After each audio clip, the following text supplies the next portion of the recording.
The time-traveling envoy, in pursuit of his mission, has selected the unfortunate youth Zhang Bao, who has been transported to the world of Dragon Balls. In this world, where devastation can strike at any moment, the still feeble Zhang Bao persistently strives to survive and develop. Ultimately, he confronts the antagonists and seizes divine power. Beerus. No seat, just this position, just this intensity. Interested patrons, please enter. Chapter 1. Rebirth on Vegeta. The disgruntled youth Zhang Bao storms out of the office building, his face a mask of indignation, muttering incessantly, "What kind of wretched company is this? What a ridiculous boss, always concocting absurd anti-human regulations, and now they want to hold a meeting after work. Truly, their brains must be soaked." As Zhang Bao continues to curse, he angrily strides onto the overpass. Just as he prepares to vent his frustrations further, a blinding light suddenly strikes him like lightning. This light is so intense that it only fuels Zhang Bao's rage, and he is on the verge of articulating his exquisite grievances. However, the brilliance of the light stings his eyes, and by the time he adjusts to it, he can discern its source. Yet, when he finally comprehends the scene before him, his eyes widen in astonishment, resembling copper bells, and his mouth gapes wide enough to fit an egg. This is an overpass!" Zhang Bao exclaims in disbelief. "How can this thing be here? What on earth is happening?" A flurry of questions races through his mind, and among them, the most perplexing is, "Where did you learn to drive? I've never studied this subject. Why was this not part of my training?" As he watches the approaching transport, Zhang Bao pulls a pack of cigarettes from his pocket, lights one, and takes a deep drag. He then retrieves his phone, quietly opens UC, and just as he clears his browsing history, the screen abruptly goes dark, and his consciousness dissipates in an instant. The time-traveling envoy, the transport, what are you thinking? Of course, it is impossible, but I have finally completed this year's performance. Subsequently, a figure emerges from the vehicle, producing an object resembling a phone, tapping it a few times, and subsequently encasing Zhang Bao's soul into a spherical form. He then casually opens a vibrant portal and tosses Zhang Bao's soul inside. Time passes, though it is unclear how long, and gradually, Zhang Bao's consciousness returns as he slowly opens his eyes. However, the moment he perceives his surroundings, an overwhelming wave of fear engulfs him as a colossal toad-like face suddenly looms before him. This toad face is so close that he can feel its exhalations. Zhang Bao's body jerks in shock, yearning to scream, but he is horrified to discover that his mouth is tightly sealed by something akin to an oxygen mask, rendering him voiceless. Before he can recover from this abrupt fright, a deep conversation reaches his ears from outside. Fixing his gaze, he sees a normal human standing before him, while the enormous toad creature stands beside. The human gazes at Zhang Bao before turning to the toad and inquiring, "How many newborns are in this batch? What is their quality?" The toad immediately straightens its posture, responding with utmost respect. "My lord, there are a total of 972 newborns in this batch. Among them, there are 21 elite warriors, 271 intermediate warriors, and 680 lower warriors." Next, the toad seems particularly fixated on Zhang Bao, pointing at him as he continues. "My lord, this individual before you is the strongest elite warrior among this batch of newborns, with a combat power exceeding 930, second only to Prince Vegeta's 1000 combat power in the history of newborns." The human is taken aback and glances at the information displayed on Zhang Bao's incubation pod, then asks, "Whose child is this?" The toad promptly replies, "This is the child of Lord Nadalin." The human ponders for a moment before addressing Nas, Zhang Bao, saying, "What a pity! Nadalin was killed last month when returning from a campaign on a higher planet, struck by debris in the asteroid belt." He then instructs the toad to take good care of the newborn before departing. As the human leaves, the toad wipes the sweat from its brow, exhales deeply, and glances at Zhang Bao, Nas, before exiting. Once they have departed, Nas opens his eyes, realizing the nature of his surroundings. He is astonished to find himself in the Dragon Ball's world, reborn as a Saiyan, unsure of the current timeline, hoping he is not immediately doomed by Frieza. As Nas contemplates, a wave of drowsiness washes over him, and he falls into a deep slumber once more. Time slips by unnoticed, and no one knows how long has truly passed. One day, the nursery room is suddenly invaded by several imposing, aggressive adult Saiyans. They storm in like hungry wolves among sheep, rudely commanding the toads to swiftly open the incubation pod doors. As the doors to the incubation pods gradually open, the Saiyan infants awaken one by one. These little ones, bleary-eyed and bewildered, gaze at their unfamiliar surroundings and the fierce adult Saiyans, clearly still processing their situation. Subsequently, these adult Saiyans begin to divide the Saiyan infants into 3 groups and lead them out of the nursery.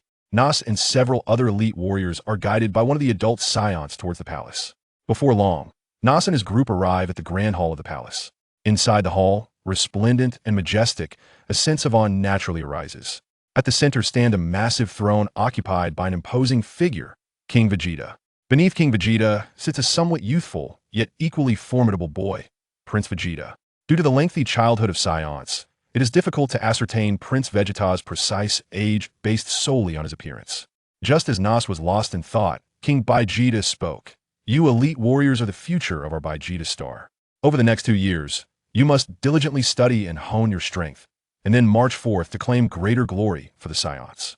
Subsequently, arrangements were made to send these elite younglings home or to assign them accommodations. Nas, having been distracted and trailing at the back of the crowd, suddenly felt as though he were being watched. He immediately scanned his surroundings, only to find Vegeta staring intently at him from the throne. Upon realizing this, Nas relaxed his vigilance and hurriedly followed the adult Saiyan out of the palace. He walked slowly behind the guiding Saiyan as they exited the palace. Before long, they arrived at the front of a modest house. Though unassuming in appearance, it exuded a unique aura. The Saiyan stood at the entrance, his expression devoid of emotion, and addressed Nas. This shall be your residence. Inside, there's a private recovery room as well as a training room. Your caretaker will arrive this afternoon. His voice was cold and succinct, lacking any superfluous emotion. Nas nodded, feeling a flicker of anticipation within. He gazed at the house before him, pondering that this might be the start of something new for him. The Saiyan continued, The access code is your palm print. You may enter now.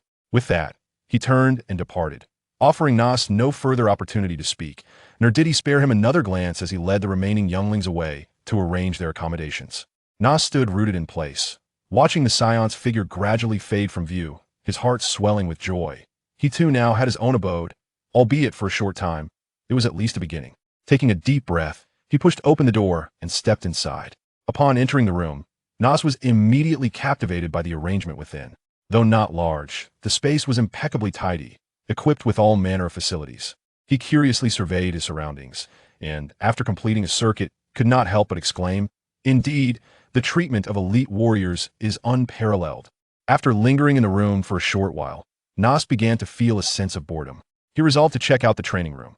After all, the world of Dragon Balls was fraught with danger, and the current threat posed by Frieza could erupt at any moment. As a warrior, training was essential. Upon entering the training room, he discovered that the equipment was remarkably advanced, filling him with anticipation for the training that lay ahead. He approached a treadmill, preparing to begin with some simple warm-up exercises. However, just as he commenced his physical activity, an abrupt, violent impact struck his head, sending a wave of excruciating pain coursing through him. His vision blurred instantaneously, his body lost its balance, and he plummeted straight to the ground. Chapter 2. 2 years of cultivation, million combat power. Just as Zhang Bao, Nas, was on the verge of a close encounter with the ground, he suddenly regained his senses as if jolted by electricity. It turned out that his abrupt fainting was due to the arrival of a vital asset necessary for his journey across realms, a golden finger of sorts. This golden finger was no ordinary gift.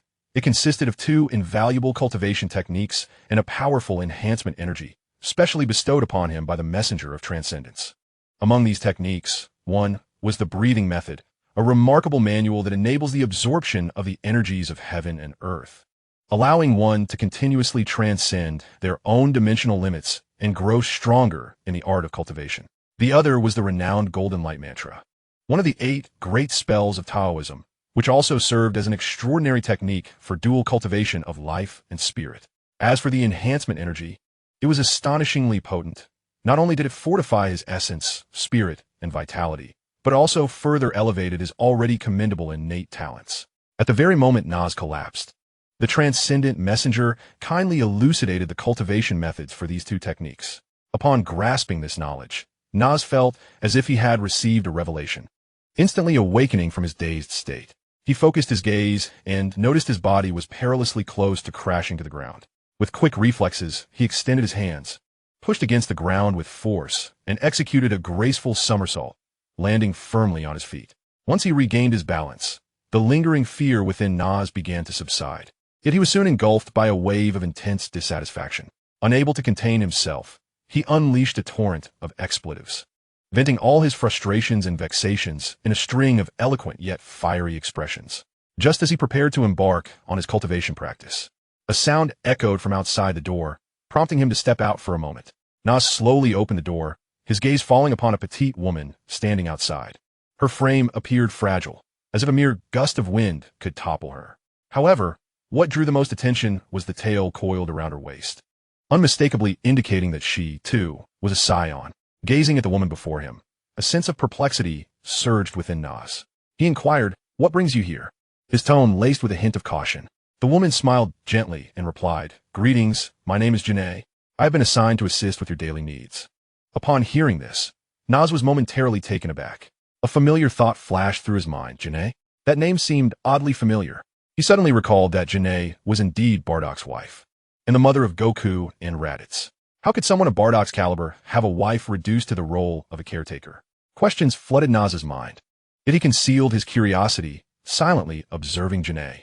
She seemed to sense his silence and softly continued, "My lord, I will prepare meals for you in advance and then step away. Should you have any requirements, feel free to inform me beforehand, and I will do my utmost to accommodate your wishes. Of course, I shall not disturb your cultivation." Upon hearing Janae's words, Zhang Bao, Nas, finally snapped back to reality.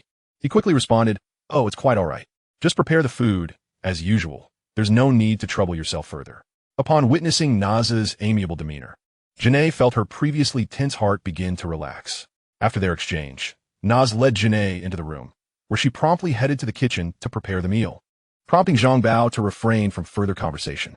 He retreated to the training chamber to commence his practice, beginning with the breathing technique. According to the instructions of the Transcendent Messenger, this technique was a fundamental practice, simple to learn, yet capable of sustaining long-term autonomous operation. As Nas engaged in his cultivation, his combat power, exceeding 900, surged forth instantaneously, startling Janae, who was busy in the kitchen.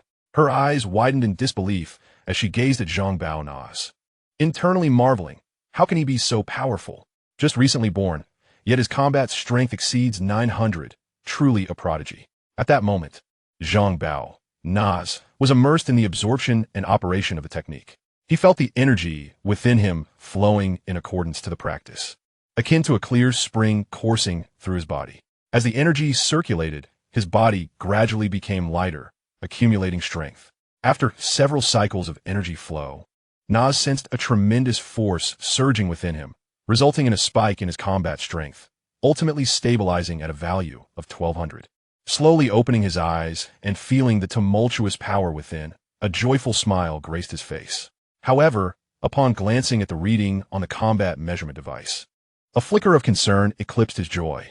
If I continue to cultivate at this pace, in 2 years, my combat power will surely far surpass that of King Vegeta.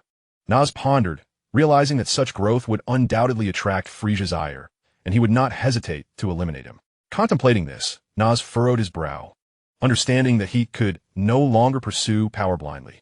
He needed to first learn how to control the energy within him to enhance his strength steadily without drawing attention. Through continuous exploration, Nas finally mastered the control of his energy. Under Zhang Bao's guidance, his combat strength rapidly diminished from 1200, eventually reaching a mere 5.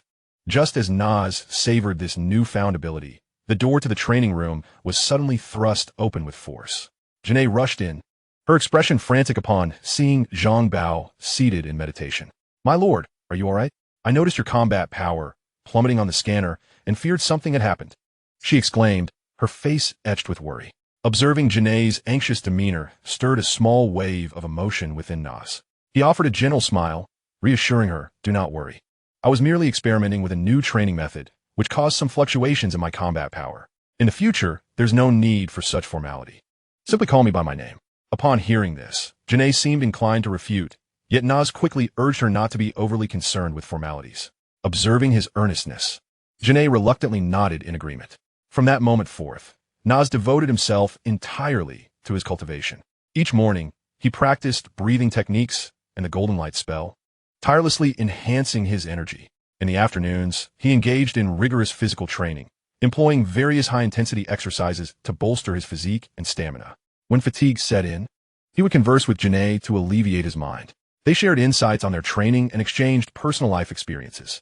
During their discussions, Naz learned that Janae had originally worked in the logistics technology department. However, after marrying Bardock, she had offended certain high-ranking officials, resulting in her reassignment to the food processing department and ultimately to the role of a caretaker. Bardock's combat power had yet to surpass 10,000, currently standing at just over 4,000, while their eldest son, Raditz, was preparing to join Vegeta's squad. In this manner, Naz diligently trained for 2 years, hardly stepping outside his room. Had it not been for Janae's daily provision of meals, others might have assumed he had perished within. Through 2 years of relentless practice, his combat strength surged from an initial 1,200 to an impressive 1,000,000, though he maintained the appearance of only possessing a combat power of 3,500. One day, having just concluded his training, Naz noticed Janae returning from outside, her expression troubled. "Naz," she began, "I just received word from King Vegeta. Tomorrow, King Cold is set to visit planet Vegeta, and all Saiyans are to assemble in the square before the palace to welcome him. Additionally, with your recent formation of squad for deployment, I have been reassigned back to the food processing department." Naz was taken aback by the news of King Cold's impending visit to planet Vegeta. Could it be that he intended to bequeath his throne to Frieza? It seemed prudent for him to consider an escape route. Fortunately, his strength had reached a commendable level within the universe. As long as he avoided encounters with Frieza's family and that malevolent Namekian, he felt relatively secure. With this in mind, Naz resolved to devise an exit strategy from planet Vegeta. Early the next morning, he arrived at the square before the palace, and shortly thereafter, a massive spaceship descended above the palace. The sight ignited fury among the assembled Saiyans, who were poised to unleash their wrath. However, a battalion of soldiers emerged from the vessel, followed by the slow emergence of King Cold and Frieza.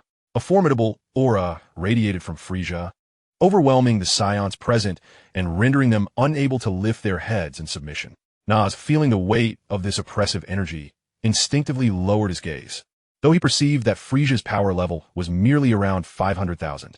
With their objectives accomplished, King Cold and Frieza entered the palace alongside King Vegeta, while the Saiyans in the square dispersed to attend to their own affairs. Chapter 3. The First Invasion of a Planet. Naz, having perceived that all was well, prepared to head to the training grounds in search of teammates. Upon his arrival, he was intercepted by a staff member with a lizard-like head. After conveying his intentions, the staff swiftly entered the information into the combat measurement device. As he awaited a response, an unexpected event unfolded. Hundreds of individuals surged forth like a tide, encircling him. Each of these individuals was irresistibly drawn to Naz's impressive initial combat power of over 900, eager to join him in a team. After all, in a place like Vegeta, such an extraordinary power indicated that he was a prodigious talent, destined for renown. Faced with the overwhelming crowd, Naz remained utterly composed. He expanded his perception, akin to a radar, swiftly scanning each individual around him. In that fleeting moment, he precisely selected 3 men and 2 women whose auras were relatively pure, devoid of the malevolence exhibited by the others. Once he had made his selections, the disappointed individuals who were not chosen gracefully dispersed, leaving only the 5 selected Saiyans standing quietly before Naz. His gaze swept across them, finally resting upon the group as he smiled and said, "Since we are all gathered here, let us begin with introductions." The first to speak was a robust adult Saiyan, who spoke in a deep voice. "I am Dasma, a lower-class warrior with a combat power of 2,600. Next, a somewhat youthful Saiyan stepped forward, his voice tinged with nervousness. "I am Temit, an upper-class warrior with a combat power of 2,300. Following him, another young Saiyan introduced himself. "I am Lari, also a middle-class warrior, with a combat power exceeding 800. At this juncture, the 2 female Saiyans approached. One adult female Saiyan gently stated, "I am Sira, a middle-class warrior, with a combat power of 1,800. The final, younger female Saiyan appeared somewhat bashful, softly declaring, "I am Suzy, also a middle-class warrior, with a combat power of over 900. After the introductions were completed, Zhang Bao instructed the group to return and prepare their belongings, as they would depart early the next day for the conquest of the mid-level civilized planet, Middle Planet, located several dozen light-years away. The following morning, the group gathered at the launch base. Naz first selected a new model spacecraft designed for 4 or 5 occupants, while Dasma and the others opted for circular single-person vessels. Once everyone was prepared, they entered their respective spacecraft, ready for departure. As the spacecraft ascended, he set to autopilot and resumed his training within. Thus, they flew for a week, and due to the advanced capabilities of Naz's spacecraft, they arrived at Middle Planet 3 days ahead of schedule. He did not wait for anyone outside. Instead, he boldly entered the planet of Middle. Upon his arrival, he found himself besieged by a military force. Without hesitation, he exited his spacecraft, and with a mere wave of his hand, unleashed a wave of energy that reduced the entire army to ashes. Subsequently, Naz returned to his ship, piloting it directly above the palace where the planet's leader was in a meeting with his subordinates, strategizing against the impending invasion of the Saiyans. Upon witnessing Naz's sudden descent, the leader hastily commanded his guards to attack. Unfortunately, the disparity in strength was insurmountable. Naz stood unfazed, simply releasing his formidable aura, which rendered the guards incapable of maintaining their footing. Leisurely, Naz approached the leader's throne and coldly proclaimed, "I offer you a chance. Summon your planet's most skilled scientists to assist in the modification of my ship. Before my companions arrive, I shall allow you to depart, and I will refrain from participating in the attack on your planet." Hearing Naz's words, the leader felt a surge of hope and promptly summoned the strongest scientific team to the palace. Before long, dozens of scientists gathered before Zhang Bao. Naz led them to his spacecraft and stated, "I require you to enhance my ship's performance to a higher level and to incorporate a gravity chamber. The greater the enhancement, the better. Most importantly, ascertain whether there are any surveillance and tracking devices on board." Upon understanding Naz's requests, the scientists hurriedly began their examination. One of them then spoke up, "My lord, the speed and performance of your ship are already the finest I have ever encountered. We lack the capability to improve it further. However, we can indeed add a gravity chamber, but it can only amplify the gravity by a maximum of 200 times, which would necessitate a complete overhaul of the ship. Additionally, there are indeed tracking and surveillance devices present. Shall we remove them?" Naz felt a twinge of disappointment upon learning that they could not enhance the ship's speed, but the prospect of adding the gravity chamber was a pleasant surprise. He then recalled the tracking devices and inquired, "Can these tracking devices be modified to be under my control?" The scientists convened once more to deliberate, and after a brief discussion, they replied, "It is feasible, but the modifications to the ship will require 10 days. Upon receiving this affirmation, Naz immediately assigned several individuals to commence the transformation of his spacecraft. He then instructed the leader and his entourage to flee for their lives while he remained in the palace, dedicating himself to training as he awaited the arrival of his team.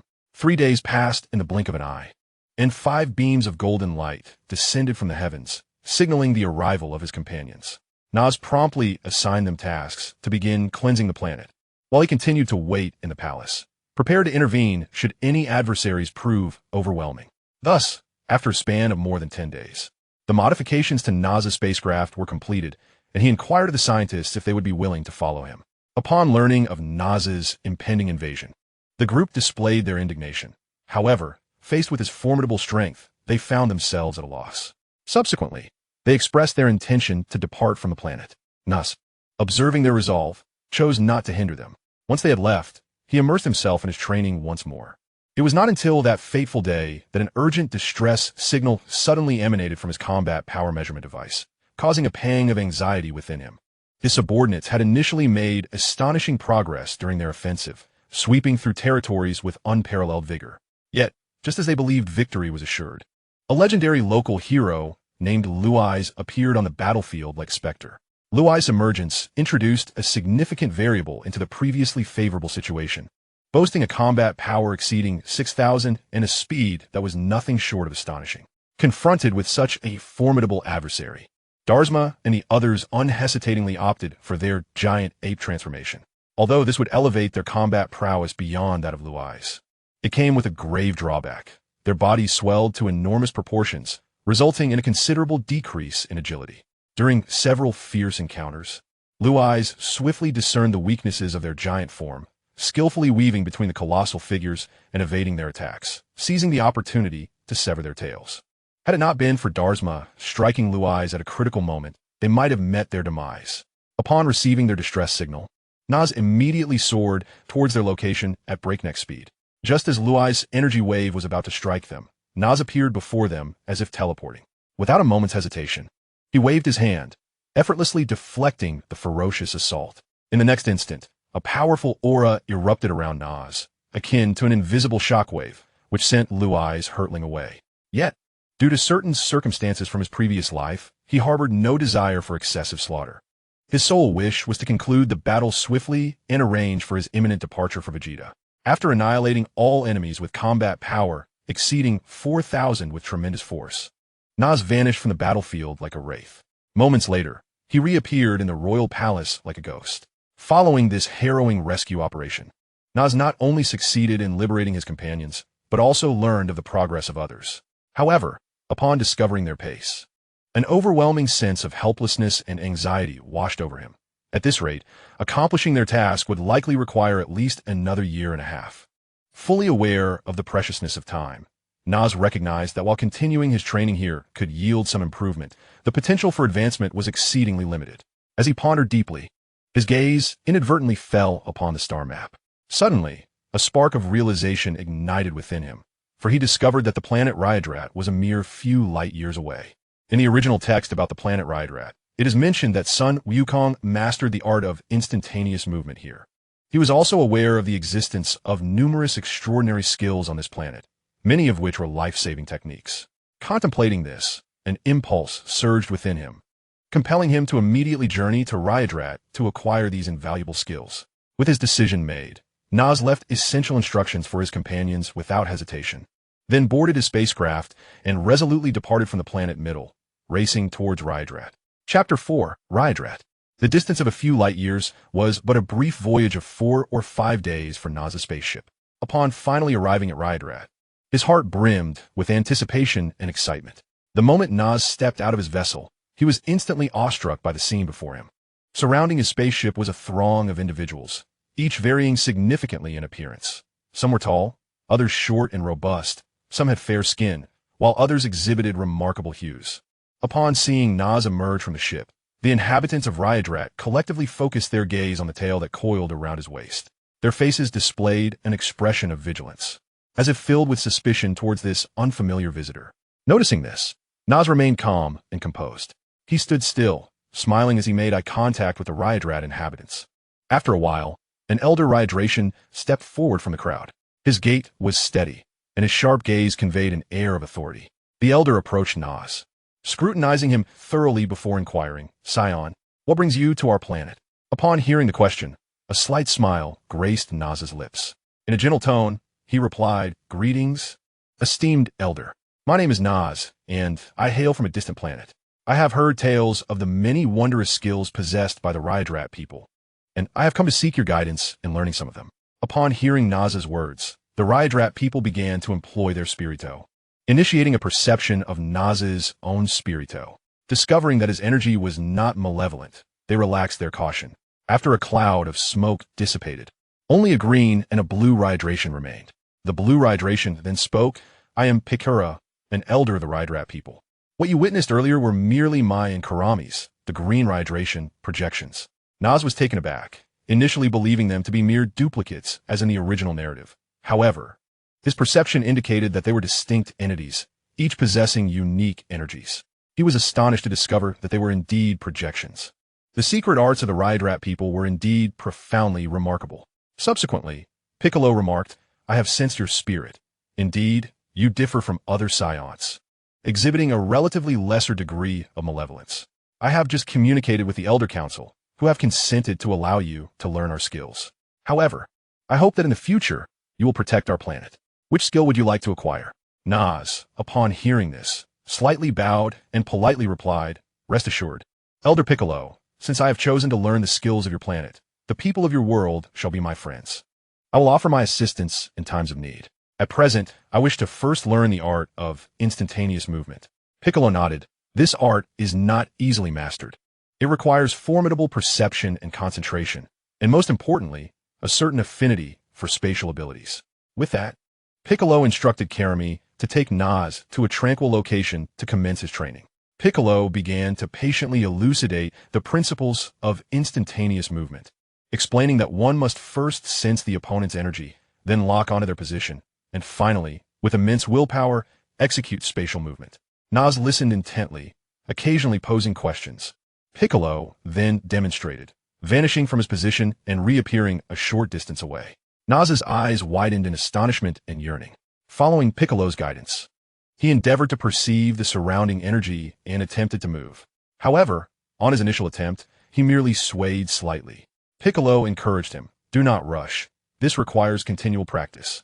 Taking a deep breath, Nas concentrated once more, and this time, he felt his body become significantly lighter.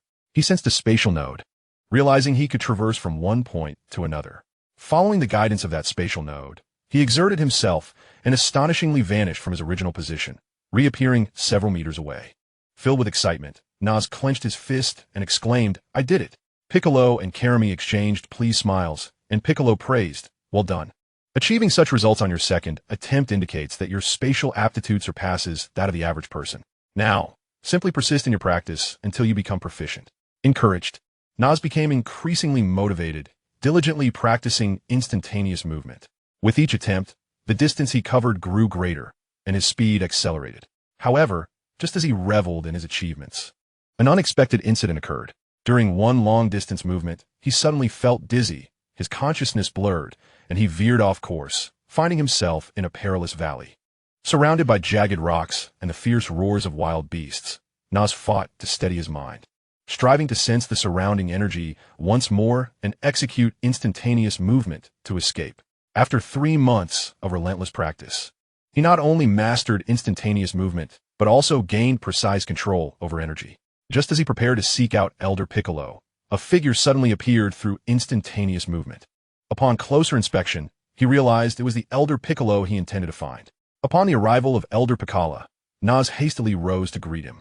Before he could utter a word, the Elder, with a smile gracing his face, remarked, Indeed, in a mere 3 months, you have remarkably honed the art of teleportation to such a proficient level. It is truly astonishing. Your innate talent is undeniably formidable." The Elder's praise filled Nas with joy, yet he remained humble and unassuming. The Elder then shifted his tone, imparting a weighty admonition. "However, you must not allow this to inflate your ego. According to the records of our ancestors, the proficient application of teleportation is merely the initial stage. In your continued cultivation, you must delve deeper into the intricacies of spatial laws. This is the essence of true cultivation. I hope you will persist in your endeavors and explore the spatial laws thoroughly, lest you squander your remarkable gifts." Upon hearing the Elder's words, Nas felt a surge of exhilaration. His understanding of spatial laws was largely derived from the ancient novels he had perused in his previous life, where time and space ranked among the most esteemed of the 3,000 laws. Now, with the opportunity to engage with such profound principles, how could he not be thrilled? Nas resolutely vowed to diligently study these spatial laws, believing they might pave his way to joining the ranks of the powerful. With this thought in mind, he deeply bowed to Elder Piccolo, expressing his gratitude. "I shall forever cherish your teachings. I will devote myself to the study of spatial laws and will not disappoint your expectations. Now, I wish to learn the technique of Spalito force separation." Elder Piccolo nodded in acknowledgement, explaining that this skill could forcibly separate entities that had merged or absorbed each other, but required inflicting some damage on the target first. Furthermore, it demanded a more precise control of one Spalito. After this, the Elder elaborated on the principles and techniques of the technique. Nas listened intently, absorbing every detail. Once the explanation concluded, the Elder instructed Nas to attempt the technique on a simple object. Focusing intently, Nas followed the Elder's guidance, perceiving the Spalito of the object in an attempt to effect separation. However, his initial endeavor yielded no response. Undeterred, he adjusted his approach and tried again. Finally, after numerous failures, he succeeded in achieving a brief separation of the Spalito of a small creature. Although it was a minor accomplishment, Nas was elated. In the days that followed, he immersed himself in the practice of the Spalito forced separation technique. Thus, after a year of cultivation on the planet Adralat, Nas had not only mastered teleportation and the Spalito force separation technique, but also gained skills such as duplication, gigantification, and invisibility. His combat prowess steadily surged, skyrocketing from an initial 1 million to over 2 million, signifying a substantial enhancement of his strength. Moreover, this figure is already perilously close to the threshold of the Super Saiyan transformation, evoking a sense of both exhilaration and anxiety within him. On this very day, an urgent call signal unexpectedly resonated within Nar's spacecraft. He swiftly checked and discovered it was a message from Dasma. It turned out that Dasma and his team had successfully completed their conquest and they were now awaiting his subsequent instructions. Upon receiving this news, Zhang Bao felt a surge of joy, for it meant he could return to planet Vegeta to prepare for his grand scheme. He immediately began making arrangements for his return. However, before departing, there was an essential matter he needed to attend to, saying farewell to Elder Piccolo.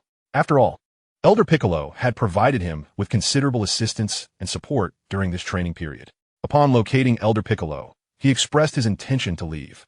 With Elder Piccolo's numerous admonishments echoing in his ears, Nars boarded his ship and set off to reunite with Dasma and the others on Planet Middle. Chapter 5. Return to Planet Vegeta. Planet Middle, a celestial body resembling a blue gem, floated serenely in the cosmos. Suddenly, a dazzling golden light sliced through the sky, plummeting rapidly like a meteor, ultimately landing gracefully in the square before the royal palace. This enigmatic golden light captured the attention of several Saiyans, who hastily approached to investigate. They soon discovered that the golden light was, in fact, a small spacecraft, its hatch slowly opening, releasing a faint current of air. Nars emerged at the doorway, clad in a classic Frieza Force tight-fitting battle suit. Though his stature was modest, he exuded a powerful presence.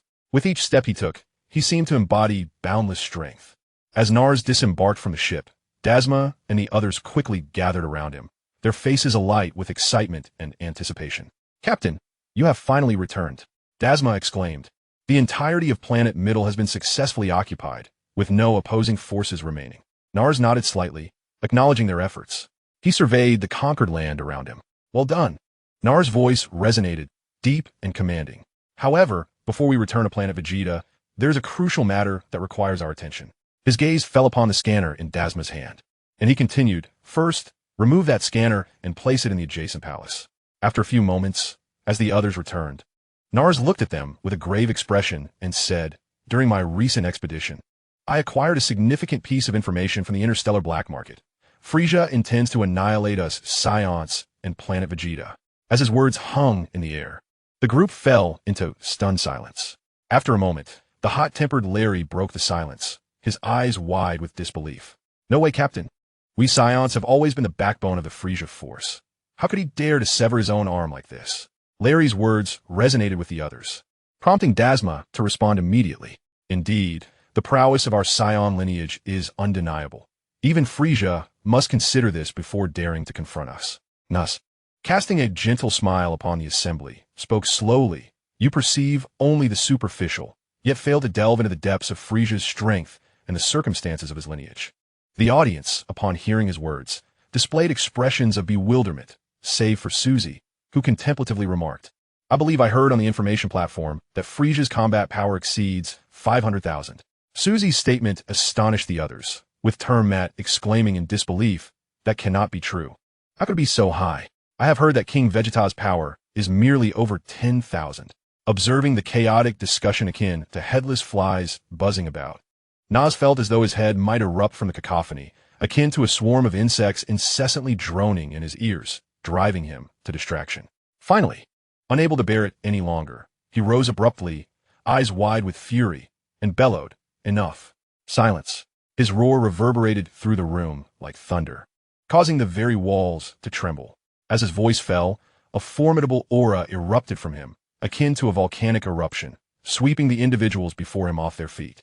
This overwhelming presence bore down upon them like a ferocious beast, pinning them to the ground, rendering even the slightest movement of their fingers an arduous task. Under such immense pressure, their faces turned as pale as parchment, their breaths growing labored, teetering on the brink of unconsciousness. Yet, just as they were about to succumb, Nas abruptly restrained that explosive energy, much like an enraged lion halting its charge upon its prey. The individuals, as if granted a reprieve from a dire fate, felt their strength drain away, collapsing to the ground in exhaustion, gasping for air as if awakening from a terrifying nightmare. "Captain, what is your current battle power?" After a prolonged silence, Syra finally regained her composure, her face a canvas of terror as she stuttered. "When you unleashed your power moments ago, it felt as though an entire planet pressed down upon me. I thought I would be crushed." Her body trembled involuntarily, clearly shaken by the earlier spectacle. Nas regarded Syra's frightened demeanor with a faint smile before calmly responding, "My current battle power stands at 2,160,000. The moment his words resonated, The surrounding crowd was left utterly astounded, as if time itself had momentarily frozen. Yet, in an instant, expressions of ecstatic joy erupted upon their faces, igniting fervent discussions among them. At that moment, Dasma interjected, "Captain, your battle power surpasses even that of Frisia. Shall we take this opportunity to eliminate him, and have you directly lead the entire Frisia army?" Nas shook his head in response, offering a resigned explanation. "Your thoughts are overly simplistic. Frisia's combat power far exceeds what we've observed. The over 500,000 power he previously displayed was merely a suppressed figure. His true combat strength reaches an astonishing 120 million. Upon hearing Nas's words, the group felt as though struck by a thunderbolt, their shock rendering them motionless. After a considerable pause, they began to regain their senses, yet the enormity of the revelation left them still reeling. Just as they were absorbing this weighty information, Temet suddenly asked, disheartened, "Captain, given your immense strength, is there truly no way to confront him?" Nas took a deep breath and replied slowly, "Thus, we must strategize early and not remain idle. We will avenge the people of planet Vegeta only when we have grown powerful enough to confront him. Therefore, I have decided to postpone our return to planet Vegeta by 3 months, during which I'll train you all." Nas's gaze was resolute as he looked at the others. Though they still harbored worries, a greater sense of determination surged within them. In the following days, the figures of several individuals diligently training could often be seen on Planet Middle. Nas tailored distinct training programs for each, enhancing their abilities in every aspect, from physical conditioning to combat techniques. Despite the existence of a gravity chamber, he allowed them to train there for only 3 to 4 hours daily, focusing primarily on teaching them to better control their energy, enabling them to unleash their full potential. On one occasion, when Larry struggled to accurately control his energy during a wave emission practice, Nas personally demonstrated, correcting his posture and force application hands-on. Under his meticulous guidance, Larry gradually mastered the technique, resulting in a significant increase in both the power and precision of his energy waves. The 3 months passed swiftly, and the group's abilities underwent a remarkable transformation. Dasma's combat power surged from the original 609, 800. Temet's escalated from 300 to an impressive 400. Surpassing Fama's, Larry advanced from 800 to 500, while Suzy and Sira reached 709, 600, respectively. Observing the group as they exuberantly harnessed their energy, Nas nodded in satisfaction. It is time to return to planet Vegeta and boldly fight for our future. However, 2 individuals must feign death in public. Hearing Nas's declaration, the group immediately composed themselves, with the largest among them, Dasma, stating, "Captain, whatever plans you have, we will fully cooperate." The others echoed Dasma's sentiments with sincere agreement. Witnessing this camaraderie, Nas unhesitatingly laid out his detailed plan for them. "After a brief moment of preparation, I shall immediately create 2 avatars. One of these avatars will flawlessly mimic a resident of the middle planet, launching a surprise attack while Temet and Sira are caught off guard. Just as the energy is about to strike you both, my other avatar will swiftly employ a teleportation skill to whisk you away from the danger zone. Meanwhile, Larry must promptly activate the combat measurement device to capture this thrilling scene in its entirety." Nas paused momentarily before continuing. "Subsequently, you both must feign death from the attack. Then, you will quietly board my spaceship and pilot it towards the planet Adrat. Upon arrival at Adrat, Sira will remain there, while Temet will continue to navigate the ship, searching for a habitable planet near Vegeta to conceal yourselves." Nas scanned the group with a serious demeanor, urging them, "After this, both of you must utilize the newly equipped combat measurement device on my ship to maintain close communication with me." As Nas elucidated all arrangements, the group nodded in understanding. They then commenced this exhilarating performance according to the meticulously crafted script by Zhang Bao. Once everything was executed as planned, the remaining few exchanged resolute and fearless glances. Without a hint of hesitation, they boldly boarded the ship, speeding toward Vegeta like arrows released from a bow. Chapter 6: An Encounter with the God of Destruction. Nas and his companions piloted their single-person spacecraft, enduring a lengthy journey of half a month, finally arriving at their homeland, Vegeta. As they departed the launch base, they unexpectedly encountered Vegeta and his team members. With an icy demeanor, Vegeta coldly addressed Zhang Bao. "Nas, I never imagined that after all these years. Your combat power has only reached 5,000. You truly are an utter waste, bringing shame to those who claim to be super geniuses under my tutelage." Before Nas could respond, Nappa, standing beside Vegeta, interjected disdainfully, Indeed. What His Highness Vegeta says is absolutely correct. It is said that they struggled for over a year to attack a mid-level civilization's planet, and even then, they lost 2 teammates. Haha. The other members of Vegeta's team joined in the ridicule, with all but Raditz chiming in to mock Nas and his companions relentlessly. While Nas initially brushed off their taunts, as he was already aware of the outcome, his teammates could not endure such insults. Especially Larry, whose fiery temper ignited instantly, preparing to teach these arrogant individuals a lesson. As Nas perceived the dire situation, fearing that his meticulously crafted plans might be divulged, he acted decisively, striding forward with unwavering resolve. In an instant, his aura erupted with the ferocity of a volcanic explosion, his combat power soaring to over 8,000, akin to a rocket's ascent. His gaze cut through the members of Vegeta's team like a bolt of lightning. All but Raditz were struck down by the force of his astonishing glare. Their bodies involuntarily flung backward, crashing heavily to the ground. Vegeta, too, felt the overwhelming pressure of this formidable presence, as if an invisible weight pinned him down, rendering him completely immobile. Nas observed the scene before him with indifference, a slight smirk playing at the corners of his lips, betraying a hint of disdain. Without a backward glance, he turned and led his team away. It was only when Nas and his companions vanished from sight that Vegeta snapped back to reality, a powerful wave of humiliation surging within him, darkening his expression. He shot a furious glare at Nappa and the others, a cold snort escaping his lips, filled with resentment and dissatisfaction. Yet, faced with the already departed Nas, his pride left him with no outlet for his pent-up fury, his fists clenched tightly. Nas and his team exchanged light-hearted banter as they swiftly made their way to Zhang Bao's residence. Upon entering, Nas began to systematically assign the forthcoming tasks. Susie and Larry were dispatched to the nursery to ascertain how many cubs could be taken, particularly checking for one named Kakarot. Dasma, you are to gather trustworthy friends and relatives, assessing who might be willing to leave, while keeping a keen eye on any information from the palace. Each member, upon receiving their instructions, assumed their roles with a tense yet orderly atmosphere. With a tinge of apprehension, Nas stepped out of the house, preparing to seek out Jine, inquiring whether she and her family would be willing to leave this place with him. His pace quickened, propelled by an urgent sense of necessity. However, as he passed through a bustling commercial street, 2 figures suddenly caught his eye. These figures stood out starkly amid the crowd, their attire starkly contrasting with that of the inhabitants of planet Vegeta. Nas could not help but halt, staring in astonishment. Could it be? Was that not the god of destruction Beerus and Whis? Nas's voice trembled slightly as he widened his eyes in disbelief at the unexpected visitors. Beerus and Whis, deities from beyond the cosmos, had appeared on planet Vegeta at this critical moment. In a flash, he recalled the events from Dragon Ball Super, realizing that the situation might be even graver than he had imagined. Oh no, it seems this year planet Vegeta is doomed, he murmured to himself, beads of sweat forming on his forehead. In Dragon Ball Super, the narrative unfolds around Beerus, who tasks King Vegeta with finding the most comfortable pillow in the universe. Upon discovering it, King Vegeta decides to keep it for himself, inciting the wrath of Beerus. Following this incident, Beerus commands Frieza to obliterate planet Vegeta.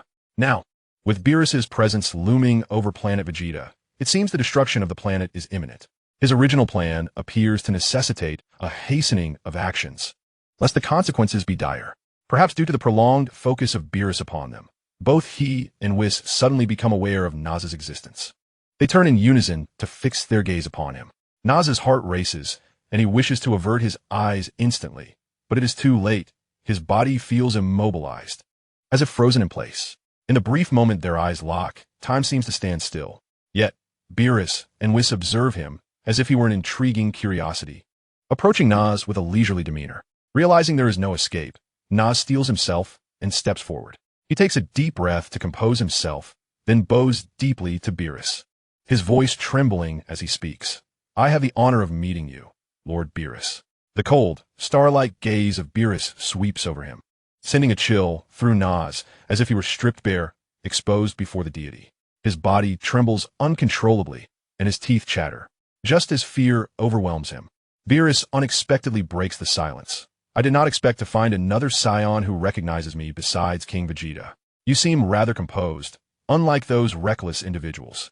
At least you know how to control your aura and yours does not seem particularly malevolent.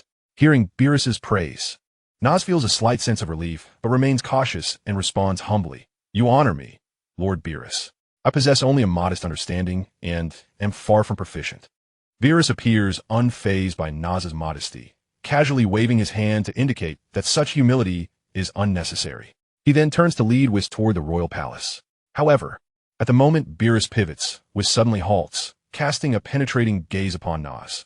It feels as though Whis' eyes can see through to his very soul, unveiling the secrets held deep within.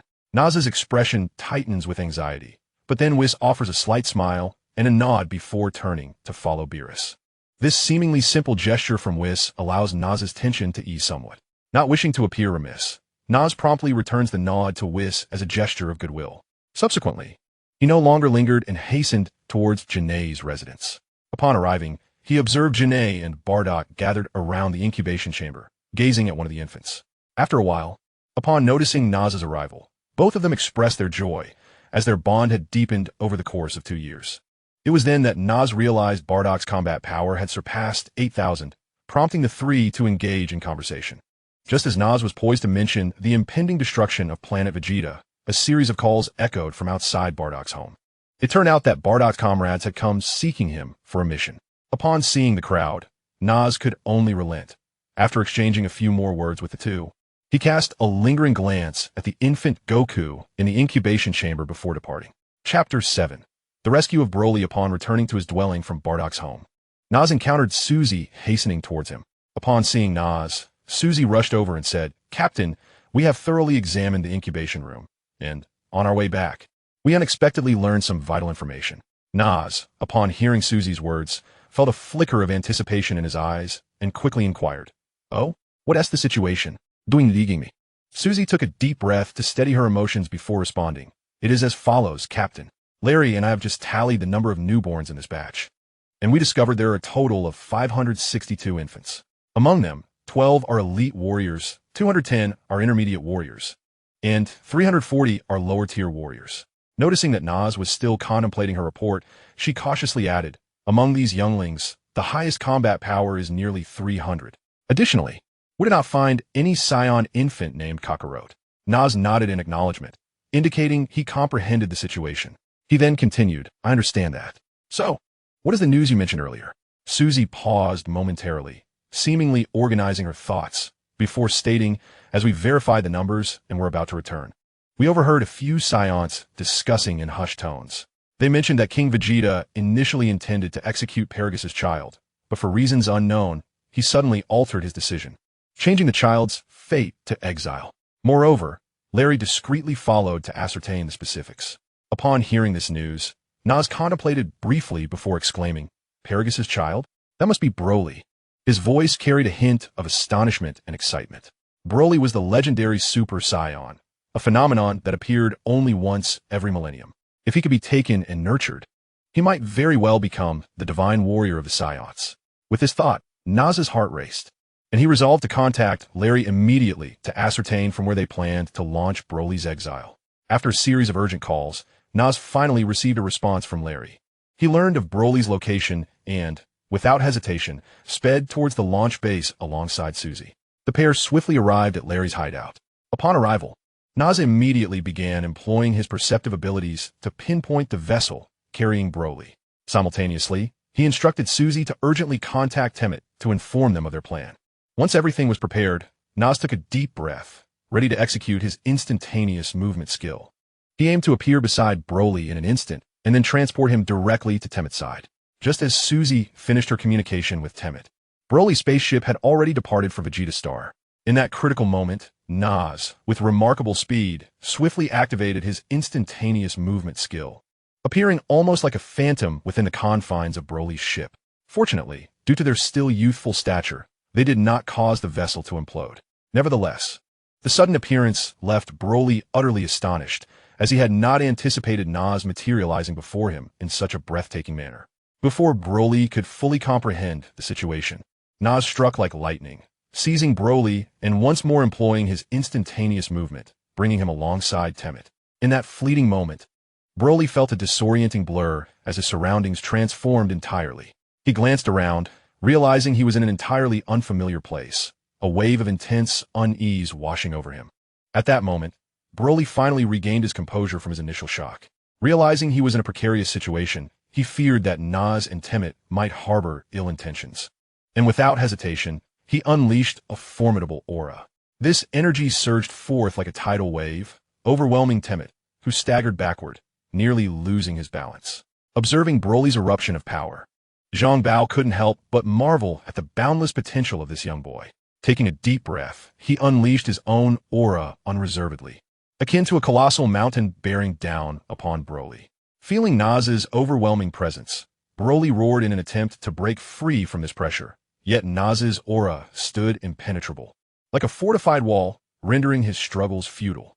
Gradually, Broly's energy was compressed until, under Zhang Bao's suppression, it finally subsided into calmness.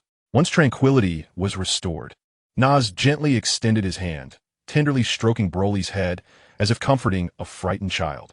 Broly, with wide eyes, regarded Nas's outstretched hand, instinctively sensing no hostility or danger emanating from Zhang Bao. After a moment of hesitation, he slowly reached out his small hand, resting it softly upon Nas's hand. At that moment, Temmet, standing nearby, finally exhaled in relief. Noticing that Broly had calmed down, he hurriedly approached, gazing at Broly with astonishment as he remarked to Zhang Bao, "Captain, this boy's aura is truly astonishing.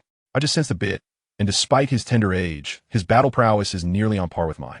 This is nothing short of extraordinary." Nas smiled faintly, observing Broly with a glimmer of admiration in his eyes, and said, "His name is Broly, the legendary Saiyan. Although he is merely a cub at this point, I firmly believe that with his innate talent and potential, he is destined to become the warrior god of our Saiyan race." Temmet, upon hearing this, was taken aback, gazing at Broly in disbelief as he murmured, "The legendary Saiyan? I never imagined this tiny cub could be the one from the tales." While he was still musing over this revelation, Naz's voice suddenly broke through his thoughts, sounding somewhat urgent, as if he had important matters to convey. "The environment of this planet is quite decent," Nas stated. "I just sensed it and discovered it is not far from Vegeta." He paused momentarily before continuing, "You must find a way to conceal your identity, and then, using the resources we have gathered, procure a massive spaceship from the black market. Conceal it on this planet, and be swift." Asna spoke. He cast a glance toward the direction of Vegeta, his expression revealing a hint of concern. After a brief hesitation, he added, "I have a foreboding that the ultimate fate of Vegeta is approaching. We must be prepared to evacuate that place at a moment's notice." Upon hearing Naz's words, Temmet also turned his gaze toward the location of Vegeta. After a moment of silence, he sighed and replied, "Understood, Captain.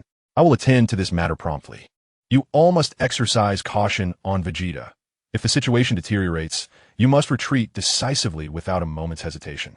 Nas, upon hearing Temmet's response, burst into hearty laughter. His mirth echoed through the air, tinged with a hint of mockery. Once he had finished laughing, he jested, "Rest assured, I cherish my life dearly. If necessary, I will not hesitate to withdraw. However, you must ensure everything is arranged flawlessly. There must be no errors. After all, you are our last line of retreat." He then turned to Broly and added, "All right, take care of this lad for now. I shall return to Vegeta."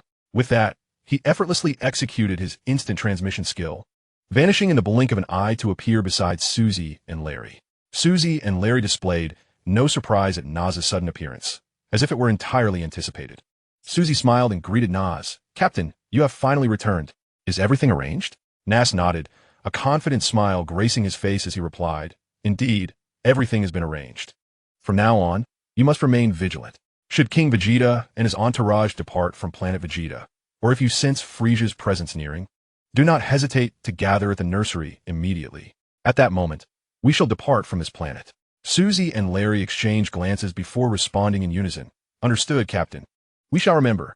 Nas nodded in satisfaction and continued, "Very well. Time is of the essence. Let us disperse and act swiftly. Inform Darzma as well.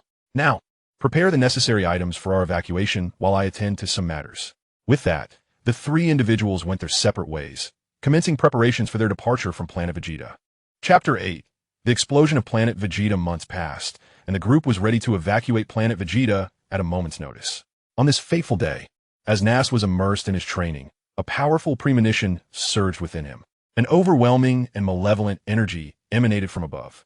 Startled, he quickly recognized that the source of this aura was far from benign. It was likely the formidable Frisia. Without a moment's hesitation, he donned his battle attire and took off like lightning. Soon, he arrived at Bardock's doorstep, where he spotted Jine standing outside, gazing skyward as if silently praying.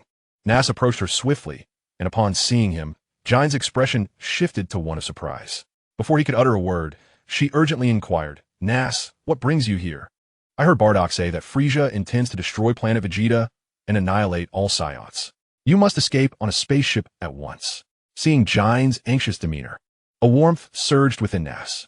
"Jine, I have sensed that malevolent energy. Frisia is now a force we cannot contend with. You should evacuate with us," he urged. A flicker of determination crossed Jine's eyes, but her face clouded with hesitation as she gazed at the sky. Just as she was about to refuse, Nas interjected, "If you join us, there's a chance you may see Raditz and Kakarot again." Nas's words caused Jine to falter, her heart a tempest of conflict and trepidation.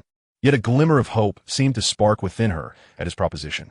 Not allowing her any further contemplation, Nas took to the skies, swiftly positioning himself beside Jine, placing a reassuring hand on her shoulder. Before she could fully comprehend his actions, he activated his instantaneous movement ability. In an instant, they transcended the confines of time and space, arriving at the nursery in the blink of an eye. In the nursery at that moment, Larry, Susie, and Dasma, along with Dasma's wife and children, busily gathered the Saiyan infants from their pods.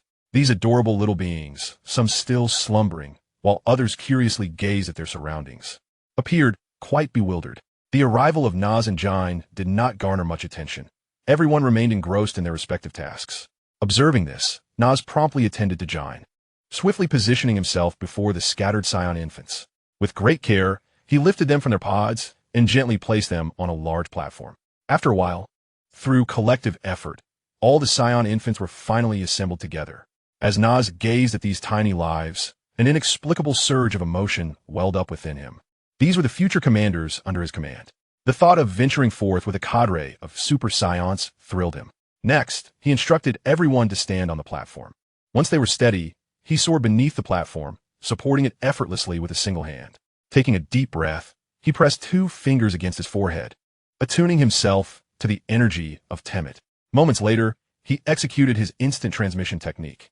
In an instant, the scene before them flickered, as if the entire world had been torn apart and reassembled anew. When they regained clarity of their surroundings, they were astonished to find themselves transported from the nursery on planet Vegeta to a beautiful, tranquil, and entirely unfamiliar planet. Not far away, Temet and Broly stood watching them, and upon seeing Nas set down the platform, they hurried over to assist. Soon after, everyone swiftly carried the Saiyan infants onto the spacecraft that Temet had prepared in advance.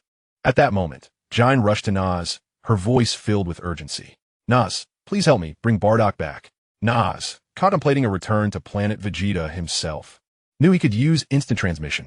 As long as he avoided appearing before Frisia, no one could obstruct his departure. Just as he prepared to perform the technique, Larry called out, "Captain, the spacecraft has just detected that planet Vegeta has vanished. We must leave this star system at once." Upon hearing Larry's words, Jine collapsed to the ground, tears streaming down her face. Nas, at a loss for how to comfort her, could only shake his head in resignation. He then commanded Temet to initiate the spacecraft's launch, departing from the star system of planet Vegeta and setting course for Adrat Star to retrieve Zyra, with plans to take everyone to Earth for settlement. After all, in the future, Earth would be the epicenter of the Dragon Ball universe. Though he was biding his time, the narrative was still years away, granting him ample opportunity to grow and master everything. Furthermore, it was also to better facilitate the development of the Saiyans he would lead. As Nas pondered the trajectory of the future, he remained resolute in his ambitions. The sound of Susie's voice interrupted his thoughts as she reported, "Captain, aside from our small team and the 562 infants, we also have Genai, Dasma's wife, along with a son and a daughter, totaling 572 individuals. We are a year away from Earth." After a brief pause, she continued, "Moreover, these infants are mostly at the stage of leaving the nursery. We must decide whether to train them or allow them to remain in slumber. If we choose to train them, we will need to identify 3 supply points along the way to replenish food and energy." Upon hearing Susie's words, Nas felt overwhelmed. The Saiyan appetite was indeed substantial, and an increase in supplies would undoubtedly heighten the risk of exposure. Although he was not particularly concerned about the Frisia force pursuing them, Carrying so many infants was a significant burden. With this in mind, he responded, "Let them remain in slumber for now. Upon reaching Adrat Star, we will awaken them. We can rest and train them there before heading to Earth, to prevent any chaos and destruction upon arrival." After Nas conveyed his plan, Susie gathered the infants into the stasis pods and initiated their slumber. Thus, the group traversed the cosmos for several months until they finally reached Adrat Star. Anticipating their arrival, Sira, accompanied by Elder Piccolo and several Adrat inhabitants, awaited Nas and his companions. Upon seeing Zhang Bao and the others disembark from the spacecraft, Sira and Elder Piccolo hurried to greet them. Nas joyfully embraced Elder Piccolo, whom he had not seen in quite some time. After exchanging pleasantries, Zhang Bao shared his thoughts with Elder Piccolo. Upon hearing Zhang Bao's intention to train the Saiyans on his planet, Elder Piccolo welcomed the idea. He was pleasantly surprised that his disciple had managed to sustain his lineage and was determined to transform their character for the better. Subsequently, Elder Piccolo arranged for his people to provide suitable accommodations for the Saiyans and enlisted several elite Adrat citizens to teach the Saiyan infants how to harness their abilities. What began as a temporary respite for Nas and his companions on Adrat Star evolved into a deeper affection for the planet during their time of rest and learning. Nas reflected extensively during this period. While Earth was appealing, it was fraught with impending calamities, frequently beset by explosions.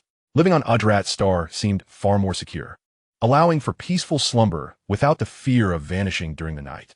He then consulted with those who were training and resolved not to migrate collectively to Earth, but to establish their lives on Adrat Star instead. Upon hearing Nas's decision, Elder Piccolo and the council expressed their unanimous approval. The Adrat people were few in number, and there was ample space for habitation.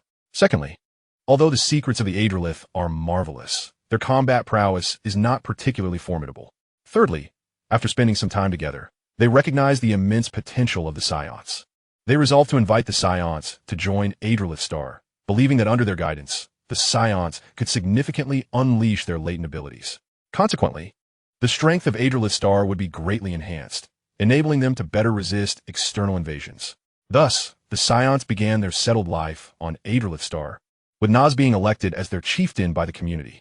For a decade, life unfolded peacefully until one fateful day when a spaceship descended upon Adralith Star. Chapter 9. The Arrival of Mers.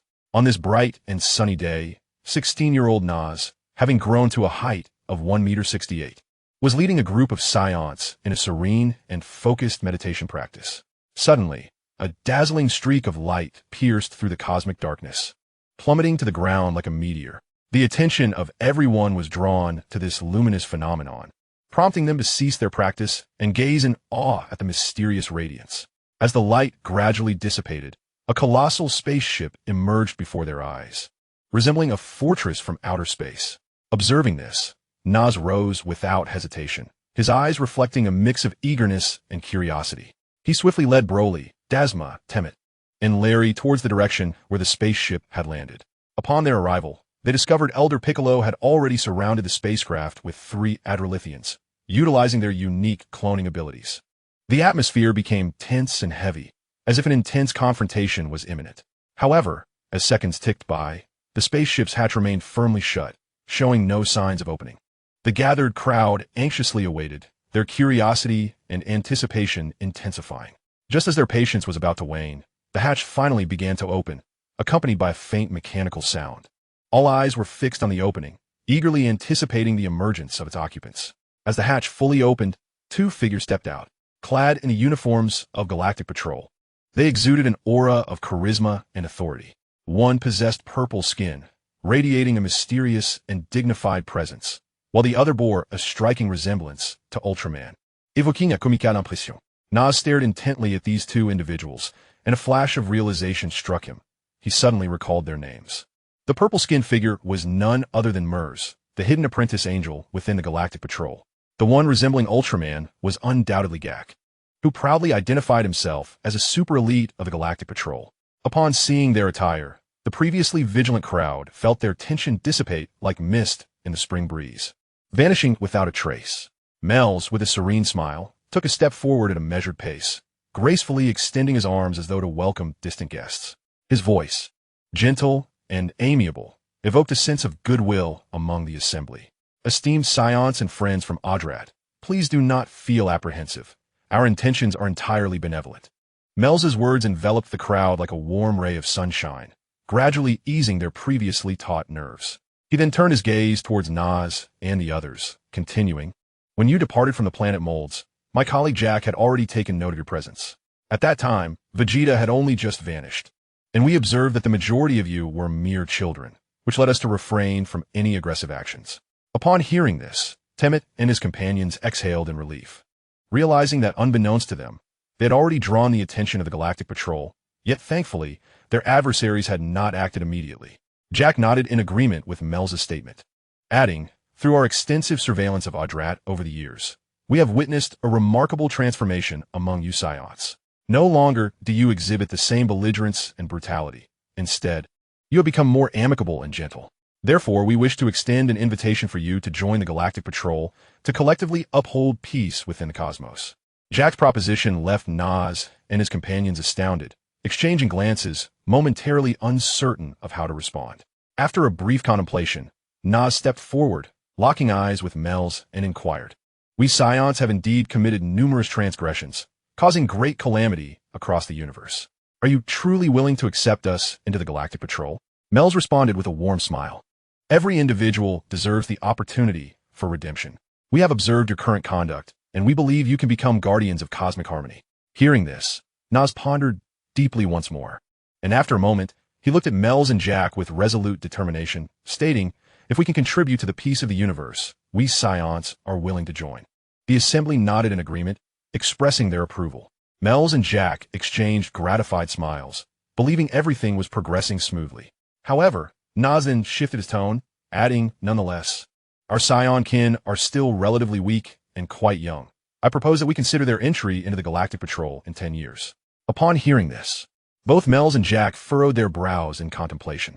Nas continued, "However, I can accompany you to the Galactic Headquarters now to discuss our future involvement with the Galactic King." Mel's replied, "That is agreeable, but we must contact the Galactic King in advance." Upon hearing this, Nas gestured for him to proceed, and Mel's promptly moved aside to reach out to Galactic Command.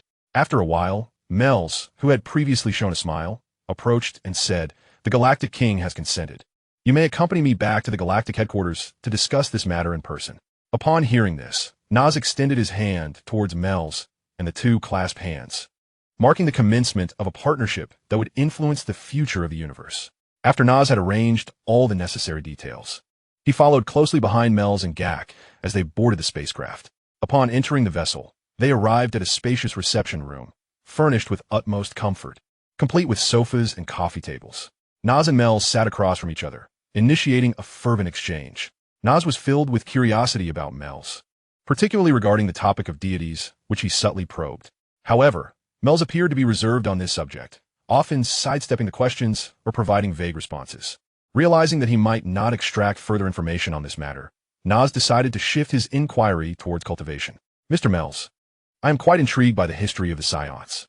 I wonder if the Galactic Headquarters possesses any relevant records?" Nas inquired with a smile. Mel's immediately grasped Nas's intent.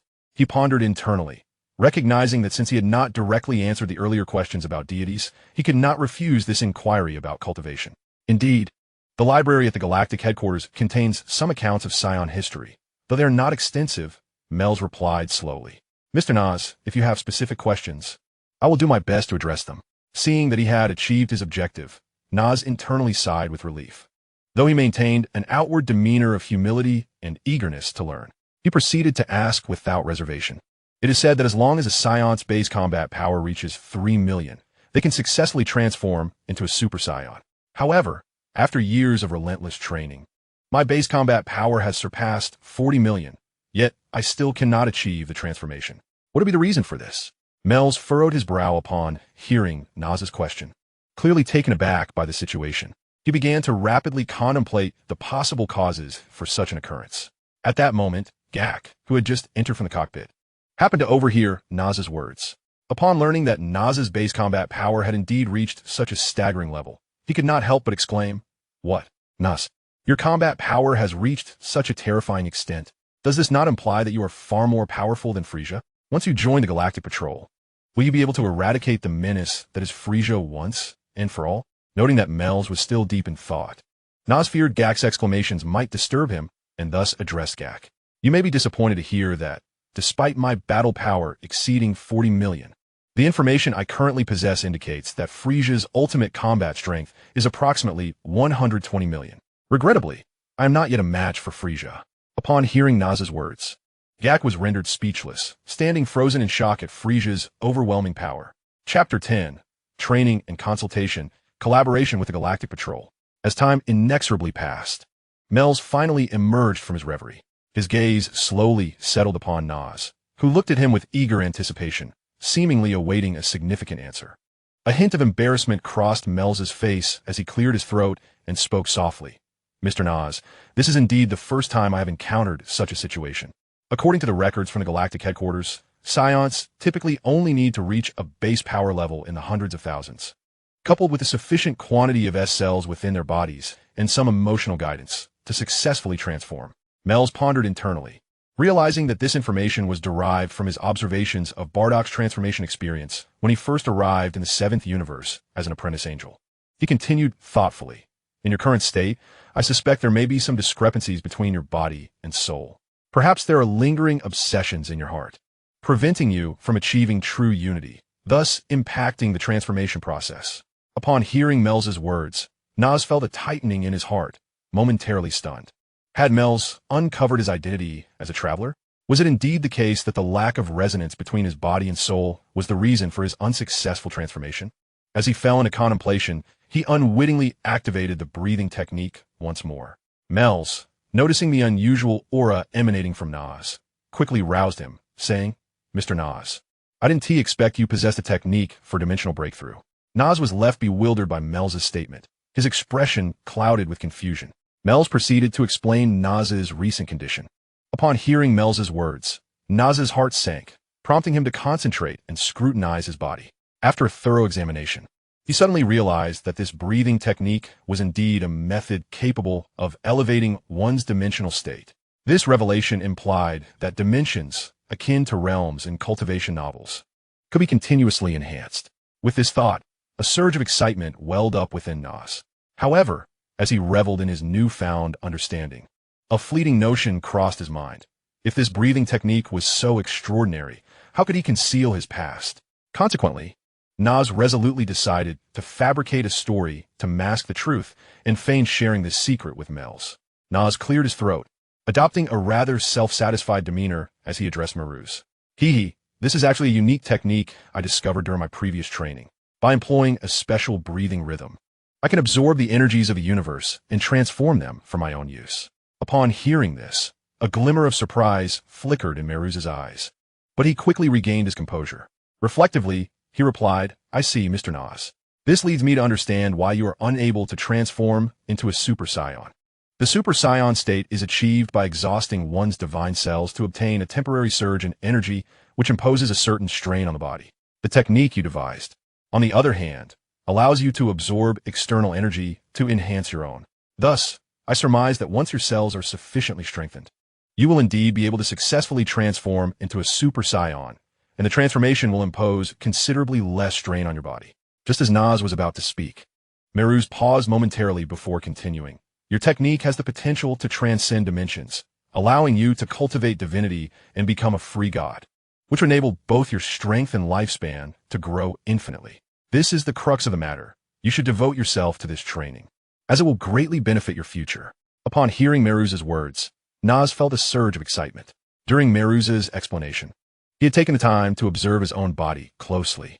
He realized that, indeed, his cells had been unconsciously strengthening, and according to his previous pace, it would require at least 5 more years. However, having identified the issue, he could now focus his efforts on strengthening himself, which could potentially be accomplished in a year, perhaps even within a few months if he worked diligently, and most importantly, this process would unfold naturally without the need for emotional guidance. With the problem resolved, Naz was now wholly intent on returning to his training. He could only wait until he had finished conversing with the Galactic King before he could dedicate time to his practice. Nevertheless, he could not afford to waste a single moment. After greeting Beerus and Gak, he retreated to his quarters to prepare for his training. Thus, after several days of travel through the cosmos, the group finally arrived at the Galactic Headquarters, with Gak promptly rousing Naz from his meditative state. As the spaceship descended, Nas followed Gak and Beerus off the craft and stepped into the bustling galactic headquarters.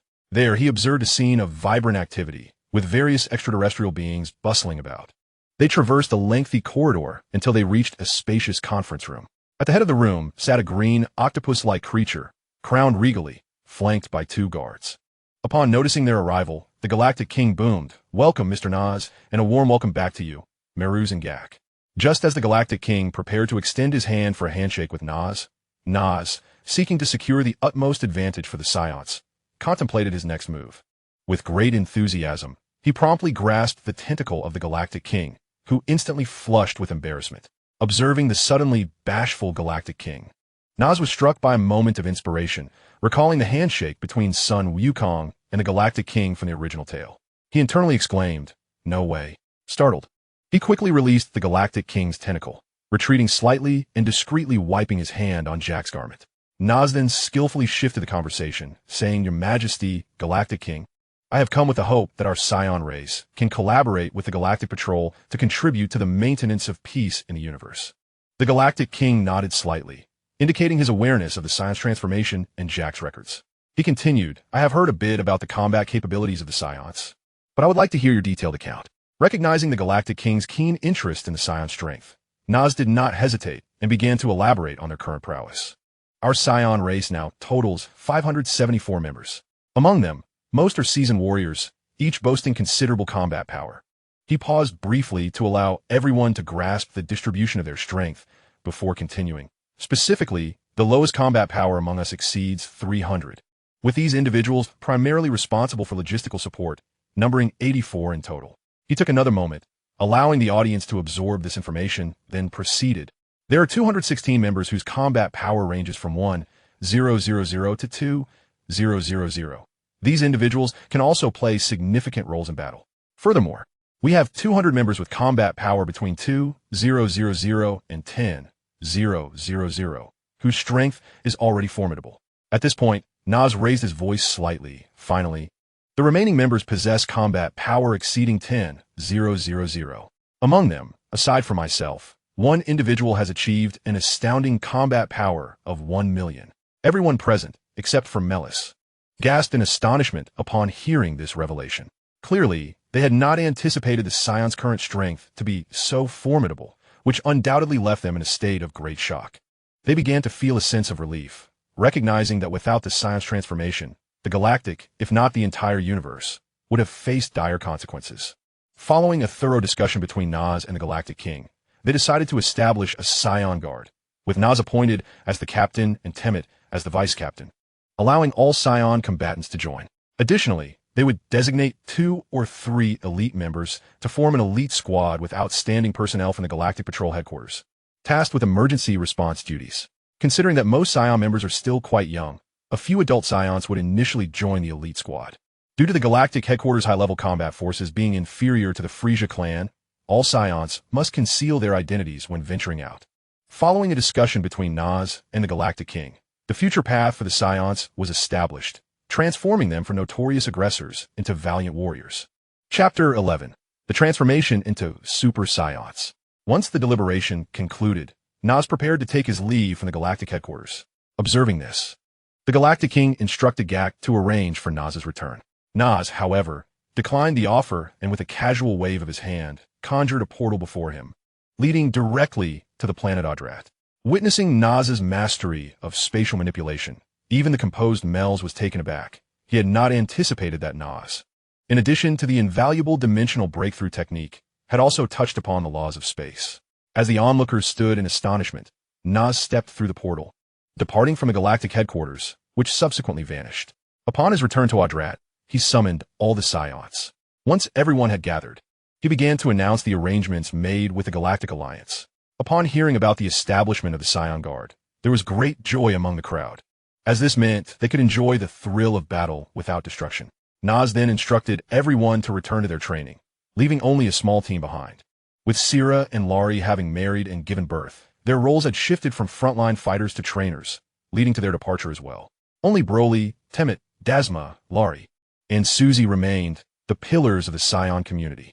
Temmet's combat power had reached an impressive 3,000,000, while Dasma, being older had progressed more slowly, but had still achieved 970,000. Laurie's strength stood at 1 million, and Susie had also reached the milestone of 1 million. The most astonishing of all was Broly.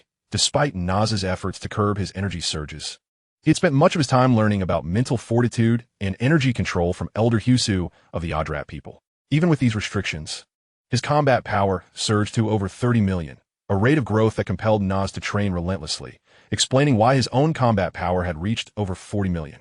Regaining his focus, Naz addressed Temmet, saying, "I have conferred with the Galactic King and appointed you as the captain of our Saiyan Guard. Take Dasma and Laurie to the Galactic Headquarters in due time to form an elite team there.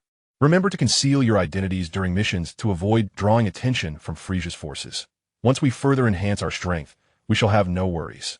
Then, turning to Broly and Susie, he continued, "You two will remain on Odrat to safeguard the planet and continue training our kin, as I endeavor to fully unlock the Super Saiyan transformation." The assembly expressed no dissent regarding Naz's plans. However, the prospect of his impending transformation into a Super Saiyan filled them with excitement, for his success would illuminate their hopes for the future. Under the guidance of Naz, the group began to engage in their respective tasks. Meanwhile, he ventured to that unforgettable place, the perilous valley where he had inadvertently teleported during his training in instantaneous movement. Once a sight of dread, this valley had transformed. The formidable creatures that once posed a grave threat to life had either been captured or consumed for the sake of training the Saiyan offspring. Thus, the valley metamorphosed from one of the most treacherous locations on planet Odrat to a serene sanctuary for cultivation. For 3 months, he immersed himself in profound practice within this valley. During this extensive period, his combat prowess soared like a rocket, culminating in an astonishing breakthrough to 100 million. On a particular day, as Naz floated in meditation, he abruptly opened his eyes without warning. Clenching his fists tightly, he unleashed a powerful shout that reverberated throughout the valley. In an instant, a formidable aura erupted from his being, akin to a volcanic eruption, surging forth like a torrential tide. The sheer strength of this energy caused the surrounding air to roil and boil. His hair shimmered with golden light, ultimately transforming into a brilliant golden hue. However, unlike ordinary Saiyans, his eyes did not turn green. Instead, they became a profound blue, reminiscent of a tranquil lake, symbolizing clarity and composure within. After 3 months of rigorous training, he had finally ascended to the status of a Super Saiyan, perhaps due to his unique breathing techniques and the golden light incantation. His combat power skyrocketed from 100 million to 8 billion, surpassing the transformations of Goku and Vegeta by 30 times in the original narrative. As his formidable aura erupted, the inhabitants of planet Odrat were awakened by its sheer intensity. Figures darted through the air. The first to arrive were Broly, Elder Husu, and Elder Piccolo, followed closely by Susie and Jine. Upon witnessing Naz hovering in mid-air, radiating golden light, and emanating such a powerful aura, they recognized his successful transformation into a Super Saiyan. Excitement surged among them, for with Naz's success, the threat of Frisia was no longer a concern. After exchanging pleasantries with the group, he dismissed everyone except Broly. Observing Broly, who now towered over him, Naz inquired, "Broly, having trained in mental fortitude and energy control under Elder Husu for so long, what have you achieved?" Broly, slightly embarrassed, scratched the back of his head and replied, "Big brother, I've learned quite a bit, and I've practiced the breathing techniques you taught me. However, I truly wish to find someone to spar with." Upon witnessing Broly's progress, he felt it was time to venture forth, sensing that Broly's combat power had surged once again, reaching an impressive 8 million. Thus, it seemed appropriate to explore the cosmos, leaving Susie at home with Zyra to assist her while they embarked on their journey. Hearing Naz's words, Broly leaped with joy, promptly seizing Naz and teleporting to the Saiyan territory. After locating Susie and briefing her, they prepared for their departure. At that moment, Jine rushed in like a gust of wind, her speed akin to lightning, seemingly propelled by the very air beneath her feet. In the blink of an eye, she stood before Naz, panting as she implored, "Naz, could you possibly take me along on your expedition? It has been such a long time since we left Vegeta, and I long to visit Earth and see Kakarot. I wonder how he is faring. I yearn to know his current state." Her words conveyed a profound longing and affection for Kakarot, stirring the hearts of those who heard them. Naz, upon hearing Jine's heartfelt plea, was flooded with memories. Indeed, it had been over a decade since the destruction of planet Vegeta, and time had flown by. Now, Goku must be around 13 or 14 years old. It was certainly time to see him, especially considering he would be the protagonist of the future. Moreover, Nas was mindful of an important matter, the precious sins of beans from the Korin Tower, which he did not want to fall into the hands of that gluttonous Yasu. With this thought, Nas readily agreed to Jine's request. Together, they boarded Nas's spacecraft, ready to embark on their journey to Earth. This vessel had undergone meticulous renovations over the years and now appeared revitalized. It could comfortably accommodate 7 or 8 individuals, and its speed had doubled compared to before. Even more astonishing was the enhancement of the gravity chamber, which had reached 430 times Earth's gravity. Of course, for Nas, such a gravity chamber no longer held significant value. However, once they arrived on Earth, he could have Dr. Brief, Bulma's father, upgrade it further to amplify its capabilities. Thus, with hearts brimming with anticipation, they set off towards Earth. This journey was expected to take 7 days. However, these days would not be mundane like an ordinary trip, as they could utilize this time for training. Although Jine was not a combatant, her perseverance over the years had elevated her combat power to 600,000. While this figure may not be remarkable in the vast universe, it was a commendable achievement for her, given her primary responsibilities lay elsewhere. Time swiftly passed, and before they knew it, 3 days had gone by. On that day, Nas gazed through the spacecraft's porthole, captivated by the resplendent cosmic tapestry above. Suddenly, an unfamiliar sensation surged within him, as if something from a distant realm was beckoning him. He focused intently and discovered a planet, adorned with colossal trees that seemed to pulsate with vibrant life energy. In a fleeting moment, a thought flickered through Nas's mind. He sensed that this planet concealed some profound secret or treasure.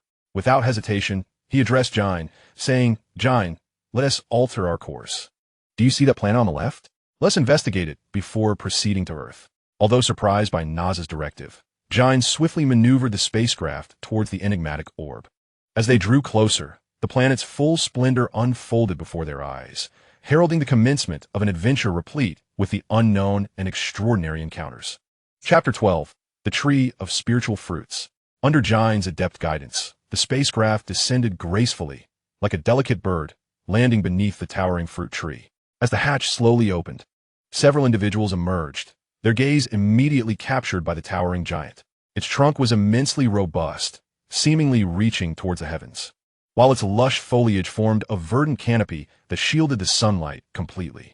Overwhelmed by the sheer magnitude of the tree, they stood in awestruck silence, momentarily at a loss for words.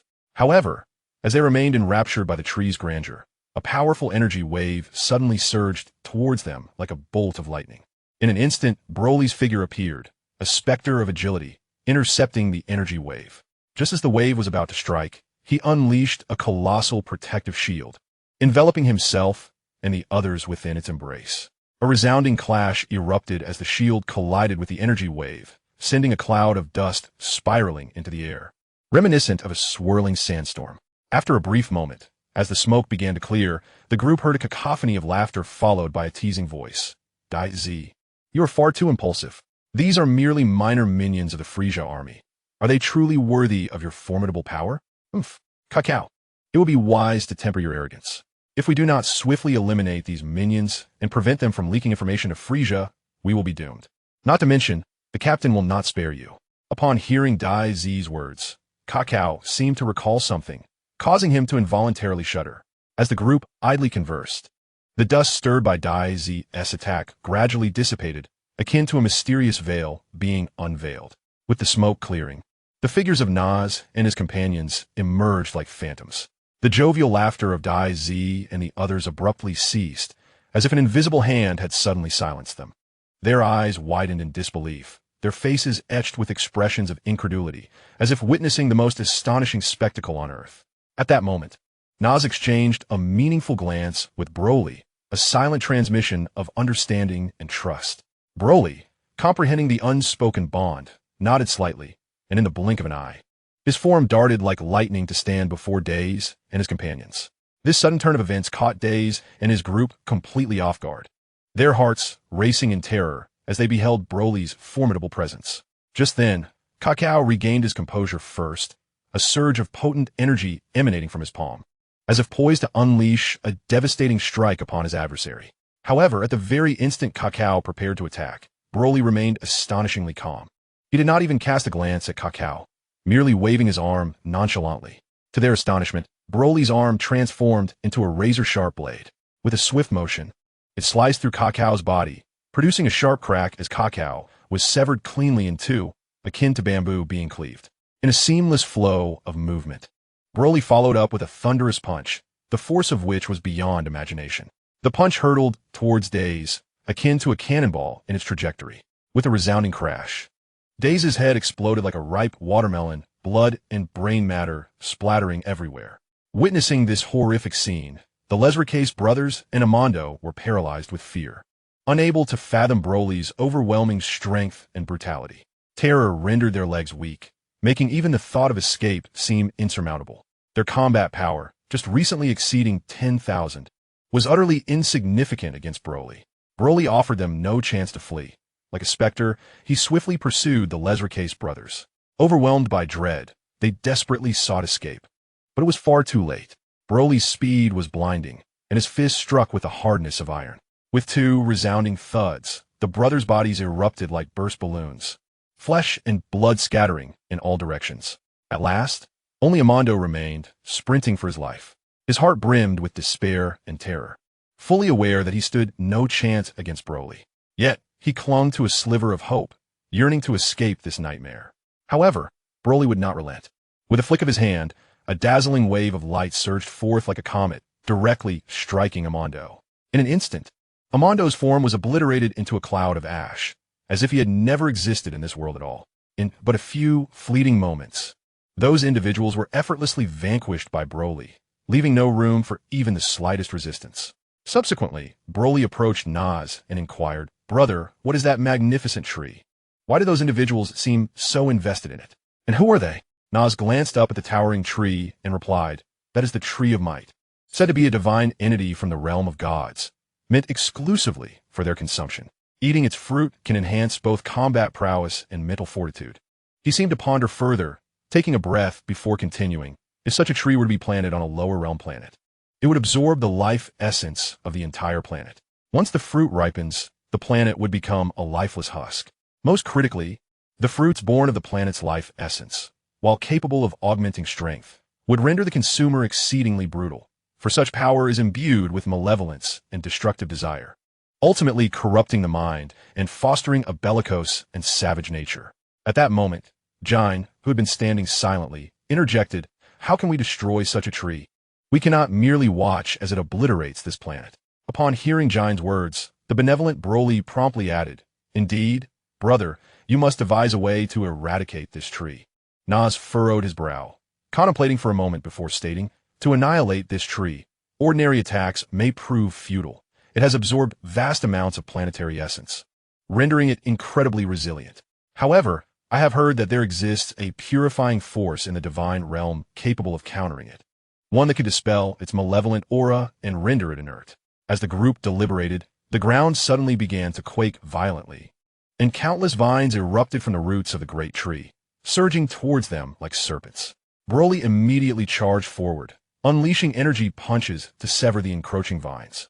Yet, the vines multiplied, seemingly endless in number. Jine exclaimed, "This is not a solution. We must urgently discover a method to harness the purifying force." At that moment, Naz recalled a passage from the original tale wherein Son Goku ultimately employed a spirit bomb, drawing energy from the Tree of Might to vanquish his foes. He realized that the breathing technique he had mastered was uniquely adept at absorbing various energies, potentially allowing him to control the tree's growth. With this thought in mind, he instantaneously teleported to the trunk of the Tree of Might, pressing his hand firmly against its bark and closing his eyes to communicate with it. After what felt like an eternity, he finally received a response from the Tree of Might. Just as he was preparing to take further action, a figure draped in a dark cloak swiftly approached from the distance, arriving before Naz and his companions. Observing their actions, the newcomer coldly inquired, "Who are you? And why do you seek to destroy the Tree of Might?" Upon noticing Jine's tail coiled around her waist, the figure's expression shifted to one of alarm. "You are Saiyans, are you not? Are you affiliated with the Frisia Force?" With that, the figure began to gather energy in their hands, preparing to launch an attack. Upon witnessing the imminent assault, Janae, standing nearby, unleashed her full aura, an overwhelming force crashing down upon the enigmatic figure. A series of resounding thuds echoed, and in an instant, the battle measurement device concealed beneath the hood of the assailant detonated, while he himself was swiftly subdued by the sheer magnitude of Janae's power, collapsing to the ground in a motionless state. At that moment, Nas, having completed his communication, gradually emerged from his silence, and the colossal spirit fruit tree began to shrink, transforming into a mere sapling as he absorbed its essence. Observing this, Nas promptly approached, uprooting the spirit fruit tree and encasing it in energy. After accomplishing his tasks, he sauntered over to Broly and Janae's side. His gaze fell upon the mysterious individual, now bound to the earth by Janae's energy. A smirk curling at the corners of his mouth, hinting at a playful mockery. I was wondering who it might be, he drawled, deliberately elongating his tone to capture the attention of the individual. It turns out to be you, the lowly warrior, fruit farmer, Dales. This proclamation struck Dales like a dagger to the heart, his complexion draining of color as he stared, wide-eyed, in disbelief at the realization that this person knew him. However, his focus quickly shifted to the sizable pit adjacent to him, which had once been the location of the spirit fruit tree, now merely a vacant void, as if the tree had vanished into thin air. A look of astonishment washed over his face, clearly unprepared for such an outcome. His mouth hung agape, yet no words emerged, leaving him in a state of utter shock as he stared blankly at the gaping hole. Nas and his companions found amusement in Dale's bewilderment.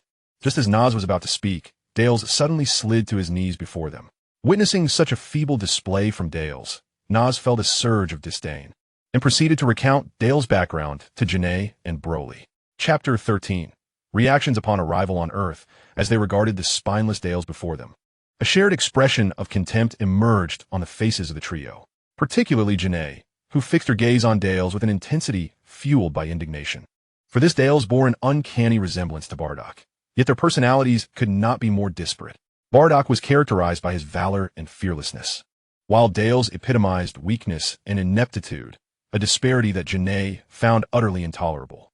Had it not been for Nas' orders to spare Dales, she would have undoubtedly succumbed to her fury, obliterating him without hesitation. At that moment, Nas' voice pierced the silence, shattering the tension in the air. Dales, you lowly warrior, since your birth, you have been dispatched to other planets.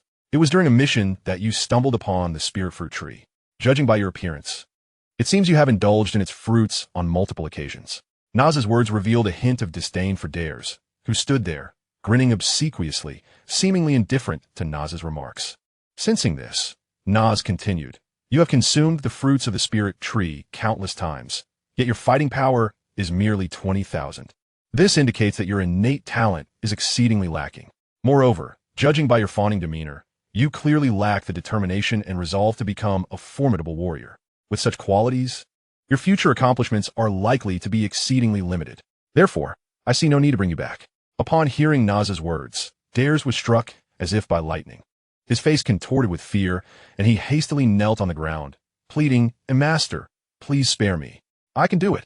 Just give me the spirit fruits, and I assure you I will surpass that woman. Observing the groveling Dares, a cold smirk crept across Nas's lips as he slowly spoke, as a fellow Saiyan. Allow me to enlighten you. While the spirit fruits can enhance fighting power, they come with limitations. Once one surpasses 1,000,000, any further increase from the fruits is negligible. And as for the woman you mentioned, Jine, her fighting power exceeds 600,000. How many spirit fruits do you think you would need to reach such heights? Dares, upon hearing Nas mention Jine's fighting power, stood frozen in shock, his complexion paling and his eyes brimming with despair and disbelief. He muttered to himself, no, this cannot be. How could a Saiyan possess such extraordinary fighting power? You must be deceiving me. Ha ha ha, you are lying. His laughter echoed hauntingly in the vast pit, sounding eerily forlorn. Yet, Nas remained indifferent to his reaction, merely gazing at him with cold detachment. After a moment, Dare's laughter gradually faded, his body began to tremble, as if all strength had abandoned him. Nas, seeing this, deemed it unnecessary to utter another word to Dares. Casually, he unleashed an energy sphere that soared through the air like a blazing meteor, hurtling directly towards Dares. Instantly, the energy sphere collided with Dares, igniting a massive explosion. A blinding light and shockwave surged forth, obliterating Dares into ashes, erasing him from existence. With Dares dealt with, Nas turned to meet the gazes of Broly and Jine, a silent understanding passing among them.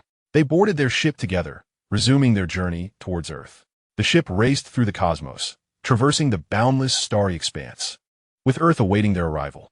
Thus, the vessel carrying Nas and his companions soared through the universe for another 3 days, finally reaching the skies above Earth. Gazing through the mysterious window at the azure planet, Nas fell into contemplation, reminiscing about the Earth of his previous life and recalling his parents and dear friends. His heart enveloped in a profound sense of longing for them. Fortunately, he still has brothers, and his parents are not left to face their twilight years in solitude. He hopes that they can emerge from their sorrow. He dedicates himself to his cultivation, believing that the future may yet hold the promise of reunion. As time flows, his thoughts drift to his work, instantly quelling the pangs of nostalgia for his past life. Reflecting on his present circumstances, a smile unconsciously graces his lips. As his thoughts return, Gnei, filled with anticipation, deftly maneuvers the spacecraft to land upon the ground, eager to find her child, Kakarot, son Wukong. The moment the three of them set foot on Earth, their formidable presence radiates like ripples in water, causing the very planet to tremble at that instant. This aura sweeps across the landscape with the ferocity of storm, leaving mountains, rivers, cities, and villages alike in awe of its tremendous power. The first to sense this energy is a being residing within a half-circular temple that hovers above the Earth, near the atmosphere. This temple, akin to a resplendent jewel, emanates a mysterious and solemn light. Inside, two divine figures engage in hushed conversation. One voice, tinged with concern, speaks. "Mr. Bobo, look at those 3 cosmic visitors. Their essence is truly remarkable, especially that tall one. His presence is not only powerful, but imbued with a savage force. I wonder if their arrival heralds good or ill for our planet." The other voice, more gentle, seeks to soothe the speaker's anxiety. "Heavenly One, there is no need for excessive worry. While their energy is indeed tumultuous, I do not sense any malevolent intent within it. Perhaps they are merely passing through or have other objectives in mind. Let us observe for a time longer to discern their actions." Upon hearing Mr. Bobo's reassurances, the Heavenly One sighs with a slight sense of relief, yet still expresses lingering unease. "I hope so. Should they truly bring chaos to Earth, I shall risk my very life to seal them with a magic seal wave. I cannot allow our world to suffer harm." Mr. Bobo nods vigorously in agreement with the Heavenly One's resolve. As they converse, their gazes instinctively shift toward the location of the 3 newcomers. Below the temple, a towering spire ascends into the clouds, seemingly a conduit linking heaven and earth. Within this tower resides the temple's gatekeeper, a plump cat, indeed, a cat sage who has lived for 8 centuries. He had been focused on the direction of the king's palace on Earth when the sudden arrival of these cosmic visitors startled him into a cold sweat. He murmurs to himself, "Such astonishing energy. Even King Piccolo appears as an ant before them. What could their purpose for coming to Earth be?" Overwhelmed by the strength of these 3 presences, he finds himself unable to return his attention to the palace. At this moment, the fierce battle within the royal palace was reaching its climax, with both sides elevating their energies to their utmost limits. Unbeknownst to them, the objective of the 3 celestial visitors was to target one of the factions engaged in the conflict. As their spacecraft descended gracefully onto a desolate expanse, the hatch slowly opened, revealing 3 silhouettes emerging from within. Among them was a woman named Gnei, who tightly gripped a combat measurement device, her eyes fervently fixed on the screen, seemingly in search of a vital target. Gnei deftly maneuvered the combat measurement device, her fingers gliding rapidly across the screen, continuously adjusting the search parameters and range. After an intense period of searching, the instrument emitted a series of beeping alerts, pinpointing a location of exceptional power. Without hesitation, Gnei concentrated her focus on this location, immediately unleashing her formidable perception in an attempt to establish a connection with the target. Despite the years that had passed, the familiar energy was indelibly etched in her memory. She was convinced it was her son, Kakarot. As Gnei immersed herself in sensing Kakarot's essence, her expression suddenly shifted to one of grave concern. She keenly detected a precipitous decline in Kakarot's energy, igniting a sense of urgency within her. Without waiting for Nas to issue any orders, she shot towards Kakarot as direction like an arrow released from its bow. Observing Gnei's frantic departure, Nas and Broly exchanged knowing glances, fully aware of her emotional state and her resolute decision. Moments later, as they sensed Gnei's movement had ceased, the two shared a tacit nod. They promptly executed an instantaneous teleportation, appearing beside Gnei in the blink of an eye. Upon stabilizing their positions, they beheld Janae cradling a wounded child, none other than Kakarot, son Goku, with wisps of lingering smoke hovering above them. As Janae prepared to request Naz to assist in transporting her and Goku back to the spacecraft for treatment, a figure emerged in the distance, a muscular Yasuo, known as Yachirobe. Clutching a katana, he warily regarded Naz and his companions, demanding, "Who are you? Put Goku down immediately." Before Naz could respond, Janae interjected, "I am his mother. We mean him no harm. He is injured. I must take him for treatment. Are you his friend?" Hearing her words, Yachirobe gradually lowered his guard and sheathed his katana. His trust was not easily won, but upon noticing that Janae bore a tail akin to Goku's, he felt reassured. "I have a senzu bean. If he consumes it, he will be healed without the need for a hospital," Yachirobe stated, pulling a senzu bean from his pocket and offering it to Goku. As Goku ingested the bean, his wounds instantaneously healed, and he promptly wriggled free from Janae's embrace. Upon landing, he began to watch Janae with caution and inquired, "Are you my mother? What does a mother do? Can she be eaten? Moreover, I have never seen you before." The crowd fell silent at Sun Wukong's words, and the previously relaxed Yachirobe hurried to Sun Wukong's side, adopting a vigilant stance once more. Chapter 14. The Reunion of Mother and Son, Creating the Gravity Room. Hearing Sun Wukong's words, Janae felt as though struck by lightning. Her heart shattered at the realization that her longed-for son did not recognize her. Observing Janae's sorrow, Nasi interjected, "Kakarot, have you suffered a head injury in the past?" Upon hearing Nasi's remark, Janae quickly turned to Sun Wukong, who scratched his head and replied, "You're quite perceptive. How did you know I fell and hurt my head when I was young?" He chuckled foolishly at this recollection. With Sun Wukong's explanation, Janae began to understand the situation. She then proceeded to narrate his origins to him, while the divine beings in the temple became aware of the trio's purpose for coming to Earth.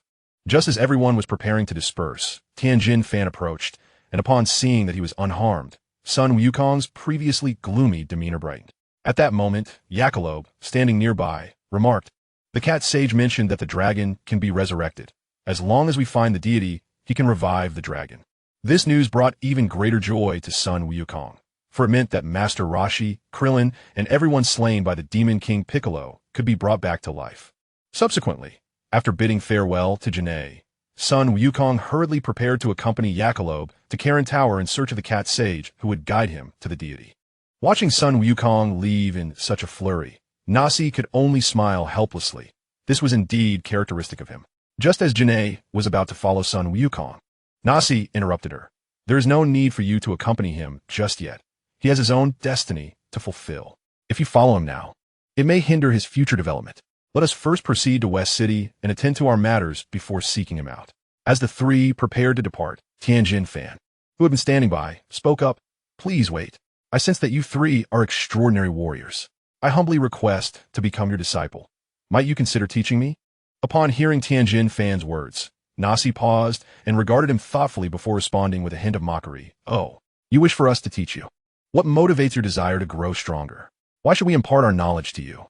After a moment of contemplation, Tianjin Fan resolutely declared, "I wish to grow stronger so that I may prevent my friends from perishing before my eyes. I am willing to pay any price if you will teach me." Seeing Tianjin Fan's unwavering determination, Nasi's expression shifted as he remarked, "If you wish to avoid witnessing your friends die, you could simply keep your eyes closed." With that, Nasi turned and walked away. Upon hearing Naz's words, Tian was taken aback, his three eyes widening in astonishment. Beside him, Jine and Broly burst into laughter at Tien's dumbfounded expression. As the two turned to follow Naz, Tien found himself in a moment of quiet despondency. Suddenly, he heard Naz's voice echoing, "There is no need for a master-student relationship, but if you wish to grow stronger, you must hurry and keep up." Initially enveloped in sorrow, Tien swiftly picked up the Dragon Ball, which had turned to stone, and activated his instant transmission to catch up with the others. The quartet set forth towards West City, with Tien closely trailing behind Naz and the others, his eyes brimming with the desire for strength. Upon arriving in West City, they headed directly to Capsule Corporation. After encountering a few obstacles, the group resorted to instant transmission to meet Dr. Brief. Upon meeting him, Naz wasted no time and declared, "Hello, Dr. Brief. I am a Saiyan from another planet, and I wish to reside on Earth. I would like to negotiate a trade involving some shares of Capsule Corporation in exchange for our spaceship and certain extraterrestrial technologies." Dr. Brief, intrigued by the spaceship in the courtyard and the materials pertaining to alien technology, inquired, "So, how much equity are you hoping to exchange for these extraterrestrial assets?" Sensing Dr. Brief's keen interest, Nas directly responded, "We Scions typically do not engage in construction. We will not partake in the management of the company, but would be content with dividends. Therefore, we seek 30%, 10% each for the three of us. What do you think?" Dr. Brief considered the proposal, recognizing that the company was entirely owned by his family, and thus, accommodating 30% was not an issue. After some deliberation, both parties reached an agreement. Once the partnership was established, Nas added, "Dr. Brief, I have one more request. Could you assist us in constructing an adjustable gravity chamber?" Without looking up from his documents, Dr. Brief replied, "Certainly, but what is the maximum gravity you would require?" "The higher, the better, but it must be at least 500 times, Nas responded. Dr. Brief paused, setting his documents aside, and asked, "Can you withstand such immense gravity?" With a smile, Nas reassured him, "We Scions possess robust physiques. As our battle power increases, we can easily adapt to such gravity." Dr. Brief acknowledged, "Based on Earth's current technology, I could only provide a gravity chamber of up to 500 times. However, with the materials and information you've provided from other planets, I can construct a chamber capable of withstanding up to 3,000 times." As the discussion concluded, Mrs. Brief, Bulma's mother, approached with several drinks, setting them down before looking at Nas and exclaiming, "Oh ho!" The robust young man asked if he could accompany me on a date.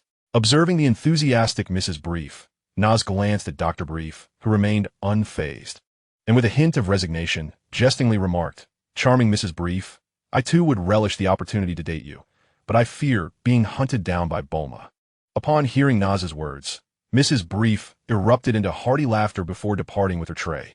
As the construction of the gravity chamber required some time, Nas commenced preliminary training with Tien. He instructed Tien to engage in high-intensity physical training in a regular environment while imparting some combat techniques. Tien approached his training with utmost seriousness, meticulously practicing each movement. During breaks, Jine and Broly would also share invaluable combat experiences from their Saiyan heritage with Tien. As time progressed, Tien distinctly felt his strength surging, filling him with confidence for the future and reinforcing his resolve to grow stronger in order to protect his friends. He eagerly anticipated the completion of the gravity chamber, hoping for even greater breakthroughs. On this particular day, Nas instructed someone to procure 4 enormous universal capsules filled with a plethora of fish from market. He then prepared to journey to Karen Tower with these capsules. Once everything was in order, Nas began to sense the energy of the cat sage, and upon detecting it, he teleported directly to Karen Tower. Upon his arrival, he observed the cat sage engaged in a game with Yajirobe, where they were testing how many senzu beans Yajirobe could consume in one sitting. This sight left Nas momentarily speechless, prompting him to interject, "Do you not fear the waste of such precious resources? Will you not regret it later?" Startled by Nas's voice, both Yajirobe and the cat sage turned to face him, their expressions filled with trepidation. Yajirobe, clearly irked, retorted, "When did you arrive?" The cat sage, sensing Nas's unfathomable energy, felt a chill run down his spine, akin to being scorched by the sun. To divert attention, the cat sage retrieved a handkerchief from behind to wipe the cold sweat from his forehead and asked, "Sir, may I inquire as to the purpose of your visit?" "I have come to propose a trade," Nas replied. The cat sage, slightly easing his tension, inquired, "What do you wish to trade?" "With your formidable strength, I doubt there is anything here that could pique your interest." With a smile, Nas produced several universal capsules and stated, "You are being modest. For the senzu beans you possess are indeed quite valuable. I have filled these capsules with various types of fish and would like to trade them with you. What do you think?" The cat sage's eyes brightened at Nas's words, and feigning indifference, he asked, "That is acceptable, but how many do you wish to exchange? How much fish is contained within those capsules?" Observing the cat sage's demeanor, Zhang Bao chuckled and replied, "Each of my capsules contains several tens of tons of fish. I wish to trade for all your senzu beans." Upon hearing that Nas was about to exchange all the celestial beans, the cat sage began to hesitate. At that moment, Akalobe, who had been lingering nearby, heard Nas mention the multitude of fish within the capsule and was immediately captivated. He hurriedly approached the cat sage and urged, "You must agree to his offer. There are so many fish of various kinds, enough for us to feast upon for quite some time, and surely they are far tastier than those wretched beans." Initially indecisive, the cat sage, under Akalobe's relentless persuasion, acquiesced to Nas's proposal and subsequently escorted him to the storage room. Upon discovering 3 large jars brimming with celestial beans, Nas eagerly inspected them. Satisfied that everything was in order, he promptly activated his meticulously crafted personal space and carefully placed the beans within. He then handed over the capsule filled with fish to the two and addressed the cat sage, saying, "I kindly request that you continue to cultivate celestial beans, as they are a vital strategic resource. In the future, Earth will face numerous adversaries, and these beans will serve as a significant boon for our warriors in their quest for triumph." Without waiting for a response, he executed a teleportation maneuver and vanished from Corinta. His next appearance was in the plaza of the Heavenly Temple, where Nas, believing he could evade detection, was eagerly watching the battle between Sun Wukong and Mr. Bobo when suddenly a voice echoed from behind him. Chapter 15. The Exchange of Celestial Beans and the Summoning of the Dragon. At that moment, an unexpected voice erupted from behind, akin to a thunderclap, startling Nas and causing his entire body to tense as if struck by electricity, every muscle contracting in an instant. An invisible pressure enveloped his back, prompting a sheen of cold sweat to break out, clinging his clothing tightly to his skin. Nas's heart raced, pounding as though it might leap from his throat. He struggled to swallow, then, like a mechanical being, slowly turned his head to face the source of the voice. Standing behind him was a short, rotund figure with a complexion as dark and shiny as coal. Upon closer inspection, the amusing features with a sausage-like lip and dressed in traditional Indian attire were curiously observing Nas. "Sir, might I inquire what brings you to the Heavenly Temple?" Mr. Bobo asked, his expression stoic. Though flustered, Nas feigned composure, pretending not to recognize him.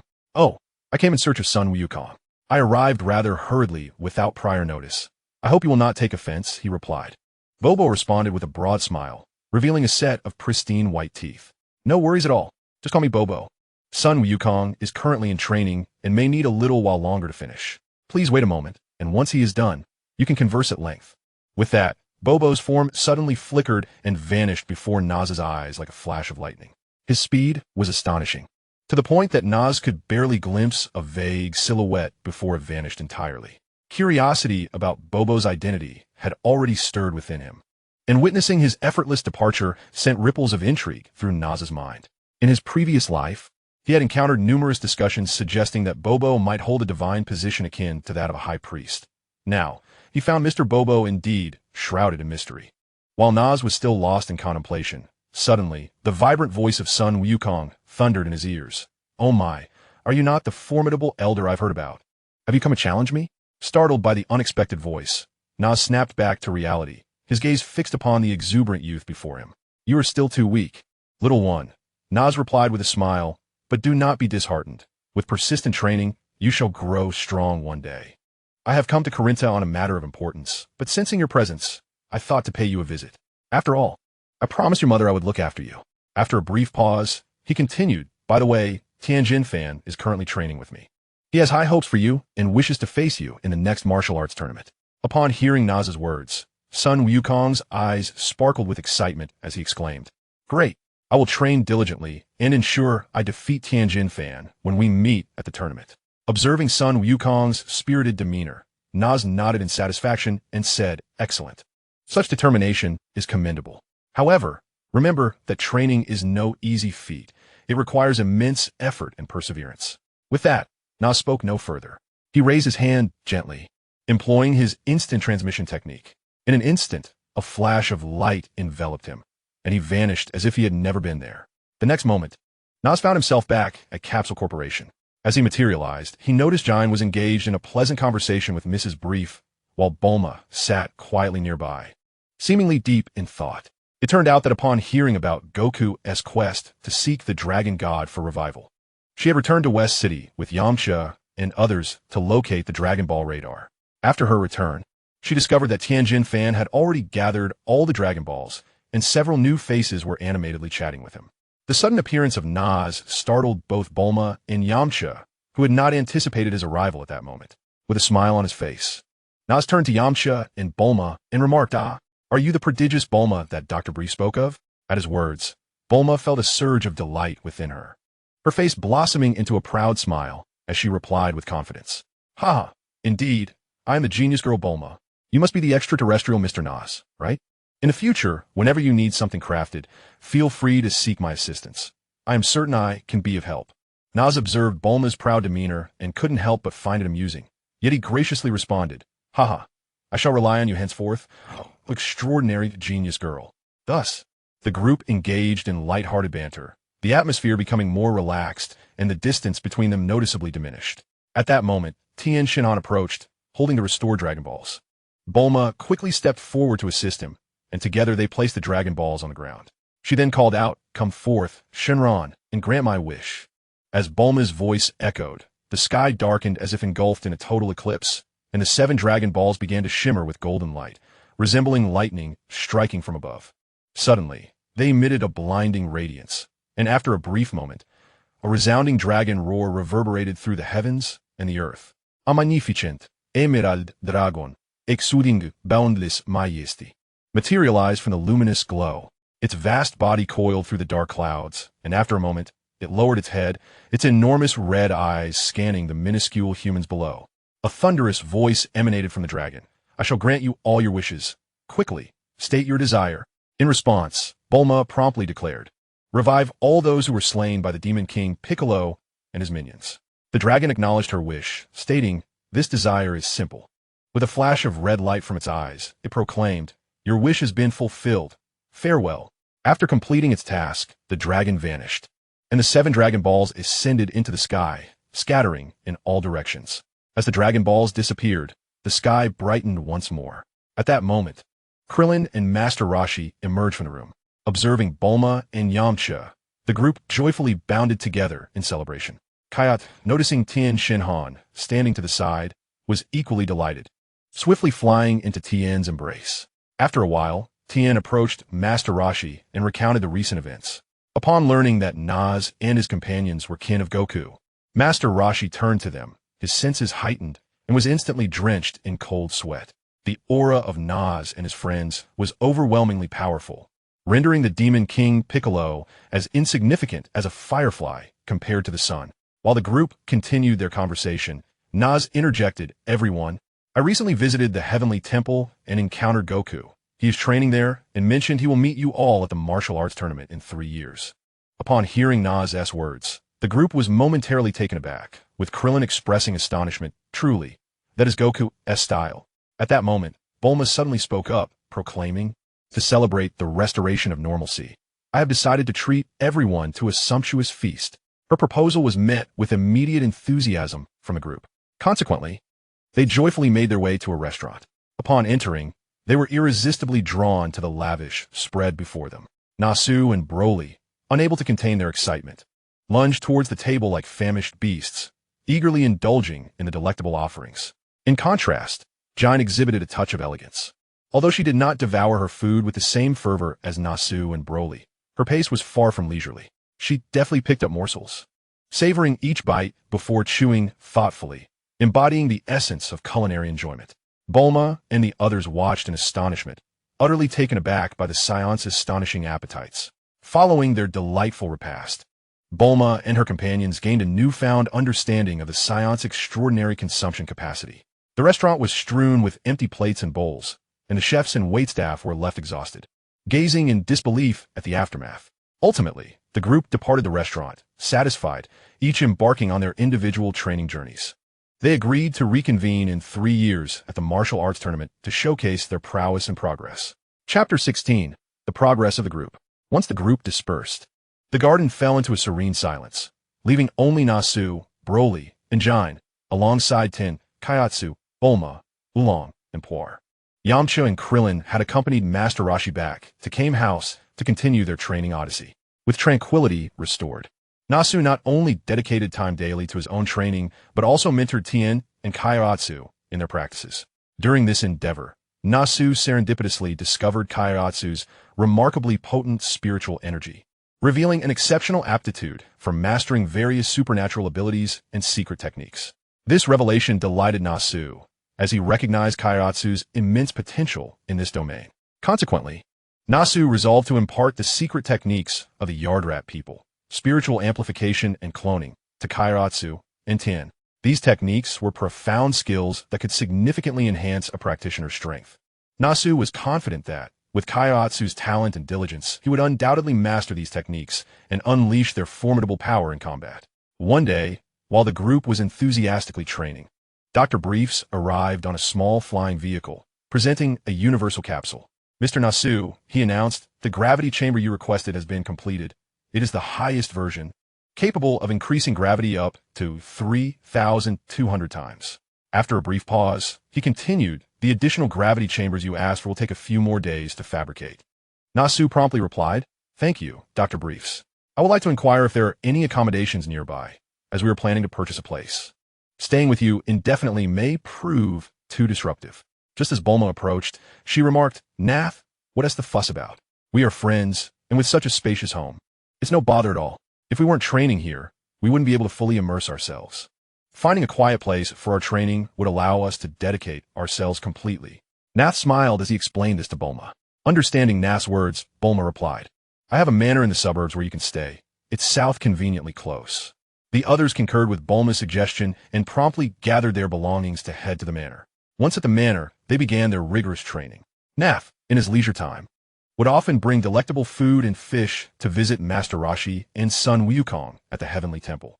His visits to the temple were also an opportunity to seek martial arts guidance from Bobo. Thus a year passed. One day, after concluding a lengthy training session, Nath returned to the manor, his weary body dragging along. As he stepped through the grand entrance, he was met by Jine and Suzy approaching him. A hint of urgency was evident on Jine's face as she hurried to Nath, exclaiming, "Nath, today, Temart contacted me. He mentioned that during their mission on Kepler's star, they unexpectedly encountered Vegeta and his companions." Nath's brow furrowed slightly, surprised by the news. However, he quickly regained his composure and inquired, "Oh, did Temart reveal his identity?" "And Suzy, your visit to Earth today must hold more significance than merely conveying this information, correct?" Suzy nodded vigorously, clarifying, "Of course not, Captain. I'm here primarily to update you on the latest developments concerning our Saiyan clan." Nath gestured for Suzy to continue. Taking a deep breath, she elaborated, "When Temart and the others encountered Vegeta, they did not disclose their identities. They were accompanied by a few Galactic Patrol officers and successfully eliminated the remaining members of Frieza's army. However, Vegeta was not so fortunate. He was thoroughly beaten but managed to escape in the end."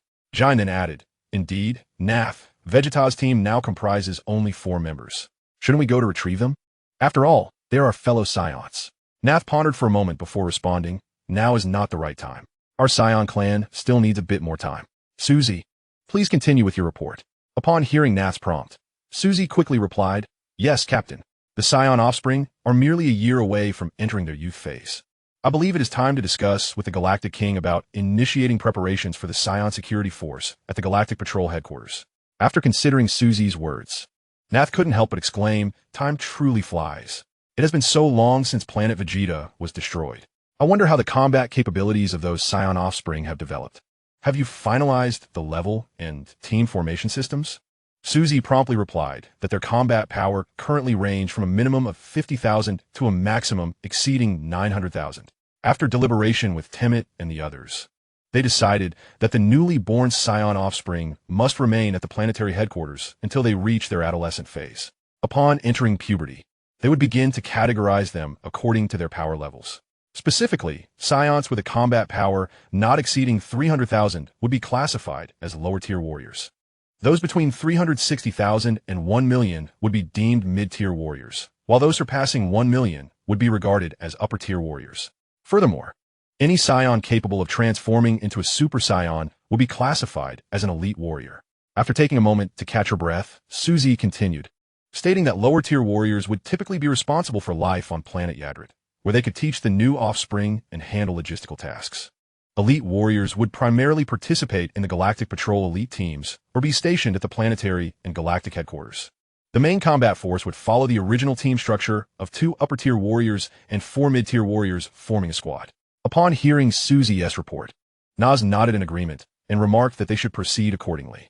He added that aside from Temmet's successful transformation, the others needed to accelerate their progress as he planned to return to planet Yadrit next year for a collective training session with all combatants. Elated by Naz's words, Suzy responded, affirming, "Understood, Captain.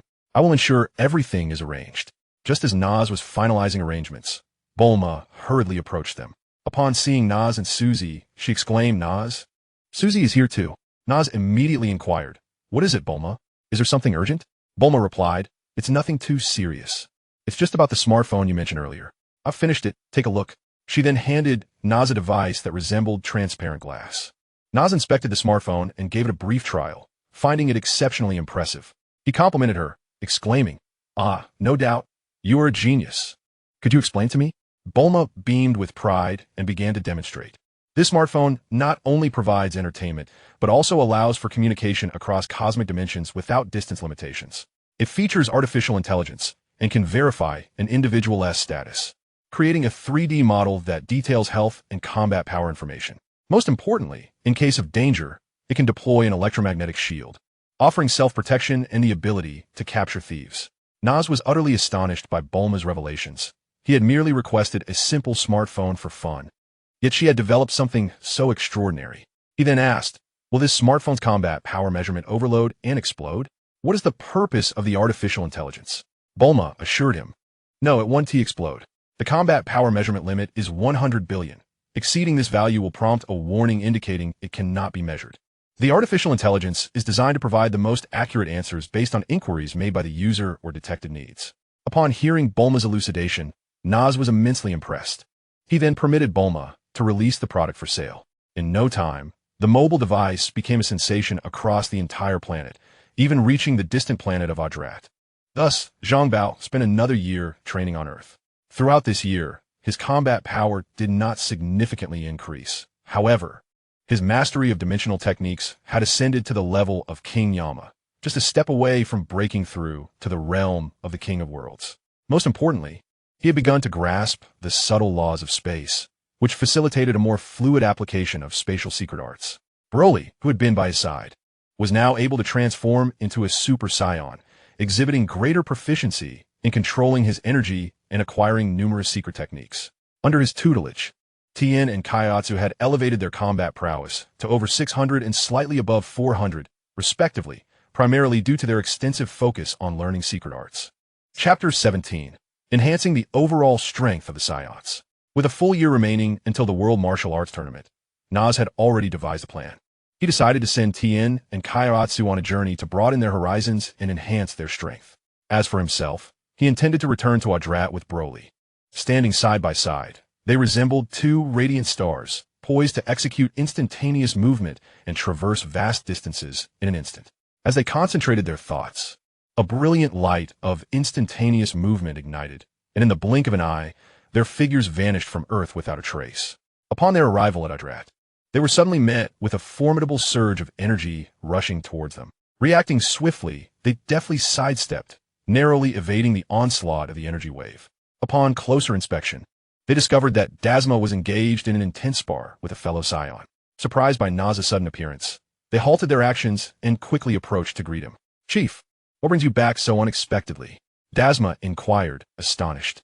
Naz smiled gently and explained, "I had previously instructed Suzy to relay a message to you. My return is to train you all rigorously to bolster your strength, ensuring greater safety during your future missions." Upon hearing Naz's words, the faces of the gathered Saiyans radiated with joy, their hearts brimming with gratitude towards their chief. They had initially perceived themselves as mere ordinary Saiyans, believing that their chief had not only saved them, but also bestowed upon them a new lease on life. They were profoundly moved to realize that the chief valued their futures so highly, instilling within them a sense of immense pride and motivation. This news spread like a gentle spring breeze throughout the entirety of Adrat.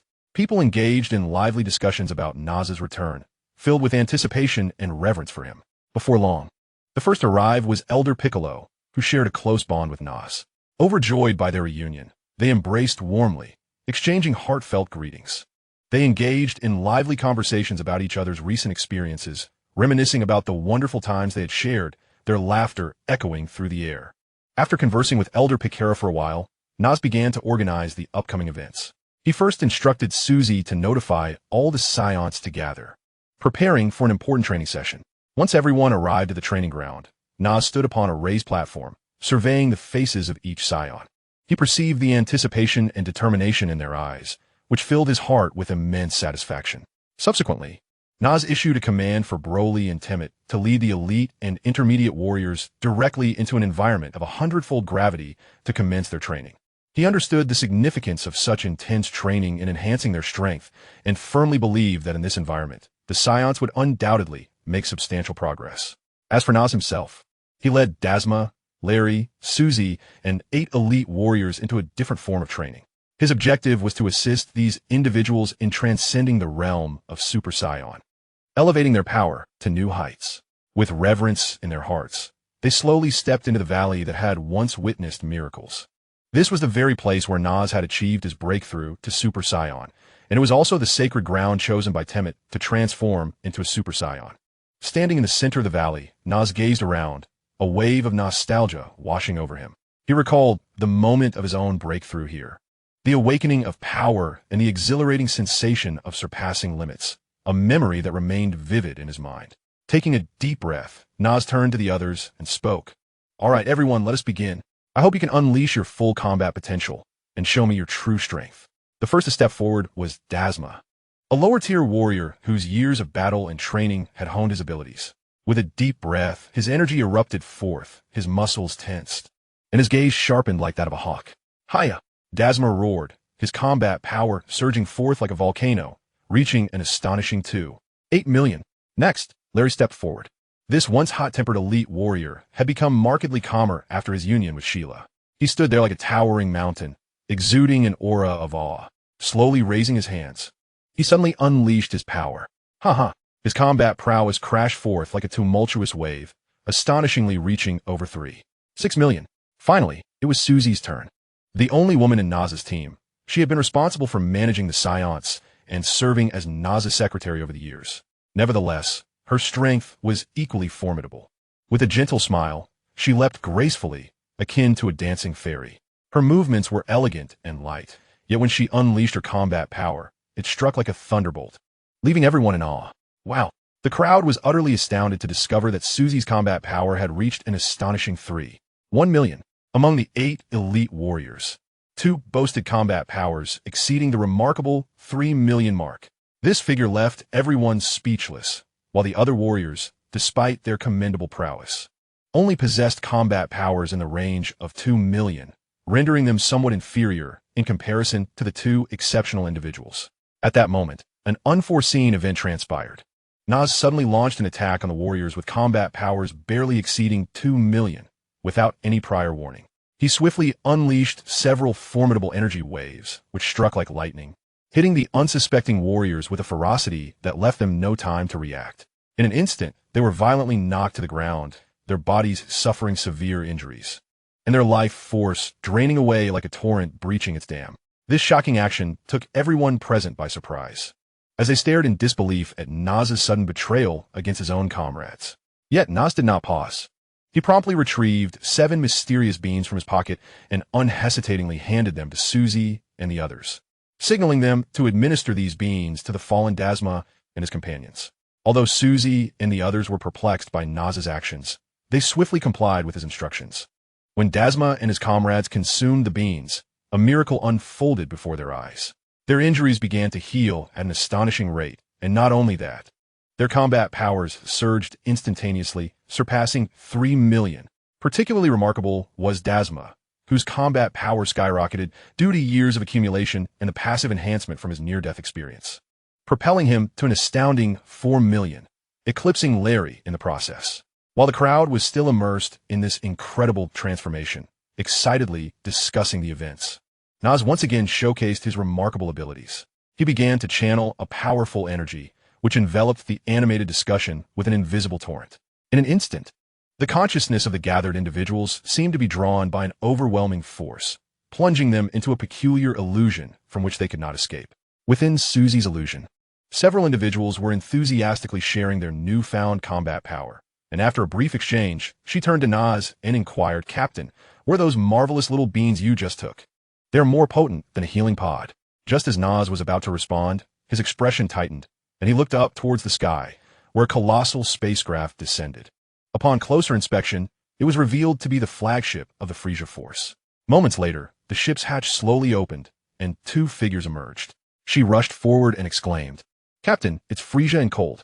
Upon hearing her voice, Frisia's figure flickered and appeared before her in an instant, delivering a powerful punch that sent her flying.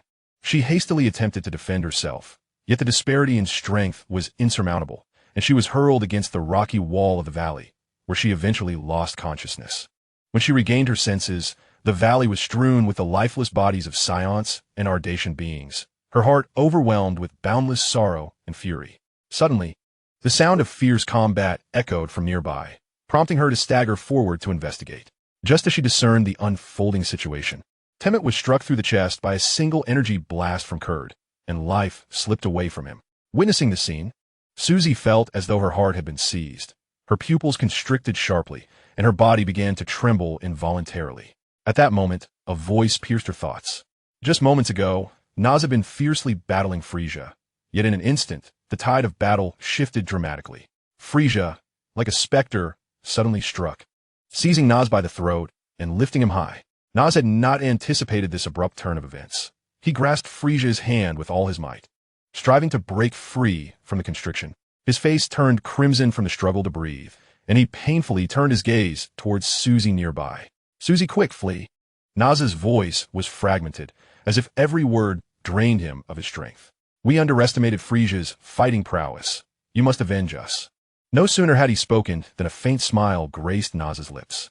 Then a deafening explosion erupted, and in an instant, Naz's body disintegrated, the ferocious blast engulfing everything around him. Witnessing Naz's tragic demise, Susie's heart was instantly submerged in anguish and wrath. Her eyes widened in disbelief at the horrific scene before her, and she let out a heart-wrenching cry. "Chieftain!" With this exclamation, a remarkable transformation began to unfold within Susie. Her pupils gradually faded into a blank void, as if her soul had departed. Simultaneously, her hair began to shimmer with an otherworldly light, fluctuating between brilliance and dimness. Suddenly, another earth-shattering explosion resonated as her hair ignited, transforming into a dazzling golden hue. A formidable aura radiated from her, akin to a volcanic eruption, shaking the very fabric of her surroundings. In that moment, Susie completed her transformation into a Super Saiyan, her strength elevated to unprecedented heights.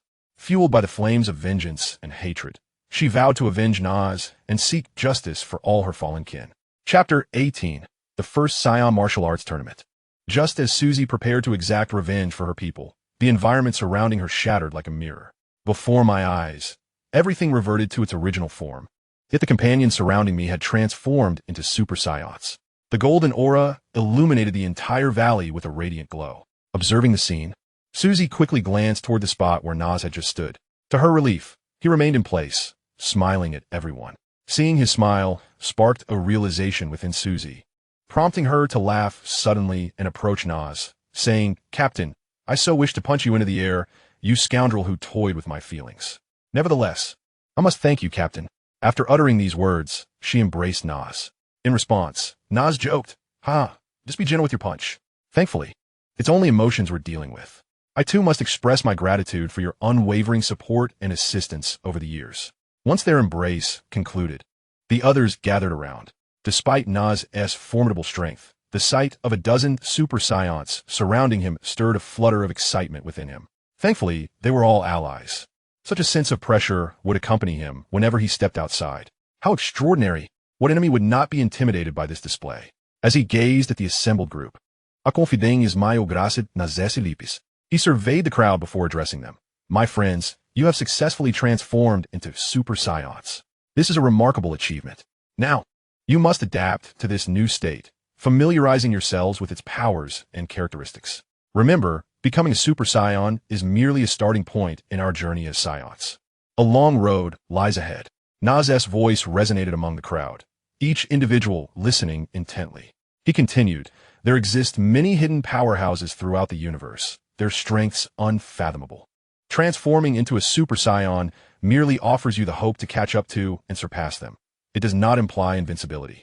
Therefore, even your daily lives, do not relax your standards. Continuous training is essential to elevate your strength." He paused briefly, allowing time for his words to sink in.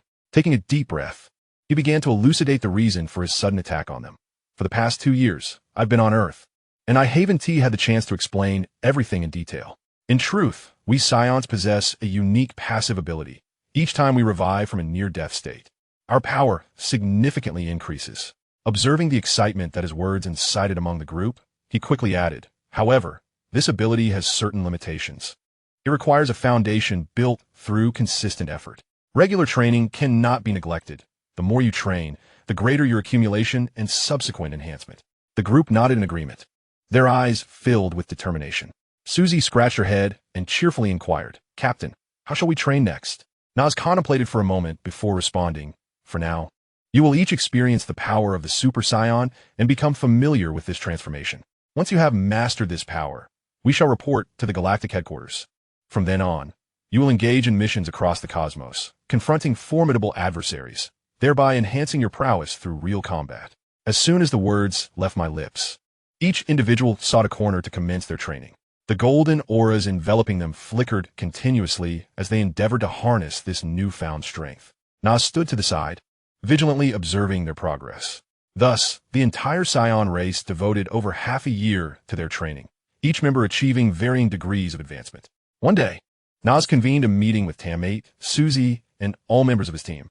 Upon their arrival, he spoke earnestly.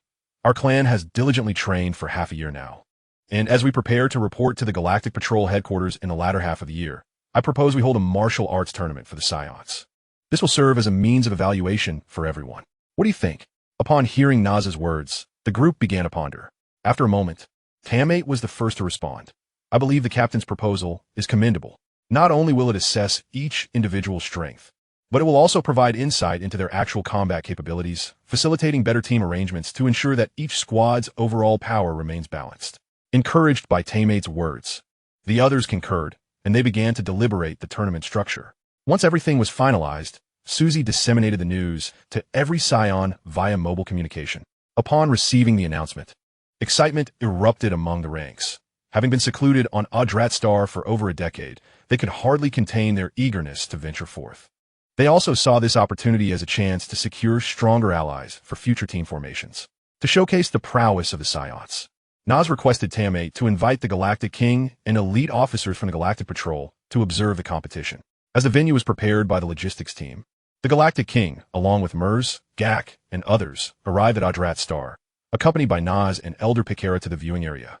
Upon witnessing the newly constructed arena, where the ground was crafted from the universe's hardest material, adamantine, they noted the protective barrier erected to shield against accidental injuries from the contestants' attacks. Once these preparations were complete, under Laurie's moderation, the inaugural Saiyan martial arts tournament commenced. The atmosphere was electric as the competition began. Contestants unleashed their energies, vibrant auras illuminating the arena, signaling the imminent clash of fierce battles. The first two Saiyan fighters, upon engaging, unleashed powerful waves of energy, causing the arena to tremble. The audience erupted in cheers and gasps, captivated by the thrilling showdowns. In these spectacular duels, some contestants showcased their agility, deftly evading attacks before seizing the moment to deliver decisive blows. Others relied on sheer strength, each collision resounding through the air with piercing intensity. As the tournament progressed, formidable contenders gradually emerged, revealing their exceptional capabilities. Dasma's son thrived on the battlefield, deftly harnessing the formidable power of the Super Saiyan to relentlessly overpower his adversaries. The Galactic King and the elite patrol officers watched in rapt attention, astonished by the Saiyan's remarkable advancement in strength during their training. Meanwhile, Nas observed each contestant's performance, devising a clearer strategy for the forthcoming team arrangements. As the competition progressed, only two elite warriors remained, each boasting a combat power exceeding 1.6 million. Their entrance ignited the arena, with everyone aware that a monumental clash was imminent. Locking eyes, they exchanged glances brimming with the fervor of battle, and simultaneously unleashed a brilliant golden aura, illuminating the entire arena with dazzling brilliance. At the onset of the match, they surged towards each other at breathtaking speed, their fists and feet colliding with thunderous roars. Each strike resonated with immense energy, causing the stage to tremble. The audience rose in unison, cheering fervently for their champions.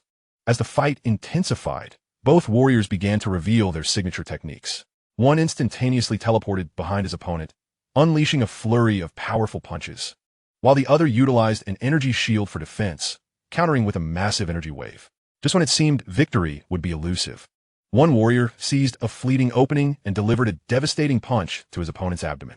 The blow sent his rival hurtling across the stage, crashing heavily onto the platform. Yet, undeterred, the opponent swiftly regained his footing and re-entered the fray. Ultimately, after a fierce contest, one warrior triumphed through superior skill and unwavering determination. The arena erupted in thunderous applause, and Nas wore a satisfied smile, filled with confidence in the Saiyans' future. With the competition concluded, a new chapter for the Saiyans unfolded. The Galactic King, having reclaimed significant territory in the Western Galaxy due to the elite squad's efforts, urgently required manpower. He intended for the Saiyans to take up positions in the Western Galaxy.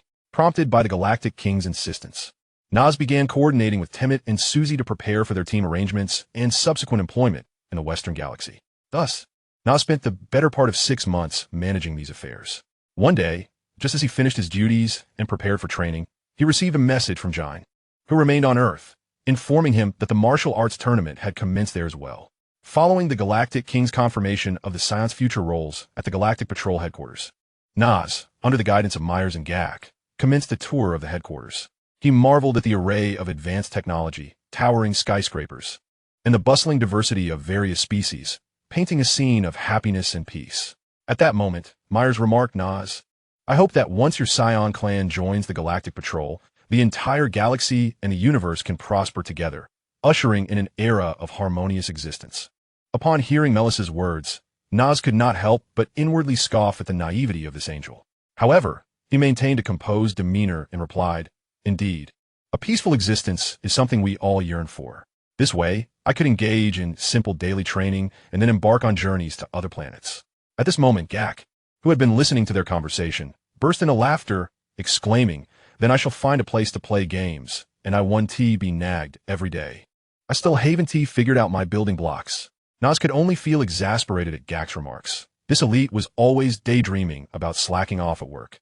Suddenly, Gak exclaimed in a peculiar tone, "Nas, since the Saiyan security force has been established, you have become a leader, haven't you? Could you possibly transfer me to your security team? I'm quite formidable. Typically, 3 to 5 individuals cannot even approach me." After finishing his statement, Gak began to perform a comical series of punches. Observing Gak's antics, Nas couldn't help but think that if this world had an Ultraman, Gak would surely be an alternative representative from the Land of Light. This thought sparked curiosity within Nas, leading him to ask Melis, "Is there no Ultraman or Otsutsuki clan in our universe?" Melis pondered for a moment before responding, "I have not heard of what you speak. Is it a race from another universe?" At this, Nas inquired, "Are there other universes beyond the 12? Melis glanced at Nas and replied, "Apart from the 12 universes, there exists a demon realm, but beyond that, my knowledge is limited.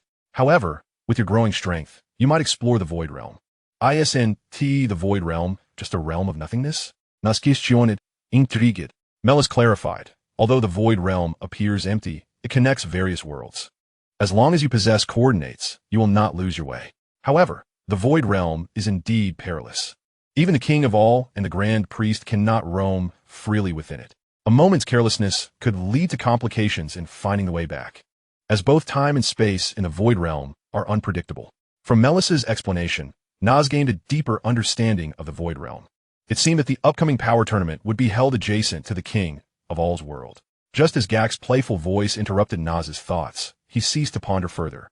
Acknowledging that his current strength appeared feeble in the eyes of the gods of destruction and angels, contemplating such distant matters felt unrealistic. Regaining his focus, Nas dedicated himself to enjoying the scenic views of the Galactic Patrol headquarters alongside Melis and Gak, contemplating any inspirations he could glean for his future construction back on Adrat Star.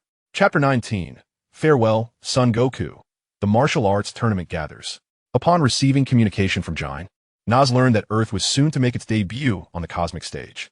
Due to arrangements over the past 6 months, the Saiyans had mostly been deployed, leaving only the logistics team stationed on Adrat Star, where he found himself with little to occupy his time. Without hesitation, he summoned Suzy, his expression serious as he spoke to her. "Suzy, the clan members have been adequately arranged, and truly, I find little of significance left for me to attend to here. Therefore, I intend to venture to Earth to explore opportunities for our future endeavors. I must rely on you to manage the affairs of the clan in my absence." However, Suzy appeared unimpressed by his reasoning, a faint smile playing at the corners of her lips as she replied, "Captain, you certainly have a knack for making excuses. This talk of expanding business on Earth is merely a ruse for you to indulge in some leisure, isn't it?" Faced with Susie's candid jest, Nas couldn't help but chuckle awkwardly, rubbing his nose in an attempt to mask his embarrassment. Amused by his discomfort, Susie chuckled and said, all right, my dear Captain. Off you go. I shall manage everything here." Upon hearing her words, Nas felt a surge of happiness, and before she could react, he swiftly activated his teleportation ability, vanishing in the blink of an eye to the location of Elder Hugh Su. Watching Nas depart, Susie shook her head with a smile, bemused by the situation. Upon arriving at his destination, Nas immediately spotted Broly and Elder Hugh Su, who were seated in silence, their eyes shut, seemingly engaged in profound meditation. Broly was indeed an enigma. On Adrat, aside from following Nas, his favorite pastime was to remain in the presence of Elder Hugh Su. Nas had once curiously inquired about this preference, to which Broly provided an answer that left him somewhat puzzled. He claimed that only by being there could his heart remain as tranquil as a still lake, undisturbed by ripples. Each time Nas observed Broly's serious demeanor as he spoke earnestly, he found it quite amusing. After all, the legendary Saiyans were known for their fiery spirits and impassioned emotions. How could one like him maintain such serenity? However, as time passed, Nas began to realize that perhaps Elder Hugh Su's meditative practices had indeed influenced Broly, instilling in him a remarkable composure. With this understanding, Nas chose not to dwell further on the matter. At that moment, Nas suddenly appeared before them, interrupting their meditation. Startled, Broly quickly rose, concern evident in his voice as he asked, "Brother, what brings you here?"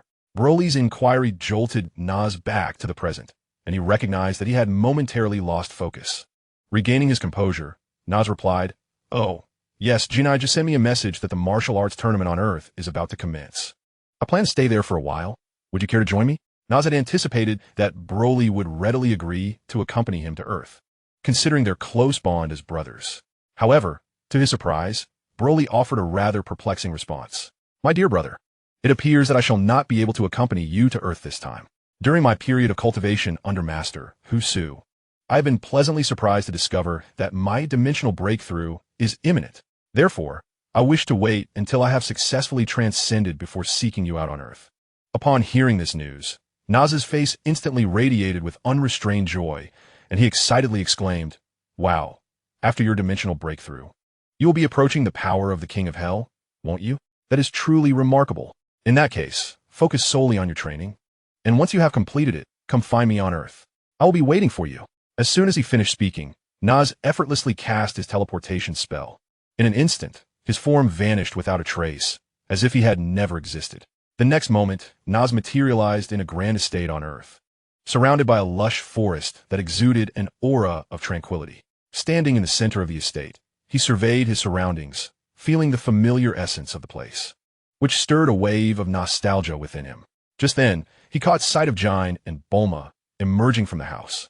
Upon noticing Nas standing in the courtyard, Bulma joyfully approached him and said, "Nas, you rascal, you've finally decided to return. How ungrateful of you to not check in on us for such a long time."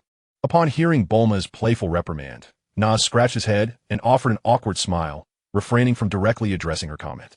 "Oh, is that not our genius girl Bulma? I hardly recognized you after a year. You've become even more beautiful." Bulma, pleased by the compliment, retorted, "You better not try to change the subject. I want to let you off the hook until I get a satisfactory answer today." Nas, sensing the playful challenge, replied, "Well, it's been far too long since I returned to Yardrat. I had to attend to matters concerning the entire Saiyan clan and arrange the graduation affair for the new generation, including setting up their interviews. I just had the boss arrange jobs for them." When Nas compared the Saiyans to university graduates in need of job placements, Jine couldn't help but chuckle. Following a series of light banter among the group, Kuro, standing aside, eagerly urged, "Let us hurry and set off, otherwise Master Yamcha will be worried if he can't find us." Seeing Pure's urgency, the group paused their conversation. Nas then affectionately patted Pure's head and reassured him, "There's no need to rush. I will teleport us there in the blink of an eye." Upon hearing Nas's words, Pure calmed down.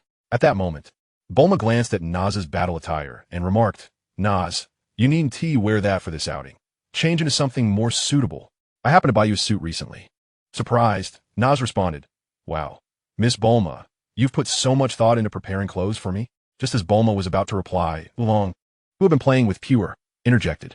Recently, she developed a shopping addiction, splurging on several shopping malls, leaving me and Pure with an abundance of clothing that we could scarcely accommodate. Initially, I intended for Nasu to utter some self-praising remarks, but unexpectedly, it was Oolong who spoke up, inadvertently causing Bulma to flush with embarrassment. In a sudden turn of events, a hefty hammer appeared in Bulma's hand, which she promptly brought down upon Oolong's head. Amidst their playful bickering, Nasu retreated to change into a suit. Upon his return, he emerged looking dashing, capturing the attention and admiration of all present. Bulma's eyes widened in awe as she couldn't help but exclaim, "Indeed, attire makes the man. Nasu, you look splendid in that suit." Jai nodded in agreement with a smile. Nasu, grinning, twirled around and declared, "All right, let us set forth for the martial arts tournament." With that, he executed a technique of instantaneous movement, transporting everyone to the venue. As they arrived, the rain began to fall, prompting the group to quickly open umbrellas. Yet the site remained teeming with spectators. To facilitate their wait for Sun Wukong and the others, they approached the entrance, where they spotted Master Roshi and Launch, who had been waiting for some time. Before they could greet them, Bulma was taken aback as she felt Master Roshi's hand unexpectedly reach toward her backside. Infuriated, she retaliated with an elbow strike to his face.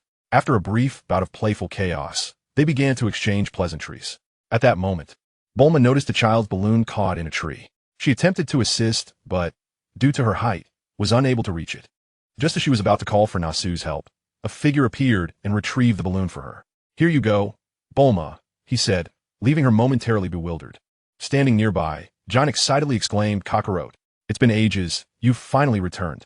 Hearing Jine's words, the group gradually came to realize who it was, and Bulma joyfully covered her mouth in surprise. Meanwhile, Sun Wukong, removing the bandages from his head, addressed Jine, saying, "Mom, it's been so long. I wrapped myself up so tightly, yet you still recognized me."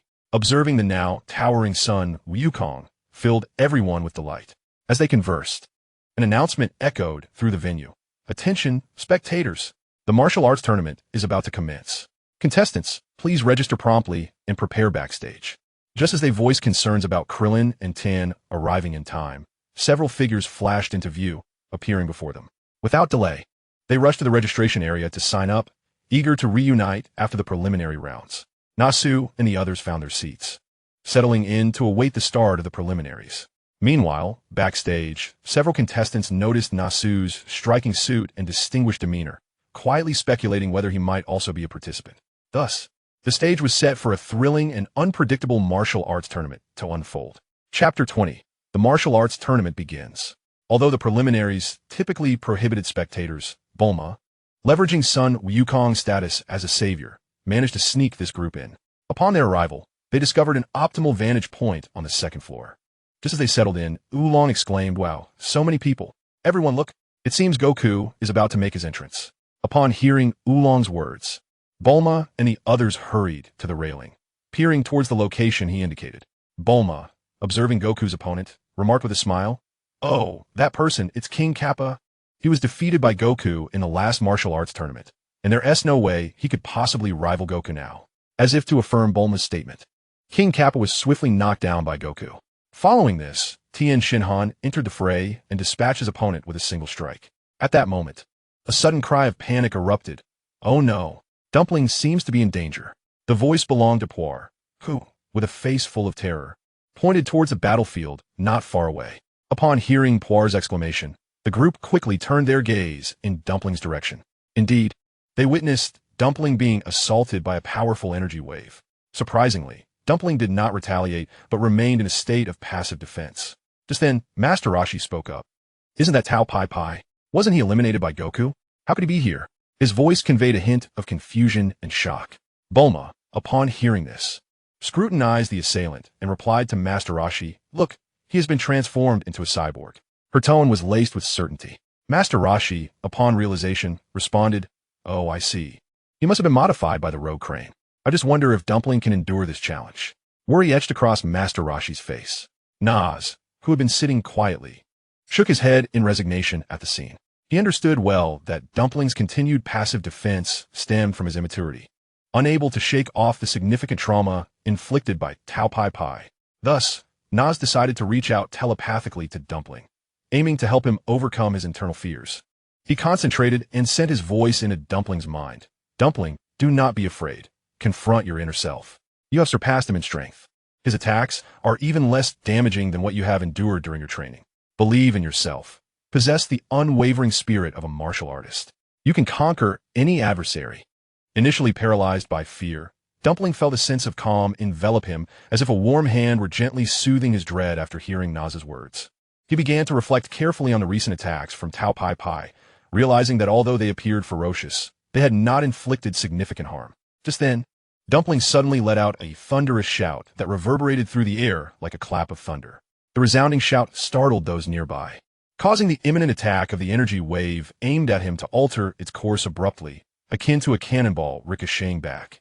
It hurtled directly towards Tao Bai Bai. Clearly unprepared for such a formidable counter from Jiaozi, Tao Bai Bai watched in astonishment as his own energy wave raced back at him like a bolt of lightning, leaving him no time to evade. With a deafening boom, the energy wave erupted upon impact with Tao Bai Bai, the tremendous force propelling him out of the building and landing him far away in the open space outside. Those who had been anxiously concerned for Jiaozi's safety, including Tianjin Fan, finally felt a weight lift from their hearts upon witnessing the spectacle. They erupted in cheers for Jiaozi's remarkable display, their faces alight with joy. Jiaozi's sudden display of strength also prompted a shift in demeanor from the previously indifferent demon second generation, Piccolo, who became instantly serious. He had sensed that Jiaozi's energy was impressively potent, comparable to his own. Relieved, Jiaozi quickly communicated telepathically with Nas. "Thank you, Master. The situation was urgent. I didn't have a chance to greet you properly. Once the match concludes, Tianjin and I will definitely come to pay our respects." Nas, upon receiving Jiaozi's message, allowed a faint smile to grace his lips, though he remained silent, merely nodding in acknowledgement. After several rounds of intense selection, the final 8 contenders were determined. Tianjin Fan, Jiaozi, Sun Wukong, Chi-Chi, Krillin, Yamcha, Demon Second Generation, and Saiyan. Subsequently, the participants began to draw lots, and since most were familiar faces, Jiaozi was not required to utilize his super abilities. The matchups were established as follows: Tianjin Fan versus Yamcha, Wukong versus Chi-Chi, Jiaozi versus Saiyan, and Krillin versus Demon Second Generation. With the draw completed, Bulma hurried over to invite everyone to a feast, and the group returned to the hotel. Upon arriving, they proceeded to the restaurant to dine, marking the Saiyans' favorite time of the day. In a frenzy of consumption, they ultimately helped the hotel clear its inventory, prompting an early closure of the establishment. Afterward, they gathered in the lounge, where Tianjin Fan and Jiaozi finally had the opportunity to share their training experiences with Nas over the past year. Reunited after many years, they reminisced about their friendship, with Nas engaging in lively conversation with Krillin and the others, not returning to rest until late into the night. The following morning, the prestigious World Martial Arts Tournament officially commenced, beginning with a match between Tianjin Fan and Yamcha. Both were previous top contenders from the last tournament, and with Tianjin Fan having faced the formidable Demon King Old Piccolo, their popularity soared. They slowly approached the center of the arena, where Yamcha spoke first. "Tianjin Fan, although we are friends, I hope you can give your all, for I shall not hold back. I intend to avenge the grievances of the previous match." Upon hearing Yamcha's words, Tianjin Fan smiled and replied, "Very well, Yamcha, I shall indeed give my utmost." With that, Tianjin Fan clenched his fists, adopting a fighting stance. Yamcha, not to be outdone, slightly parted his feet and fixed his gaze with determination. As the match commenced, Yamcha surged forward like an arrow released from a bow, delivering a swift straight punch. Tianjin Fan deftly sidestepped, evading the blow with ease, and immediately countered with a spinning kick aimed at Yamcha. Yamcha reacted quickly, leaping backward to evade the attack. The two engaged in a back-and-forth exchange of blows, neither able to gain the upper hand. The spectators were exhilarated, their cheers echoing throughout the arena. At that moment, Tianjin Fan suddenly unleashed his afterimage fist, creating several illusions of himself on the stage, momentarily dazzling Yamcha. Taking a deep breath, Yamcha concentrated, carefully discerning Tianjin Fan's true form.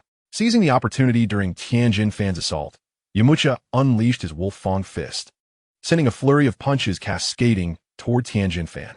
In response, Tianjin Fan quickly gathered his energy, forming a protective barrier to withstand the onslaught. The arena was alive with energy, the battle intensifying. Amidst this fierce confrontation, Tianjin Fan unexpectedly accelerated the speed of his afterimage fist, quietly maneuvering behind Yamucha and delivering a powerful knife hand strike. Yamucha felt the rush of wind and instinctively rolled forward to evade. However, Tianjin Fan pressed the attack, delivering a series of kicks that forced Yamucha to retreat. Just then, Yamucha's eyes narrowed with resolve, feigning injury from the kicks. He seized the moment when Tianjin Fan momentarily relaxed and swiftly grappled him, bringing them both crashing to the ground. After a brief struggle on the ground, Yamucha found an opening to break free and create distance. Breathing heavily, his gaze remained steadfast. He gathered his strength once more, preparing for a more formidable assault. Tianjin Fan, not daring to be careless, radiated a powerful aura, vigilantly watching Yamucha. At that moment, Tianjin Fan suddenly shouted, "Yamucha, brace yourself. This is my final technique." Before he finished speaking, Tianjin Fan inhaled deeply and thrust his hands forward, unleashing a colossal energy wave that surged forth like lightning, hurtling directly toward Yamucha. The power of this energy wave was astonishing, tearing through the air with a sharp, whistling sound. Yamucha's expression changed drastically. He understood the gravity of this attack and knew he could not withstand it head-on. Reacting swiftly, he crouched low, his hands coming together in a lotus-like formation at his chest, and shouted, "Kamehameha!" With his cry, a blue energy wave erupted from his hands, surging forward like a mighty ocean wave, boldly meeting Tianjin Fan's energy blast head-on. In an instant, two colossal waves of energy collided in midair, producing a thunderous roar that reverberated through the surroundings. The shockwave unleashed was akin to a ferocious hurricane, sweeping across the area and raising a vast cloud of dust that obscured the sky. The blinding light emanating from the collision was so intense that it was as if the sun had erupted before one's very eyes. The spectators at the scene were thrown off balance by this overwhelming force, with some unable to open their eyes against the gale and radiance, resorting to shielding themselves with their hands. As the dust settled, it became apparent that only Tenshinhan remained on the arena, having successfully knocked Yamucha off the stage. After a considerable pause, Yamucha slowly rose, looked at Tenshinhan, and smiled, saying, "Not only did I fail to defeat you, but I didn't even manage to force out your full strength." Tenshinhan chuckled softly and extended a hand to help him up onto the stage. At that moment, the announcer called out, "The first match is won by contestant Tenshinhan." Upon hearing this, the crowd erupted into cheers. Chapter 21, The Martial Arts Tournament, Part 2. With the first match concluded, Sun Wukong and Chi-Chi commenced their second bout. As they stood at the center of the arena, Chi-Chi remarked, "Do you truly not remember me? Do the words you spoke before still hold any weight?" Wukong, bewildered by Chi-Chi's words, scratched his head in confusion and replied, "I genuinely do not know what you're talking about. Have we really met before?" Chi-Chi's face flushed crimson upon hearing his response, and without further ado, she delivered a swift kick toward Wukong's face. To Wukong, this seemingly fierce attack felt light as a feather, and he effortlessly blocked Chi-Chi's strike. Undeterred, Chi-Chi intensified her assault, each move laced with fury, attacking Wukong relentlessly. Wukong found himself compelled to evade her onslaught. Observing the match, Master Rashi recognized Chi-Chi's techniques as reminiscent of the Turtle School style. As the two engaged in a flurry of exchanges, Wukong seized an opportunity during Chi-Chi's brief respite to say, "I truly cannot recall who you are." Chi-Chi, unable to contain her frustration any longer, shouted, "You promised you would marry me when we grew up." The spectators, including Master Rashi and Yamucha, were taken aback by this revelation, while Wukong remained perplexed, asking, "Then who exactly are you? Just tell me." Chi-Chi, exasperated, replied, "I can tell you, but first, you must defeat me." Upon hearing her words, Wukong assumed an offensive stance. Swiftly dodging and taking advantage of Chi-Chi's momentary distraction, he pushed her forcefully, causing her to tumble off the stage. As she fell, Chi-Chi quickly regained her footing and said to Wukong, "No wonder I chose you. You are indeed formidable." Wukong then asked her, "Now can you tell me who you are?" Upon hearing this, Chi-Chi shyly replied, "My name is Chi-Chi."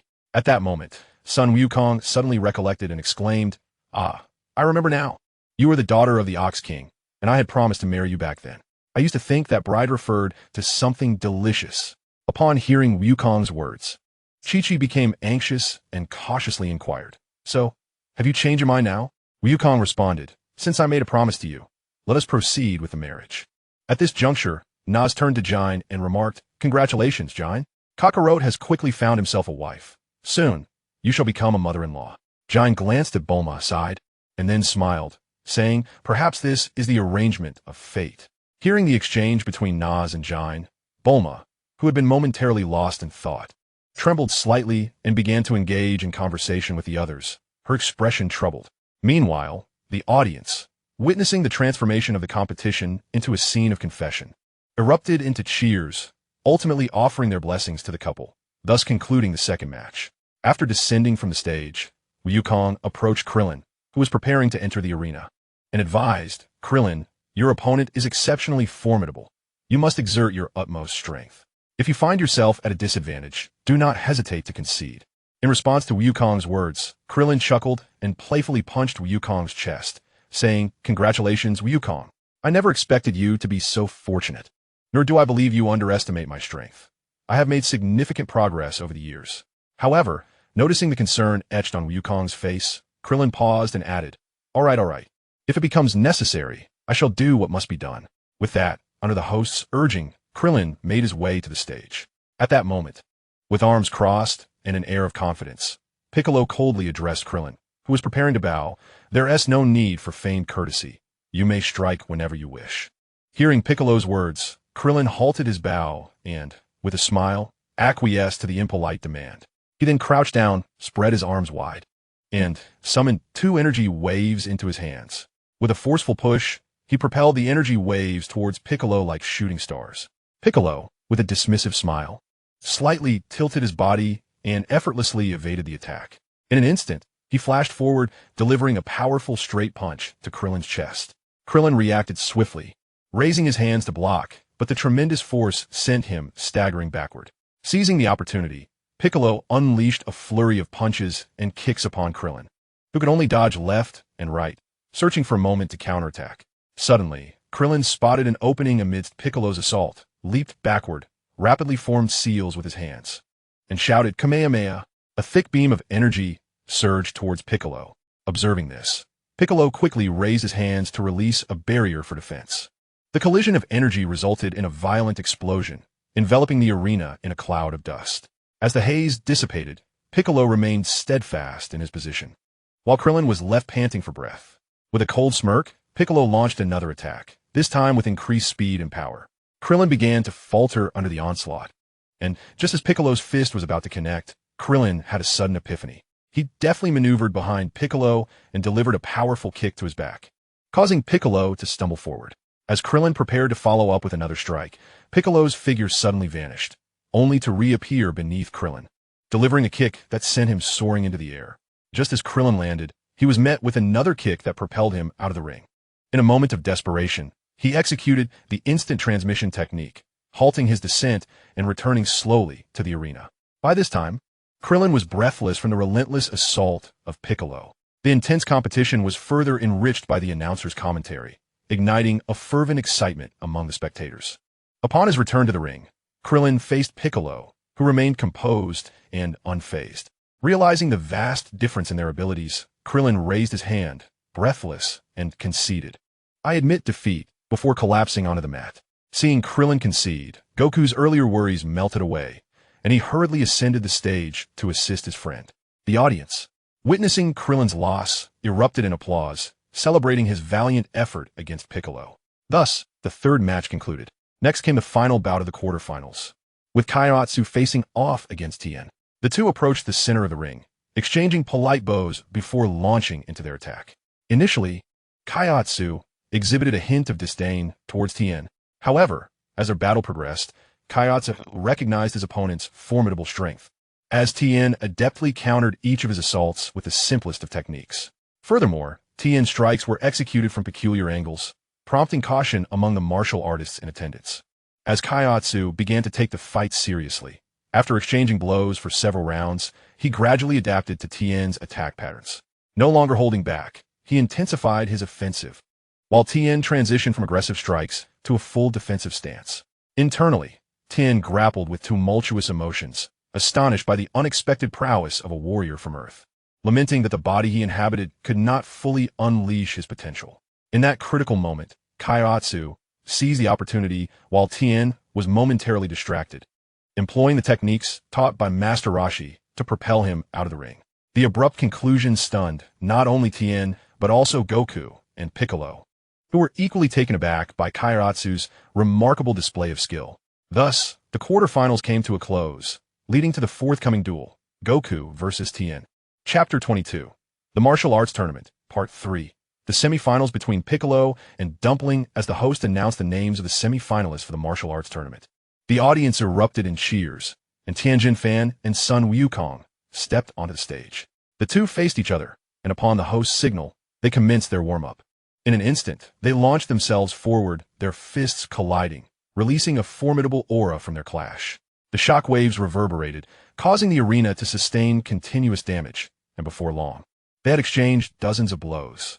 After their fists met, both executed a backflip, creating a distance of several meters. At this moment, Tianjin Fan remarked, "Wukong, the warm-up is now over. You should remove your weighted clothing." Wukong paused, then glanced at Tianjin Fan's attire and replied, "You're wearing weighted clothing too. Aren't you, Tianjin Fan?" With a chuckle, Tianjin Fan affirmed, "Indeed, I've been training in the gravity chamber with my master. Later, during our travels, I decided to wear weighted clothing to further enhance my training." Hearing their exchange, Krillin, Yamcha, and Piccolo were taken aback.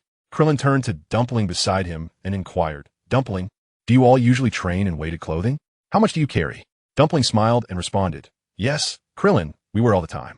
This outfit was crafted by Bulma. It weighs over 300 kilograms. Any heavier, and it would hinder normal living." The group was astonished by this revelation. At that moment, Tianjin Fan and Wukong removed their weighted clothing. Tianjin Fan observed Wukong's attire and asked, "Wukong, your weighted clothing seems quite similar to mine." Wukong chuckled in response, "Yes. My mother brought this weighted clothing when she visited the temple. It had begun to interfere with my daily life." Tianjin Fan smiled and chose not to elaborate further. After Krillin and Yamcha assisted in removing the weighted garments, the official match commenced. In a flash, Tianjin Fan transformed into a mere shadow, dashing towards Wukong with such speed that it was nearly imperceptible to the naked eye. Wukong, not daring to be lax, sidestepped to evade the attack and retaliated with a powerful punch, accompanied by a fierce gust of wind directed at Tianjin Fan. Tianjin Fan tilted his head, effortlessly dodging, and swiftly raised his leg to kick at Wukong's abdomen. Wukong tightened his core, narrowly avoiding the strike, and then lunged forward, delivering a series of left hooks and right jabs that rained down upon Tianjin Fan. Utilizing his agility, Tianjin Fan navigated through Wukong's assault, waiting for the opportune moment to execute a rapid series of hand seals, exclaiming, "Dong Dong Wave." A robust beam of energy surged towards Wukong. With rapid precision, Wukong gathered his energy, shouting, "Haim! Ha!" The two powerful beams of energy collided fiercely at the center of the arena, emitting blinding light and a tremendous roar, distorting the air around them and whipping up a tempest. Both warriors gritted their teeth, continuously channeling their energy, striving for victory in this electrifying contest of power. At that moment, the clash of two formidable forces resulted in a violent explosion, sending both combatants staggering backwards by several paces. The intensity of their battle ignited the fervor of the spectators, who were eager to join the fray. As they sought each other's weaknesses, Tien Shinhan initiated his learned technique from the planet Yardrat, the multiplication technique. Suddenly, he manifested two clones, encircling Goku from both sides. In an instant, Goku found himself surrounded by three Tien Shinhan figures, evading and parrying the relentless onslaught of attacks. Unfortunately, the strength of his two fists could not withstand the four hands of his opponent. In a moment of inattention, Goku was struck in the back by one of Tien's clones, leading to a flurry of subsequent blows. With a powerful kick, Tien propelled Goku to the edge of the arena. After a brief interval, Goku gradually rose to his feet, his demeanor remaining composed. He took a deep breath, feeling the energy within him surge wildly. Suddenly, his speed intensified, and in the blink of an eye, he reappeared behind Tien Shinhan, delivering a forceful elbow strike to his back. Tien, caught off guard by this unexpected maneuver, staggered slightly, but quickly regained his balance. With remarkable reflexes, he pivoted and rapidly concentrated energy in his hands, unleashing a small-scale Kienzan. Goku deftly sidestepped the attack, while simultaneously gathering energy for the Kamehameha, this time controlling its magnitude and directing it toward one of the clones. The clone was struck by the Kamehameha and vanished instantly. The remaining two Tien Shinhan figures, witnessing this, accelerated towards Goku, who skillfully maneuvered between them, seeking another opportunity to attack the original. At that moment, Tien Shinhan sees the opportunity to execute a newly learned technique, launching a barrage of energy shurikens from his hands, which rained down upon Goku. Goku hastily employed instant transmission to evade the assault, reappearing once again behind Tien and delivering a powerful kick to his leg. Tien stumbled, causing his clone to dissipate as well. With the clones dispelled, both Goku and Tien Shinhan found themselves panting heavily from exhaustion. Then Goku shouted, "Tien Shinhan, let us unveil our strongest techniques and determine the victor." Upon hearing Goku's declaration, Tien nodded in agreement and replied, "Very well, Goku. The move I am about to unleash is a new creation, merging the characteristics of the Kamehameha and the Ki Enzin, known as the Ki Wave." Goku, thrilled by this revelation, prepared himself as both warriors squatted low, beginning to gather energy. As two colossal waves of energy collided, a tremendous shockwave erupted, dispersing outward. The audience below was engulfed by the force of this powerful wave, with some individuals in the front row being blown away entirely. At that moment, Master Roshi, preparing to crouch with Bulma and launch, was shielded by Nas, who conjured a defensive barrier of energy to protect the crowd from the oncoming turbulence. After a while, as the smoke began to clear, both fighters lay motionless on the ground. Amidst the cheers of the audience, the host rushed to the edge of the arena to commence the countdown. 10, 9, 4, 2. As the host called out 2, Sun Wukong, with an indomitable spirit, managed to rise unsteadily to his feet. Witnessing this, both the host and the audience erupted in cheers, and ultimately, with the host's announcement, Sun Wukong was declared the victor of this match. Standing nearby, Krillin and Yamcha rushed forward to assist Tien Shinhan and Sun Wukong in descending from the stage, while Din observed Tien's conversation intently. The final match of the semifinals was about to commence, prompting Din to proceed to the competition. Upon his arrival at the arena, he found Piccolo waiting patiently. With the host's signal to begin, Din wasted no time, swiftly appearing before Piccolo and launching a Dodo Wave. Piccolo, realizing he could not evade the attack, quickly gathered his energy, emitting a radiant light in a frantic attempt to defend himself. Observing that his wave had been countered, Din seized the opportunity while Piccolo was momentarily distracted, advancing with a swift kick to his chin. The force of Din's strike propelled Piccolo into the sky, prompting Din to use his flight technique to follow suit. Moments later, a figure crashed down onto the arena, creating a considerable crater at its center. As Piccolo gradually descended from the heights, he stood by, gazing at the dust cloud emerging from the pit. Suddenly, a tremendous wave of energy erupted from within the crater, its speed akin to lightning, consuming Piccolo before he could mount a defense. The audience and the contestants by the arena were momentarily blinded by the sheer intensity of this energy wave. Shortly thereafter, Din emerged from the crater, his once fair complexion now markedly pale against the backdrop of swirling smoke. Just as all eyes were drawn to the sky, a figure unexpectedly surged up from beneath the arena, charging towards Din, who was taken aback by the abrupt turn of events. Upon closer inspection, the crowd realized it was Piccolo, having emerged from below. After being propelled skyward by the energy wave, he had hastily unleashed an energy ball that detonated upon colliding with Din's wave. Seizing the moment, Piccolo had flown to the edge of the arena and concealed himself beneath it, plotting to deliver a decisive blow when Din let his guard down, thereby concluding the match swiftly. Aware that their strengths were closely matched, Piccolo reasoned that engaging in a prolonged battle would deplete his energy for the inevitable confrontation with Sun Wukong. Thus, he devised this plan to expedite his victory. Piccolo's sudden ambush caught Din off guard, sending him tumbling out of the arena and landing beside it. The once boisterous audience fell into a hushed silence as they beheld Din lying motionless on the ground. The host, sensing the gravity of the moment, hurriedly approached to count down. Just as the countdown neared its conclusion and Piccolo donned a triumphant smile, Din unexpectedly soared into the air. His face flushed crimson, his hat falling to the ground. He began to unleash the extraordinary abilities imparted to him by Master Roshi. As he observed the dumpling suddenly elevate its energy to the utmost level, Piccolo's previously relaxed demeanor transformed into one of vigilance. The extraordinary power emitted by the dumpling generated a formidable gust, swirling the surrounding dust into a tempest. With resolute footing, Piccolo anchored himself firmly upon the arena, endeavoring to withstand this overwhelming force. The dumpling, eyes tightly shut, concentrated intensely to manipulate its superpower, surrounded by an ethereal glow. Piccolo sensed his body gradually slipping from his control, his feet beginning to lift off the ground. Gritting his teeth, he swung his arms vigorously in an attempt to break free from this binding force. Yet his efforts proved futile. Just as he was on the verge of total subjugation, a sudden thought struck him. Channeling all his energy, he concentrated it into his legs and forcefully struck the arena floor, causing numerous cracks to emerge instantly. The powerful recoil momentarily liberated Piccolo from the dumpling's control. Seizing the opportunity, Piccolo charged toward the dumpling, fists clenched, exuding an immense aura as he launched his assault. The dumpling, realizing the imminent danger, hastily employed its superpower once more, erecting a protective barrier before it.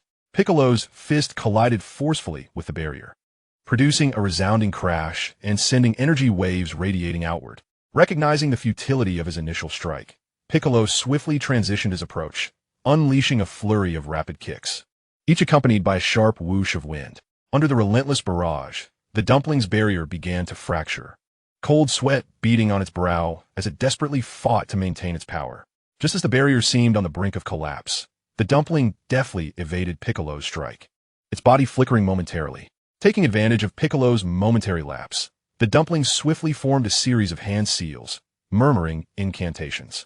A colossal beam of energy erupted from its hands, hurtling directly towards Piccolo. With no time to evade, Piccolo hastily gathered his energy, conjuring an energy shield before him. The energy beam struck the shield with blinding brilliance and a tremendous roar. Piccolo's shield trembled under the force of the impact, and he gritted his teeth, augmenting its strength.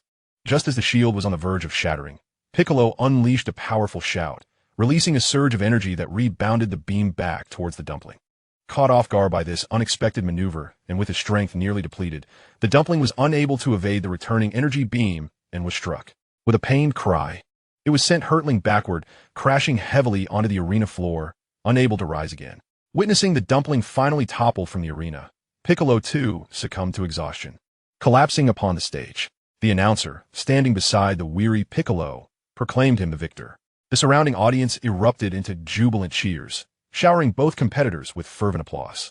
Originally poised to proceed directly to the finals, the organizers, recognizing the intensity of the match and the extensive damage to the arena, opted to postpone the final round by one day. Meanwhile, Nasu, Bulma, and others hurried backstage to locate Sun Wukong and the others.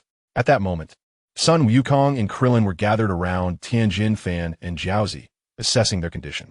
Upon the arrival of Nas and his companions, they heard Sun Wukong exclaim, "Oh dear! Had I known earlier, I would have stopped by Karen Tower to grab some senza beans, which would have alleviated our worries about injuries." Nas, catching on to his sentiment, responded, "I have senza beans here." Upon hearing Nas's words, everyone turned their attention to him. Without delay, Nas waved his hand and a vibrant, colorful portal appeared before him. He reached inside and retrieved 2 senza beans, which he promptly fed to Tianjin Fan and Jiaozi, who instantly regained their strength and stood upright. Nas's ability to summon such a spatial phenomenon astonished all present. While everyone was still in awe, Tianjin Fan and Jiaozi expressed their gratitude, saying, "Thank you, Master. We feel we have shamed you by not achieving a better result." After their words, they bowed their heads. Nas, noticing their demeanor, reassured them. "Victory and defeat are commonplace in battle. This time you faced a setback, but with determination, you shall triumph next time." At that moment, Janae, who stood nearby, spoke up. "To reward everyone for their hard work in the competition, and to celebrate Kakarot finding his mate, I will treat everyone to a grand feast." The crowd cheered with delight, and they proceeded to the restaurant. Meanwhile, Chi-Chi, glancing between Janae and Sun Wukong, asked Yamcha, "Is that his mother? She looks so young. Why does she call him Kakarot?" Hearing Chi-Chi's inquiry, Bulma, filled with envy, explained, "Wukong and his kin are Saiyans, who have a prolonged youth. Kakarot is Wukong, as Saiyan name." Chi-Chi nodded gently, in understanding, and hurried over to converse with Janae. Observing Bulma's envious expression, Nas remarked, "Once the martial arts tournament concludes, I shall teach you a technique that not only enhances strength, but also prolongs life and elevates dimensions." Upon hearing Nas's words, Bulma burst into joyful laughter, though her expression quickly shifted as she feigned anger, saying, "Oh, Nas, after living together for so long, you possess such treasures, and didn't he inform me sooner? Had I trained earlier, perhaps I would have claimed the championship in this tournament." The group erupted into hearty laughter, and soon they arrived at the hotel restaurant, where the Saiyans found their merriest moments. After their meal, they returned to rest, seeking to alleviate the fatigue of the day, while Wukong prepared earnestly for the finals the next day. Early the following morning, everyone arrived at the competition venue, eager to witness the most thrilling and intense championship battle in history. The martial arts tournament seized this opportunity to amplify its influence, preparing multiple camera setups for a global broadcast. Following the excitement from the previous day's matches, even the king recognized Sun Wukong as the savior of 3 years past. Consequently, the king decided to attend the tournament to cheer for Sun Wukong and present him with the blue nebula medal that belonged to him. Returning to the main topic, after a brief introduction by the host, Sun Wukong and Piccolo simultaneously ascended to the arena. The two exchanged little in the way of words, instead assuming their stances. As the atmosphere grew palpably tense, Sun Wukong was the first to launch an attack, dashing towards Piccolo with lightning speed, his fist propelled by the sound of whistling wind. Piccolo deftly sidestepped, evading the strike, and retaliated with a kick aimed at Sun Wukong's waist. In a nimble leap, Sun Wukong evaded the assault while conjuring a sphere of energy in his hands, which he hurled at Piccolo. With a swift motion, Piccolo unleashed a blade of energy that sliced the sphere in two, scattering fragments across the arena, eliciting gasps of astonishment from the audience. The exchange of blows intensified, each assault more ferocious than the last, causing the arena to tremble under the force of their conflict. Suddenly, Piccolo clasped his hands together, murmuring incantations as a massive surge of energy coalesced in his grasp. With a mighty roar, he launched the energy towards Sun Wukong. In response, Sun Wukong inhaled deeply, channeling his own energy to its zenith, and unleashed a formidable wave of energy to counter. The two waves collided mid-air, erupting in a blinding flash and a deafening roar, enveloping the arena in a tempest of energy. The spectators shielded their eyes in trepidation, uncertain of the outcome of this epic confrontation. Chapter 24. The Fateful Duel. Conclusion of the tournament. As the audience regained their sight, it became evident that Sun Wukong and Piccolo had exchanged blows for several dozen rounds. Sun Wukong executed a swift turn, evading Piccolo's attack before lunging forward with a straight punch aimed at his chest. Piccolo reacted with incredible speed, sidestepping while simultaneously raising a leg to kick at Sun Wukong. In midair, Sun Wukong performed a somersault, landing gracefully. At that moment, Piccolo rapidly formed hand seals and began chanting, unleashing a barrage of energy beams that surged towards Sun Wukong. Unperturbed, Sun Wukong gathered a colossal sphere of energy, reflecting the beams back towards Piccolo. Observing this, Piccolo hastily employed instant transmission to evade. He then resumed his offensive, transforming into a shadow as he swiftly approached Sun Wukong. Sensing the overwhelming pressure, Sun Wukong inhaled deeply, unleashing a surge of energy that elevated his power once more. The two engaged in close-quarters combat, each impact generating powerful shockwaves that cracked the surrounding ground. The battle escalated to a fever pitch, neither warrior willing to yield. Seizing an opportunity while Piccolo was defending, Sun Wukong delivered a powerful kick that sent Piccolo flying, following up with a super Kamehameha that obliterated Piccolo's attire. Hovering in midair, Piccolo's anger flared as he began to concentrate all his energy. Sun Wukong, witnessing this, shouted urgently, "Everyone, evacuate immediately. This place is about to be destroyed." The indifferent audience bore witness as Sun Wukong, in a state of desperation, leaped into the air. Piccolo, realizing his plan had come to fruition, swiftly launched an attack towards Sun Wukong. Still suspended in midair, Sun Wukong quickly employed his aerial technique to evade the strike, which unleashed a formidable energy wave that hurtled towards the ocean. A colossal wave surged forth from a distance, prompting Krillin, Tin, and others to hastily fly around the island, employing their ki to suppress the monstrous torrent. Meanwhile, the crowd on the island, feeling the tremors beneath their feet, gradually grasped the gravity of the situation.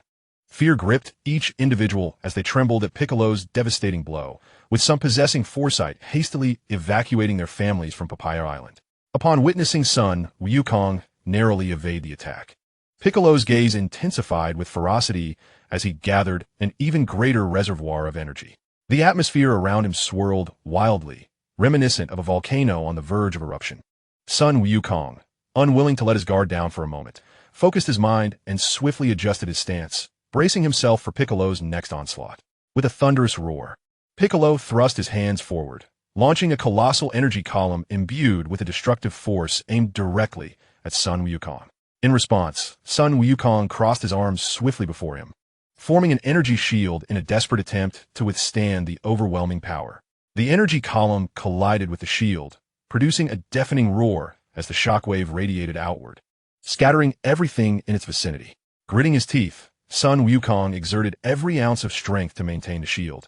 Yet Piccolo's assault proved too potent, and cracks began to form in the barrier.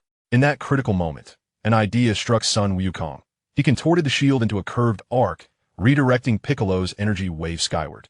Seizing the opportunity, while Piccolo was momentarily taken aback, he swiftly maneuvered behind him and unleashed a powerful kick to Piccolo's back.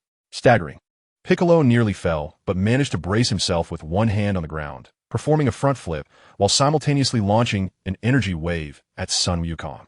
Undeterred, Sun Wukong retaliated with his own energy wave, resulting in a fierce standoff. Observing Piccolo's precarious position, Sun Wukong intensified his energy output, sending Piccolo's energy column hurtling back towards him. Piccolo, taken aback, scrambled to evade, but was still grazed by the energy column on his shoulder, sending him crashing to the ground with tremendous force. As their relentless assaults intensified, the very island trembled under the strain, frightening a significant portion of the spectators into fleeing. Amidst another fierce clash between Sun Wukong and Piccolo, Piccolo's hat was dislodged, revealing his visage to the remaining onlookers. Some recalled the infamous Demon King Piccolo, igniting a flurry of murmurs among the crowd. The cacophony only served to further enrage the already volatile Piccolo. Ascending into the air, he bellowed, "Indeed, I am the great Demon King Piccolo. You insignificant ants shall tremble before me as I eradicate Sun Wukong and then reign over you. Ha ha ha." The previously skeptical spectators, in a sudden uproar, hastily evacuated the venue of the martial arts competition. The organizers, faced with this unexpected exodus, reluctantly intensified the online live broadcast. With Piccolo's words resonating, the arena was left with only Nars and his companions, along with the host and the filming robots. Sensing the situation, Goku felt a sense of relief wash over him, allowing him to fully commit to the battle against Piccolo. Observing Piccolo's audacious laughter echoing through the air, hands on his hips and a look of disdain etched across his face, Goku's anger flared. He shouted, "Piccolo, do not be so arrogant. Today I shall defeat you." With that declaration, Goku's aura surged once more, propelling him towards Piccolo like a blazing meteor. Piccolo, with a mocking smile, swiftly maneuvered his hands, unleashing a barrage of energy blades towards Goku. Goku adeptly navigated through the onslaught of blades, inching ever closer to Piccolo.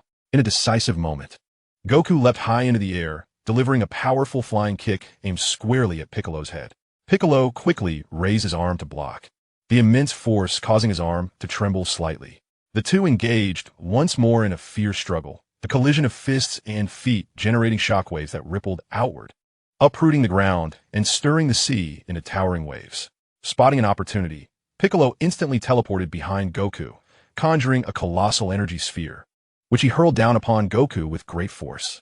Caught off guard, Goku was struck by the energy sphere, sending him soaring through the air like a kite severed from its string. Piccolo, seizing the moment, pursued him with the intent to decisively conclude the fight. Yet, Goku steadied himself mid-air, his gaze resolute, as the latent power within him surged forth, erupting in a wave of formidable energy that thrust Piccolo away. Piccolo spun through the air several times before regaining his balance, his anger intensifying. He then began to gather all of his energy. Observing this, Goku urged his companions to flee. At that moment, Nar stepped forward and snapped his fingers, creating an energy shield that enveloped the remaining few. Goku, too, began to concentrate all his strength to withstand Piccolo's onslaught. Suddenly, Piccolo spread his limbs wide, unleashing a tremendous energy wave that radiated from him. In a blinding flash, when the onlookers reopened their eyes, the entire Papaya Island lay in ruins, flattened by Piccolo's strike. As the dust settled, both Goku and Piccolo collapsed to the ground, incapacitated. The host, seizing the moment, activated a live-streaming robot to commence the count. Just then, both warriors, trembling, gradually rose to their feet. Gritting his teeth and clenching his fists, Goku staggered towards Piccolo. In a sudden turn, Piccolo unleashed twin beams of light from his eyes. One dissipated before reaching Goku, while the other pierced through Goku's chest. However, Propelled by inertia, Goku lunged forward, colliding with Piccolo and sending him flying away. Both fell to the ground, motionless. As the onlookers prepared to rush forward and assist Goku, the host's excited voice rang out, declaring that Goku had emerged as the champion of this grand tournament. As Sun Wukong leaned forward, he effortlessly sent Piccolo flying off the arena. With the announcement from the host, Bulma and the others erupted in cheers, while those watching the live broadcast began to applaud the intense and thrilling match. At that moment, Chi-Chi rushed over, holding a senzu bean that Naz had given her, and promptly fed it to Sun Wukong. The once weary Wukong, after consuming the bean, was instantly revitalized, bursting with energy. Upon witnessing his remarkable recovery, the crowd cheered once more. Sun Wukong then approached Naz, requesting another senzu bean. Understanding his intent, Naz obliged. However, just as Wukong was about to offer it to Piccolo, the king's aircraft suddenly arrived. The king, accompanied by several guards and holding a blue star cloud medal, approached Sun Wukong and expressed, "Mr. Sun Wukong, I extend my gratitude for your defeat of the Demon King Piccolo 3 years ago, which saved our world. This medal was originally intended for you, but you left in haste at that time. Today, I am here to present it to you." After placing the medal around Wukong's neck, he continued, "It is astounding that 3 years later, you have once again triumphed over the second generation of the Demon King Piccolo and secured the championship of the martial arts tournament. To commemorate your contributions, I have decided to name the newly rebuilt city of Papaya Island after you." Hearing the king's words, Bulma, Krillin, and the others felt immense joy for Wukong. Wukong, however, chose not to elaborate further. After exchanging pleasantries, the king departed.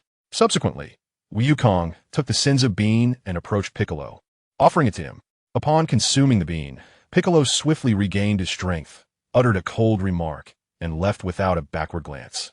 Shortly thereafter, Naz utilized instant transmission to take everyone away from the martial arts tournament. Upon returning to the estate, Jian began organizing the chefs to prepare a celebratory feast.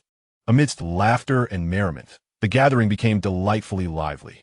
For Naz, although the tournament may have seemed somewhat beneath his combat prowess and perspective, it nonetheless represented cherished childhood memories. Experiencing it firsthand ignited a fervor within him, marking the conclusion of the world's premier martial arts tournament. Chapter 25, Broly Faces a Dilemma. With the conclusion of the martial arts tournament, Naz resumed his daily regimen of rigorous training. One day, Bulma, reflecting on Naz's training, remarked, "Naz, you mentioned during the tournament that you would teach me your martial arts techniques.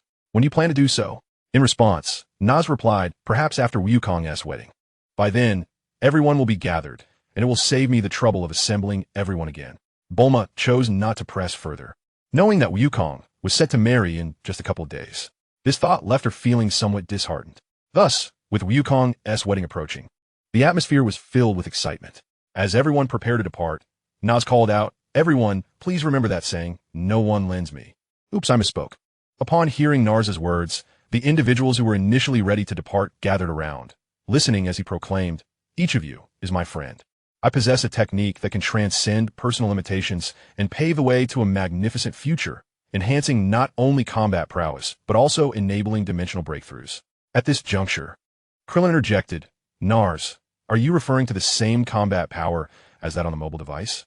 To which Bulma responded, "Indeed, however, it was quite amusing when the mobile was first launched, and people used it to measure the combat power of game characters." Prompted by Bulma's remark, the group eagerly began measuring their own combat power.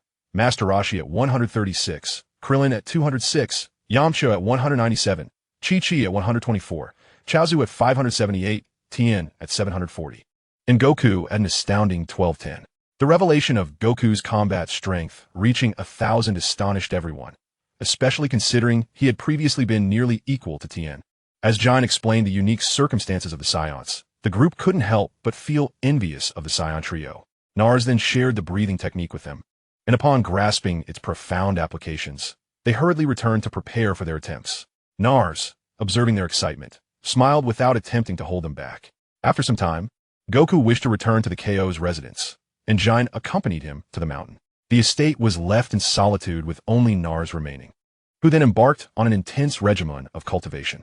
His base combat power had surged to 300 million, while his transformation into a Super Saiyan reached a staggering 24 billion. He still maintained the Super Saiyan form, as he had devoted these years to mastering spatial laws and dimensional breakthroughs, rather than focusing on enhancing his combat strength. Moreover, his mastery of the laws had reached a critical juncture. One day, while immersed in his training, Nars suddenly sensed Broly's aura. Before he could rise, Broly appeared before him. After exchanging pleasantries, Nars inquired about Broly's dimensional breakthrough. Broly replied, "I intended to break through, but each time I attempt to take that step, I feel on the verge of losing control, unable to suppress the fury within." Taken aback by Broly's admission, Nars promptly asked, "What do Elder Husu and the Council of the Adrat Star suggest?" "They are equally perplexed, which is why I sought you out here on Earth, big brother," Broly replied. Observing Nars' deepened thought, and chose to remain silent. After a moment of contemplation, Nars remarked, "I know a place that might hold the answers." He then prepared several offerings, and together with Broly, they utilized instant transmission to arrive at the temple. Upon their arrival at the temple, they spotted Yamcha and Krillin engaged in their training. Noticing Nars' presence, the duo paused their practice and approached him, asking, "Nars, what brings you to the sacred temple?" In response, Nars explained, "I have come to consult Mr. Popo regarding some inquiries." Upon hearing that Nas intended to consult Mr. Bobo, both parties were taken aback, as they had not anticipated the usually taciturn Mr. Bobo to possess such remarkable prowess. While the crowd continued their discussions, a figure suddenly appeared before them. Indeed, it was the very Mr. Bobo they had been deliberating upon. Upon his arrival, Klin and the others promptly withdrew to the side to resume their training, leaving only 3 individuals engaged in conversation. "Greetings, Mr. Bobo. My brother has a question. Why did he experience a violent loss of control during his dimensional breakthrough?" Upon hearing Naz's query, Bobo's initially vacant gaze grew even more hollow. He then mechanically turned his neck a couple of times, his eyes rolling within their sockets, before emitting a voice that was equally mechanical. This occurs because his physical strength and mental energy have yet to achieve an appropriate balance. Although he has diligently cultivated his mental prowess, the rate at which his mental energy develops is significantly outpaced by the increase in his physical strength. Once his mental energy reaches a normal ratio, he will no longer experience such uncontrollable surges of power.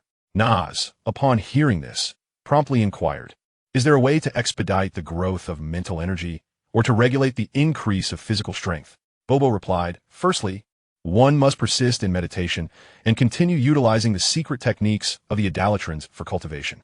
Secondly, seek out the Supreme Kai for some mental fruits. Lastly, consider sealing your own power." No sooner had Bobo finished speaking than he vanished from sight before the two. Nas found himself in a quandary. He currently had no connections to approach the Supreme Kai. As he pondered this, he suddenly recalled the mental fruit tree he had seized from Dales.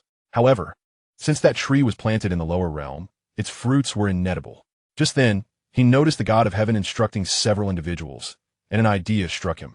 If he could not find a Supreme Kai, perhaps he could seek the King Kai instead. Being a high-ranking deity, his planet should be suitable for cultivation.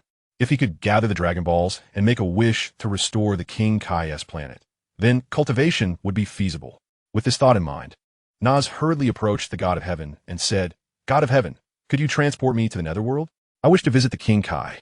The God of Heaven paused, somewhat taken aback, and then asked Nas, "How do you know about the King Kai? Furthermore, the King of Hell surely would not permit a living person to enter the Netherworld." In response, Nas explained as Saiyans, "We are currently working as galactic patrol officers under the command of the King Kai, which is how I know of him. I can use instant transmission to reach the King Kai directly, and I will not need to pass through the realm of the King of Hell upon my return."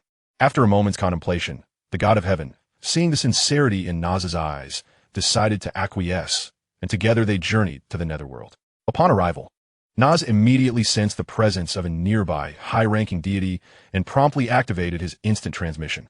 In an instant, he appeared on a small planet belonging to the King Kai.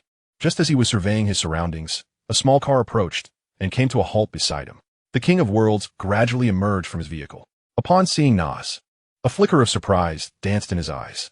He began to circle around Nas, scrutinizing the unexpected guest with great interest. After several laps, the king came to a halt, a smile gracing his features as he addressed Nas. "You are indeed remarkable.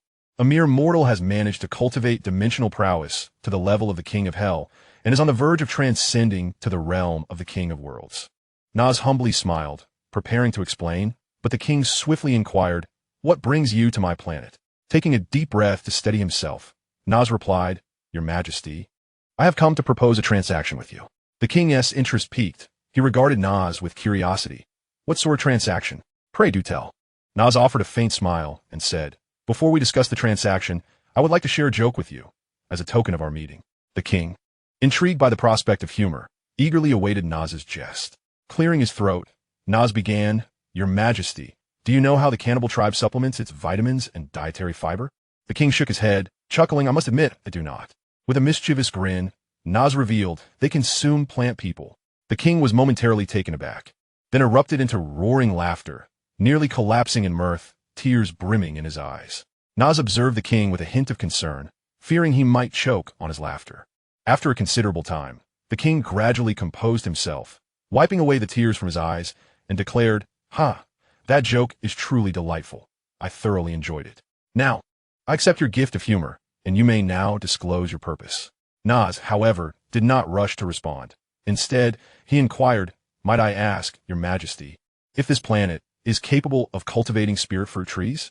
Upon hearing the mention of cultivation, the king was reminded of the earlier jest and chuckled once more, only to regain his composure after a moment, replying, how do you know about spirit fruit trees?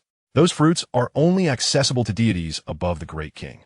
For beings of our level, consuming them is quite challenging. Nas then recounted how he had come to acquire the spirit fruit tree and his intentions for cultivating spirit fruits. The king's eyes brightened at the mention of the unexpectedly obtained tree, but soon dimmed as he recalled certain constraints, lamenting, it would have been possible. But due to certain circumstances, my planet has diminished in size, making cultivation impossible. Upon hearing this, Nas quickly interjected, I can use the Dragon Balls to restore your planet to its former size. Then it will be possible to plant them. The king, elated at the prospect of his planet's restoration, exclaimed, Dragon Balls? The creations of the Namekians? I had no idea they existed on Earth as well. Please, go forth and restore my planet.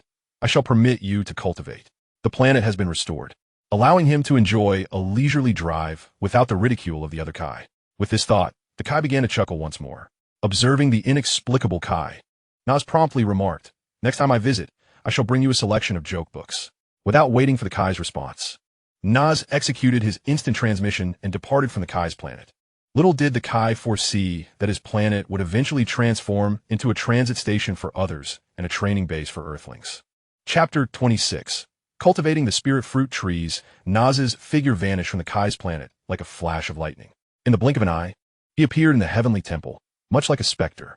The god of the heavens and Broly remained fixated on the direction Nas had departed, their hearts heavy with concern. Upon witnessing Nas materialize before them unharmed, their anxieties were finally alleviated. The two hastened towards him, inquiring with genuine concern, Nas, did you meet with Lord Kai? What is the situation? Nas smiled and nodded, responding, indeed, I have spoken with Lord Kai. Now, we simply need to gather the Dragon Balls to assist him in restoring his planet to its former state. No sooner had he finished speaking than Nas once again employed his instant transmission, and in a flash, he disappeared from the heavenly temple. The next moment, he found himself at Bulma's residence. At that moment, Bulma was seated at a table with Dr. Brief, intently discussing a blueprint, seemingly engaged in a matter of great importance. Surprised by Nas's sudden appearance, Bulma swiftly cast aside the blueprint and approached him with a puzzled expression. Nas, why aren't you at home training today? Have you come to seek me out for something significant? Seeing the bewilderment on Bulma's face, Nas was struck by a playful idea and decided to tease her. He feigned a hurt demeanor and exclaimed, Oh, Bulma, how could you say such a thing? Am I forbidden from visiting you without a pressing matter? Furthermore, I am here for your future. Look at me, bustling about all for your sake. Bulma was taken aback by Nas's unexpected words, her expression transforming into one of confusion. Seizing the opportunity, Nas chuckled heartily at her adorably dazed look. After a moment of laughter, he composed himself and earnestly addressed Bulma. All right, enough jesting. The true reason for my visit today is to borrow your dragon radar.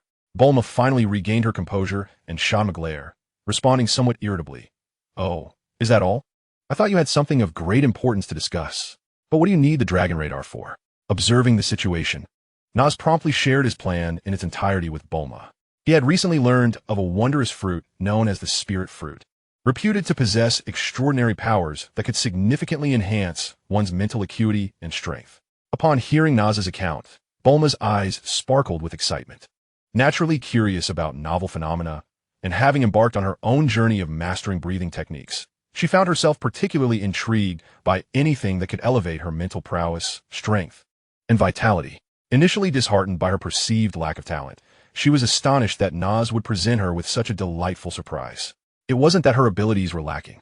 Rather, her talents were predominantly focused on technology, rendering her skills in cultivation rather mediocre. According to Naz's estimations, it could take her nearly 80 to 90 years to transcend the first realm. Just as despair was beginning to set in, she had been occupied lately with her research alongside Dr. Brief on spacecraft, as well as delving into ways to utilize science to aid her in mastering her breathing techniques. Snapping back to reality, Bulma hurried to the storage room and retrieved the dragon radar, which she promptly handed to Naz. Without delay, Naz engaged in a brief conversation with Bulma before soaring toward the location of the Dragon Balls. With his current prowess, gathering all 7 Dragon Balls was a mere trifle. In less than half an hour, he collected them as effortlessly as plucking fruit from a tree. Just as Bulma was still lost in her thoughts, a sudden flicker caught her attention, and Naz's figure appeared beside her like a phantom. The unexpected sight startled Bulma, nearly causing her to leap in fright. She exclaimed, her heart racing. Wide-eyed, she stared at Naz and was about to voice her complaint when she caught sight of the 7 Dragon Balls cradled in his arms, prompting her to swallow her words. Without hesitation, Bulma urged Naz to make his wish swiftly. Filled with anticipation, she hoped he would complete his wish quickly so she could soon partake of the spirit fruit. Naz, not one to dawdle, placed the Dragon Balls on the grass, inhaled deeply, and called out to them, "Arise, Shenron, and grant my wish." His voice echoed through the air, transcending the boundaries of time and space. No sooner had he spoken than the sky darkened ominously, clouds swirling as thunder rumbled and lightning crackled. Suddenly, the heavens grew dim, and a brilliant golden light descended, accompanied by bursts of golden lightning, heralding the arrival of Shenron. The enormous dragon coiled majestically in the sky, its scales shimmering with an enigmatic glow, exuding an aura of authority that inspired awe. Shenron's eyes blazed like fiery embers as it gazed down at Naz, slowly proclaiming, "State your wish. Whatever it may be, I shall fulfill it." Without hesitation, Naz replied, "Please restore the planet of the Kais to a state suitable for cultivating the spirit fruit." His voice conveyed a hint of urgency, clearly indicating that this desire held great significance for him. As Naz finished speaking, the dragon's eyes began to emanate a crimson glow, akin to flames engulfing the entire space in a vivid red hue. After a brief moment, the dragon's voice resonated once more. "Your wish has been granted. Farewell." With that, the dragon's figure darted through the heavens like a golden lightning bolt, gradually vanishing into the vast sky. Simultaneously, the 7 Dragon Balls, radiating a mysterious luminescence, were drawn upward by an invisible force, slowly ascending before bursting forth like fireworks, illuminating the surroundings with their resplendent brilliance. As the Dragon Balls scattered, the once darkened sky gradually regained its brightness, allowing sunlight to once again grace the earth. Witnessing the spectacle, Naz wore a contented smile. He turned to Bulma beside him and softly remarked, "Now that my wish has been fulfilled, it is time for me to journey to the King Kai's planet." Bulma nodded, a flicker of reluctance in her eyes, yet she smiled and replied, "Yes, I understand. Go without worry. I will take care of myself." Naz continued, "When you have the time, perhaps you could look into upgrading your phone, ideally enabling it to transcend dimensional barriers and establish contact with higher dimensions. This way, even if we are separated by great distances, we can remain connected. In case of an emergency, just call on the King Kai, and I will return immediately upon receiving your message." Bulma nodded in understanding, retrieving a small capsule from her pocket and handing it to Naz. "This is a capsule I prepared for you, containing some essentials and food, along with the joke books you requested. It should suffice for your basic needs on King Kai's planet." Naz accepted the capsule, casting a grateful glance at Bulma before placing it close to his heart. He took a deep breath, focusing his energy to prepare for the instantaneous movement technique. A soft glow enveloped him, intensifying until it coalesced into a brilliant sphere of light that encased him entirely. In the blink of an eye, the sphere shot across the sky like a meteor, vanishing from Bulma's view in an instant. With a whoosh, Naz traversed the temporal tunnel, reappearing on King Kai's planet. His sudden arrival startled the King Kai, who was in the midst of celebrating hand-in-hand with Beerus, causing him to tumble to the ground. Observing this, Naz hurried forward to assist the King Kai, inquiring with concern, "Are you all right, my lord? Is there any notable change in the restored King Kai's planet compared to before?" The King Kai, initially inclined to be upset by Naz's abrupt appearance, brightened at the mention of his planet, exclaiming, "Ha ha! The King Kai's planet is splendid now. It has not only regained its original size, but I sense that the planet's core has become even more powerful than before. Furthermore, the spiritual fruit trees we cultivate now bear fruits that rival those produced on the Supreme Kai's planet in efficacy." Upon hearing the words of the King of the Universe, Nas felt a profound sense of relief wash over him. He prepared to open his personal space to retrieve the spirit fruit tree. Suddenly, an idea struck him. He remembered the gift he had prepared for the king. Hastily, Nas extracted a universal capsule from his pocket and, without hesitation, presented it to the king with a smile. "Your Excellency, this is a gift I specially brought from Earth for you. It contains a collection of amusing joke books, which I hope will bring you joy and relaxation." The king accepted the universal capsule, his eyes gleaming with curiosity and anticipation. However, just as he was about to open the capsule to examine the gift, Nas quickly interjected, "Your Excellency, I am now ready to begin planting the spirit fruit tree." Hearing this, the king's attention was immediately diverted. Clearly, he was far more intrigued by the planting of the spirit fruit tree.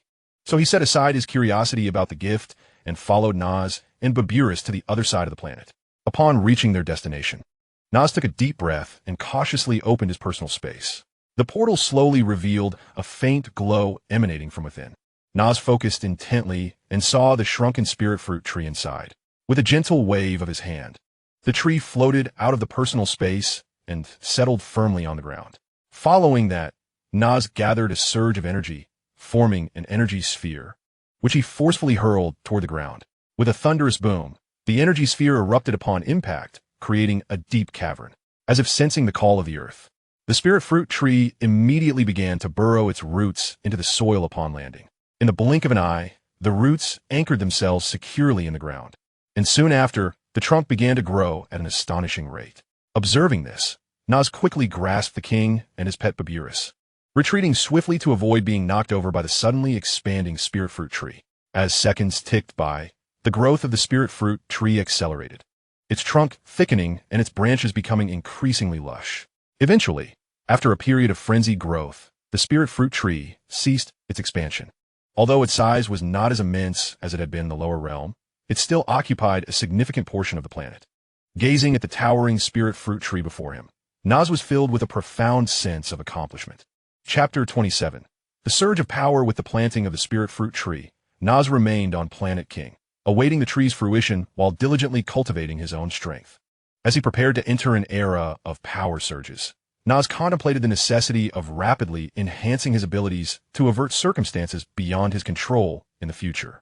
During his time training on Planet King, Nas not only experienced swift advancements in his power, but was also on the verge of breaking through to Super Saiyan 2.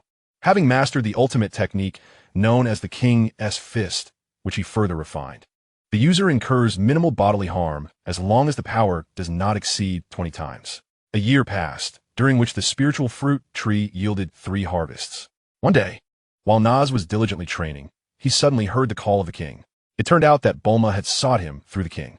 Upon hearing the king's words, Nas promptly utilized instant transmission to return to Earth. Upon his arrival, Bulma and Suzy quickly surrounded him. Noticing Suzy's presence, Nas began to speculate. Once by Nas's side, Suzy hastily explained, "Captain, our enforcement squad in the West Galaxy was slaughtered by someone named Gula. Temmet went for revenge, but was injured. Had it not been for instant transmission, Temmet might not have returned." Taken aback by Suzy's words, Nas swiftly inquired, "Is Temmet's injury severe?" As for the squad members, they can only be resurrected with the Dragon Balls. Regarding Gula, we shall not concern ourselves with him for now. Once we are fully prepared, we will eradicate the entire Frisia race. At this moment, Bulma interjected, "The Dragon Balls can only resurrect those whose bodies are intact."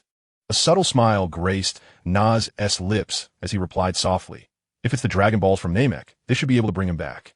Bulma, intrigued, blinked and asked, "Are there Dragon Balls on Namek as well?" Nas nodded and began to recount the origin of the Dragon Balls. His voice was deep and resonant, transporting everyone into a realm shrouded in mystery. Once Nas concluded his tale, he produced several crystal-clear spiritual fruits from his pocket and handed them to Suzy, smiling as he said, "Take these back to Yardrat and share them with everyone." He then retrieved a Galactic Patrol certificate from his belongings and entrusted it to Suzy, advising her, "Take this to Namek and request the use of their Dragon Balls." Bulma, listening intently, marveled at Na's thoughtfulness and meticulousness. Turning to Bulma, Na smiled and said, Bulma, please invite the warriors from Earth to gather. Let us all come together and allow them to taste these spiritual fruits. Bulma promptly agreed and quickly retrieved her phone from her pocket, dialing the numbers of the various warriors. Before long, the manor was filled with joyous laughter. The warriors from Earth arrived in droves, creating a vibrant atmosphere. At that moment, everyone's gaze converged on Goku's family.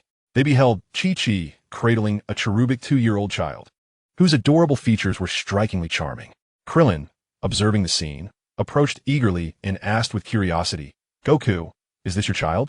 Goku beamed broadly, revealing a set of pearly white teeth, and joyfully responded, Haha, indeed, this is my son Gohan. Observing the obedient Gohan, everyone eagerly vied for the opportunity to hold him. Meanwhile, Master Roshi glanced at Goku and remarked, Gohan, you have named him after your grandfather. Goku, scratching his head, replied, Yes, I did so to honor my grandfather. The crowd was momentarily taken aback. Such an audacious act could only be accomplished by Goku. After gathering for a feast, as everyone prepared for a friendly spar, Bulma unveiled her latest smartphone, declaring, This is my newly developed model, which not only enables cross-dimensional communication, but has also elevated the power measurement to the Jing metric. The onlookers exchanged bewildered glances, pondering who could possibly achieve such formidable strength. Noticing their astonishment, Nasu cheerfully shifted the topic, stating, I have brought some new items for you. These are the spiritual fruits I cultivated on King Kai's planet over the past year. They not only enhance your strength, but also bolster mental fortitude and vitality. Hearing Nasu's words, the crowd erupted in joy. Bulma interjected, Before you indulge, please unleash your energy so I can gauge your battle power, which will provide reference data for my future technological advancements. Upon Bulma's request, everyone lined up to have their battle power recorded. The first to step forward was Master Roshi, who had diligently honed his martial arts, achieving a power level of 320. Next was Krillin, whose power reached 525. Following him was Yamcha at 450, and Kaiatsu with 870. Tien's power stood at 1,300, while Goku's astonishing battle power soared to 4,700. The crowd was once again astounded by Goku's strength. Goku explained, I've only trained occasionally this year, with my mother accompanying me, hence my slight increase in power. Upon hearing his humble remarks, the group was left speechless. At that moment, Bulma, who had been patiently waiting, announced, You may now consume the spiritual fruits. As her words sank in, the crowd began to eat the fruits, and suddenly a formidable aura erupted from each of them. Master Roshi's power multiplied tenfold, reaching 3,200. Krillin soared to 4,600, while Yamcha reached 4,200. Kaiatsu's power hit 6,090. Tien's ascended to 12,000, and Goku's power skyrocketed to an astonishing 40,000. The group was once again left in awe of the Saiyans' extraordinary potential. Just as everyone reveled in their newfound strength, Nasu's figure zipped by like lightning, suddenly appearing atop a large tree. With a swift kick, he sent a shadowy figure flying through the air. As the crowd focused their gaze, they suddenly realized that the one who had been kicked away was none other than Piccolo. In the next moment, Nas appeared beside Piccolo like a specter. With a slight smirk gracing his lips, he remarked, If you wish to observe, do so openly. There is no need to act like a thief lurking in the shadows. Piccolo, startled by Nas's unexpected behavior, paled as if confronted with something truly horrifying. However, being a person of dignity, he gathered himself, let out a cold snort, and rose from the ground.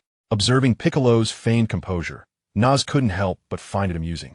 He shook his head in resignation, thinking how this fellow was indeed suffering for the sake of pride. At that moment, Gohan, frolicking among the crowd, accidentally collided with Piccolo.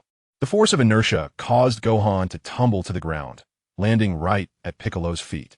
Piccolo, initially intent on rudely shoving Gohan aside, suddenly sensed a tremendous aura locking onto him with an oppressive force, as if a mountain were crushing an egg. This overwhelming presence rendered Piccolo immobile, making it difficult for him to even breathe. In terror, Piccolo turned to see the source of this formidable aura. Realizing it was Jain's powerful energy erupting in response to his intention to push Gohan away. Faced with such a terrifying Jain, Piccolo's complexion turned ashen, and his body trembled involuntarily. Meanwhile, Goku, oblivious to Piccolo's predicament, laughed heartily on the side. After a hearty chuckle, Goku nonchalantly inquired, Nas, Do you still have any more of those spirit fruits? Could you spare me another? Upon hearing his words, Nas pondered for a moment, stating, "The spirit fruit is indeed a remarkable fruit that can enhance one's combat prowess, but we must not become overly reliant on it. After all, the boost in power it provides, if not tempered and solidified through training, will ultimately dissipate." As soon as Nas finished speaking, Master Rashi chimed in with his perspective. Indeed, relying solely on external means to augment one's strength without focusing on personal training results in a very fragile foundation of power. Such an approach makes it difficult to pursue higher realms and greater strength. Wise words from Master Wutian. Nas nodded in agreement and continued. Once one reaches a certain level of strength, further enhancement through the spirit fruit becomes impossible. Thus, it is imperative for everyone to rely on their own cultivation to continually enhance their abilities. At that moment, Goku interjected, "Actually, my intention in acquiring this fruit was originally to give it to Piccolo. I wish for him to break through with me. That would make things much more interesting." Upon hearing this, the crowd experienced a moment of clarity, realizing the truth behind his words. Immediately thereafter, Nas leisurely retrieved a crystal-clear spirit fruit from his pocket and casually tossed it towards the still, rigid figure of Piccolo. All eyes followed the trajectory of the spirit fruit, landing squarely on Piccolo, who was ensnared by Gohan's relentless grip. Mechanically, Piccolo caught the spirit fruit, while Gohan clung to him like a koala, rendering him immobile. Witnessing this amusing spectacle, the onlookers exchanged knowing smiles. The scene was undeniably entertaining. At that moment, Bulma, having completed her notes, raised her head with a puzzled expression and inquired, "Why do the enhancement from the spirit fruit vary among everyone?" Nas smiled slightly and explained, "This is likely due to the differing levels of individual accumulation. The spirit fruit acts as a key, unlocking the hidden potential within our bodies." Upon hearing this, the crowd experienced a moment of enlightenment. Suddenly, a formidable aura erupted from Piccolo, akin to a volcano on the verge of eruption. It turned out that Piccolo had swiftly consumed the spirit fruit during Gohan's momentary distraction. In an instant, his combat power soared to over 38,000. The sudden surge from Piccolo left everyone gasping in astonishment. Piccolo, now exuding an overwhelming presence, radiated excitement, his eyes glinting like the icy glare of a fierce beast. Just as the crowd was still immersed in their astonishment at Piccolo's newfound strength, Nas spoke up, addressing everyone. "I have learned a particularly useful technique from the King of Worlds. Would anyone like to learn it?" As soon as Nas finished speaking, the group fell silent, attentively listening as he described the king as Fist.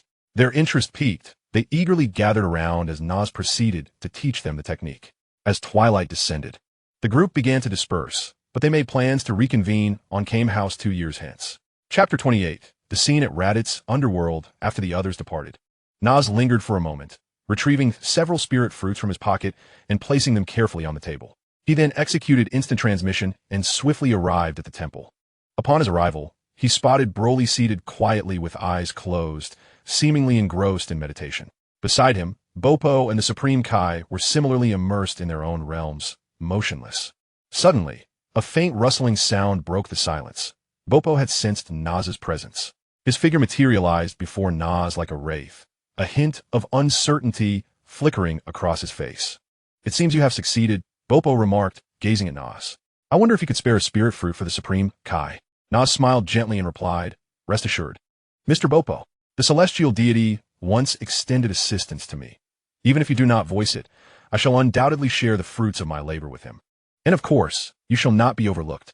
Upon hearing this, Bobo hastily gestured, "No, this is the result of your hard work. I cannot accept it." Nevertheless, Nas disregarded Bobo's refusal, gently placing a spiritual fruit in Bobo's hand before turning to approach the deity and Broly. Upon reaching the celestial being and Broly, Nas retrieved 3 additional spiritual fruits from his pocket and offered them to the deity, saying, "These are for you. I hope they prove beneficial." The deity smiled as he accepted the fruits, a glimmer of gratitude flickering in his eyes. Nas then shifted his attention to Broly, presenting him with numerous spiritual fruits, remarking, "These are for you. Train diligently, and I believe you will grow even stronger."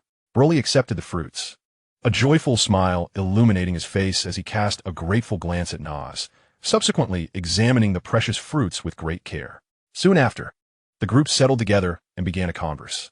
Nas shared his experiences and insights from the journey of acquiring the spiritual fruits. while the deity and Broly occasionally posed questions and suggestions, creating a harmonious atmosphere. After discussing several matters with Broly, Nas rose to bid farewell to everyone. In an instant, his figure vanished, leaving behind the tranquil temple. He reappeared on Yardrat, concerned about the sudden emergence of Cooler and the possibility of formidable foes surfacing once more. Upon his return to Yardrat, he prepared to enhance the Saiyan strength. He sought out Suzy and Larry, imparting to them the training methods of the King's Fist and the breathing techniques, urging them to teach these practices to all the Saiyans. Following this, Nas devoted himself wholeheartedly to his training on Yardrat. On that day, as was his custom, he immersed himself in rigorous practice when suddenly, an overwhelming aura erupted from within him, threatening to shatter the confines of the universe. This energy surged forth like a tempest, accompanied by flashes of lightning and thunder, causing the entire planet to tremble before such formidable power. With a thunderous roar, Nas's aura intensified, akin to a volcanic eruption, becoming even more formidable, akin to an unstoppable tidal wave. Around him, bolts of lightning entwined like silver serpents, interlacing with his explosive energy, creating a breathtaking spectacle. At that moment, Nas successfully transcended into the Super Saiyan 2 stage, achieving a qualitative leap in strength. Over the years, although Nas primarily focused on the laws of space and dimensional life, he did not neglect the enhancement of his fundamental combat abilities. Through relentless effort and training, his foundational strength has grown year by year, now reaching an astonishing 600 million, an undeniably formidable figure. Moreover, with his transformation into Super Saiyan 2, his combat power has soared like a rocket, reaching an astonishing 96 billion. At this stage, his strength is virtually unmatched, and he is now poised to challenge for a dimensional breakthrough. Thus, Nas resided on the planet Yadrith for over a year before returning to King Kai's planet to continue his training.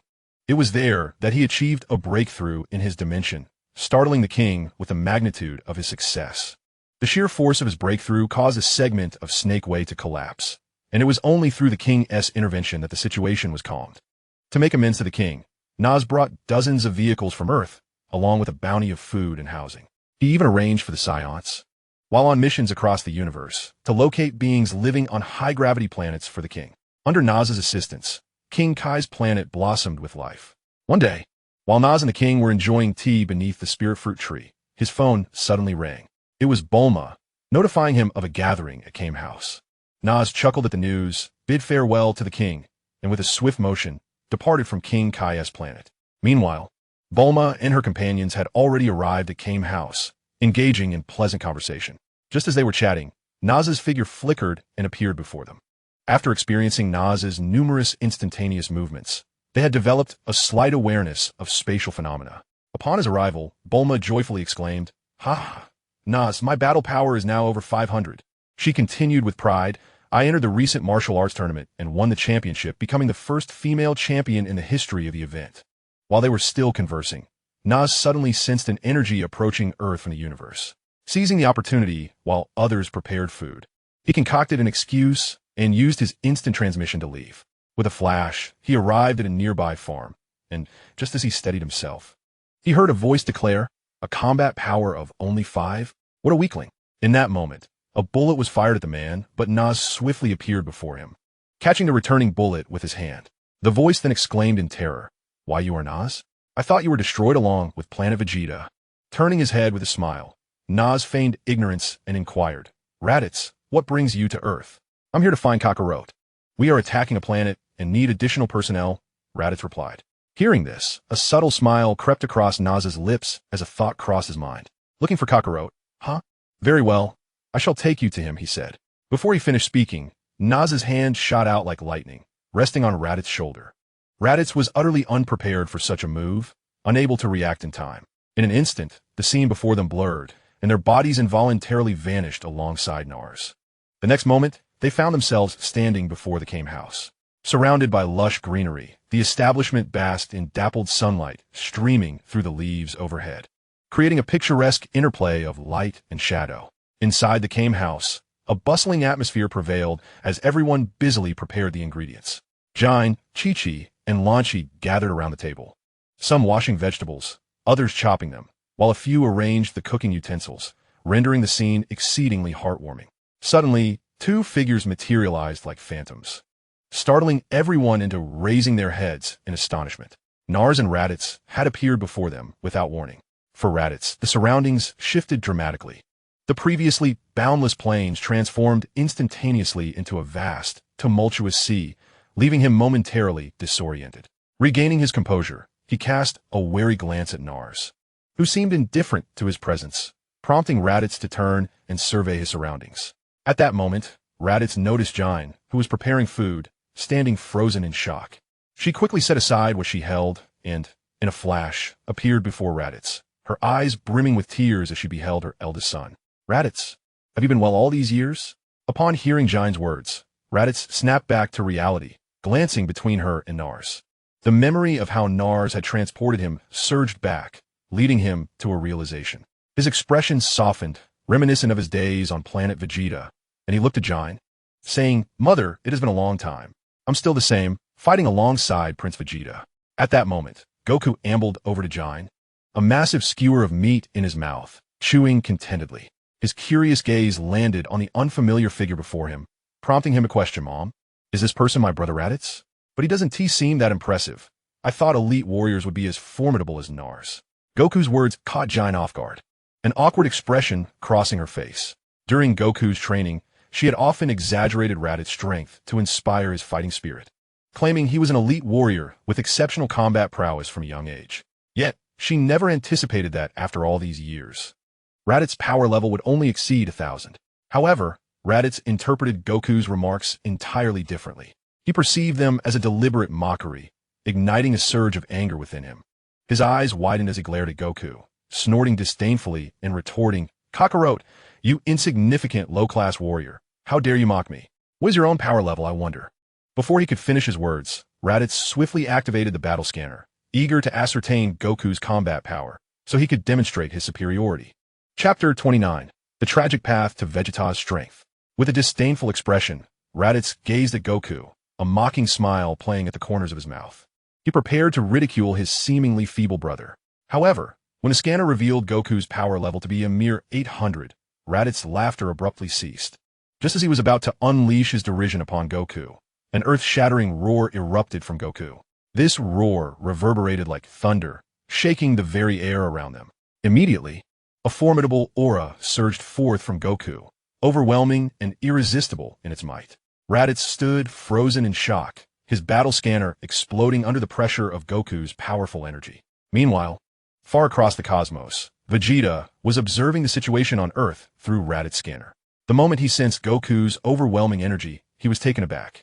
Even more astonishingly, he spotted Nappa on the screen. Vegeta's expression darkened instantly, as memories of his childhood humiliation at the hands of Nappa on planet Vegeta flooded his mind. Those humiliating recollections surged forth like a tidal wave, igniting his fury. Vegeta abruptly rose, shouting at Nappa, who was nearby, consuming food. "We must go to Earth immediately to exact our revenge on Nappa. I thought that scoundrel had perished with planet Vegeta.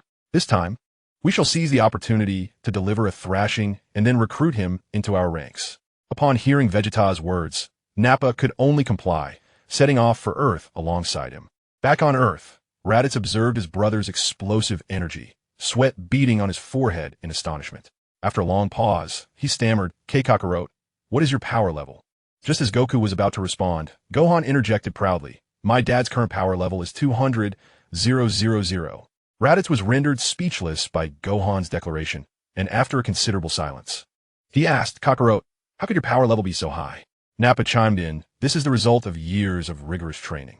As a high-ranking warrior, your power level as a child must have been around a few hundred, yet now it barely exceeds 1,000.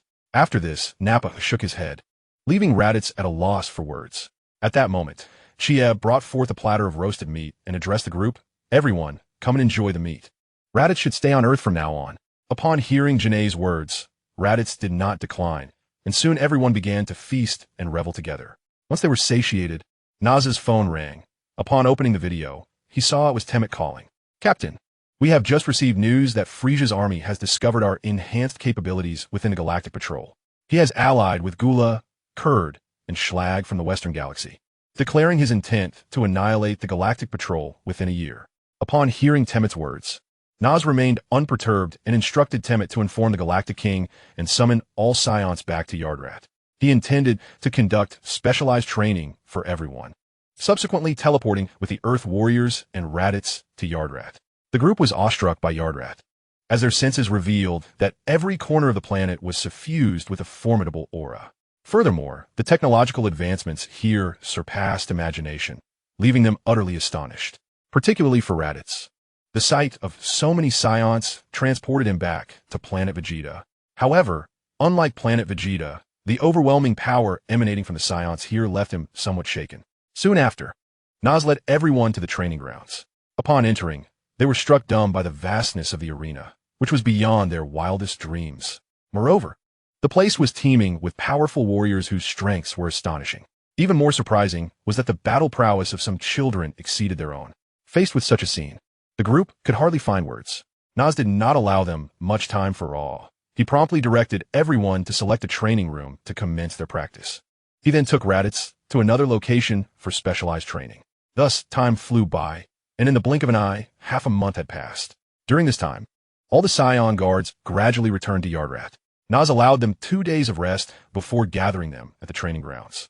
After this period of rigorous training, Raditz made remarkable progress.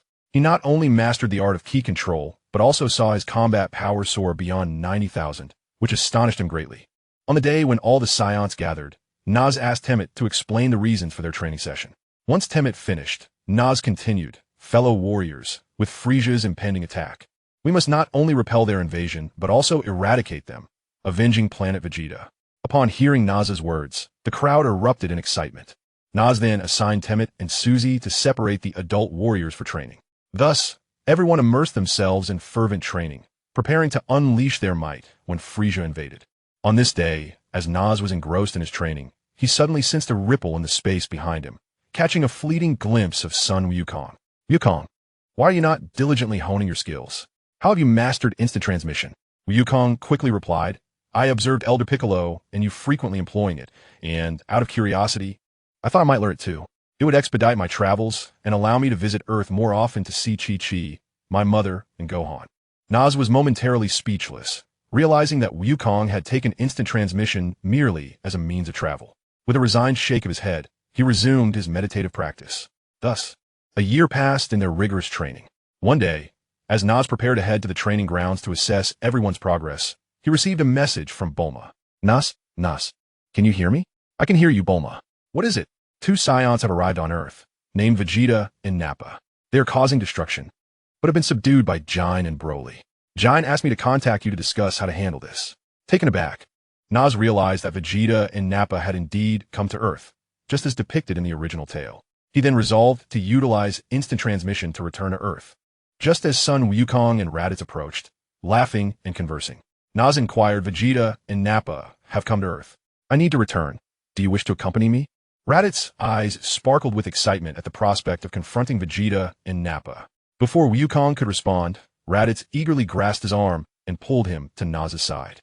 Understanding Raditz's intentions, Nas simply smiled, choosing not to voice his thoughts.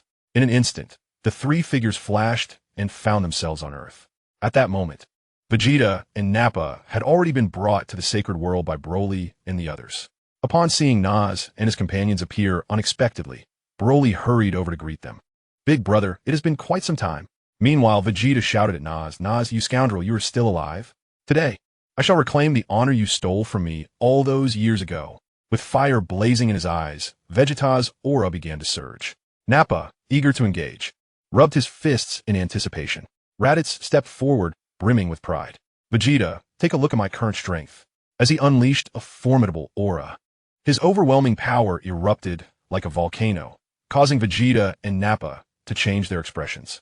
Nappa, having previously measured Jine's combat power, found his scouter destroyed and unable to sense energy. Trembling, he asked, "Raditz, what is your current battle power?" With a triumphant laugh, Raditz replied, "My battle power is 290,000, and my brother's has reached 600,000. Vegeta, who had remained silent, scoffed upon hearing the words. "Raditz, you worthless fool, cease your nonsensical prattle. Do you truly believe that you and your inferior warrior brother possess such formidable battle prowess?"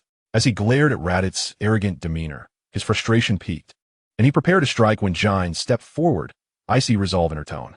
Vegeta, this is Earth, not a place for your reckless tyranny. Should you dare to lay a hand on anyone here, do not expect to leave alive. Vegeta regarded Jine with a flicker of caution in his eyes.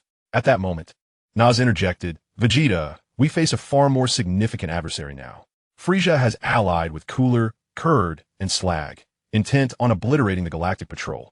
If you wish to be wise, join us in opposing them. Upon hearing this, Vegeta fell into deep contemplation. After a pause, he gritted his teeth and declared, I will cooperate with you. Witnessing Vegeta's acquiescence, Naz continued, before that, we must enhance your strength, lest the enemy's minions prove too formidable for you. At Naz's words, Vegeta's face flushed with indignation, and just as he was about to erupt, Naz swiftly harnessed his energy, immobilizing him in place. He then nodded to the Supreme Kai and Bobo before using instant transmission to return to Yardrat. Upon arriving at Yardrat, Vegeta was taken aback by the multitude of Saiyans. Observing their profound reverence towards Naz, feeling disregarded by his own kin, Vegeta was left with a distasteful sensation, as if he had ingested a fly. Subsequently, Naz guided Vegeta and Nappa to the training grounds, instructing Raditz to teach them the art of sensing and controlling energy. As he watched Vegeta diligently learn, a smile crept across Naz's face, marking the beginning of Vegeta's tumultuous journey. Chapter 30. Reinforcements for Namek. In the Yardrat training facility, Vegeta was engaged in a sparring match with a fellow Saiyan. Initially, he appeared to have the upper hand, leveraging years of battle experience to exploit his opponent's weaknesses. However, the strength of this Saiyan exceeded all expectations, and soon Vegeta found himself at a disadvantage. The Saiyan unleashed a relentless barrage of attacks, each strike imbued with immense power, leaving Vegeta struggling to defend himself. Damn it! Vegeta gritted his teeth, veins bulging on his forehead as he roared in fury, attempting to unlock his latent potential. Yet, even this fervor could not alter the dire circumstances he faced. A swift kick from the Saiyan sent Vegeta hurtling through the air, crashing heavily to the ground. Struggling to rise, Vegeta's eyes radiated defiance and determination. He recognized that this opponent represented an unprecedented challenge. Nevertheless, his fighting spirit ignited, and as he wiped the blood from his lips, he resumed his stance, bracing for a new wave of attacks. In his heart, he vowed to conquer this Saiyan and elevate his own strength to new heights. Alas, reality proved harsher than his aspirations. As he clenched his fists to launch an assault, the opponent deftly maneuvered behind him. With a sudden flick of his hand, an energy sphere was unleashed, sending Vegeta hurtling off the stage. Observing the motionless figure of Vegeta on the ground, Nappa was unfazed. This marked the 156th occasion Vegeta had been defeated. Regaining his composure, Nappa hurried to his side, lifting him and racing towards the medical bay. True to his reputation as a Saiyan prodigy, Vegeta had surpassed Raditz in strength within a mere fortnight on planet Yardrat, boasting a combat power of 600,000, a testament to his relentless training and battles. Just as Vegeta completed his treatment and prepared to return to the training grounds with Nappa, Raditz approached them, exclaiming, Vegeta, Nappa, you both must accompany me to the conference hall immediately. Nappa, intrigued, inquired, what is the conference hall for? Raditz replied, the chieftain and Lord Tamate have summoned all Saiyans to devise a strategy for war against the Frieza force. Initially incensed by Raditz's reference to Nappa as a chieftain, Vegeta's ire quickly dissipated upon hearing of the impending conflict with Frieza, prompting him to dash towards the conference hall. Upon their arrival, they discovered a multitude of attendees already gathered. The trio soon spotted Goku and Kairatsu seated nearby. Raditz ushered them over to Goku, who greeted them with a cheerful, hey, Vegeta, you made it. Did you emerge victorious in today's battle? At Goku's words, Vegeta's face flushed with embarrassment. Although aware that Goku meant no mockery, it felt like derision to him. Choosing to remain silent, he merely huffed at Goku. Goku observed Vegeta's reaction, scratching the back of his head, while Raditz and Kairatsu erupted into laughter. Nappa, caught between amusement and restraint, hung his head, though his trembling body betrayed his mirth. As the group exchanged pleasantries, Nappa's figure suddenly appeared at the podium, followed closely by Tamate, Dasma, Suzy, and Larry. After surveying the assembly, Nappa addressed his kin. Esteemed members, I bring urgent news. The Frieza Alliance has altered its course and is now en route to Namek, intending to seize the Dragon Balls there. Upon hearing this, Piccolo began to fidget restlessly, preparing to speak, only to be interrupted as Nappa paused to gather his thoughts before continuing. We must journey there to assist the Namekians in repelling their invasion. This is not only a matter of settling the score with Frisia, but also our duty as the Saiyan Guard. He then instructed the elite warriors and high-ranking fighters to accompany him to Namek, while Larry and Suzy would lead all mid-tier fighters to assault the frozen demon clan's homeworld. Dasma was tasked with safeguarding Planet Adrat with the lower-ranking warriors. After Nappa delineated the plan, the assembly began to mobilize. At that moment, Goku, Vegeta, and their companions approached Nappa, stating, "Nappa, we wish to accompany you to Namek." As Nas was deep in thought, Bick, Tion Fan, and Clint approached him, expressing their desire to accompany him to Namek. Observing them, Nas smiled and remarked, "Since you are not afraid of peril, you may join me in this venture." At that moment, Temmet rushed over, announcing, "Captain, the spatial teleportation array has been prepared. Let us embark." This teleportation array, conceived during Nas's year-long training on Yardrat following the defeat of the Scions by Gula, bore resemblance to the Bifrost of Marvel, capable of transporting individuals to any planet within the cosmos. Upon hearing Temmet's words, the group gathered around the teleportation array, and in the blink of an eye, their surroundings transformed into an entirely new landscape. They arrived on Namek, where they immediately sensed 4 formidable and malevolent auras. Nas then began to assign tasks, instructing the higher-ranking warriors and the Earthlings to disperse and eliminate the minions of the Frisia force. Upon receiving Nas's directives, the group set off to carry out their assignments, while Nas led the remaining elite warriors toward the Grand Elder's residence. Upon their arrival at the Grand Elder's quarters, they encountered a young Namekian awaiting them. Upon seeing Nas and his companions, he spoke, "Please do not rush. I am Neru, the Grand Elder's guardian. Which of you is Lord Nas?" Nas stepped forward and replied, "I am Nas. I am curious as to your purpose for seeking me." Neru continued, "Lord Nas, when Miss Suzy visited Namek previously, she expressed hope for a future of friendship between our two races. Now, as our planet faces imminent danger, we implore you to assist us in saving Namek." Nas reassured him, stating, "I have already dispatched individuals to deal with Frisia subordinates, and we shall also confront Frisia and his allies. You need not worry." Gratefully, Neru responded, "Thank you, Lord Nas. The Grand Elder is awaiting your arrival inside. I hope you can provide him with the necessary care, as I must rush to the front lines to save my people." Without waiting for a response, Neru took flight toward the nearest Namekian village. Nas admired Neru's bravery and selflessness in facing formidable foes for the sake of his kin, reminiscent of the valiant ancestors from his previous life. Regaining his composure, Nas instructed Temmet to guard the others outside while he entered the Grand Elder's chamber. Despite having seen many images online, he felt prepared. However, upon encountering the Grand Elder, he was taken aback by the Elder's immense stature. The Grand Elder acknowledged Nas, saying, "Thank you, Lord Nas, for coming to our aid." Nas waved his hand dismissively, replying, "The esteemed Elder, you are too modest. Supporting Namek is merely a pact between friends, and as I am now the captain of the Galactic Patrol Scion Task Force, it is my duty. Furthermore, you may simply call me Nas. There is no need for such formality." Nodding in acknowledgement of Nas's words, the Elder then inquired, "Initially, we received intelligence indicating that Frisia and his forces were attacking the galactic headquarters. I wonder why they have diverted their attention to Namek? The existence of the Dragon Balls is known to only a select few on Earth, is it not?" With a sigh, the Elder replied, "There exists a Namekian among Frisia's alliance, a remnant from the time before the calamity that befell our kind. Corrupted by dark energy, he became exceedingly vicious and was subsequently exiled by his kin. I never anticipated that he still lived. He likely shares a similar age with me. Perhaps he has come to seize the Dragon Balls to restore his youth." Observing the Elder, who seemed to struggle with each word, Nas presented him with a spirit fruit. "Elder, please consume this fruit. It may offer you some relief." The Elder smiled at the offering and did not refuse. "Ah, the spirit fruit. It is said that only the divine can partake of it. I am fortunate to behold it, though consuming it will not extend my life significantly. My body has already succumbed to decay." After uttering these words, the Elder consumed the spirit fruit, and instantly his vitality improved considerably. Meanwhile, during Nas and the Elder's conversation, the Scion warriors had already vanquished the majority of their foes. Chapter 31. The near departure of Son Goku. On the other side of Namek, Son Goku, Vegeta, and their companions faced off against Cooler's mechanized forces, the Jinyu Force, and the elite troops of Slug. Initially, Son Goku Raditz, and the Earth warriors were engaged in eliminating the Frisia soldiers terrorizing Namekian villages. As they guided the remaining Namekians to safety, they observed Vegeta and Nappa mocking Dodoria and Zarbin.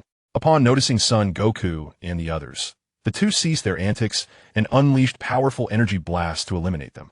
Just as the group prepared to retreat, they were suddenly spotted by the arriving Ginyu Force and the mechanized troops. Tension mounted as the two factions faced off. After assessing the strength of everyone present, Ginyu addressed Shizabi, exclaiming, "Hey, you three are not to claim the prey of our Ginyu Force." Before Shizabi could respond, Naze interjected with a sarcastic remark, "Your prey is more likely to become your hunters." As the argument escalated, Vegeta erupted with a surge of energy, his overwhelming aura causing the battle measurement devices to shatter. Only Dor, equipped with a helmet-style combat scouter, remained unscathed as he quickly assessed Vegeta's battle power, exclaiming in astonishment, "Enough of the bickering. Vegeta's combat power is 820,000. We must devise a plan to eliminate him," declared one of them, halting the ongoing debate. The others turned their astonished gazes towards Vegeta. At that moment, the not-so-bright Rikuum interjected, "You fool. How could that be? Just a year has passed, and Vegeta's power couldn't possibly have surged from over 10,000 to 800,000. Your machine must be malfunctioning." As the rest of the Ginyu Force prepared to relax, the leader of the mecha team, Zaravi, countered, "Dre's combat measuring device is the pinnacle of our Gula Legion's technology. It cannot be faulty." Upon finishing his statement, Dre and Nez assumed defensive positions. While they were still conversing, a furious Vegeta unleashed a formidable energy wave towards them. The three members of the mecha team rushed forward to collectively withstand the attack. After a moment of relief at having successfully defended against it, Vegeta swiftly appeared behind them. In an instant, he delivered a vicious kick aimed at their heads, prompting Nez to instinctively retract his head. After dodging, Dre retaliated with an energy sphere directed at Vegeta, who effortlessly swatted it away. As Vegeta engaged in battle with the three, Goku no longer hesitated and swiftly made his way towards Ginyu. Seeing Goku take action, the remaining members also ceased their observation and sought out their opponents. The skirmish intensified dramatically. Goku charged at Ginyu, who smirked and swiftly formed hand seals. Releasing an unusual energy beam, Goku adeptly sidestepped, simultaneously concentrating energy in his hands to unleash a Kamehameha wave at Ginyu. Unfazed, Ginyu teleported to avoid the attack and reappeared behind Goku, delivering a kick to his back. Meanwhile, Vegeta maneuvered with remarkable speed against the three members of the mecha team, leaving them struggling to keep up. Suddenly, Rikuum let out a fierce roar and joined the fray, launching an energy wave at Vegeta. With a cold smirk, Vegeta evaded Rikuum's assault and countered with an energy blast that severely injured him. As Rikuum prepared to retreat, Tien Shinhan appeared before him in a flash. Before Rikuum could react, Tien delivered a punch that pierced through his chest, eliminating him from the battle. Raditz and Nappa were equally occupied. Noting that Vegeta was momentarily preoccupied with the mecha team, they continued to toy with Ginyu's teammates, Berta and Geese. The last remaining member of the Ginyu Force, Guldo, found himself entangled with Dent. Meanwhile, Piccolo, accompanied by Krillin and Gohan, commenced a relentless assault on Shrag's elite squad. In the skies of Namek, energy radiated brightly, and the cacophony of battle cries resonated loudly. Just as the conflict reached a stalemate, Shrag's elite squad unexpectedly executed a mysterious fusion technique, merging into a formidable super creature. The formidable monster possessed immense strength, making it difficult for the trio of Piccolo, Krillin, and Gohan to withstand its power. With a mere wave of its hand, a powerful gust sent the three flying. Simultaneously, Vegeta found himself in the throes of battle against the robotic squad, and amidst their relentless assault, he inadvertently exposed a flaw in his defenses. Seizing the opportunity, Zarbin launched a lethal strike. In a critical moment, Goku teleported to Vegeta's side to intercept the attack. Upon realizing that Goku had shielded him, Vegeta erupted with fury, bellowing, "Kakarot, who gave you the right to meddle?" He then unleashed his full strength, firing a key blast that struck the robotic trio, sending them sprawling. Though wounded, Goku was fortunate that his injuries were not fatal. His indomitable spirit reignited. He surged forth with renewed energy to confront the monstrous adversary. Meanwhile, Raditz and Nappa, observing Goku's struggle, abandoned their mockery of Bardock and Guise, swiftly dispatching them before joining the battle against the super creature. Kaiatsu quickly eliminated Gudu and, alongside Tien, launched a flanking attack on the monstrous foe. United in purpose, they harnessed their individual strengths to gradually subdue the formidable beast. Ultimately, through their collective might, the super monster collapsed, signaling the beginning of disarray within the enemy ranks. As the group paused to catch their breath, a voice echoed from behind. Exchange. Goku suddenly froze, and before anyone could comprehend the situation, he delivered a swift kick to Krillin, sending him flying. Panic ensued among the group as they stared in horror at Goku. Kakarot, have you lost your mind? Why are you attacking your own? Exclaimed one. Dad, what is wrong with you? Another cried out. Ignoring their questions, Goku unleashed his energy, sending everyone sprawling. At this moment, Gohan spoke up. He is not my father. I sense his energy is mixed and has turned cold. As doubts lingered, the weakened Jinyu, lying on the ground, warned. Everyone be careful. That guy is Jinyu. I don't know how he stole my body. After hearing Gohan and the half-conscious Jinyu, the group began to believe. They focused their energy and prepared to attack Goku, Jinyu, but alas, all their efforts were evaded. Exhausted from the earlier battle, their strength was nearly depleted. Goku, being the strongest despite his minor injuries, had a significant advantage over the others. Just as despair began to settle in, Vegeta suddenly devised a plan. He shouted to everyone, "Let us all release our energy to disrupt his perception and then strike." Upon hearing this, the group gathered, channeling their energy, and the skies over Namek erupted with swirling waves of ki. Son Wukong Jinyu, feeling somewhat flustered by the chaotic energy, found his movements slowing. At that moment, Piccolo seized the opportunity, swiftly appearing behind him and delivering a powerful punch to his back. Simultaneously, the others surged forward, unleashing a barrage of punches, kicks, and energy waves upon him. Son Wukong Jinyu was forced to retreat under the relentless assault, and just as the others believed victory was at hand, he suddenly punched through his own chest. He then prepared to execute the exchange technique against Vegeta. Standing beside Jinyu, Son Wukong, Tien Shinhan quickly intervened, kicking Jinyu, Son Wukong, in front of Vegeta to thwart the exchange. The bodies of the two exchanged back, and before Jinyu could react once more, Raditz gathered his energy and unleashed a powerful wave, obliterating Jinyu into mere fragments. With Jinyu's demise, on the other side of Namek, Frieza and Cooler received a signal. Frieza addressed King Cold, Cooler, and Slug, stating, "It appears that the Galactic Patrol has dispatched only elites this time. My Jinyu force has been annihilated."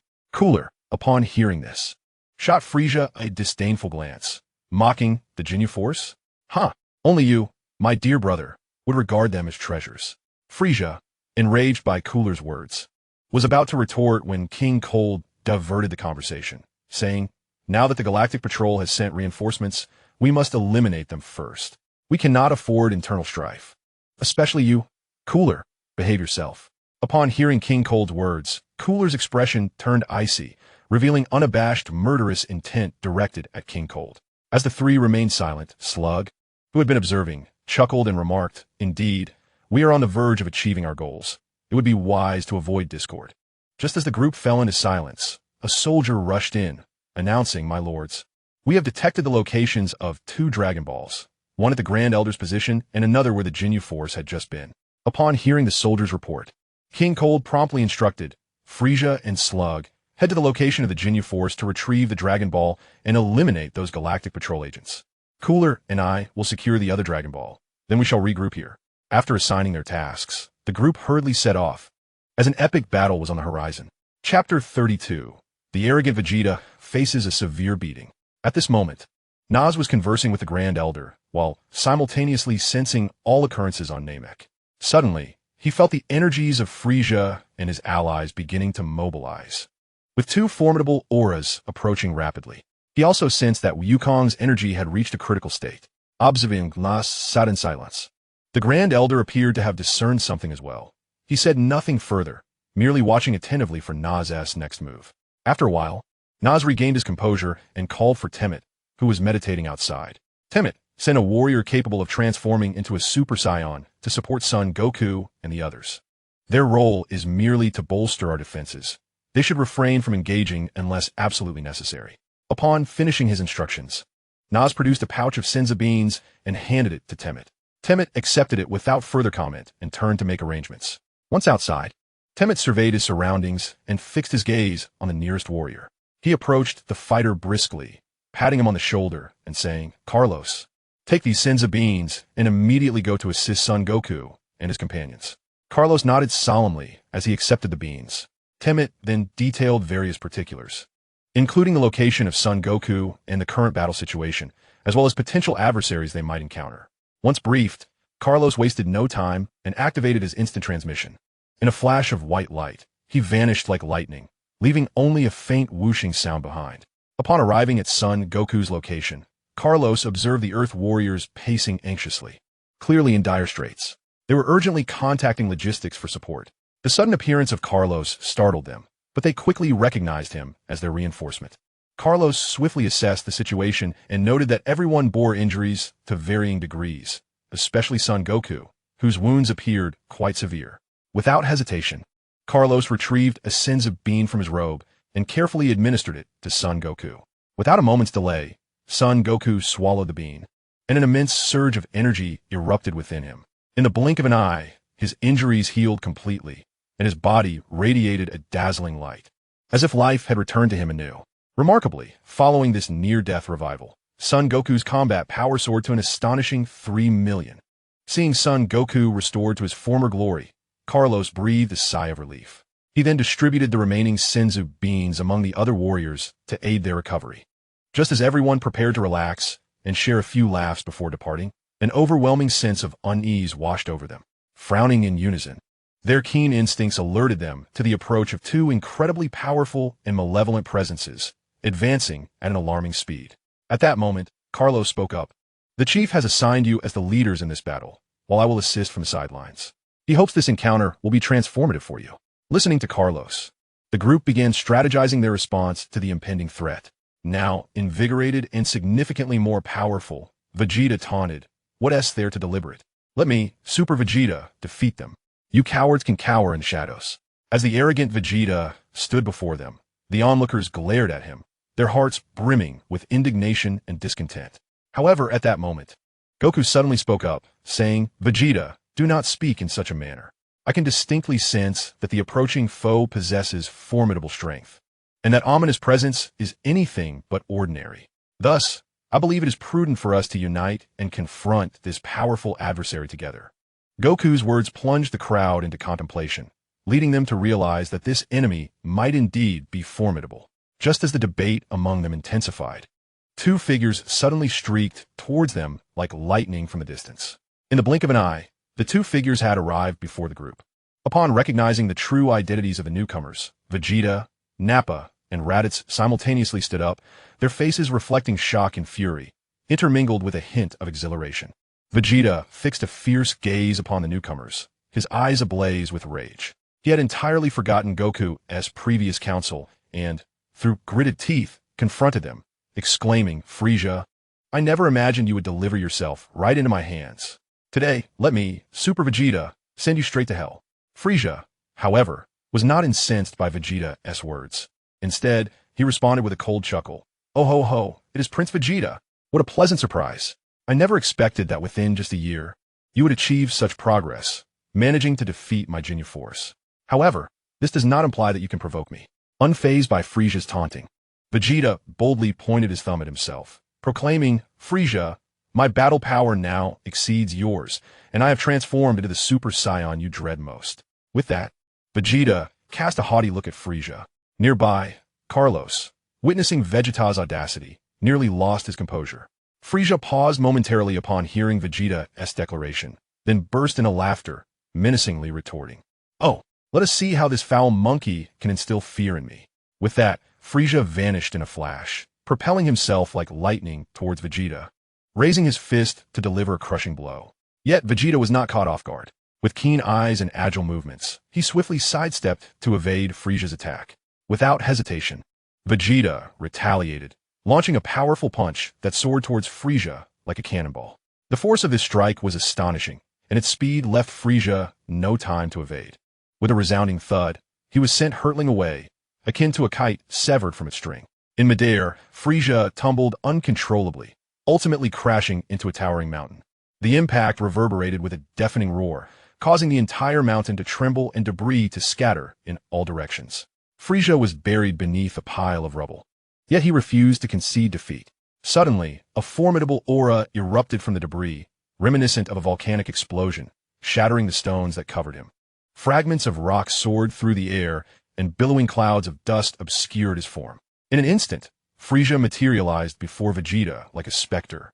A sinister grin etched upon his face. "While Monkey, you truly have surprised me. However, your strength is still woefully insufficient." With that, Frieza began to concentrate his energy, a faint glow enveloping him, intensifying with each passing moment. Moments later, he unleashed a thunderous roar that echoed like a clap of thunder. As his furious cry erupted, a blinding light shot forth from his body, illuminating the entire space. The brilliance was so intense that those nearby had no choice but to shut their eyes to avoid being blinded.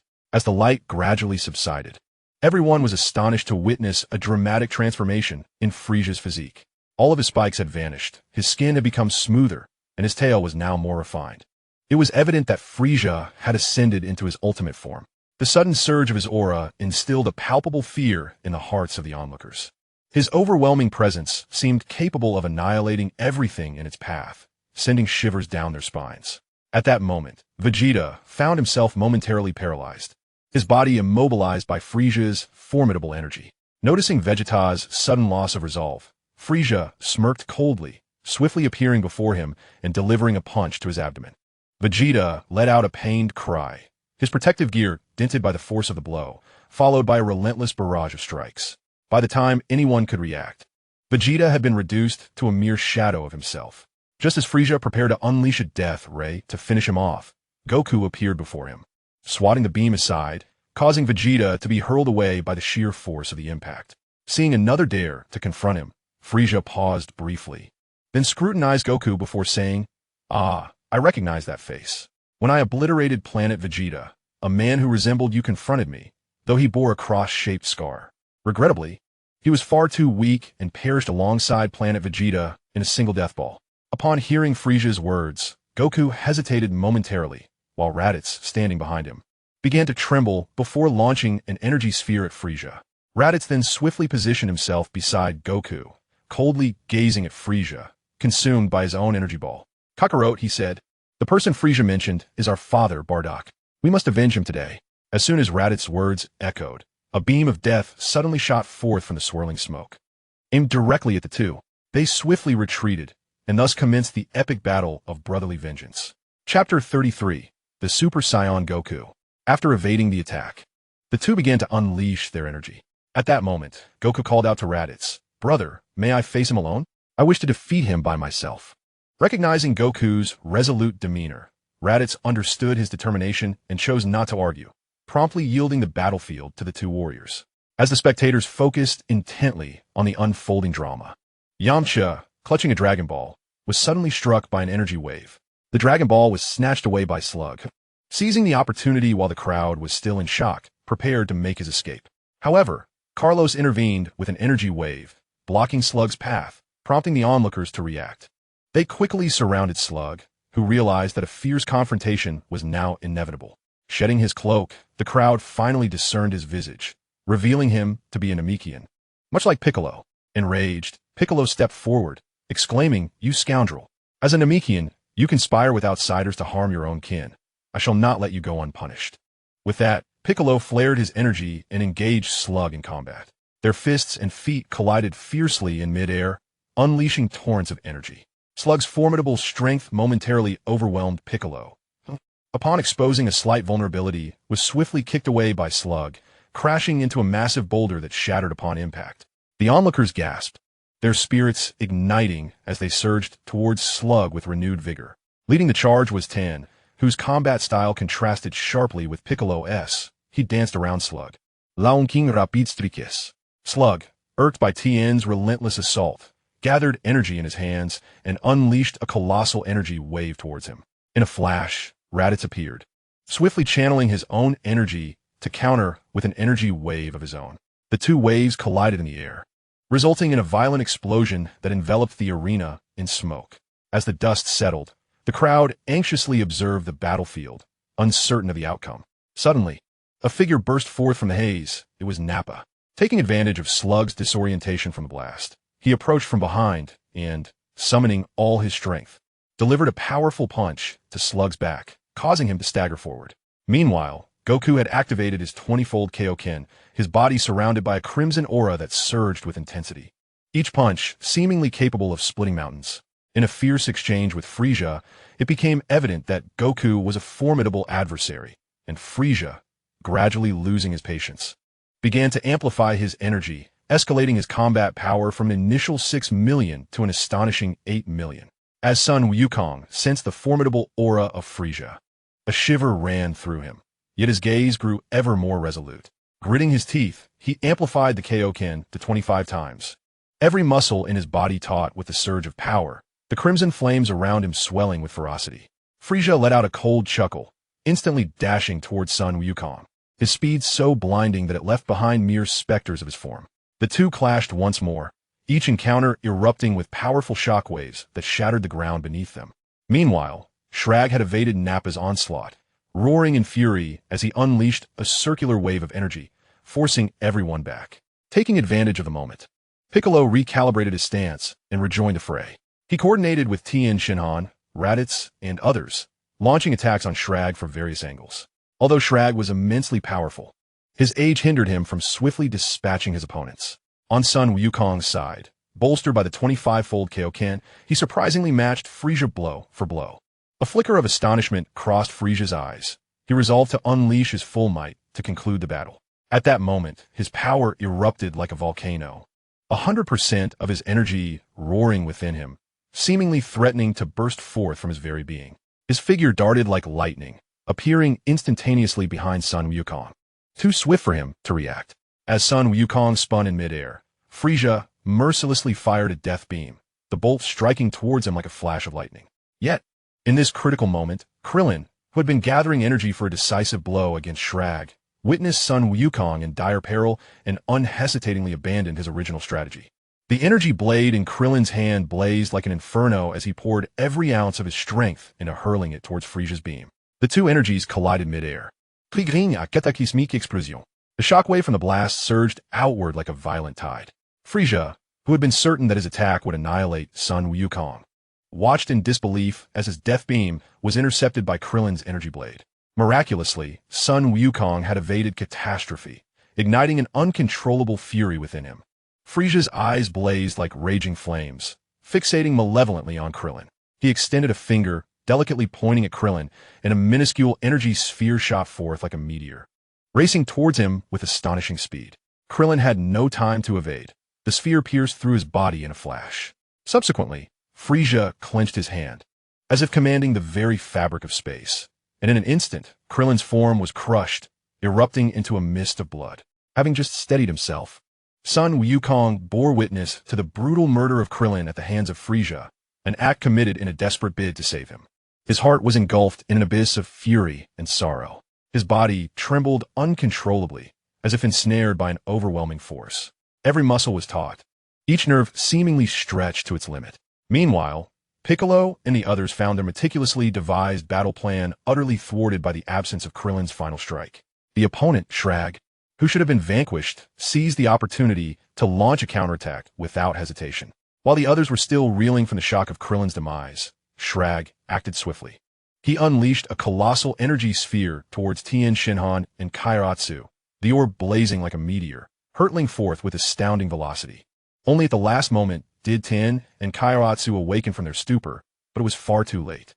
They could not muster any effective evasive maneuvers and could only watch helplessly as the energy sphere bore down upon them. With a thunderous crash, the orb collided violently with them, sending both tumbling from the sky like kites severed from their strings, ultimately plunging into the lake below and creating a tremendous splash. Sun Wukong, already in a state of raging fury, was further incensed by this spectacle. A deafening roar erupted from his throat, a sound so powerful it seemed capable of tearing the very fabric of reality asunder. The air around him quivered in response to the might of his voice. The heavens darkened, thunder rumbled, and fierce winds arose, as if the entire cosmos trembled in fear of Sun Wukong's wrath. His hair began to shimmer and pulse with energy, each strand radiating a brilliant light.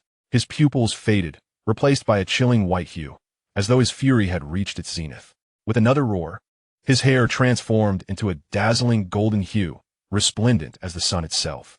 He was enveloped in a golden aura, which surged and roiled like tumultuous waves. In that moment, his pupils shifted to a profound green, exuding an infinite sense of majesty and power. Super Saiyan Sun Wukong had, at last, made his grand entrance.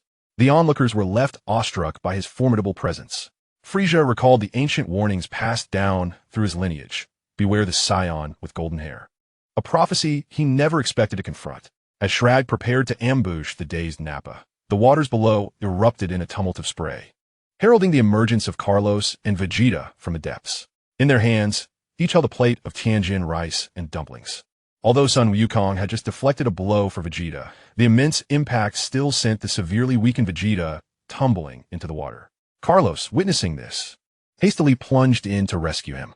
However, the tumultuous battle above stirred the lake's waters, sweeping Vegeta away, as he was gravely injured and his energy was exceedingly low. Carlos searched diligently underwater, and just as he found and revived Vegeta, he prepared to surface, only to see Tianjin rice and dumplings being knocked down. He and Vegeta swiftly moved forward, grabbing the two and ascending into the air. As Carlos emerged, he noticed Shrag poised for a sneak attack, and without hesitation, launched an energy sphere to thwart the ambush. Vegeta, witnessing Sun Wukong's form, appeared as if struck by lightning, frozen in place. With Carlos rescuing Tianjin rice and dumplings, a new round of battle was on the cusp of beginning. Chapter 34. The clash between Gula and King Kurta. At the very moment Sun Wukong and Frieza encountered each other, the Saiyan Guard had decisively annihilated all the invading minions on Namek. The battlefield now housed only the formidable figures of King Kurta, Gula, Frieza, and Shrag. Concurrently, in another fierce skirmish, Gula and King Kurta swiftly approached the location of the Grand Elder like phantoms. Nas, keenly sensing their approach, understood the formidable strength of the two. Should they draw near the Grand Elder, it could spell dire consequences for him. Thus, without hesitation, Nas led Temmet and the remaining elite warriors, racing like lightning, determined to intercept the Kurta father and son en route. Upon seeing Nas and Temmet block their path, a sneer crept across Gula's lips. He derisively addressed Temmet, saying, "You were a defeated foe last time. You managed to escape by chance, but this time, no matter how many allies you bring, you shall never be my match. Moreover, do not think you can flee as you did last time." At Gula's taunting words, Temmet's fury ignited instantly, and he bellowed in outrage. "Gula, last time you cowardly ambushed me. This time, I shall settle both old and new scores with you." Before his words had fully escaped his lips, Temmet vanished in a flash, appearing behind Gula like a wraith. Without mercy, he launched a powerful kick, akin to a whip, directed at Gula. Gula turned, blocking Temmet's attack with one arm, and retaliated with a punch aimed at Temmet. Both reacted swiftly, their fists colliding, and they were forced to retreat momentarily. Once they created distance, Temmet ceased his probing and roared, transforming instantaneously into a Super Saiyan. Observing Temmet's transformation, Gula and King Kurta were momentarily unsettled, and Gula, regarding Temmet with disdain, remarked, "Damn Frieza, he has left behind so many wild monkeys. Today let me, as the elder brother, help him clear them out." With that, Gula began to unleash his aura, which surged around him like a tempestuous flame, showcasing the utmost power of this form. In an instant, a formidable energy field enveloped the surroundings, sending the sand and stones flying through the air.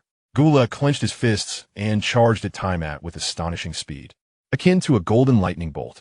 Tiamat, not daring to underestimate him, pushed off the ground with great force to meet the attack. The two engaged in a fierce exchange, their fists and feet intertwining, producing a series of crisp collision sounds. Each impact generated powerful shockwaves that caused the very space around them to tremble. King Cooled observed their fierce battle with a cold gaze, confident that Gula was more than capable of handling Tiamat. As the fight intensified, both Tiamat and Gula relentlessly sought to exploit each other's weaknesses, their attacks infused with tremendous force and lethal intent. At that moment, Gula seized an opportunity, delivering a high kick aimed at Tiamat's head. Tiamat quickly tilted his head to evade, but Gula followed up with a powerful elbow strike that landed heavily on Tiamat's chest. Tiamat, bursting with energy, managed to repel Gula, thus thwarting the blow. Observing the fervent clash where neither side gained the upper hand, Nas calmly assessed the situation before turning to a Saiyan warrior standing nearby. Christ, go deal with King Cooled, he commanded. Upon hearing Naza's directive, Christ nodded without hesitation, swiftly darting like lightning to stand before King Cooled. Hey, old man, stop watching. I'm here to play with you, how about that? Christ taunted with a smirk, provoking King Cooled. The king, upon hearing these words, was instantly incensed. Though retired, it did not imply that he could be so disdainfully treated. He glared at Christ, his face contorted with fury, cursing inwardly, "This ignorant monkey dares to show such disrespect towards me." In a fit of rage, King Cooled wasted no time and unleashed a powerful death ray towards Christ. The ray shot forth like a bolt of lightning, racing towards Christ with astonishing speed. Christ, recognizing the imminent threat, did not allow himself a moment of complacency. He quickly summoned his inner energy, concentrating it in his hands to form a formidable energy shield. Then, with a swift motion, he struck out with a punch, colliding with the death ray in a thunderous clash. A resounding boom echoed as Christ's fist met the death ray, erupting in a dazzling display of light. To everyone's astonishment, Christ effortlessly deflected the death ray launched by King Cooled. Witnessing this, King Cooled's heart jolted. He realized that Christ was far from an ordinary opponent, and he could no longer afford to be complacent. Thus, he unleashed the formidable power residing within him without hesitation. That force surging forth like a tumultuous tide, crashing down upon King Cooled. In the face of such overwhelming might, Christ could not be swayed by fear. He took a deep breath and let out a resounding roar, his muscles tensing instantaneously. Concurrently, he executed his ultimate technique, the 20-fold King's Fist. His combat prowess soared like a rocket, reaching an astonishing 80 million in the blink of an eye. This immense strength surged forth like a deluge, completely suppressing King Cooled's imposing aura. King Cooled gazed in astonishment at the unfolding scene, his heart secretly marveling at the rapid evolution of the universe. It had been scarcely a decade since his abdication, yet he was astounded by the emergence of such powerful beings. Faced with this sudden pressure, King Cooled dared not delay. He promptly resolved to reveal his full strength and commenced his transformation. As a dazzling light enveloped him, an astonishing metamorphosis occurred, his transformed state bearing a striking resemblance to Frisia's final form, save for two sharp horns adorning his head. With the completion of his transformation, King Cooled's aura erupted like a volcano, surging from several tens of millions to a staggering 110 million. This formidable presence swept through the surroundings like a tempest. Meanwhile, Gula, engaged in a fierce battle with Temmet, cast a disdainful glance at King Cooled's transformation, a cold huff escaping his lips, indicating his lack of faith in King Cooled's new form. However, Christ remained undaunted by King Cooled's metamorphosis. Witnessing the completion of Cooled's transformation, he launched into action without hesitation. In a flash, he accelerated like lightning, appearing before King Cooled with spectral swiftness.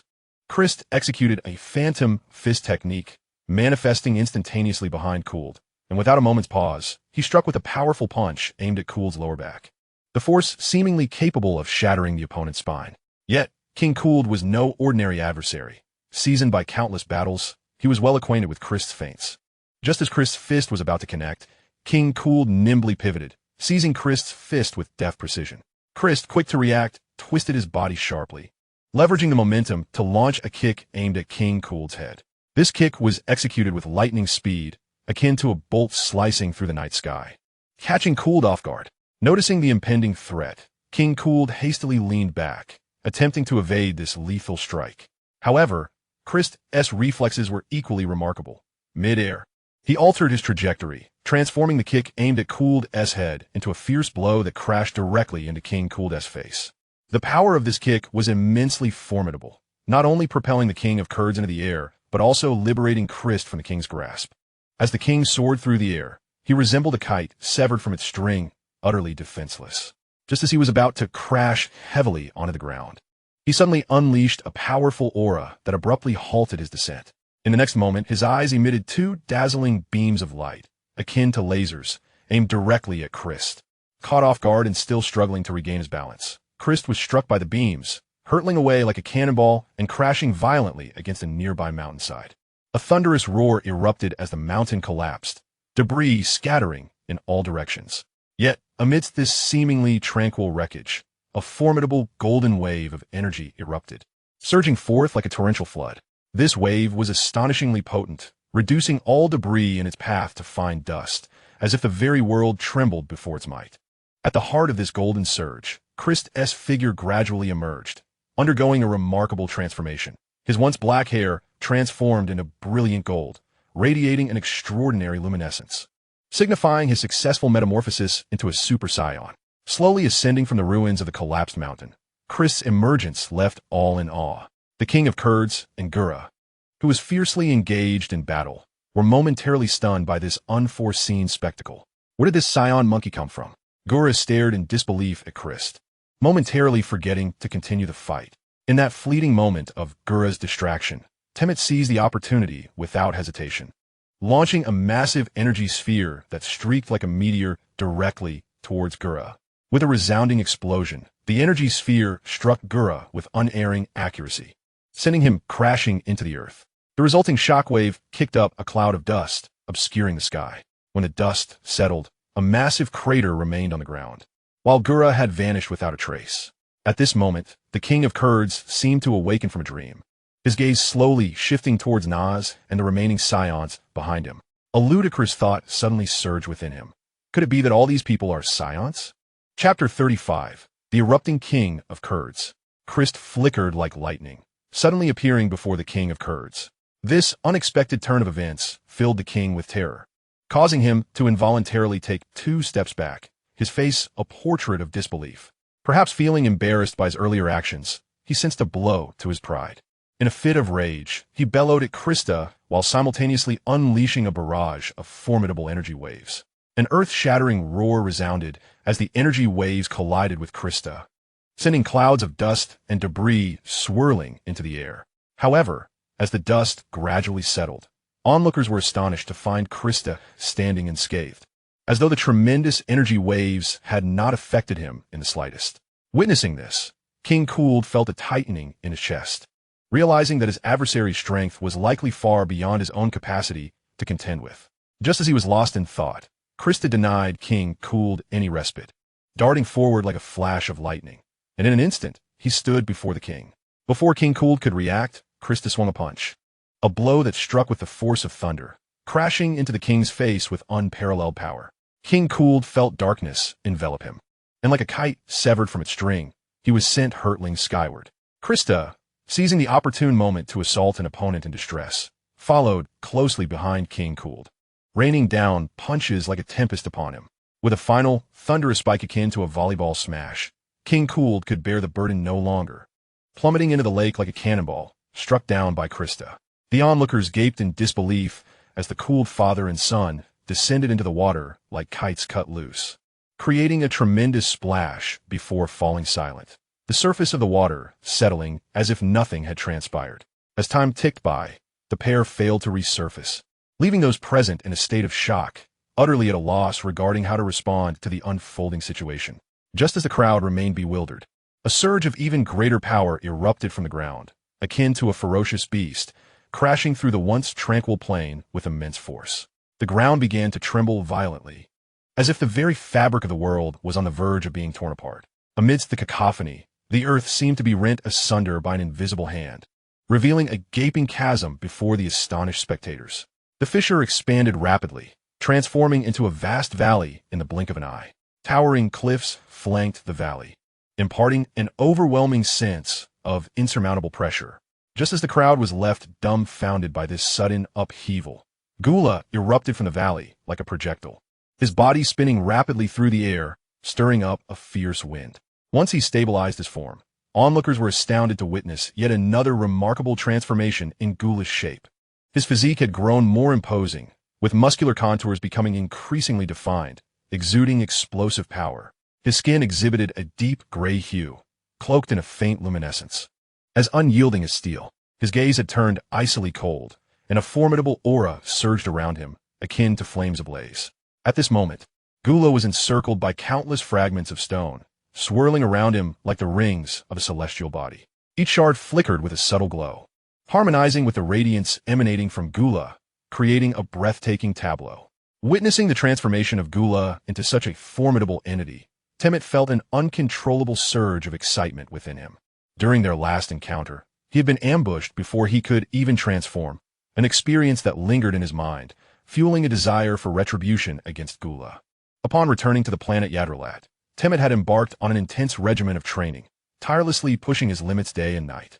Now, his base combat power had skyrocketed to over 10 million, and upon transforming into a Super Saiyan, his power had astonishingly reached over 500 million.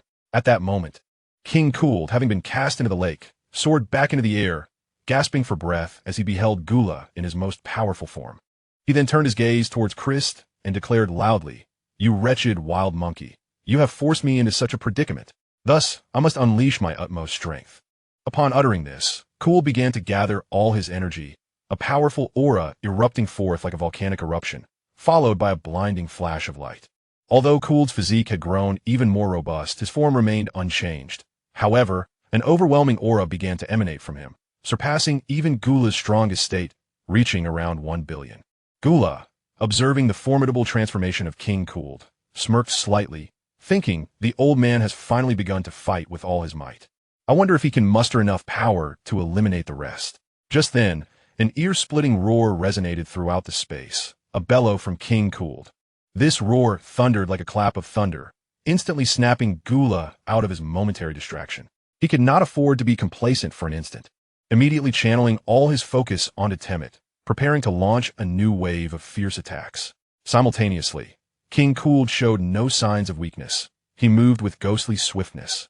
Appearing above Christ in the blink of an eye, he unleashed a kick, striking towards Christ's face like a bolt of lightning, imbued with immense force. Christ, witnessing this, felt a jolt of alarm and hastily braced himself, attempting to fend off the lethal strike. However, the power behind King Cooled's blow was astonishingly overwhelming, and despite Christ's best efforts, he was sent flying by the force of the kick. His body was propelled like a cannonball, his feet carving deep furrows into the hard ground, as if attempting to rend the earth itself. Before Christ could regain his footing, the figure of King Cooled appeared behind him like a specter. A thunderous crash echoed, followed by Christ's anguished cry. It turned out that King Cooled had seized the moment while Christ was unsteady, delivering a powerful blow that struck him squarely in the back. The force of this kick was astonishing. Christ's body spun through the air like a leaf caught in a tempest. He crashed through 3 small hills before ultimately plummeting to the ground, raising a cloud of dust. To the astonishment of onlookers, Christ's body became embedded within a massive stone wall, as if fused with it. Having sustained severe injuries in just 2 attacks, Christ hung limply against the stone, appearing to have lost consciousness. Seeing Christ, now returned to his normal state and incapable of further combat, Nas raised his hand, prompting the remaining Saiyans to transform and launch an assault on King Cooled. Meanwhile, with a swift motion, Nas arrived at Chris's side and invoked a healing spell. In no time, Chris's wounds began to mend, and he awakened from his stupor. Once restored, Christ felt the resurgence of his formidable strength and expressed his gratitude to Nas before hastening to join the others in their collective onslaught against King Cooled. What began as a one-on-one confrontation had transformed into a righteous melee. Nas assumed the role of battlefield medic, tirelessly rescuing the Saiyans defeated by Cooled. These Saiyan warriors were continuously undergoing the crucible of life and death. As time passed, their rate of defeat gradually slowed. Suddenly, a resounding boom echoed, and a fierce wind began to swirl around them. The ground began to sink, and the sea flowed backward. Nas turned to investigate, but the sudden blinding light made it impossible for him to open his eyes. Reluctantly, he activated his inner sight to discern the source of the chaos. It was revealed that, Chapter 36, the temporarily offline Gula. It was Gula and Temmet whose battle had reached a fever pitch. As Cooled and Christ clashed, Gula and Temmet commenced a new round of combat. The two approached each other with rapidity, their fists colliding. Temmet then pivoted to deliver an elbow strike to Gula. Gula reacted swiftly, blocking Temmet's blow with one arm. Seizing the momentum, Gula aimed to kick at Temmet's abdomen, but Temmet nimbly sidestepped, simultaneously grasping Gula's ankle and forcefully throwing him away. Gula executed a somersault in midair, landing deftly, a flash of anger flickering in his eyes. He swiftly formed intricate seals with his hands, murmuring incantations as colossal waves of energy surged forth from his palms, sweeping towards Temmet. Unfazed by the onslaught, Temmet boldly thrust one hand forward, unleashing a formidable burst of energy that materialized into an immense defensive barrier. With his other hand, he sent forth several beams of light to intercept the attack. The energy waves collided violently in mid-air, erupting in a dazzling display of radiance and a deafening roar, distorting the very air around them. The residual energy surged like a tempest, toppling nearby rocks and trees. Both Gula and Temmet gritted their teeth, intensifying their energy output in a bid to overpower one another. Their bodies radiated with shimmering light, muscles taut, as Temmet pushed his arm forward to maintain the defensive barrier. The seemingly indestructible shield transformed into a net of light, encircling Gula. In response, Gula hastily concentrated energy in his hands, forming several red energy needles that instantly pierced through the light net. Upon witnessing the barrier's breach, Temmet's eyes narrowed, and he vanished in an instant. Gula, remaining vigilant, scanned his surroundings. Suddenly, Temmet reappeared behind him, delivering a swift kick to his back. Gula stumbled forward, struggling to regain his balance, when Temmet unleashed a flurry of punches, forcing Gula to retreat step by step. Seizing the moment, Gula grasped Temmet's fist, yanking it with force while simultaneously driving his knee into Temmet's abdomen. Temmet winced in pain, stepping back a few paces. At that moment, Gula took a deep breath, feeling energy surge wildly within him, enveloped in a golden glow that amplified his strength immensely. He had, astonishingly, broken through. Temmet was taken aback. Gula let out a powerful shout, thrusting his hands forward as a wave of energy, exponentially stronger than before, hurtled towards Temmet. Not daring to underestimate the situation, Temmet concentrated all his energy, forming a colossal energy sphere to counter the attack. The two forces collided once more. This explosion more ferocious than the last, as if the very battlefield were on the verge of being torn asunder. As the energy waves dissipated, both combatants began to gasp for breath, yet their gazes remained icy and locked onto each other. Temmet inhaled deeply and, in an instant, appeared before Gula, delivering a punch aimed at his chest. Gula, noticing the oncoming fist, swiftly extended his hands, gripping Temmet's fist as if it were a vice. Temmet, undeterred, smirked with a cunning smile, clearly having anticipated this moment. Just as he prepared to unleash his ultimate move, the head hammer, to deliver a fatal blow to Gula, an unexpected turn of events unfolded.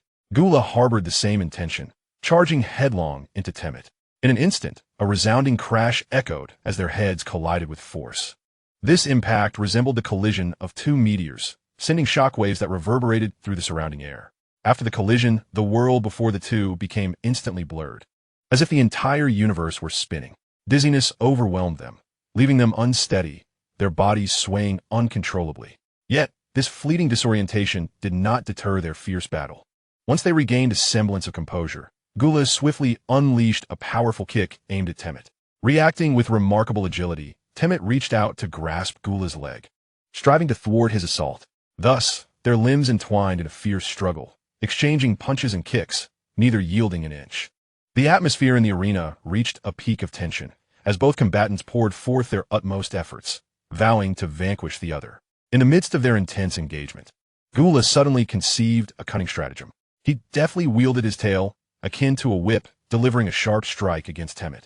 Taken by surprise, Temmet was forced to stagger backward from the unexpected blow. Stung by the pain, he realized the urgency of the situation.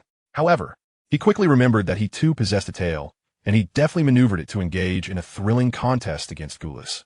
Unfortunately, Temmet's tail was noticeably shorter than Gula's, and he gradually found himself at a disadvantage in this tail-to-tail confrontation.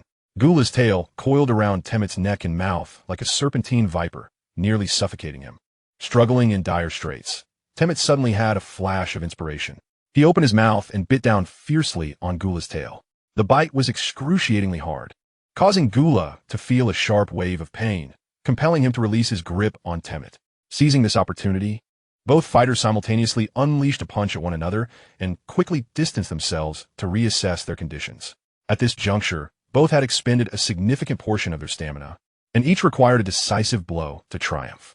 Just then, Temmet appeared to devise a brilliant scheme, his figure darting like lightning as he circled around Gula with remarkable speed. Gula was completely taken aback by Temmet's maneuver, his eyes widening in astonishment, fixated on Temmet without a hint of relaxation. Suddenly, like a wraith, Temmet dashed behind Gula in a blink. Alarmed, Gula spun around, but in that very instant, Temmet unleashed a furious roar. Solar Fist. In an instant, a blinding radiance burst forth from Temmet, akin to the sun itself, illuminating the surroundings with an intensity that seemed capable of brightening the entire world. Gula's eyes were almost blinded by the brilliance, rendering him unable to see anything but a stark whiteness. In that fleeting moment of temporary blindness, Temet unhesitatingly unleashed a powerful wave of energy. The energy wave surged forth like a meteor streaking across the sky, imbued with boundless might, hurtling toward Gula at an astonishing speed. Gula, having finally emerged from the depths of blindness, focused his gaze as a wave of energy barreled towards him like a blazing meteor. With no time to gather his strength, he hastily unleashed a wave of energy in a desperate attempt to counter Temet's assault. The two waves collided midair with a thunderous roar, sending shockwaves that stirred a vast cloud of dust, as if the very fabric of space trembled in response. Amidst the swirling haze, the beams of light intertwined and clashed, radiating a dazzling brilliance reminiscent of a fierce collision between two celestial bodies. In this breathtaking confrontation, both Temet and Gula poured their utmost into their cries, urging their energies forward in a bid to overpower one another and determine the victor.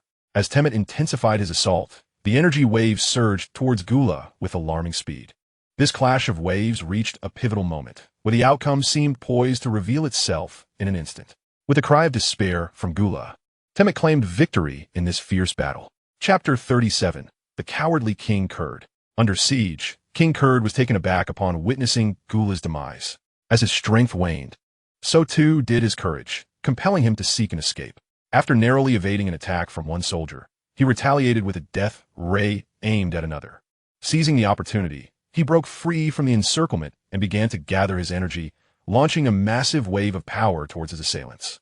Just as they prepared to defend, the luminous wave approached and swiftly fragmented into several smaller beams, circumventing them before striking from behind. In an instant, his maneuver sent several foes crashing to the ground, with Christ suffering the most grievous injuries, having sustained broken limbs. Observing the dire state of his companions, Nas recognized their limits had been reached and ceased to spectate. At that moment, seeing Kurd unleash another energy wave, he transformed into a Super Saiyan, appearing before them in a flash.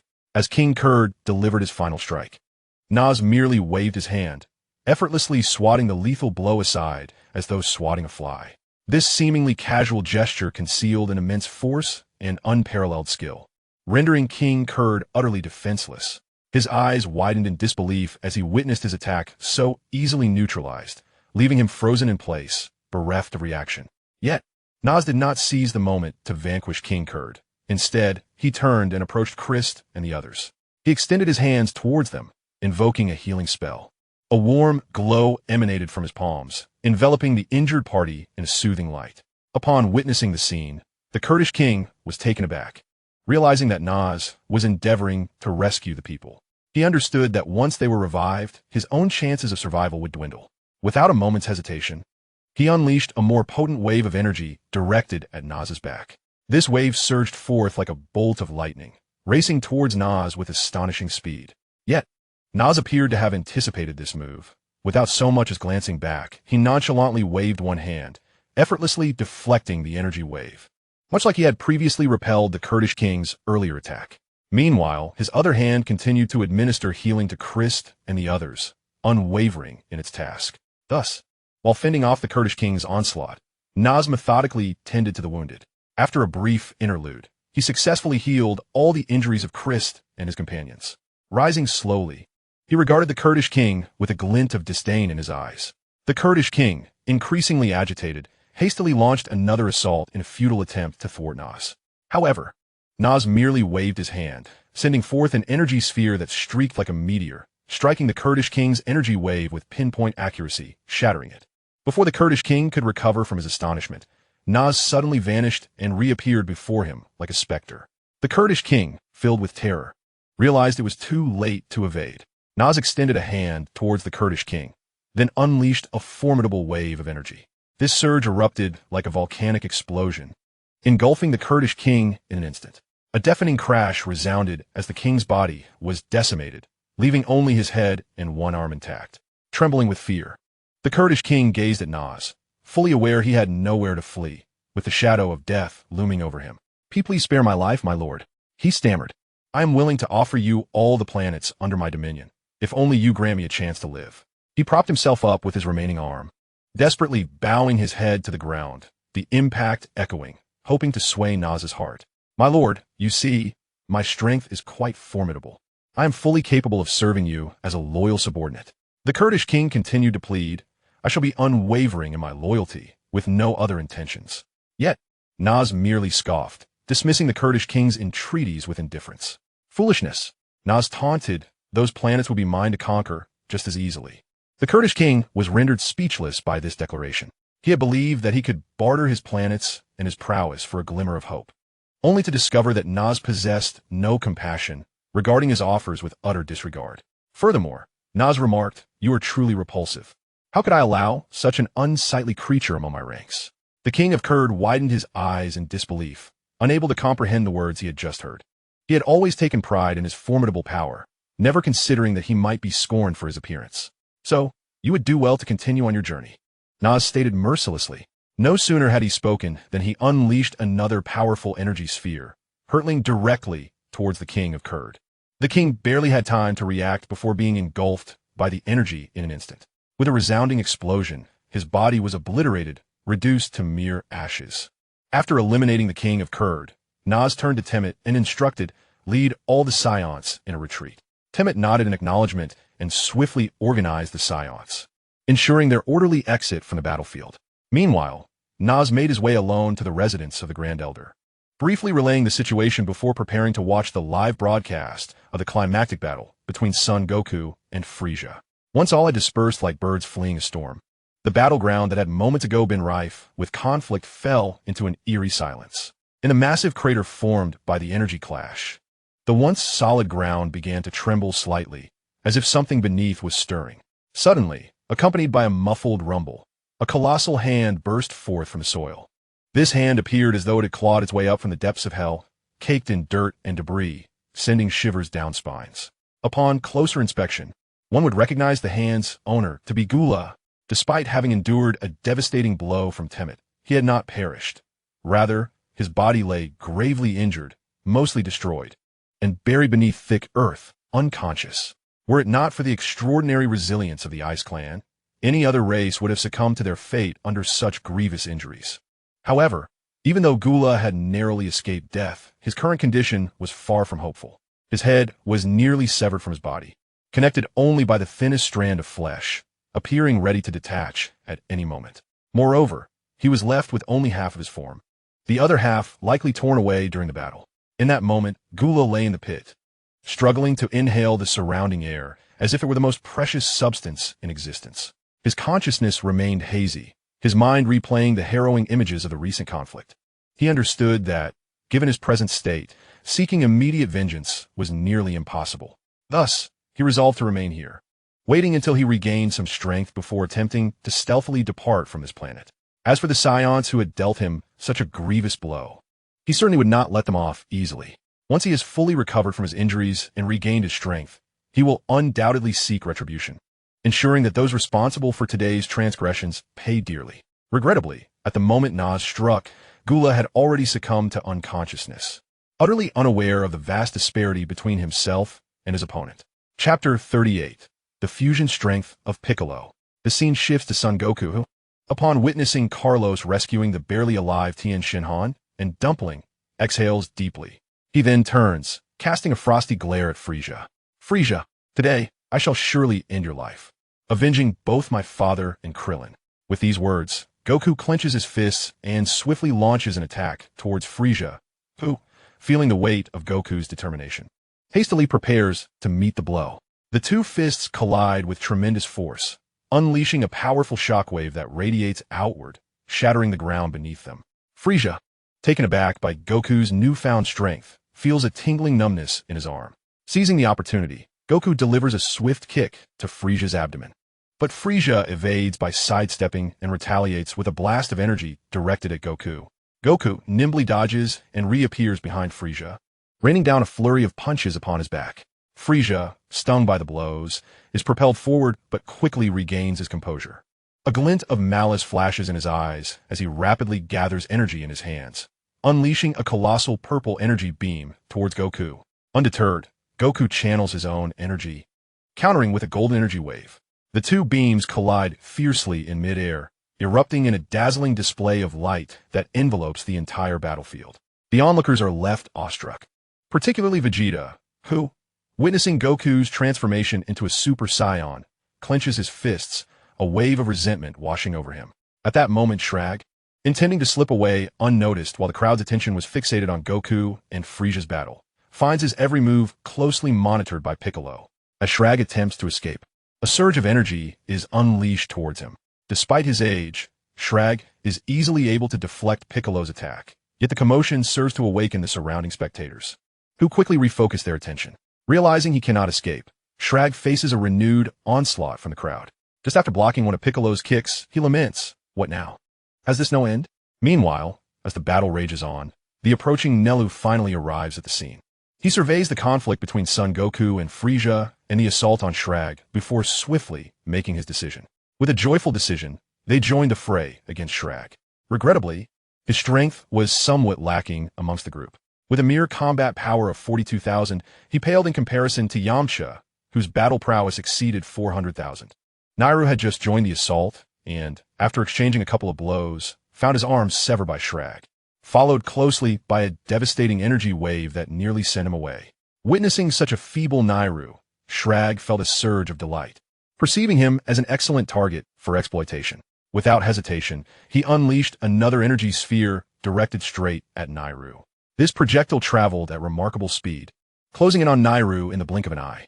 However, at that critical moment, Piccolo, positioned closest to Nairu, sensed the impending danger. Without a moment's hesitation, he propelled himself forward, sacrificing his own body to intercept the lethal attack. Piccolo's response was undeniably swift, yet he unwittingly fell into Shrag's trap. As he blocked the energy sphere, Shrag immediately fired a beam aimed directly at Piccolo. The onslaught was ferocious, leaving Piccolo no time to evade. With a sharp crack, Piccolo's arm was brutally shattered. Overwhelmed by excruciating pain, both he and Nairu were sent flying like kites severed from their strings. Upon witnessing Piccolo's injury, the others engaged with Shrag felt a wave of concern. At that moment, Raditz, noticing Piccolo's absence, knew he had to step in. He activated the Kaioken technique, escalating it to 23 times his normal power. His combat strength surged to over 40 million, but the exertion turned his body crimson, and cracks began to form on his armor. Observing this from the sidelines, Carlos turned to Vegeta and remarked, "Aren't you going to lend a hand?" Awakened from his reverie by Carlos's words, Vegeta's gaze fell upon the group, now vulnerable without Piccolo's protection, being ruthlessly battered by Shrag. Raditz struggled valiantly, while the others seemed utterly defenseless. With a disdainful snort, Vegeta unleashed his entire energy, surging forward like a blazing comet, racing towards Raditz. In an instant, he stood beside Raditz, launching a fierce assault against Shrag. Meanwhile, on the ground, Nairu lay motionless and addressed the trembling Piccolo, saying, "I apologize, my kin. I have burdened you. It seems I am of little use in this battle. Let us merge, so I may lend you my strength." Taken aback by Nairu's words, Piccolo shook his head in refusal. "I still possess adequate combat power. Once I recover, I shall continue to fight." Upon witnessing the reluctant Bic, Nairu remarked, "I am gravely wounded. Even when I recover, I will lack the strength to partake in battle. Only through our fusion can your combat prowess be significantly enhanced, enabling us to safeguard my homeland and our kin." Hearing Nairu's words, Bic's heart began to waver. Seizing the moment, Nairu added, "Do not fret. After our fusion, I shall merely become your power and amplify your talents, without altering your character or essence." Gradually, Bic acquiesced to Nairu's proposal for fusion. He placed his hand upon Nairu's chest, and as a radiant white light enveloped Nairu, streams of energy flowed into Bic's body. Instantly, Bic's injuries healed, and a formidable aura emanated from him, with his combat power soaring from 1,900,000 to over 20 million. Empowered by his newfound strength, Bic brimmed with confidence, bolstered further by his mastery of the King's fist, ready to vanquish all adversaries in sight. With a sudden flash, Bic appeared on the battlefield, noting that only Raditz and Vegeta were still struggling. Without hesitation, he unleashed his immense energy, executing the fivefold King's fist, catapulting his combat strength to an astounding 100 million. In a swift movement, he materialized before Raditz, effortlessly intercepting Shrag's strike. Observing Bic's remarkable transformation, Vegeta felt a deep sense of despair. He had believed that after rigorous training and narrowly escaping death, he had reached a combat power of over 3 million, placing him among the world's elite. Yet, he watched in dismay as those around him surpassed him one after another. This realization weighed heavily on Vegeta, plunging him into profound contemplation. Raditz, witnessing Bix' newfound might, felt a sense of relief and subsequently released the King's fist, his body nearly collapsing. Bix swiftly supported him, then vanished to appear beside Carlos, gently placing him down before reappearing before Shrag. Confronted by Bix's audacious presence, Shrag's fury ignited, yet upon sensing Bix's overwhelming aura, he began to devise an escape plan. Just as he momentarily lost focus, an unexpected voice thundered from behind him, causing his muscles to tense in alarm. Chapter 39, Bix vs. Shrag. As Shrag remained intensely focused on his forward path, a voice erupted behind him like a clap of thunder. The sudden sound sent a jolt through Shrag's body, freezing him in place as if struck by lightning, compelling him to whirl around. Upon turning, his eyes widened in disbelief, his expression a portrait of astonishment. There stood Nas, clad in pristine battle armor, exuding an aura of authority as he hovered in midair. His posture was as rigid as a pine tree, radiating charisma, with a smile that resembled a deity of war making his descent. Sherlag gazed at Nas's smile, an inexplicable fire igniting within him. He perceived that Nas's grin was brimming with mockery and derision, as if he were ridiculing Sherlag's cowardice and disarray. The recollection of being so thoroughly startled by Nas's sudden appearance only intensified Sherlag's embarrassment, causing his face to flush crimson as a surge of indignation and humiliation rapidly welled up within him. In a fit of rage, he swung a fist at Nas, an expression of all his pent-up ire and his shame coalescing into that one powerful strike, as if he aimed to unleash all his fury in that blow. However, Nas, evidently unwilling to engage with Sherlag, exhibited remarkable agility, sidestepping swiftly like a flash of lightning, effortlessly evading Sherlag's assault. Sherlag's fist struck nothing but air, and due to the momentum, he stumbled forward a few steps, barely managing to maintain his balance. In that fleeting moment of regaining his composure, he was astonished to see Nas's figure materialize beside Carlos like a specter. Carlos, taken aback by Nas's sudden presence, quickly regained his composure and respectfully bowed, his eyes reflecting awe and admiration. Nas smiled at Carlos before directing his gaze toward the individuals sprawled on the ground. These individuals, lacking sense of beings, were still struggling with their injuries, groaning in pain. Observing their plight, Nas raised his hand without hesitation. A gentle wave, summoning a warm, healing energy that cascaded from his palm, enveloping them like a soothing spring. With Nas's healing, it wasn't long before they regained their strength, and both Nappa and Raditz found their powers enhanced further. At that moment, the group stood still, observing the four fighters engaged in battle, keen to glean insights from their experiences. Returning to Sherlag, he realized that despite his relentless attacks, he had failed to touch even a corner of Nas's attire.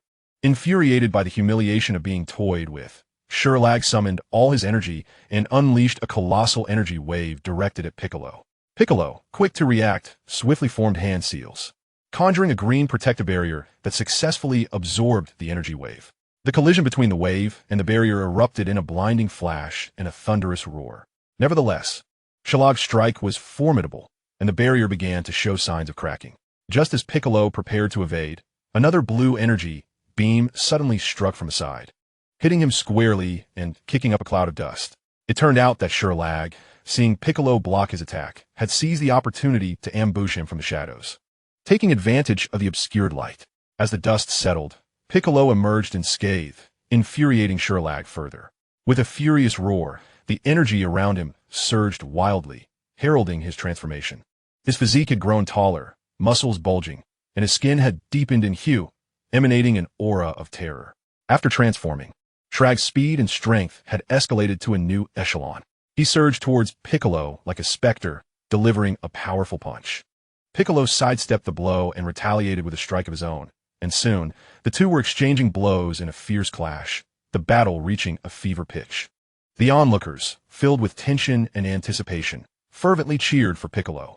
In that critical moment, the two combatants, previously engaged in a brutal melee, suddenly shifted gears into a breathtaking display of energy combat. Piccolo moved like lightning, executing a swift teleportation to appear behind Shrag in an instant.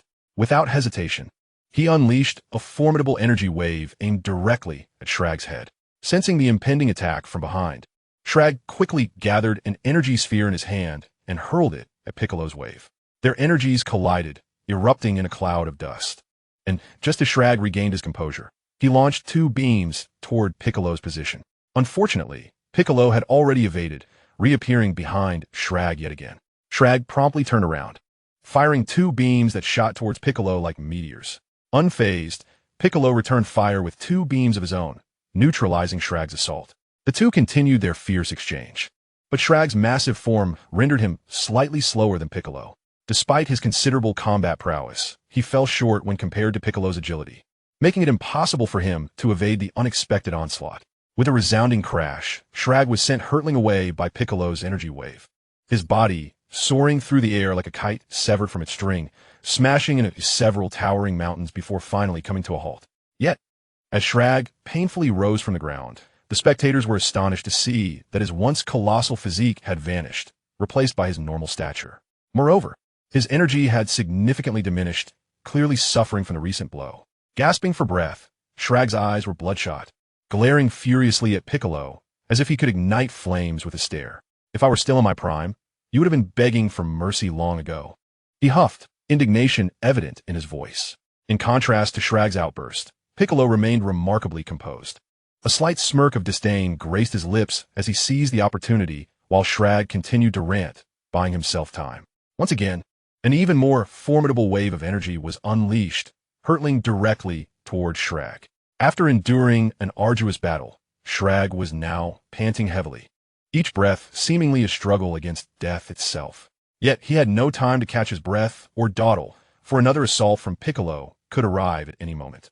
Clenching his teeth, Shrag summoned every ounce of strength within him, concentrating his energy to form a solid defense in an attempt to withstand this lethal strike.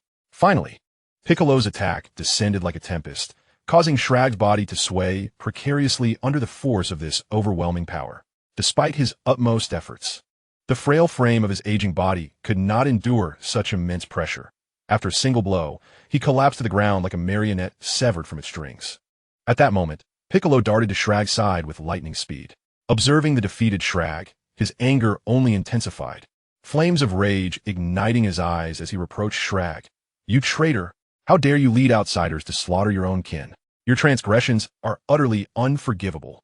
Today, I shall enact justice on behalf of those innocent lives lost, condemning you to hell to atone for your sins."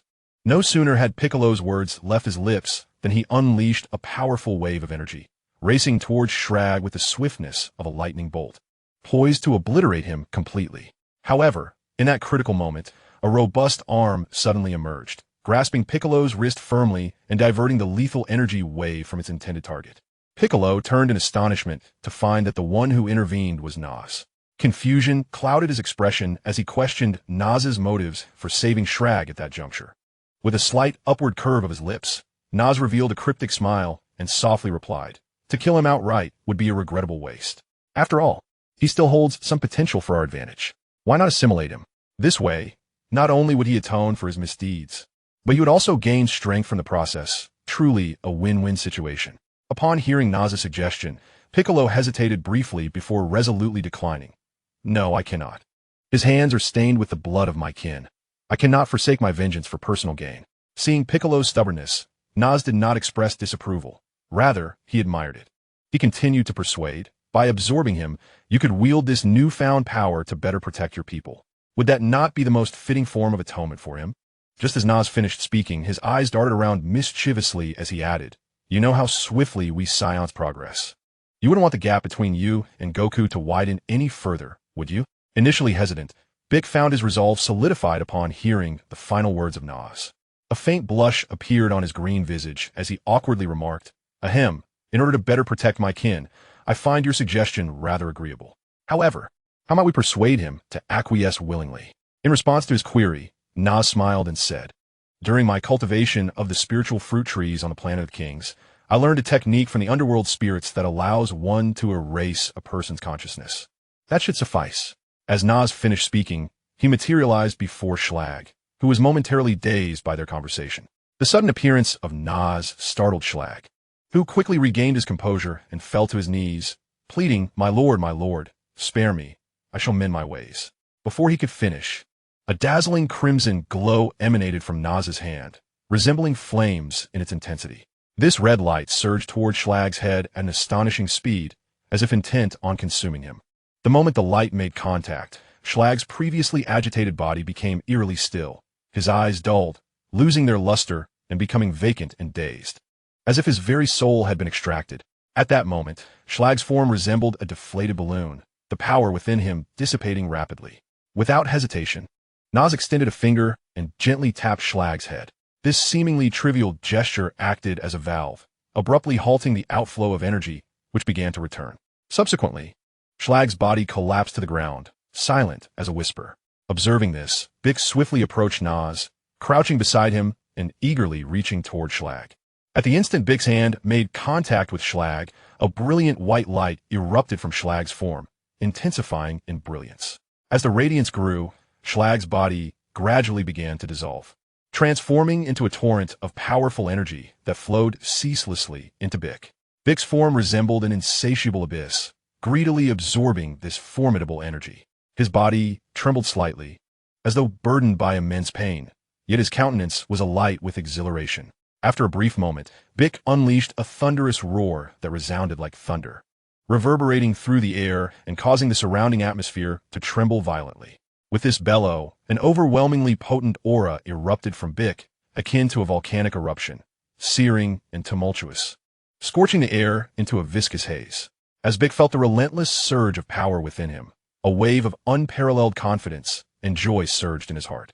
He burst into hearty laughter, his mirth resonating through the air as if he intended to subjugate the entire world beneath his feet. Nearby, Carlos retrieved a measuring device, observing that Piccolo's combat power had surged to approximately 1 billion. The others, including Tan, were equally astounded. They had initially believed the Saiyans to be remarkable, yet they were taken aback by the sheer might of Namek. As they recognized the widening chasm in power between themselves and others, a sense of helplessness washed over them. Naz, witnessing the audacious Piccolo and the despondent Tan and his companions, remarked, "The strength of power is but fleeting, with the right direction and relentless effort. Reaching the pinnacle is merely a matter of time. To possess great power without cultivating the mind leads one to become a slave to that very strength, even if one does not lose control." Upon hearing Naz's words, the group gradually regained their fighting spirit, and Piccolo began to temper his aura. Meanwhile, Vegeta sensed Piccolo's presence and felt an increasing sense of discontent. Despair enveloped him, startling Nappa, who stood closest. Fortunately, Naz's earlier remarks somewhat alleviated his internal turmoil, or else he might have succumbed to despair. After a moment, Vegeta turned to Naz, who was chatting jovially with the others, and inquired, "Hey, Naz, were you able to transform into a Super Saiyan long ago?" In response to Vegeta's question, Naz merely smiled and said, "Indeed, I was capable of transforming over a decade ago." Vegeta's eyes brightened at this revelation, and he immediately pressed, "How can one achieve that transformation?" Observing Vegeta's eagerness, Naz's lips curled into a smirk. "Oh ho ho, what is this? The talented warrior Prince Vegeta seeks guidance from a mere elite soldier?" Vegeta's face flushed crimson at Naz's taunt, and he clenched his fists tightly. Carlos and Raditz chuckled, while Nappa, torn between laughter and fear of Vegeta's wrath, refrained from joining in.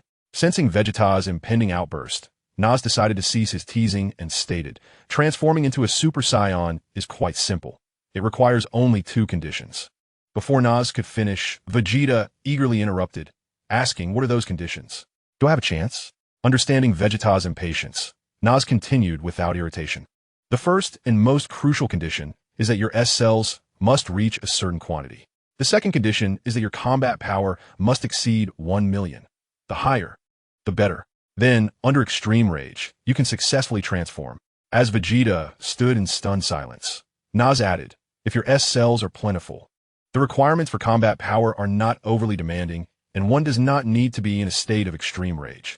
After hearing Naz's words, both Vegeta and Nappa fell into contemplation, while Raditz, having arrived on Yardrat earlier, was already aware of the existence of Super Saiyans.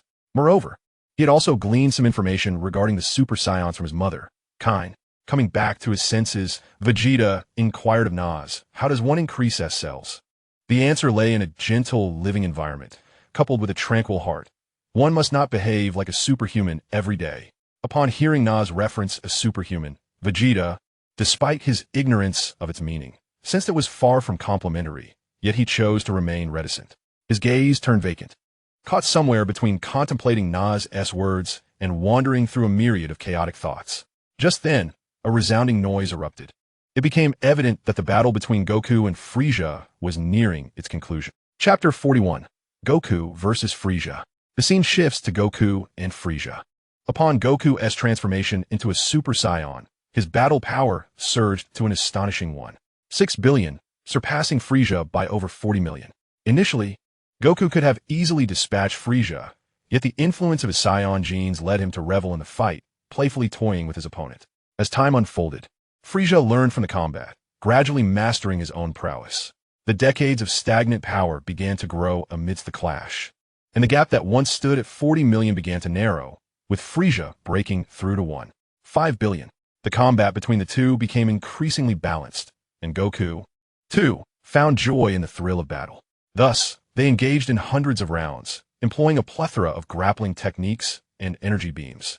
Just as their confrontation reached a stalemate, Frieza suddenly devised a cunning ploy. He feigned exhaustion, exposing a vulnerability. Observing this, Goku, believing Frieza to be at his limit, lowered his guard. In the instant Goku approached, Frieza unleashed a hidden energy wave, catching Goku off guard. Although Goku managed to evade in time, he still sustained minor wounds. Seizing the opportunity, Frieza began to frantically gather energy, preparing to unleash his ultimate technique, the Death Beam. Sensing the immense energy surge from Frieza, Goku understood the necessity of vigilance. He inhaled deeply, centering his focus, and unleashed his own energy once more. Frieza's Death Beam shot forth like a blinding ray directed at Goku. With a fierce shout, Goku swiftly coalesced a colossal energy sphere in his hands to counter the Death Beam. The two formidable forces collided mid-air, igniting a dazzling explosion that distorted the surrounding space. At that moment, Frieza suddenly appeared above Goku, delivering a swift kick. Goku, realizing the imminent danger, hastily raised his hands to block. However, Frieza, taking advantage of Goku's distraction, struck him in the chest with his tail. The strike sent Sun Wukong hurtling through the air, akin to a cannonball swiftly plunging into the ground. He rapidly ascended from the earth, deftly unleashing 5 or 6 energy spheres to obscure Frieza's view. Seizing the opportunity while Frieza was occupied clearing the energy, he swiftly appeared before him and, before Frieza could react, delivered a powerful kick that sent him crashing into the sea. Frieza roared in fury, repelling the surrounding water, and unleashed a colossal energy wave towards Sun Wukong, who skillfully evaded it in midair. The energy wave grazed his body, detonating in the distance and summoning towering waves. Emerging from the ocean, Frieza exuded an aura of rage, his energy coalescing into an increasingly blinding radiance.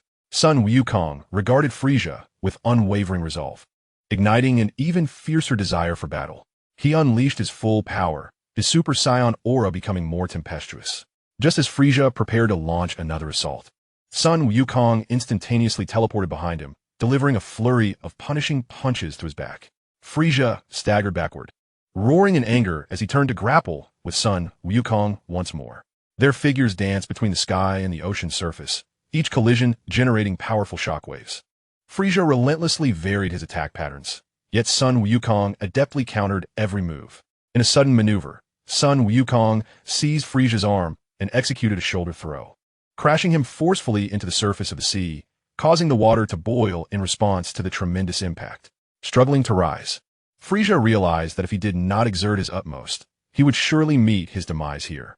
At that moment, both he and the utterly exhausted Sun Wukong were stunned by the sudden eruption of energy from Piccolo. Although Frieza lacked the ability to sense energy, his instincts recognized the formidable aura, instilling a sense of impending doom. This realization only heightened his agitation as he glared at the tenacious Sun Wukong before him, growing increasingly loathsome. In that moment of distraction, Sun Wukong reappeared before Frieza, delivering a swift kick to his chest. As Frieza was propelled backward, Sun Wukong followed up with a Kamehameha wave. Frieza managed to awkwardly twist his body in midair, narrowly avoiding the brunt of the Kamehameha's impact.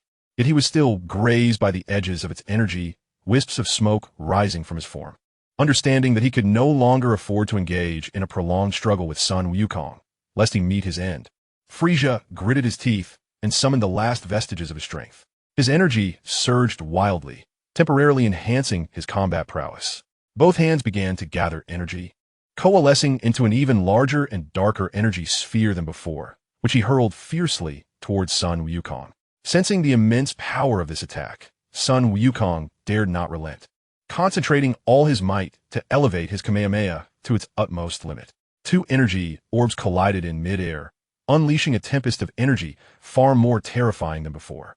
Everything in the vicinity was swept away by this force. The sea evaporated and the ground was torn asunder. As the cataclysmic impact subsided, Frisia found an unexpected calm within himself, as if all had settled into dust. He began to contemplate the current situation with a measured mind, pondering how to extricate himself from this predicament.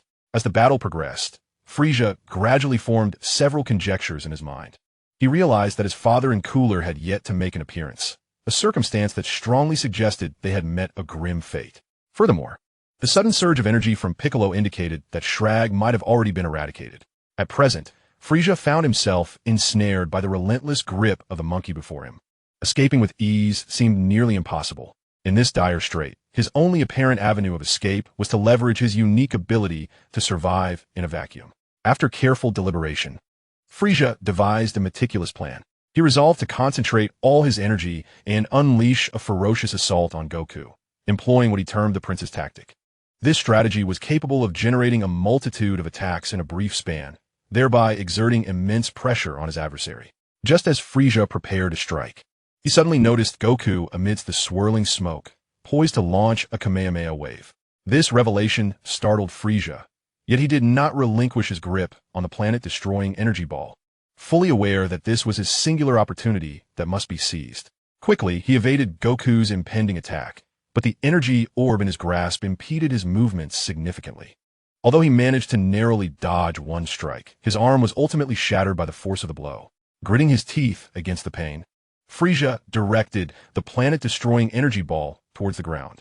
It hurtled downward, igniting a cataclysmic explosion that caused the entire planet to tremble violently. As Goku gathered his formidable Kamehameha wave to unleash upon Frisia, the latter erupted into maniacal laughter, exclaiming, "Damn you, wild monkey! You shall perish with me! This planet will explode in 1 minute." His words sent a jolt of shock through all, save for Nas. Reacting swiftly, Nas instructed those capable of instant transmission, "Hurry and lead everyone to safety." Just as they departed, the planet began its catastrophic collapse. Chapter 42. Summoning the Eternal Dragon. Upon concluding his command, Nas executed instant transmission.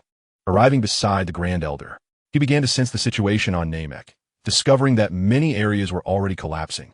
With no time to rescue others, he resorted to manipulating the fabric of space, creating portals similar to those on Yardrat at various locations. Having accomplished this, Nas, along with the Grand Elder, swiftly appeared on Yardrat. At this moment, Nas began to elaborate on the specific circumstances to the Grand Elder. "Grand Elder," he said with a sense of resignation, "the destruction of Namek was, in fact, part of my plan all along, though I did not anticipate it would occur so abruptly." Observing the Grand Elder's anxious demeanor, Nas quickly offered reassurance. "Please do not be alarmed. Let me explain in detail. Although the actions of Frisia and his cohorts have exposed the secret of the Dragon Balls to the entire universe, it is precisely for this reason that I intended to seize this opportunity to ensure Namek's complete disappearance from the public eye, safeguarding the future of your people from external disturbances." After a brief pause, he continued, "Thus, our immediate priority is to gather the surviving members of your race. We can utilize the Dragon Balls to restore the planet. Once Namek is rejuvenated, we can use the Dragon Balls to resurrect those unfortunate souls who perished. Finally, we can wish for Namek to be relocated near Yardrat, allowing us to care for one another with greater ease." Upon hearing Naz's words, the Grand Elder pondered for a moment before responding, "You have taken great pains, and you are indeed correct. Namek can no longer remain in its original position. However, the Dragon Balls should still be on Namek, and I worry whether they might scatter across the universe with the planet's explosion." "Rest assured," Naz replied. "When we departed from Namek, we enveloped the Dragon Balls with spatial energy, although we could not take them with us due to urgency. They are protected from destruction and will remain in place." At this, the Grand Elder finally exhaled a sigh of relief, his previously anxious heart settling once more. Just then, a piece of good news arrived. The remaining inhabitants of Namek had just returned to Yardrat.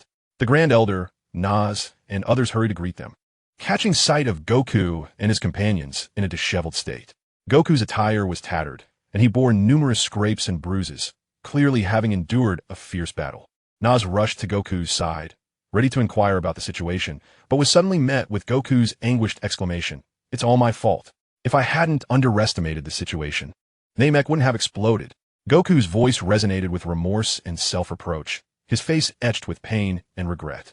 Hearing his words, Naz swallowed the remarks that had been on the tip of his tongue. It seemed futile to voice complaints at that moment. After a brief silence, Naz took a deep breath and spoke softly. Even when hunting a rabbit, a lion must exert its full strength. This is a simple truth, often overlooked. I hope this lesson remains etched in your memory. Never let your guard down, regardless of how weak an adversary may seem. Then, Naz offered solace. Fortunately, we still possess the Dragon Balls, and there is still time to rectify everything. Thus, you need not burden yourself with excessive guilt. As Sun Wukong listened to Naz, he gradually lifted his head, his eyes still betraying a hint of anguish and remorse, though not as intensely as before. He cast a grateful glance at Naz and silently nodded, signifying his intention to remember Naz's words. At that moment, Carlos and Christ, accompanied by a group of Namekians, approached and spoke. "Chieftain, we have just tallied the numbers. Only the inhabitants of 3 villages have managed to escape intact. The rest have been scattered, with the majority perishing in the recent explosion." Upon hearing their words, the surrounding crowd was enveloped in sorrow. Just then, Temet approached and inquired, "Captain, the spaceship is ready. Would you prefer to depart now, or wait a while?" Naz pondered for a moment and replied, "Let everyone descend to rest, treat the injured. We shall depart once everything is settled." While Naz was methodically organizing everything on planet Yardrat, a Frisia 4 spaceship suddenly appeared at the Namekian ruins. "Report to the commander." A young soldier rushed in, his face etched with terror. "Planet Namek has been destroyed." Upon hearing this news, Sorb's heart tightened, but he quickly regained his composure and commanded, "Conduct a thorough search. Look for Lord Frisia, Lord Cooler, and Lord Gula." The soldiers immediately sprang into action, piloting small ships as they navigated through the debris of Namek, leaving no corner unchecked. 2 days passed, and the atmosphere grew increasingly somber. Just as they were about to give up hope, someone spotted a figure amidst the fragments of the planet. It was Frisia. However, to their shock, he was found to be only half of his former self. Shortly thereafter, another soldier discovered the remaining half of King Cooler nearby. Seeing this, Sorb quickly instructed his team to use a tractor beam to carefully pull Frisia and King Cooler's remnants aboard the spaceship. Medical personnel rushed in to conduct urgent examinations on both Frisia and King Cooler. After a flurry of checks, a medical officer gravely reported to Sorb, "Commander, Lord Cooler has unfortunately succumbed, while Lord Frisia still clings to life. However, the extent of his injuries is too severe for complete regeneration." Sorb's heart sank at this revelation, and he urgently asked, "Is there any way to heal Lord Frisia?" The medical officer contemplated for a moment before responding, "At present, the only option is to undertake modifications to restore Lord Frisia." Hearing this, Sorb promptly ordered the medical team to treat Frisia and then swiftly departed, embarking on a journey through the cosmos. Shortly after the Frisia force had left, Naz arrived at the shattered remains of planet Namek, accompanied by Wukong, Piccolo, and Tian. Gazing at the scattered remnants of celestial bodies, Sun Wukong lowered his head, a visage of sorrow etched upon his face as he instinctively clenched his fists. Piccolo, alongside Tian, mourned the destruction of his beloved homeland, with Tian quietly weeping by his side. Observing the somber expressions of his companions, Naz promptly offered words of consolation. "Fear not, for we can summon the dragon and restore everything." Dressed in protective gear, the group made their way to the largest fragment of a shattered planet. Naz began to wield the power of space to summon the Dragon Balls. The 7 orbs, enveloped in his spatial energy, soared towards them like meteors trailing luminous tails. In an instant, the Dragon Balls arrived before the group. Tian and Piccolo hastily arranged the orbs, after which Tian commenced the incantation in Namekian to summon the dragon. As she completed her invocation, the 7 Dragon Balls radiated a brilliant golden light, accompanied by flashes of golden lightning that intensified. Ultimately, an even greater beam of light erupted from the orbs, heralded by the resounding roar of a dragon. Before them manifested a colossal dragon, larger than the Earth-S dragon, though its size surpassed that of its terrestrial counterpart. Its appearance left much to be desired. While the group stood momentarily awestruck, a profoundly ancient voice resonated. Gatherers of the Dragon Balls, speak your wishes. You may voice 3 desires, and I shall grant them all. Upon hearing the dragon's pronouncement, the group snapped back to reality. Tian, with urgency, began speaking in Namekian. Great Dragon, please restore planet Namek. Understood. Your first wish is granted, the dragon responded, its eyes flashing with crimson light. Instantly, the surroundings underwent a dramatic transformation as the shattered fragments of the planet swiftly reassembled. In a matter of moments, the planet returned to its former glory. The dragon then urged, now declare your second wish. Overcome with astonishment, Tian hurriedly proclaimed, Great Dragon, my second wish is to resurrect all those slain by the invaders. This wish cannot be fulfilled. One wish can only restore a single life, the dragon replied. Tian, taken aback, felt a surge of anxiety. At that moment, Naz interjected, Tian, do not fret. Simply inquire if the dragon can restore the bodies of the deceased. Calming herself at Naz's suggestion, Tian turned to the dragon then. Great Dragon, restore the bodies of those slain by the invaders.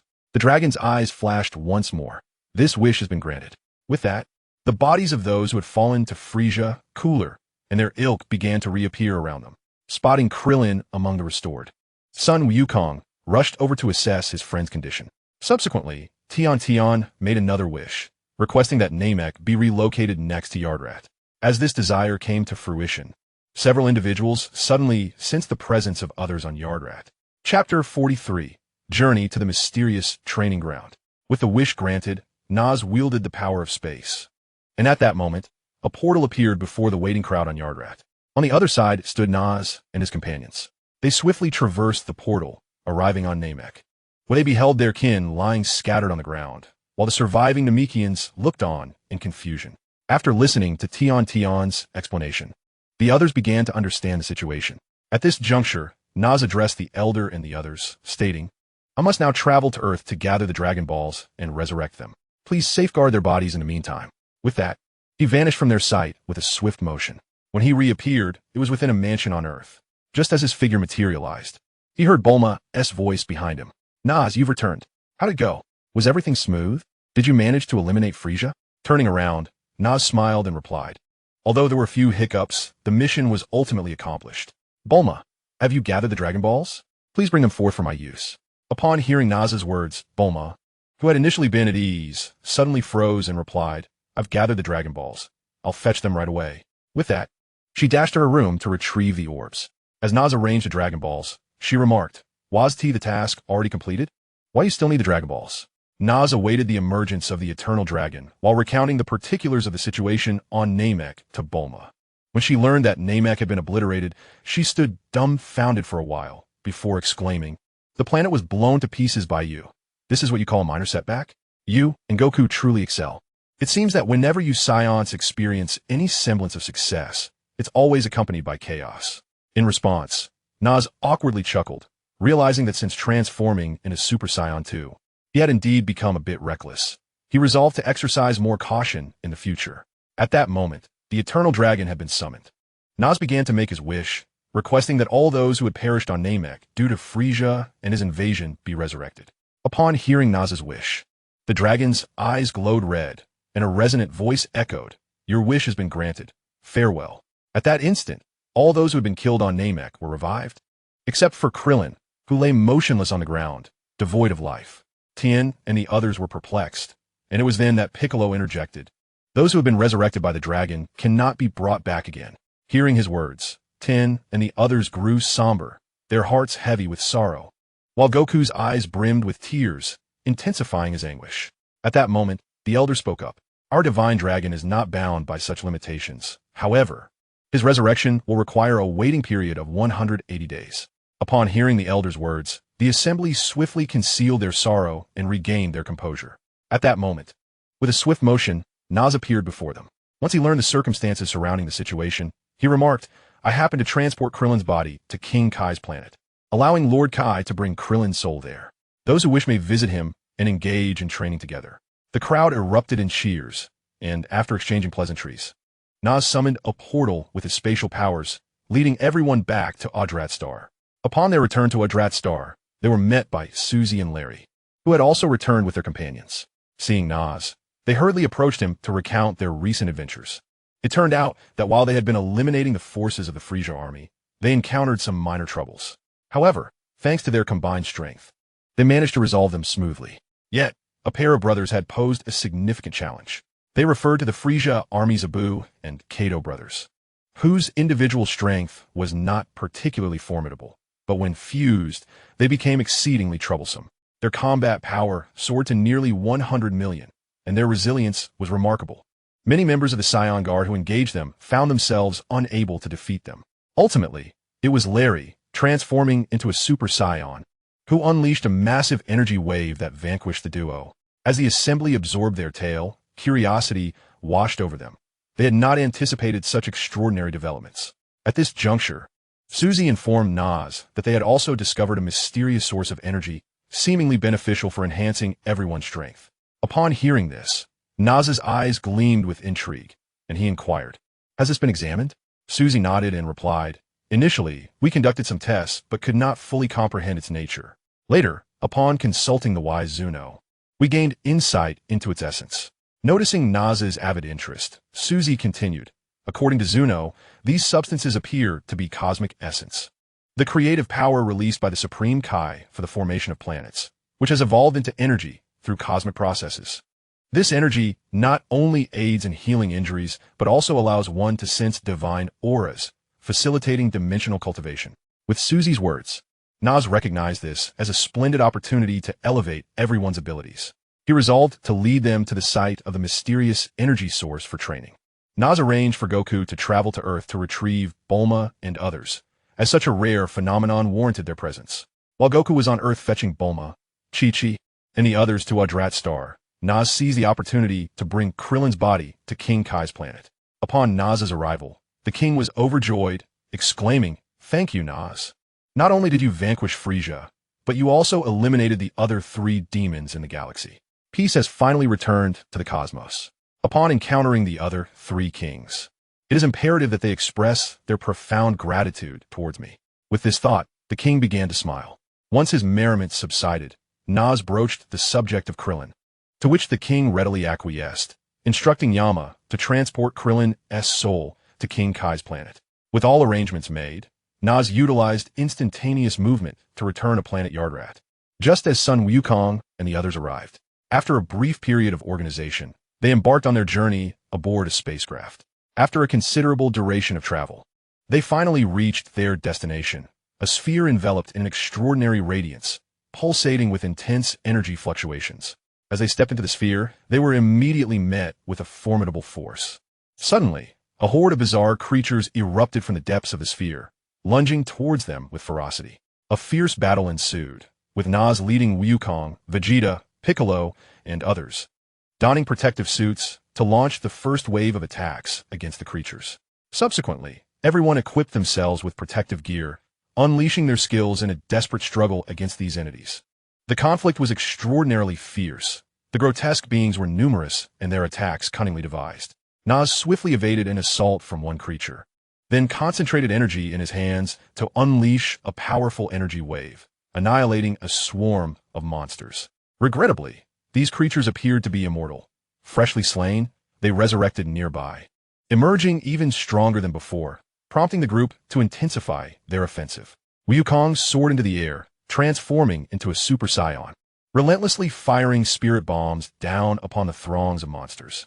Vegeta, refusing to be outdone, darted through the horde with remarkable speed, leaving a trail of defeated foes in his wake. Piccolo utilized his special beam cannon, striking distant adversaries with precision. Meanwhile, Bulma and her team provided encouragement to the warriors and employed technological devices to offer support. However, the monstrous onslaught seemed inexhaustible, with relentless waves of foes resurrecting and growing increasingly powerful. Just as the group began to feel overwhelmed, Nas suddenly sensed a fluctuation emanating from a mysterious energy source. An idea struck him, and he shouted, "Everyone, gather near the energy source and harness its power." Heeding his call, the group converged towards the source. Upon making contact with the enigmatic energy, they felt a significant surge in strength and enveloped the power, unleashing a devastating energy wave that drastically amplified their destructive capability. With renewed vigor, they launched another assault, and this time the creatures could no longer withstand the onslaught, succumbing to annihilation. As the battle concluded, the group finally found solace at the enigmatic energy source, ready to commence their training. Chapter 44. The training of the group after vanquishing all the alien creatures. The group began their training at this site. Bulma and Dr. Brief, along with a cadre of researchers from Yardrat, commenced their investigations into this extraordinary energy. Although Nas taught the breathing technique to the Saiyans and the Arlatians, some individuals struggled to grasp it due to their inherent limitations. Others found the monotony of training intolerable, and many departed after just a month or two. As 2 more months passed, a significant number of Saiyans also left, for their combative nature drove them to seek strength and power. Thus, after half a year, only a handful remained in the energy zone: Nas, Jain, Tin, Chaozu, Chi-Chi, Gohan, and a few warriors, alongside Bulma and several researchers. Even Sun Wukong could not endure the tedious existence and took Raditz, Vegeta, and Nappa to train on King Kai's planet. A year drifted by, and Tin, Piccolo, and others felt they had reached a dimension of stagnation, prompting them to head to King Kai's planet to train alongside Sun Wukong. Jain utilized instant transmission to escort Chi-Chi and Gohan back to Earth, while Piccolo took Tin and Chaozu to join the training. After some time, as Nas prepared for his own training, he was halted by Bulma. Nas, after a year of diligent effort, we have finally unraveled the nature of this energy. However, to manufacture it, we require a substantial amount of cosmic essence. I consulted Zuno, and he mentioned that such resources are typically possessed only by higher deities. Our research indicates that while the spirit fruit can yield some essence, its efficacy pales in comparison to the cosmic variety. Upon hearing Bulma's words, Nas understood the rarity of such resources and their value. Bulma's final remarks brought him some solace. At that moment, Dr. Brief interjected, "Nas, based on our observations and analyses over this period, this energy has been extensively depleted. If we continue to use it indiscriminately, it could severely impact the natural balance of this planet." Dr. Brief gazed at Nas with concern, clearly troubled by the implications. Bulma added, "Indeed, Nas, I believe we should consider evacuation. It would be unwise to offend a high-tier deity for the sake of energy." Her words betrayed a sense of resignation and apprehension. Nas, contemplating their statements, did not respond immediately, instead sinking into deep thought. After a moment, he slowly replied, "You make valid points. However, now that we understand how to produce this energy, we need not worry excessively. We shall devise solutions when challenges arise. If necessary, we can seek the dragon to wish for more energy." Nas's decision alleviated the tension among the others, for these researchers had devoted nearly a year to their studies, confined to the spaceship, and their lives had become rather monotonous. Upon receiving the command from Nas, everyone promptly began to take action, diligently gathering their belongings in preparation to depart from this place. Having just returned to Yardrat, Dr. Brief and Bulma eagerly expressed their desire to visit Earth. Initially, Nas intended to utilize instant transmission to transport them back, but Bulma graciously declined. She explained that they planned to return to Earth aboard their spacecraft. With their enhancements, the ship now boasted remarkable speed. After Nas shared with them concepts of space folding and teleportation, derived from science fiction films he had once watched, they, alongside the entire team, had mastered these advanced technologies through relentless effort. Consequently, what once required a week of travel by ship could now be accomplished in merely 1 or 2 hours. After bidding them farewell, Nas prepared to head to the training grounds, when suddenly an old acquaintance, Suzy, appeared at his door. "Captain, I happen to need to see you," she exclaimed as she approached him. Nas halted, gazing at Suzy with a smile, and inquired, "Oh, what is so urgent?" Taking a deep breath, Suzy replied, "Captain, following the Frisia incident, our people have trained diligently for an entire year. Although we have been engaged in various tasks, we have yet to encounter particularly formidable opponents. Thus, I was contemplating whether we might organize another competition like the one before. This would not only allow everyone to showcase their abilities, but also foster further training." Upon hearing Suzy's words, Nas recognized that the prolonged absence of worthy adversaries had reignited their competitive spirits. "Very well, let's proceed with that. We shall hold such a competition annually, allowing them to channel their martial fervor." Suzy, thrilled by Nas's response, yearned for the opportunity to engage in battle herself. Calming her excitement, she said, "I will coordinate with the others to draft a plan and return to present it to you." With that, Suzy executed instant transmission and vanished in a flash. Observing her urgency, Nas could only smile in resignation. Just then, his phone rang unexpectedly. Upon checking, he saw it was Gohan calling. "Uncle Nas, it's Gohan," he said. Nas responded with a smile. "Ah, Gohan, what brings you here?" Gohan explained. "Someone is looking for my father, but I cannot reach him at the moment." "I see. Your father has gone to King Kai's planet for training. I will notify him to return," Nas replied before ending the call. As he prepared to contact King Kai, he suddenly recalled that this individual seeking Son Goku was likely Trunks from the future. With this realization, Nas harnessed his spatial powers, conjuring a portal before stepping through to King Kai's planet. At that moment, Goku, Vegeta, and others were engaged in combat, under the tranquil shade of the spirit tree. King Kai leisurely sipped his tea. The sudden appearance of Nas elicited no surprise from him. After all, he was accustomed to the daily arrivals of various beings. Although Nas had transformed his planet into a training ground and a plantation, King Kai felt a surge of joy at his presence. Nas, it has been quite some time. What brings you here today?" King Kai inquired with a cheerful demeanor. With a smile, Nas replied, "As the Mid-Autumn Festival approaches, I've come to bring you a gift, my lord." Upon hearing this, King Kai's eyes sparkled with delight. With a casual gesture, Nas parted the air before him, revealing a box of pastries and several joke books. King Kai eagerly snatched the books and squatted down to read them, disregarding any semblance of dignity. Observing this, Nas shook his head in exasperation, but then a resounding crash drew his attention. It was the sound of Goku and Vegeta clashing in combat, their punches colliding like two trains derailing. As their forms began to retreat, Vegeta halted first, unleashing his energy and transforming into a Super Saiyan, launching a series of princely attacks against Goku. Goku found himself overwhelmed by a barrage of energy spheres, and as the smoke began to clear, a blue energy wave surged forth from within. It traveled with remarkable speed, forcing Vegeta to block, yet he was still knocked back, on the verge of crashing into the spirit tree. Just then, Piccolo appeared behind him, delivering a powerful kick that sent Vegeta crashing into the ground, creating a massive crater. As Vegeta seethed with anger, preparing to retaliate, Nas approached, clapping his hands. The others immediately ceased their fighting, turning their attention to the injured, with Nas effortlessly casting healing energy upon them. In no time, their wounds were mended, and Piccolo waved his hand, restoring the ravaged ground to its former state.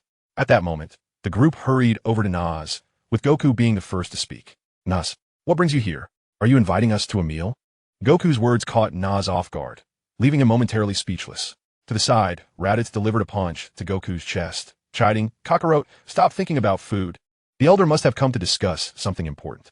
Raditz's reprimand elicited laughter from the others. Nas then continued, "Today, Gohan contacted me to say someone was looking for you. It has been a while since we gathered, so I thought I would come and see you all. How about we return to Earth for a gathering?" Upon hearing this, Goku leapt with joy, exchanging knowing glances with Raditz, as if to say, "See, I told you I was right." Soon after, the group departed from King Kai's planet and returned to Nas's estate on Earth. Chapter 45, Trunks from the Future. Upon hearing about Earth, Son Wukong instantly teleported to Baozi Mountain. Nasu promptly began to instruct the robotic butler to prepare a feast. He also arranged for everyone to contact Raditz, Tien Shinhan, and Krillin. Before long, several figures flashed into view, filling the estate with Nasu's teammates, Master Roshi, Oolong, and others. While the group was engaged in conversation, Bulma's spaceship descended, and as the hatch opened, she dashed out. "Hey, Nasu, you didn't even inform me about this gathering in advance. My father and I had to make continuous space jumps just to make it on time. You need to help him recover quickly." Nasu felt a wave of embarrassment. It had been a spur-of-the-moment decision. When he approached Dr. Brief, the latter had already fainted from the relentless jumps. After Nasu's treatment, Dr. Brief finally regained consciousness. "Now, Bulma, our next project is to develop a pressure-resistant suit," Dr. Brief declared, prompting hearty laughter from the crowd. At that moment, with a whoosh, Sun Wukong appeared, accompanied by Chi-Chi, Goten, and a young man whom none of the others recognized. The young man had blue hair, and his appearance seemed vaguely familiar. "Hey, Wukong, you guys are quite slow. Aren't you eager to eat? Who's this young man you brought along?" Krillin inquired, munching on a drumstick. Sun Wukong scratched his head, stammering, he is, After a long pause, he struggled to articulate a clear explanation. Trunks, noticing the confusion, quickly interjected. "I'm from the future, and a friend of Wukong as from that time. I've come to discuss some important matters with Wukong and everyone else." The once vibrant gathering fell silent at Trunks' revelation. Raditz, along with the others who had been competing to eat, halted their activities. As Nasu prepared to speak, Bulma pointed at the Capsule Corporation logo on Trunks' clothing, exclaiming, "Young man, does the future Capsule Corporation have such advanced technology? Have they invented a time machine? Is that my invention or my father's?" Trunks, caught off guard by Bulma's barrage of questions, appeared flustered. Nasu stepped in to ease the situation, saying, "Bulma, you have too many questions, and, aside from you, who else in Capsule Corporation possesses such formidable technology?" Flattered by Nasu's praise in front of the crowd, Bulma blushed and chose to remain silent. Trunks, grateful for Nasu's intervention, offered him a thankful glance. "Since you have traveled from the future, it must be due to some significant matter, right?" Upon hearing Naz's inquiry, Trunks nodded. On May 12th, 3 years hence, 2 formidable adversaries would emerge, their strength transcending that of any mortal, resembling monstrous entities. Upon hearing this, Vegeta, standing nearby, scoffed. "Are they from that planet? Could they possibly rival the might of a Super Saiyan?" With that, Vegeta instantly transformed into a Super Saiyan, his overwhelming aura erupting like a volcanic explosion, sending dust swirling in every direction. "Vegeta, what on earth are you doing, unleashing such chaotic energy? Look at the food around us. You've ruined it." Bulma shouted angrily at Vegeta. Embarrassed by Bulma's words, Vegeta let out a huff and silently reverted from his Super Saiyan form. Trunks, who was already filled with questions, could hardly contain himself upon witnessing Vegeta's sudden transformation. He glanced at Vegeta and then at Naz, a tumult of thoughts swirling within him. Why did the past diverge from my expectations? How is it that so many Saiyans are still alive? Moreover, this individual seems to share a close bond with my mother. Why has she never mentioned him? Noticing Trunks' dazed expression, Naz realized that if he did not clarify things soon, the boy might go mad. "Hey kid, judging by your expression, I think I've figured something out. Have you realized that everything here is different from what you once knew?" Trunks, stiffly nodding at his words, prompted Naz to continue. "That is because you have not traversed time. Rather, you have crossed into a parallel world. Thus, the progression of this world diverges from the one you experienced." Upon hearing this, Trunks fell into deep contemplation, and moments later, despair washed over his face. "You need not be so disheartened. Although you have not traveled through time, your arrival in this world signifies that there is still hope for your own." Naz's words pierced through Trunks' despair like a ray of light, akin to a drowning person grasping for air. He rushed forward, grasping Naz's arm, and implored, "Sir, please teach me how I can save my world." Naz raised a hand to calm Trunks' agitated state. "First, share what you wish to convey, and then I will devise a plan to address your subsequent inquiries." After hearing Naz's guidance, Trunks began to compose himself and continued. "Those 2 individuals do not hail from outer space. They're creations of Earth, artificial beings crafted by the scientist Dr. Gero of the former Red Ribbon Army." "The Red Ribbon Army? Dr. Gero?" Both Goku and Bulma exclaimed simultaneously at Trunks' words. Observing their reactions, Krillin, Yamcha, and Master Roshi also responded. "But wasn't the Red Ribbon Army defeated by Goku when he was a child?" Master Roshi stated, to which Krillin and Yamcha echoed in agreement. "Indeed, indeed." "Is his goal still to dominate the world?" Goku inquired of Trunks. "I am uncertain. However, those 2 androids are exceedingly ruthless, wreaking havoc everywhere, slaughtering and pillaging. All the warriors of Earth have fallen victim to them. Mr. Piccolo has also been slain, thus rendering the Dragon Balls useless. Gohan perished while protecting me." Losing an arm in the process, Trunks lamented, his expression growing increasingly somber, which plunged the group into a profound silence, engulfed by a sense of despair for their bleak future. At that moment, Chi-Chi suddenly cried out, holding Gohan tightly, "Ah, my Gohan! Goku, why didn't you protect our Gohan?" The others were jolted back to reality by Chi-Chi's anguished voice. Trunks then retrieved a vial from his pocket and handed it to Goku, continuing, "Mr. Goku passed away due to heart disease before the androids appeared. I have come to deliver medicine for him." The group fell into a stunned silence upon hearing Trunks' words. The legendary Super Saiyan Goku had met such a tragic end? As the sorrow from Trunks' revelation permeated the group, Nasu interjected, "These events transpired in parallel timelines. In our realm, through relentless training and with our formidable strength, such tragedies shall surely be averted." Observing Trunks still enveloped in grief, Nasu reassured him, "The past cannot be undone, but the future can be altered. By fortifying ourselves, we can vanquish any malevolent forces. Therefore, after we dine, I shall assist you with your training." As the group began to regain their spirits, Nasu added, "What we must focus on now is filling our bellies. I have one more announcement to make. With that, the collective mood shifted, and under the influence of oolong and pu'er, the earlier melancholy was swept away, leading to a joyful banquet. Chapter 46. The Spirit Time Chamber Battle against Broly. The group, having shaken off their previous sorrow, indulged in the delights of the feast. Laughter and the aroma of exquisite dishes enveloped everyone in a sense of ease and joy. Once the banquet concluded, they gathered together, savoring fragrant tea while engaging in light-hearted conversation. At that moment, Nasu spoke up. In 3 months, we will host a grand martial arts tournament on Yardrat. Anyone wishing to participate may register with Suzy in advance. As soon as Nasu's words fell, Suzy rose with a smile, elaborating on the tournament's procedures. This martial arts tournament is divided into 3 tiers, Suzy explained. First, we have participants with combat power under 1 million, which is a relatively low tier. Next, those with combat power just shy of 100 million will face fiercer competition. Finally, we have the true Battle of the Titans, participants boasting combat power exceeding 100 million. Suzy surveyed the room, noting that everyone was listening intently and had no objections, and continued to expound on the details. In this competition, we will strive to ensure that the preliminary rounds and initial selections are conducted in a fair and reasonable manner, allowing competitors of similar prowess to engage in battle, thereby avoiding any discrepancies in strength that may lead to one-sided encounters. Furthermore, to elevate the excitement of this martial arts tournament, we have extended special invitations to the Galactic Patrol headquarters and several allied planets to participate alongside us. Upon hearing this news, none were more exhilarated than Goku, who had been fretting over the absence of formidable opponents for sparring, fearing that his life would become somewhat monotonous. The prospect of a gathering of such skilled fighters ignited a spark of anticipation in his eyes. Subsequently, Nas took a deep breath and spoke again. In order for everyone to achieve remarkable results in the competition, I sincerely hope that you all will make full use of these precious 3 months to train with unwavering dedication. Upon hearing his words, the participants, acutely aware of the looming deadline, wasted no time in swiftly seeking suitable training grounds, immersing themselves in rigorous practice.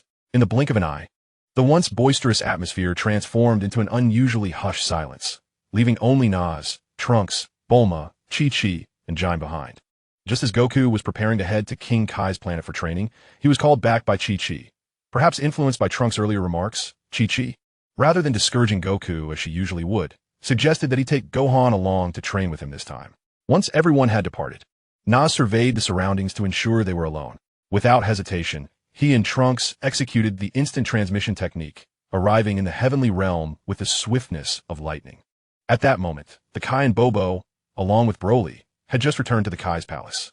They were taken aback upon spotting Nas and Trunks suddenly materializing before them. The Kai inquired, "Mr. Nas, what brings you and your companion to the Kai's palace?" "There are indeed matters I wish to discuss. I would like to borrow the hyperbolic time chamber to train him," Nas replied. The Kai did not question further and promptly instructed Bobo to escort Nas to the chamber. At that moment, Nas noticed Broly, who was preparing to meditate, and asked, "Broly, would you care to join us for some training? It seems you've been absent from action for quite some time, staying in the Kai's palace. You might even forget how to fight." Hearing Nas' words, Broly's face brightened. "I'm glad you remembered me, big brother. It's been ages since I last moved my body. I will join you." At this point, the Kai interjected, "Only one person can enter the hyperbolic time chamber for 2 days at a time, and only 2 individuals are permitted to enter together. Otherwise, one may remain trapped there indefinitely." Upon hearing the Kai's words, Broly's joyous expression suddenly dimmed. "Do not worry, Kai. As long as one possesses sufficient strength, they can break through dimensions and exit, thus alleviating any concerns regarding time and numbers." Upon hearing Nas's words, the Supreme Being contemplated the opposing strength and chose not to contest. Subsequently, Bobo prepared to usher the 3 individuals inside. Just as they were about to enter the hyperbolic time chamber, an urgent voice from the King of the Universe interrupted them. The King, visibly anxious, proclaimed, "This is not good, Nas. While I was observing the galaxy, I detected a formidable surge of malevolent energy wreaking havoc throughout. As I scrutinized this force, I overheard the minions mention. It appears to be Frisia. I am uncertain how he has returned, but he is now leading his remnants towards Earth." Furrowing his brow, Nas made a swift decision. "Lord King, do not concern yourself with them for the moment. Please monitor his movements, and when he approaches Earth, we shall eliminate him decisively." Upon hearing Nas's words, the King felt a wave of relief wash over him. At that moment, Broly, like an eager child, rubbed his hands together and exclaimed, "Brother, let us hurry inside. I can hardly contain my excitement. It has been ages since we last sparred, and I feel as though my body is rusting." Broly's fervent enthusiasm caused Nas to hesitate. Over the years, he had devoted himself to mastering dimensional techniques, and while he had indeed grown stronger, his progress paled in comparison to Broly's. The prospect of battling Broly filled Nas with trepidation. Should he be bested? It would be quite humiliating. Nevertheless, observing Broly's eagerness made it difficult for Nas to refuse outright. He contemplated that perhaps this confrontation might reveal his shortcomings, thus enabling him to enhance his own abilities. Before long, Nas, Broly, and Trunks entered the hyperbolic time chamber. As they stepped inside, a powerful force of space-time enveloped them like a tempest, making it somewhat difficult to breathe. This realm was entirely distinct from the outside world, a blank expanse devoid of scenery. The air felt considerably thinner than that outside, creating a sense of oppression, and the gravitational pull was noticeably stronger. Most astonishingly, the flow of time here was drastically different. A single day outside equated to an entire year within. Faced with such an extraordinary environment, they swiftly acclimated, preparing for intense training. Inside the chamber, after placing their belongings, the trio began to warm up. Nas imparted breathing techniques to Trunks, guiding him in mastering his energy control. Subsequently, he left Trunks to train alone in their designated area, while he and the ever-eager Broly moved to a spot further from the chamber's entrance. The two faced each other, fully aware of each other's capabilities from their previous encounters, and thus commenced their duel with all their might. After extensive training in the cosmos, Nas's foundational combat power has surged from an initial 600 million to an impressive 1 billion. With the transformation into Super Saiyan 2, his battle prowess has escalated to a staggering 160 billion. Although Broly has focused solely on honing his mental strength over the years, his combat ability has also seen continuous growth. As the two unleash their power, a formidable aura radiates outward, akin to a tempest. The nascent warrior, Trunks, is roused from his reverie by this overwhelming energy. He gazes upon the unfathomable might of the two, trembling in awe, utterly devoid of any inclination to resist. This stark reality shatters his preconceptions. The androids seem no more significant than mere insects in their presence, not even worthy of that comparison. This realization ignites a newfound confidence within Trunks, compelling him to strive under Nas's tutelage to surpass the androids and illuminate his world. As Trunks remains momentarily lost in thought, Nas and Broly engage in a fierce battle. Nas launches a kick toward Broly, who deflects it with one arm, retaliating with a powerful punch aimed at Nas. Nas adeptly sidesteps the blow while delivering a scorpion tail kick to Broly's chin. Caught off guard, Broly stumbles back but swiftly regains his footing and counters with a formidable charge. Nas, unfazed by his own trajectory, fires several death rays at Broly, interrupting his advance. Quickly stabilizing himself, Nas delivers a punch forward. In an inexplicable turn of events, despite the distance between them, Nas's fist inexplicably connects with Broly's face. After enduring several strikes, Broly grows more vigilant. However, he still fails to evade Nas's subsequent assaults. As the battle ensues, Broly, with his remarkable resilience, begins to match Nas's speed, revealing that he has enhanced his perception through years of mental training. Transitioning from receiving blows to deflecting them, he ultimately starts to counterattack. Each time Nas throws a punch, Broly anticipates the trajectory, resulting in a collision of fists. The atmosphere thickens with an intense energy, akin to a colossal typhoon raging around them. Suddenly, Broly seizes Nas's attacking arm, yanking him closer. Caught off guard, Nas finds himself face-to-face with Broly, who delivers a powerful punch that leaves him momentarily dazed. Followed by a relentless barrage of blows, Nas becomes a punching bag for Broly, who relishes in the opportunity to unleash his pin-up energy. Gleeping Nas's legs, Broly executes a series of mighty slams. Feeling insatiable, he then grinds Nas's head against the ground, leaving the unfortunate Nas to endure relentless torment at the hands of Broly. Chapter 47. The near demise of the protagonist. Nas found himself mercilessly ravaged by Broly, struggling to regain his composure. When he finally gathered his wits, he noticed Broly preparing to deliver a devastating blow akin to a pile driver. If that strike landed, it would spell disaster for his back, potentially leaving him hunchbacked like Belial. Just as Broly was about to slam him into the ground, Nas, in a moment of sheer terror, harnessed his spatial power, rendering his body intangible. This narrow escape allowed him to swiftly retreat and create distance between himself and Broly. Not daring to linger, he immediately unleashed a flurry of dazzling attacks, employing Vegeta's signature technique, the prince's combat style. However, Broly's speed was equally formidable. In the instant Nas executed the prince's combat style, Broly appeared behind him like a wraith. Sensing the shift behind him, Nas instinctively performed the solar fist and quickly crouched down, narrowly evading Broly's fierce kick. Seizing the moment when Broly's vision was obscured by the solar fist, Nas executed a backflip, delivering a well-aimed kick to Broly's chest. The force of the kick sent Broly hurtling backward, resembling a kite severed from its string. As Broly soared through the air, Nas vanished in a flash, reappearing behind him. Without mercy, he returned the very technique Broly had just used against him. Just as Nas prepared to press his advantage and deliver a punishing blow, Broly suddenly summoned his strength, countering Nas's assault. Their powers clashed violently in midair, producing a resounding, thunderous boom. Immediately afterward, both released waves of energy, their forces intertwining and igniting a colossal explosion. The shockwave from the blast propelled both combatants backward, once again widening the gap between them. As they regained their footing, they locked eyes, each ablaze with fierce determination. At that moment, Nas boldly declared, "Broly, our hand-to-hand combat abilities are evenly matched. Why not test our energy beams instead?"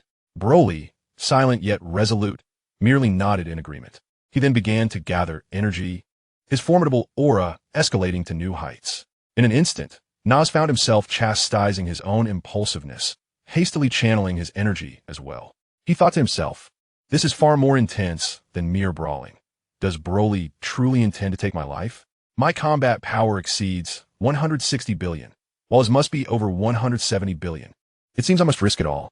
With that, Nas fervently summoned his energy to its zenith, releasing a powerful signature move, the explosive wave. A deep crimson energy wave surged toward Broly, who simultaneously launched his own green energy sphere in Nas's direction. When two energies collided, the surrounding space instantaneously manifested fissures, and a colossal wave of energy generated a hurricane that nearly obliterated the entrance to the time chamber. In that moment, Trunks, momentarily stunned, quickly regained his composure. Standing at the entrance, transforming into a Super Saiyan and unleashing his full power to create a protective barrier. This shield safeguarded both the entrance and the integrity of the time chamber. However, the intensity of the residual wave proved overwhelming, rendering Trunks' combat power of a mere 1 to 200 million utterly insufficient. A piercing scream echoed as Trunks was hurled backward, gravely injured by the aftermath. Hearing the cry, Nas turned his head, promptly augmenting the time chamber's defenses. Yet, this realization unveiled a critical error. He had been so engrossed in gathering energy that he had mistakenly positioned himself to the left. With a thunderous roar, Broly's green energy sphere expanded exponentially, engulfing Nas's energy wave entirely. In response, Nas swiftly executed instant transmission, evading the onslaught and reappearing behind Broly, launching a kick aimed directly at his head. Just as the kick was about to connect, Broly vanished, appearing behind Nas. Thus began a frenetic exchange of blindingly rapid movements between the two. Ultimately, they each landed a punch, the impact causing both to stagger back a few paces. Following this, they erupted with energy and engaged in a fierce struggle, their figures moving with the speed of phantoms, the sound of their fists colliding resonating through the air like thunder. Suddenly, seizing the opportune moment, Broly grasped Nas's arms and executed a powerful shoulder throw, slamming him into the ground. Nas's body created a substantial crater, dust swirling around him. Yet he refused to succumb. Gritting his teeth as his energy surged once more, he leapt from the pit, his legs sweeping towards Broly like whips.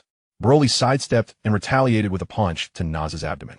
Nas grunted but seized Broly's arm in the process, pivoting to hurl him away.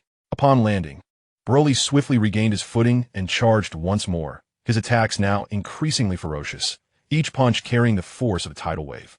Nas braced himself, beads of sweat dotting his forehead.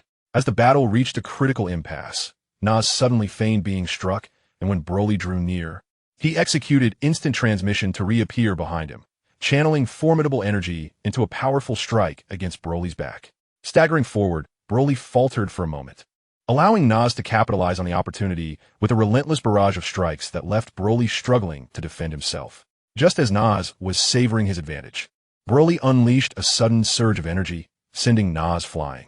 Without granting Nas a moment to recover, Broly fired an energy wave from his mouth. Just as Nas steadied himself, he quickly crouched and shot forth an energy wave in defense, when suddenly a thought crossed his mind, and he glanced towards Trunks' position. It was too late. He stood again on the left side. As time progressed, Nas' stamina was nearing its end, yet Broly opposite him seemed to possess boundless vigor, erupting with renewed strength. A formidable energy wave instantaneously engulfed Nas. In this critical moment, Nas desperately summoned the last remnants of his strength. Ultimately, he could not evade entirely. One of his arms was grazed by the energy wave, leading to its utter obliteration. As the dust settled, Nas lay motionless on the ground, barely clinging to life. Broly, regaining his composure, hurried to Nas' side, concern etched on his face. He scooped Nas up and swiftly made his way to Trunks. Trunks, despite his own injuries, struggled to rise, his eyes filled with urgency upon seeing the gravely wounded Nas. "Quick, we must find a way to save him," Trunks weakly urged. Broly nodded in agreement and, cradling Nas, dashed into the hyperbolic time chamber. Inside, Broly searched for the universal capsule that Nas had placed down, hoping to find some senza beans or the like. Instead, he discovered a capsule marked for a healing pod. He hastily opened the capsule, and with a resounding pop, a healing chamber materialized before them. They quickly placed Nas inside. As the healing pod activated, a gentle glow enveloped Nas. Broly and Trunks stood vigil, anxiously watching. Seconds turned into minutes, and gradually, color returned to Nas' face.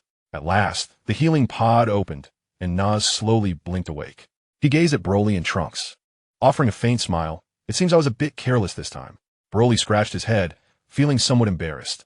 "I apologize, big brother. I failed to control my power." Nas waved his hand dismissively. "It's all right. This battle has taught me much." After a while, Nas regained his strength, though his arm had not healed.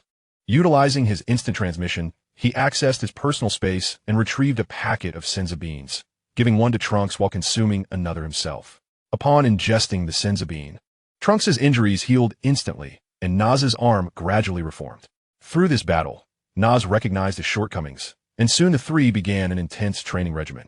Chapter 48, Frieza Strikes Again. Thus, the trio trained fervently in the hyperbolic time chamber for 3 years, with Trunks making the most significant progress. He not only maintained his Super Saiyan form, but also delved into dimensional training and mastered instant transmission, enduring relentless beatings from Broly and Nas daily. After 2 years of this rigorous training, one day, as was routine, Trunks found himself on the receiving end of Broly's intense assault. In a moment of frustration, he unexpectedly transformed into Super Saiyan 2. Over these 2 years, his base combat power had skyrocketed from several million to 100 million. And upon transforming into Super Saiyan 2, his battle power surged to an astonishing 10 billion. Now, he possesses the capability to confront any challenge, standing toe-to-toe even with the formidable Lightning Sheru. Over the past 2 years, Nas has undergone rigorous training, ascending from the realm of Super Saiyan 2 to that of Super Saiyan 3. His foundational combat prowess has surged to an astounding 1.5 billion. And upon transformation into Super Saiyan, his power amplifies by staggering 640 times, propelling his battle strength into the trillions. Broly, on the other hand, is even more astonishing. Although he is primarily focused on honing his mental fortitude, his combat power has reached an impressive 1 trillion. Throughout their sparring sessions over the last 2 years, Nas has scarcely emerged victorious, with his advancements in dimensional training being the only area where he has outpaced Broly. After several months of grueling practice, the weariness in their bodies signaled it was time to conclude their intense training. Nas transformed into Super Saiyan 3, and a potent energy surged throughout the entire hyperbolic time chamber. Gathering all his strength, he summoned the power of space, slicing through the air to open a passageway to the outside world. Quickly reverting from his transformation, he led Broly and Trunks out of the time chamber. At that moment, the Supreme Kai, who was watering plants with Bobo, noticed the trio's appearance and hurriedly approached them. "You finally emerged. It's been over 2 days. I thought you might be trapped in there. I was about to inform Bulma to gather the Dragon Balls and wish you out." The three felt a bit sheepish upon hearing the Supreme Kai's words, realizing they had become so engrossed in their training that a year had elapsed within the time chamber. During their casual conversation, the Supreme Kai addressed Nas, saying, "Lord Kaioshin transmitted a message yesterday, instructing you to visit King Kai after your training." Understanding that this summons was likely related to Frieza, Nas promptly organized the next steps. Trunks, your specialized training is complete. Here are some senza beans for you to take back. Afterward, go to Capsule Corporation and retrieve a spaceship from Bulma. Then prepare to return to your world. It has been a while since you've been away, and the sooner you return, the sooner your world can bask in the light again. Follow the methods I taught you, and see if you can restore your realm. In response, Trunks quickly replied, "The timing of Frisia's attack is different from when I arrived in this world. The situation is transformed. I wish to assist you in repelling the enemy before I return." Nas chuckled, patting Broly beside him. "Have you forgotten the strength we possess? There's no need for you to concern yourself with matters here. Focus on organizing your own world first." Realizing that his presence was not essential in this realm, Trunks acquiesced, knowing that saving his own world was equally crucial. He nodded. "If that is the case, I shall return. Once everything is arranged on my end, I will come back to ensure your safety." With that, he executed instant transmission, vanishing from the Supreme Kai's palace in an instant. At that moment, Nas gazed at Broly and inquired, "Shall I journey to King Kai's planet alone? Or would you accompany me?"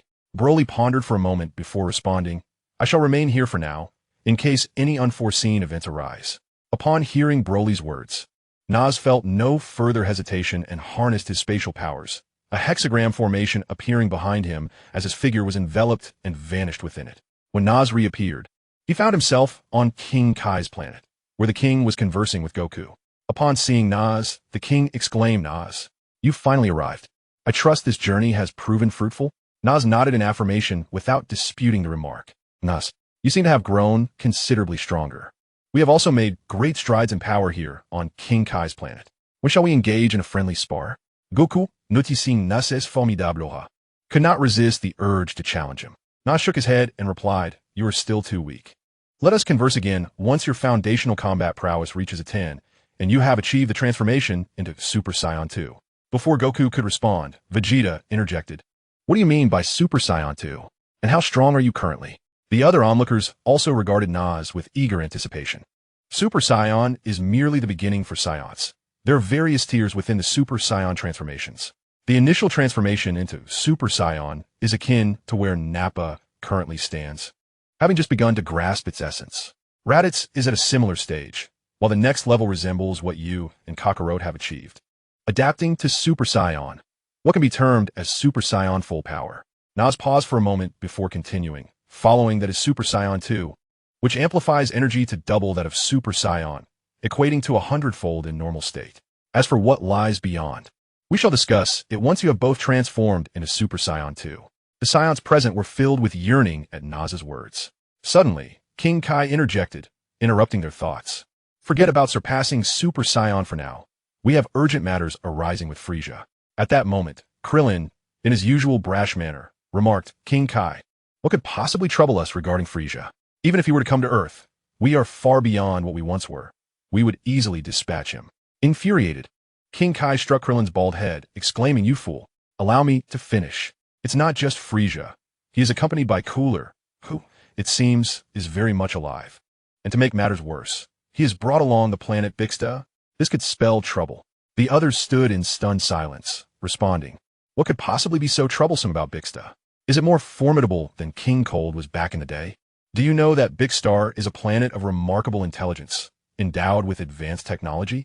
It has been relentlessly capturing organic, life-bearing planets across the cosmos for sustenance. The most terrifying aspect is its ability to replicate high-energy robots. Just imagine the emergence of countless Gulas. What would you do then?" Upon hearing the king's announcement, a chill ran down the spines of the gathered crowd as vivid images flooded their minds. At that moment, Na spoke up, "Fear not, my lord, with my presence. There will be no issues. This is a perfect opportunity for the Saiyan Guard to join forces against it, while also honing their skills."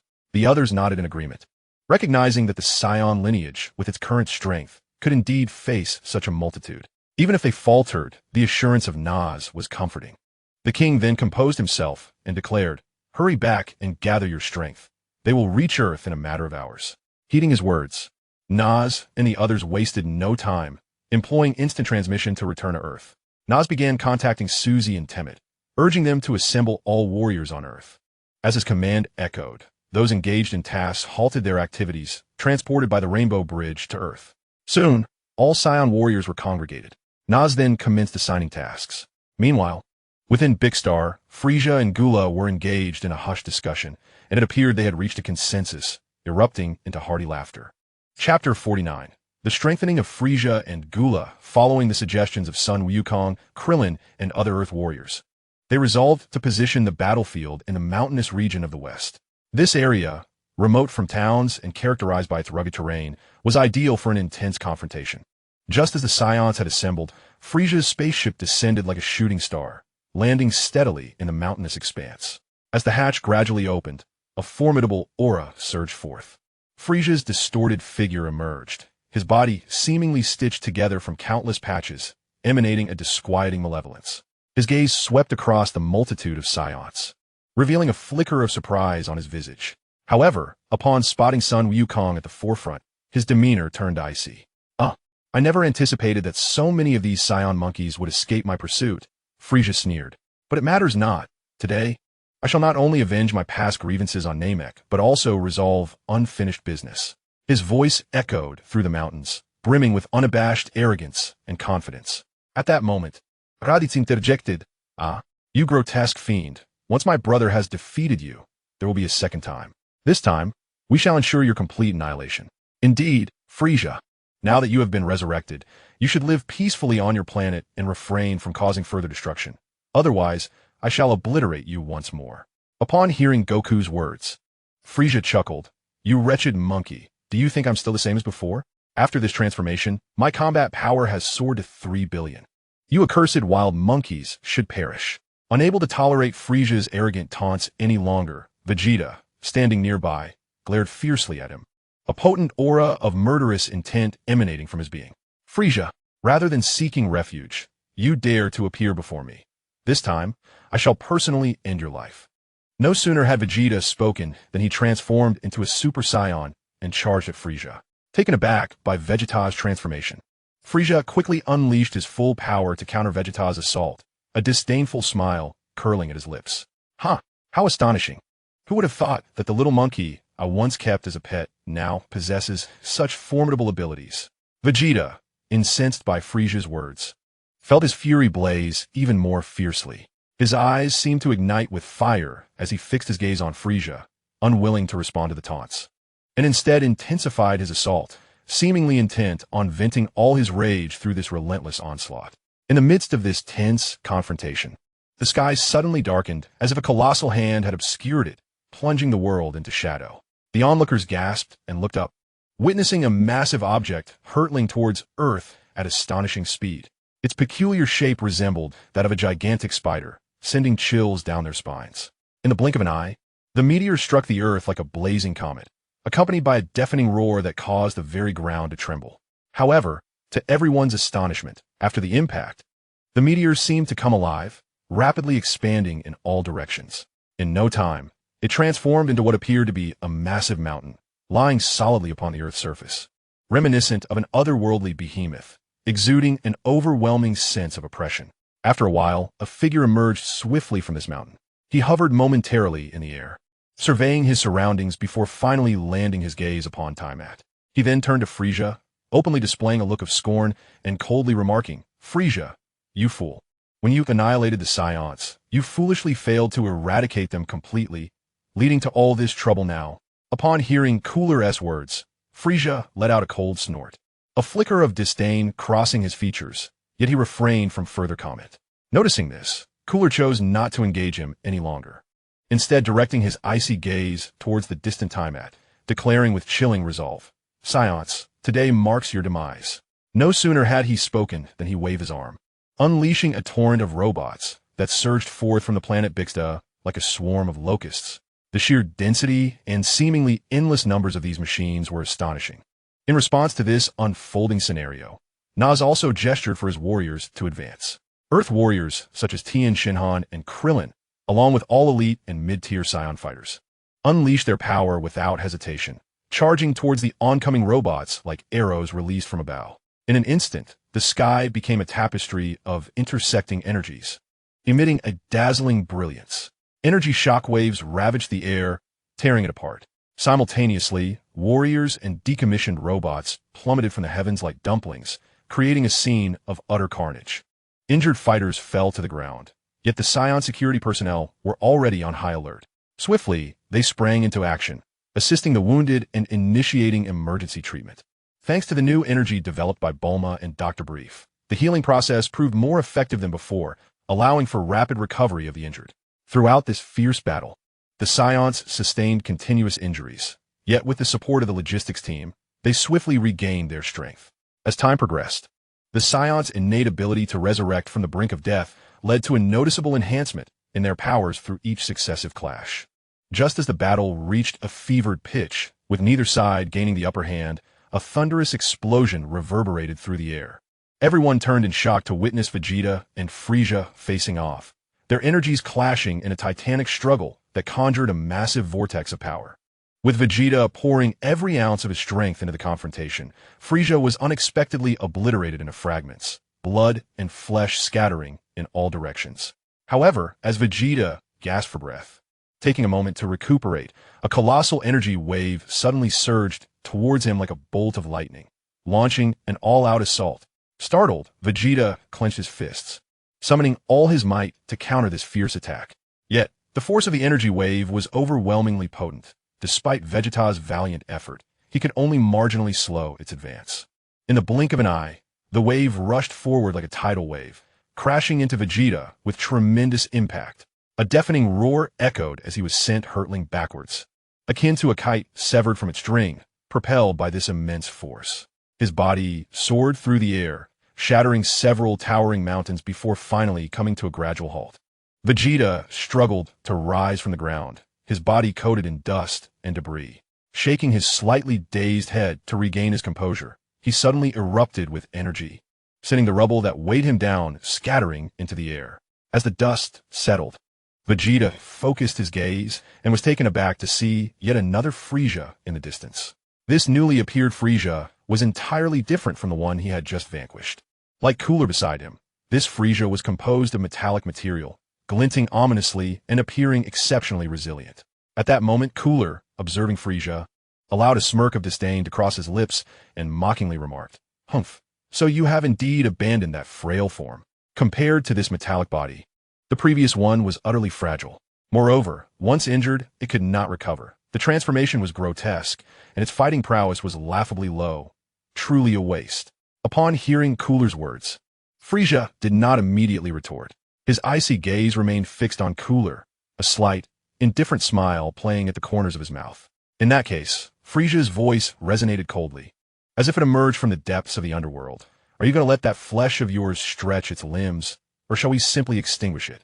Cooler pondered for a moment before responding, "Let it stretch its limbs for now. After all, we are yet uncertain of the strength of those who have yet to engage. They might very well be Super Saiyans. Furthermore, using that flesh to probe and see if we can capture that Namekian is also a sound strategy. Let's not forget, our ultimate goal is to seize the Dragon Balls." Frieza nodded in agreement with Cooler's assessment. His gaze shifted to the distant adversaries, a flicker of greed and determination igniting in his eyes. "Then let us act immediately." Frieza's voice brimmed with authority. With a swift surge, let's take them all down. Before his words had fully dissipated, the figures of Frieza and Cooler surged forth like lightning. The peaks beneath their feet crumbled under the force of their tremendous power, sending debris flying in all directions. Frieza dashed toward Vegeta at a speed so blindingly fast that it rendered his movements nearly invisible. In the blink of an eye, Frieza stood before Vegeta, unleashing a punch imbued with boundless strength that struck Vegeta with overwhelming force. Caught completely off guard, Vegeta was propelled like a cannonball, hurtling toward the direction where Nappa and the others were situated. Simultaneously, Cooler shadowed Frieza, arriving before Toma without a moment's hesitation. Cooler executed a swift and decisive energy wave, a dazzling beam of energy shooting forth toward Toma. Chapter 50, Goku's Super Saiyan 2 Transformation. As the dust gradually settled, the strike from Metal Gula astonishingly bore no effect. His fierce assault seemed to be obstructed by an invisible barrier, effortlessly deflected by Broly's protective shield. At that moment, Nas, standing nearby, suddenly spoke, his voice resonating like a grand bell, echoing throughout the space. "Since we have commenced battle, we need not hold back any longer." His gaze swept over the elite warriors behind him, Sun Wukong, Temet, and others, each possessing formidable strength, capable of transforming into Super Saiyans. "Broly and I will safeguard you from the rear. Fret not, and unleash your full potential. Na's words conveyed a sense of determination and confidence, as though he was already assured of the outcome of this confrontation. As his declaration echoed, over 20 warriors behind him simultaneously transformed into Super Saiyans without hesitation. In an instant, a powerful energy surged forth like a golden torrent, instantly illuminating the entire sky in a resplendent hue of gold. This overwhelming aura, akin to a tsunami, surged towards Gula. The terrifying pressure compelled even the significantly empowered Gula to stagger back in fear. Quickly regaining his composure, Gula exchanged glances with Frisia, noting the mocking expression on Frisia's face, which darkened his countenance. Yet, through their silent communication, both understood the necessity of abandoning any restraint. Their eyes glinted with a fierce crimson light. From within the planet Big Star emerged over 20 replicas of Gula and Frisia. Meanwhile, Krillin, engaged in combat with robots, turned pale at the sight of this overwhelming force. He realized the truth of the King Kai's words. Facing so many Gulas and Frisias, how could his side possibly prevail? Observing this, Sun Wukong began to tremble, not from fear, but from exhilaration. He immediately charged towards the nearest Metal Frisia.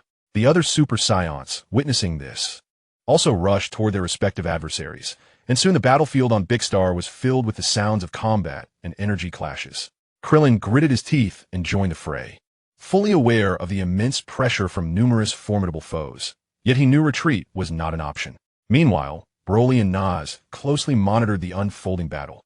Broly stood with arms crossed, his aura intensifying, ever ready to intervene should his comrades find themselves in peril. Nas, on the other hand, harnessed his mental power, poised to provide support at any moment. The replicas of Gula and Frisia were no insignificant opponents. They engaged fiercely with the Super Saiyans, their energies flickering with brilliance. Just as the battle reached a stalemate, Sun Wukong seized an opportunity, channeling all his strength into a formidable Kamehameha wave, obliterating one of the Frisia replicas into fragments. As Sun Wukong gasped for breath, he suddenly sensed a powerful aura approaching from behind. He turned in astonishment, only to see the shattered Frisia miraculously reappear before him, unscathed.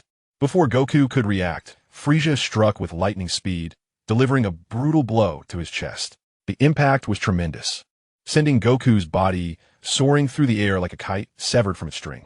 Yet this was not the end. Frisia unleashed a wave of energy that hurtled towards Goku like a cannonball.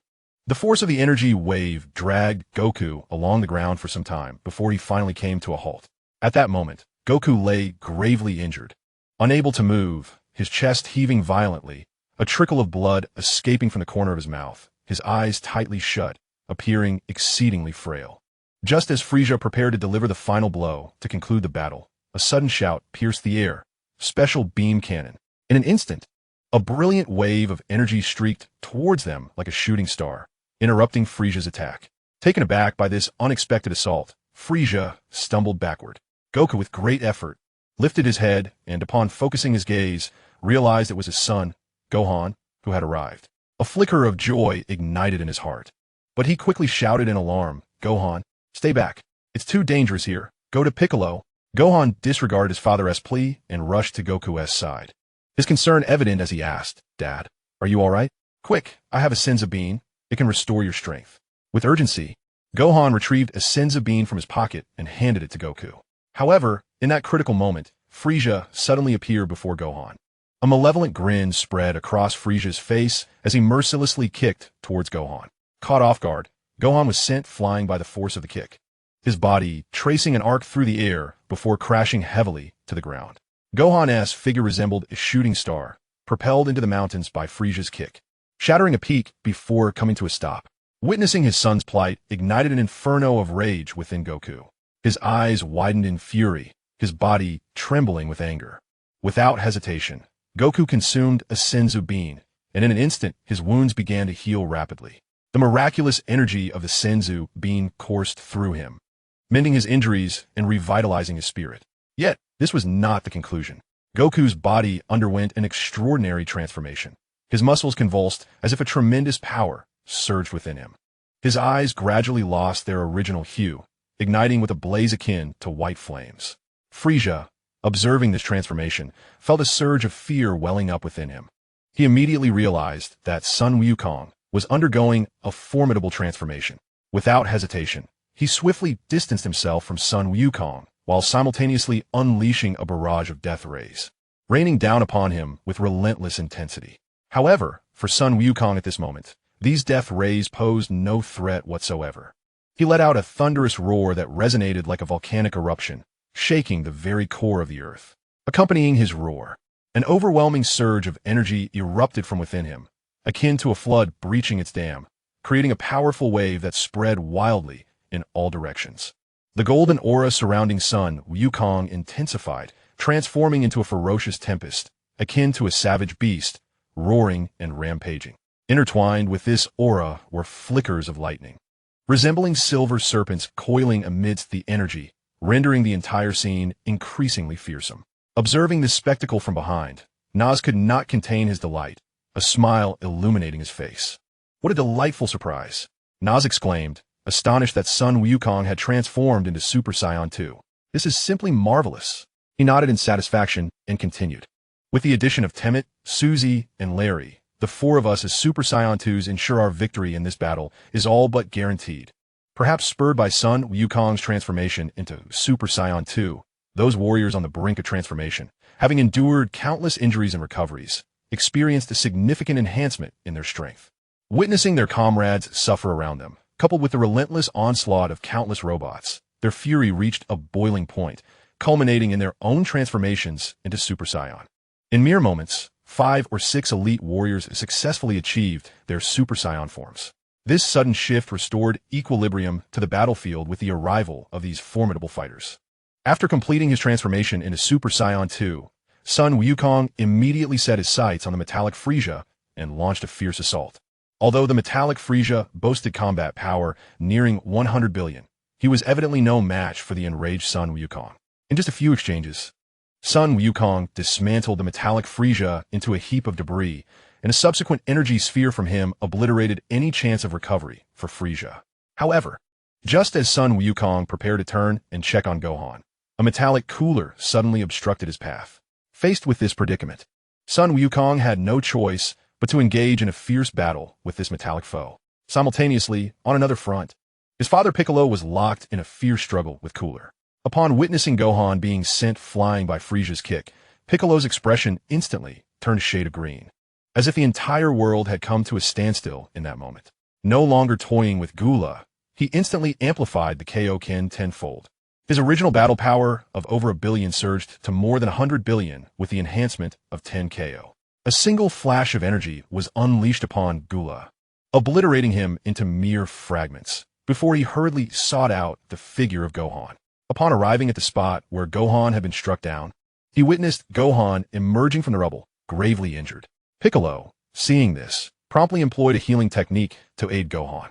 Through the relentless efforts of the group, the robots, as well as the metallic Gula and Frieza, were systematically eradicated. Just as they believed the ordeal had reached a flawless conclusion, a sudden tremor shook the ground, and dozens more metallic Gula and Frieza emerged from the planet Bixta. Chapter 51, Warriors in Fusion. When the group beheld the vast multitude of metallic Gula and Frieza, their faces paled to a ghostly hue, as if they were witnessing the apocalypse. Even formidable warriors like Goku and Thomas, who had transformed into Super Saiyan 2, felt a chill creep into their hearts, their bodies trembling slightly. After all, even the fiercest tiger finds it difficult to withstand the assault of a pack of hungry wolves. Moreover, the individual fighting prowess of these metallic foes was nearly on par with their own. In the midst of the rising panic, Nas, standing at the rear of the group, suddenly spoke up.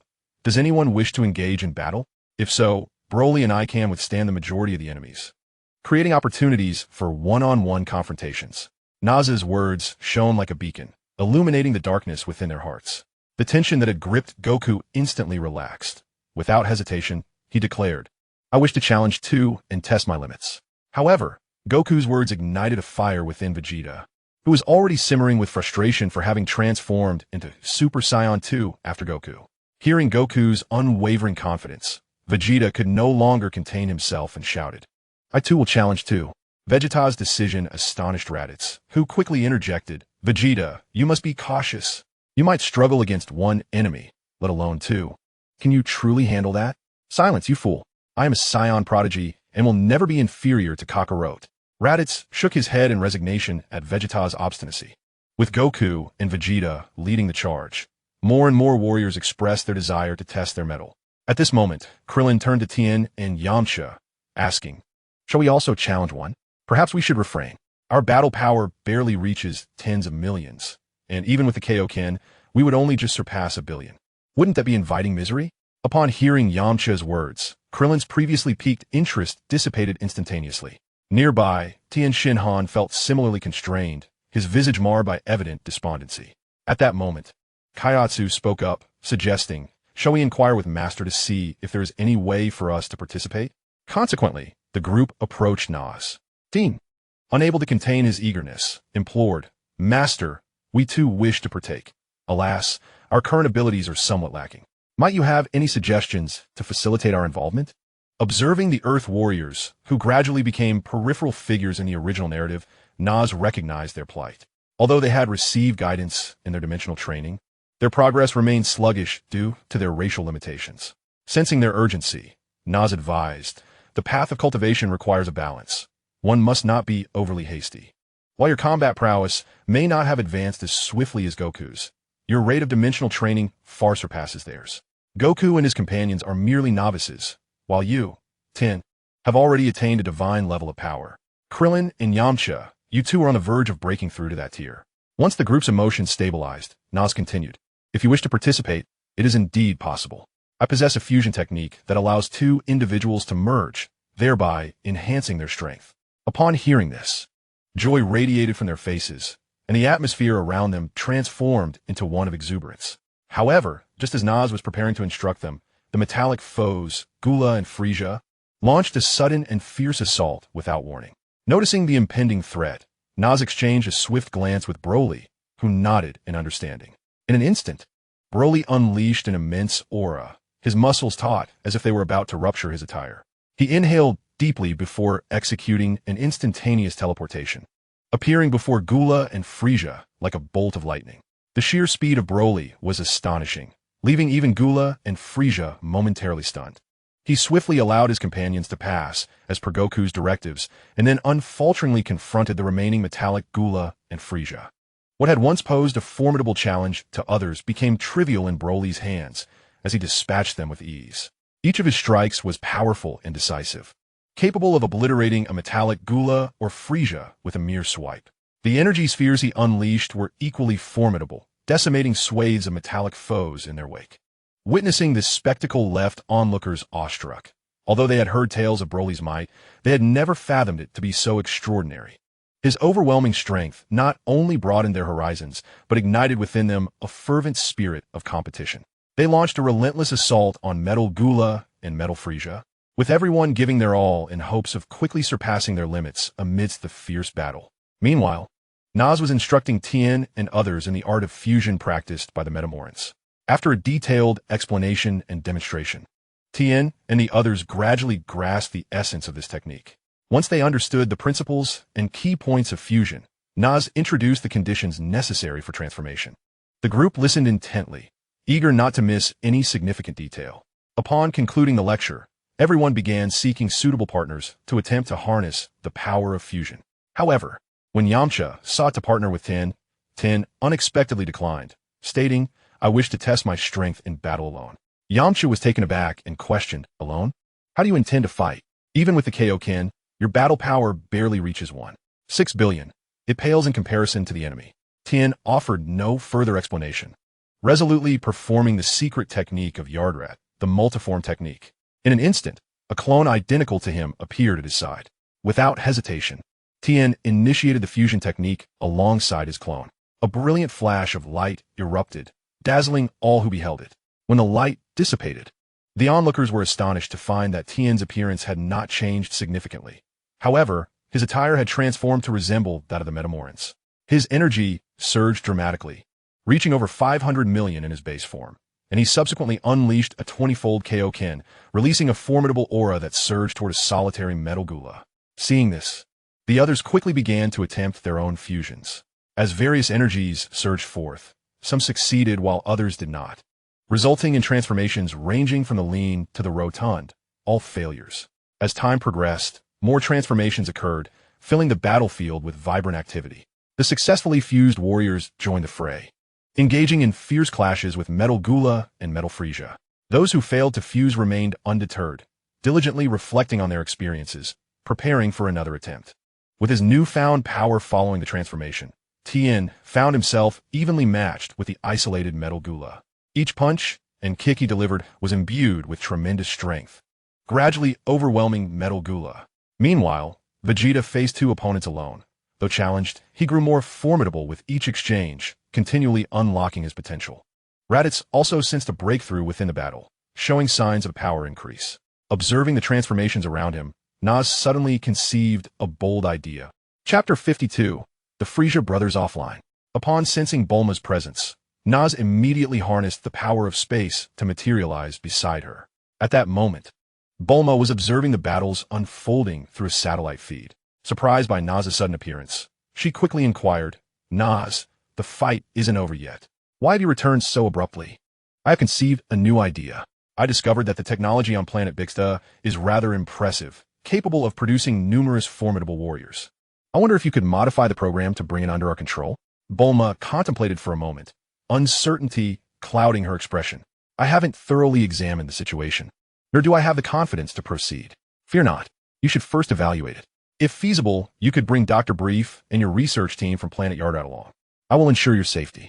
If we succeed, we would have a plethora of powerful warriors at our disposal. Why would we not pursue that?" Upon hearing Naz's words, Bulma's eyes sparkled with excitement, captivated by his proposition.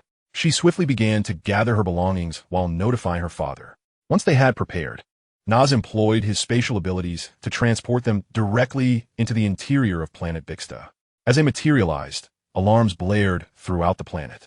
A swarm of mechanical warriors rapidly converged upon them, their gazes icy and weapons glinting ominously. Naz, arms crossed and exuding calm, contrasted sharply with the palpable tension radiating from Bulma and the others. "Do not worry, I am here," Naz reassured them softly. In an instant, he sprang into action, darting through the mechanical warriors like lightning. Where he passed, the warriors were sent flying, dismantled in his wake. In the blink of an eye, a significant gap was torn open in their encirclement. Bulma and the others hastily made their way toward the core research area. Upon discovering a room resembling a control center, they entered, and Dr. Brief, along with the research team, immediately set to work, while Bulma rapidly joined their efforts. They meticulously analyzed the technological programs of planet Bixta, while Naz utilized the technique to create a clone, which vigilantly stood guard nearby. His original self prepared to seek out the core location of planet Bixta, specifically the control center where Gula resided. As time ticked away, just as they believed their progress was smooth, a sudden, powerful surge of energy erupted. A colossal mechanical beast emerged from the depths, its eyes unleashing lasers directed at the group. The clone of Naz quickly positioned itself in front of them, channeling energy to form a protective shield against the onslaught of the mechanical creature. Seizing the moment after the creature's assault had concluded, he teleported to the monster's head, intending to deliver a kick that would send it flying. However, to his surprise, the kick failed to achieve the anticipated effect. The creature's head merely spun 3 times before halting to face the clone of Naz, unleashing another energy blast. The doppelganger of Naz found himself at a loss for words. In a swift motion, he raised a protective shield and struck the creature squarely in the chest. Seizing the moment of the monster's brief incapacitation, he instinctively prepared to unleash an energy wave to obliterate it completely. However, just as he was about to launch his attack, Bulma's voice rang out from a distance. "Naz, if you do that, you'll destroy planet Bixstar." Her words echoed like thunder throughout the space.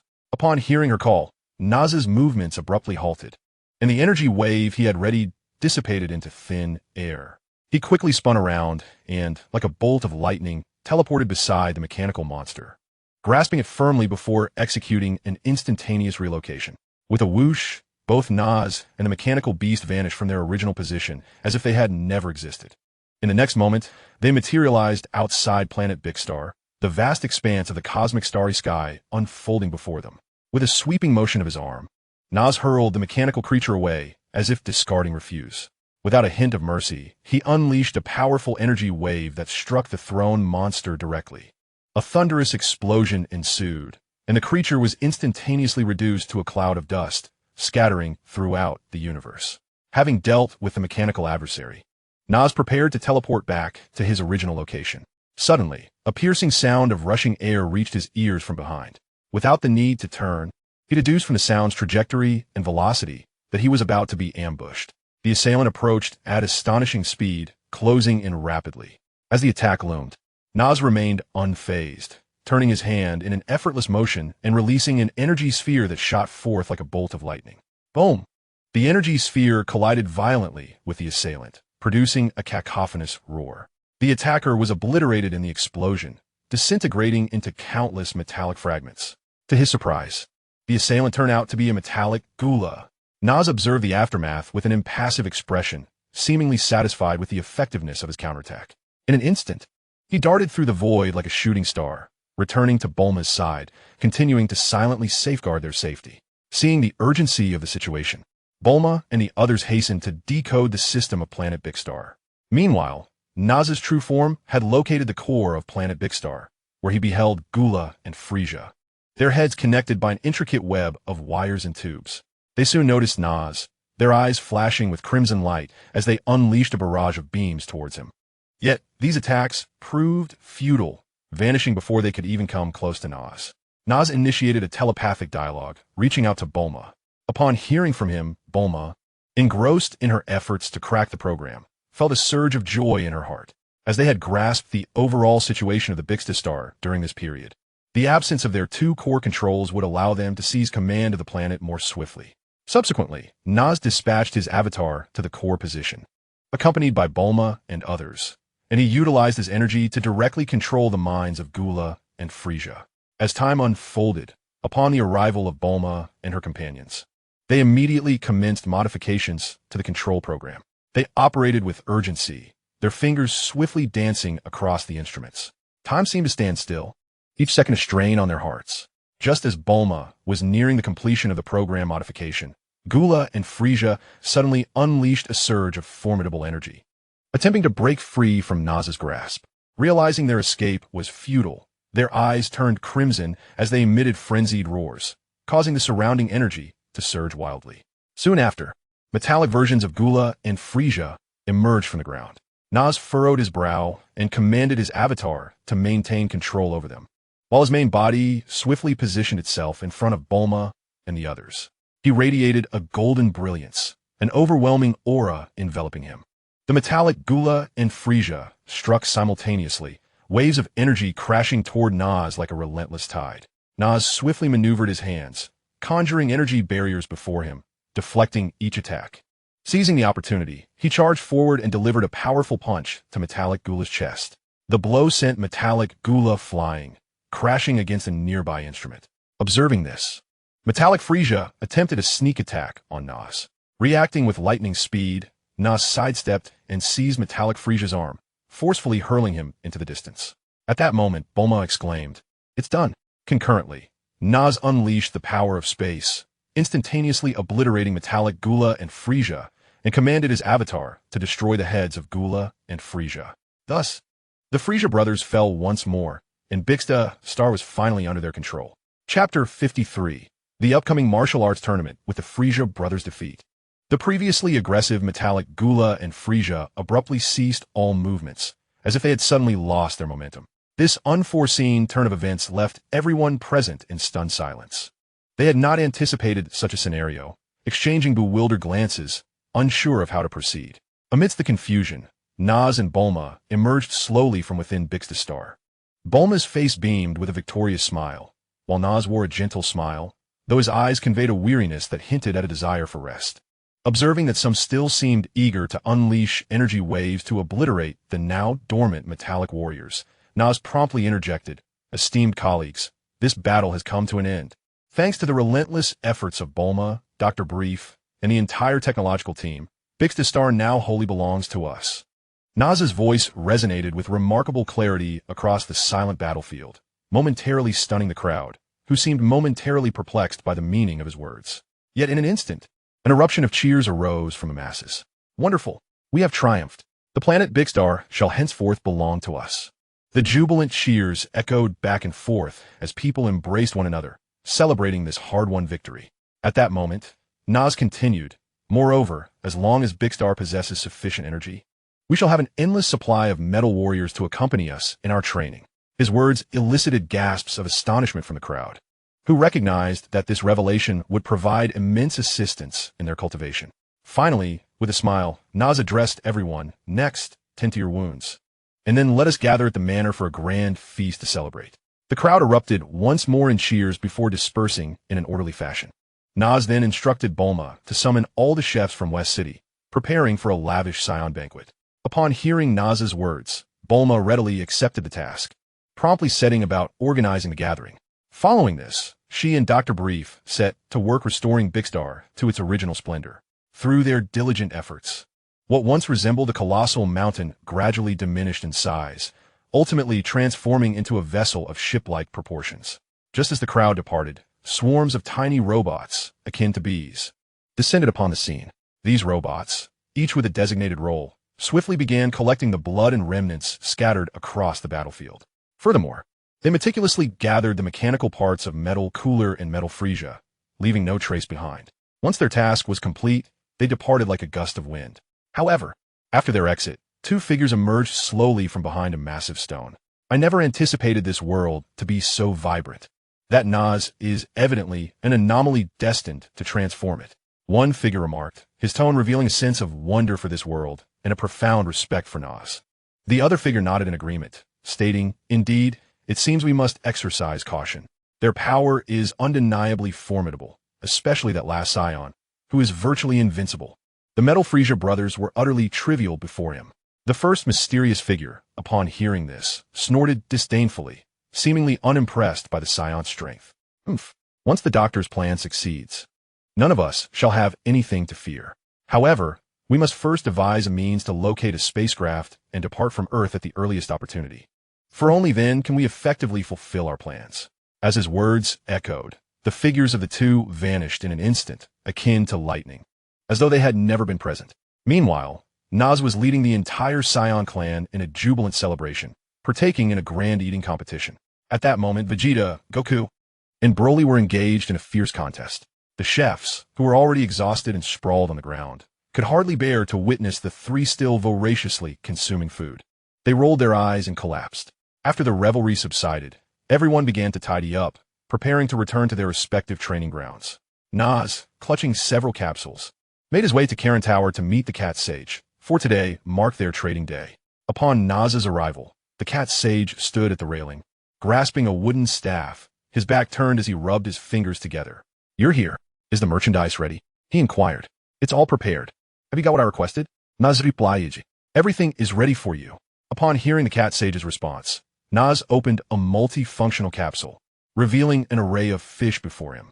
The Cat Sage, who had been maintaining an air of aloofness, suddenly found himself before a giant fish and began to gnaw at it eagerly.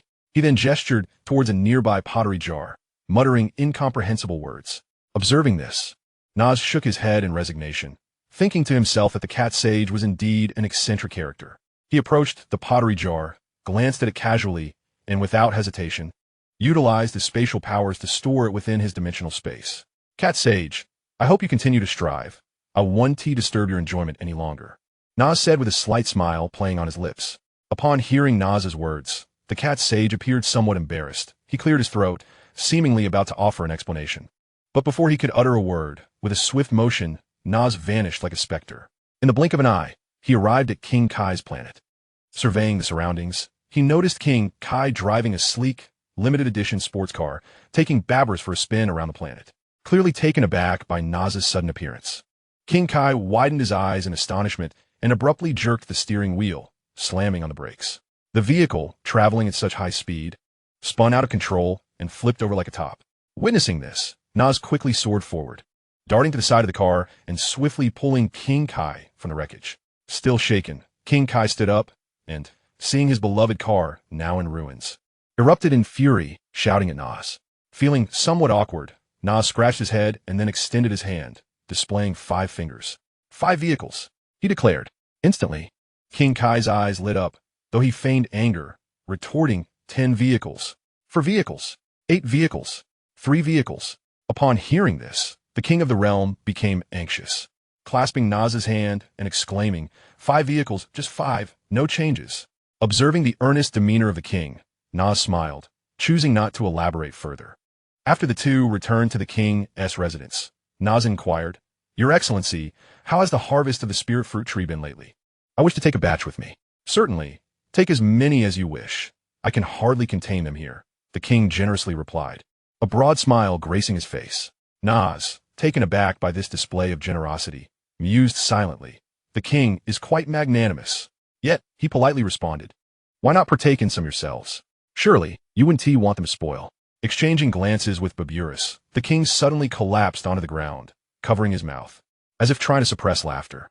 Naz, noticing this peculiar behavior, grew curious and focused his gaze, observing the shoulders of the king and Beerus trembling uncontrollably, evidently struggling to hold back laughter. What on earth is happening? Naz pondered, wondering if he had misspoken. Just then, he noticed remnants of fruit juice at the corners of their mouths, and it dawned on him. These two had already indulged in plenty of the spirit fruits.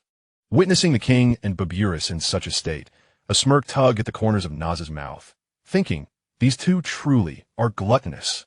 However, he did not dwell on it too much, for these spirit fruits were not particularly precious to him. After collecting the batch of spirit fruits and preparing to depart, Naz suddenly spotted the figures of son Wukong, Raditz, Piccolo, and son Gohan approaching. Naz, "Hello," son Wukong greeted enthusiastically. Naz responded with a smile, "Hello. What brings you all here?" "We made arrangements with our families and have returned to King Kai's planet for training," son Wukong replied excitedly. Naz nodded and engaged them in pleasantries before utilizing his spatial powers to instantly return to planet Adaltrat. He understood that he needed to prepare for the martial arts tournament alongside Suzy, while also bracing for the forthcoming alliances and warriors from other planets. Chapter 54. The Mysterious Observer of the Martial Arts Tournament. As a Saiyan Guard continuously undertook missions throughout the cosmos, their valorous deeds and formidable prowess gradually spread across various planets, elevating the Saiyans' reputation. This upcoming martial arts tournament garnered widespread attention, attracting top-tier fighters from all corners of the universe eager to clash, as well as a multitude of spectators drawn by the allure of this grand event. Upon receiving this news, Naz immediately recognized the opportunity to enhance the Saiyan image. Consequently, he accompanied Suzy to the Elders' Council on planet Adaltrat to confer with Elder Piccolo on how to ensure the smooth execution of the tournament. After much deliberation, they concluded that in order to facilitate the smooth progression of the competition and to enhance the viewing experience for the audience, it was imperative to reconstruct the arena. Once the plan was finalized, the advanced equipment of the Adrelat Star was swiftly activated. Within a mere month, a magnificent and awe-inspiring competition venue stood proudly before all. The design of this arena was uniquely ingenious, reminiscent of the ancient Roman Colosseum.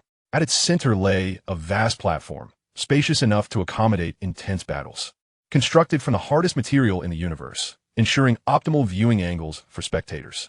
Surrounding the platform was a robust protective net, effectively preventing any unforeseen accidents during the match that could harm the audience, while allowing them to enjoy the thrilling moments with peace of mind.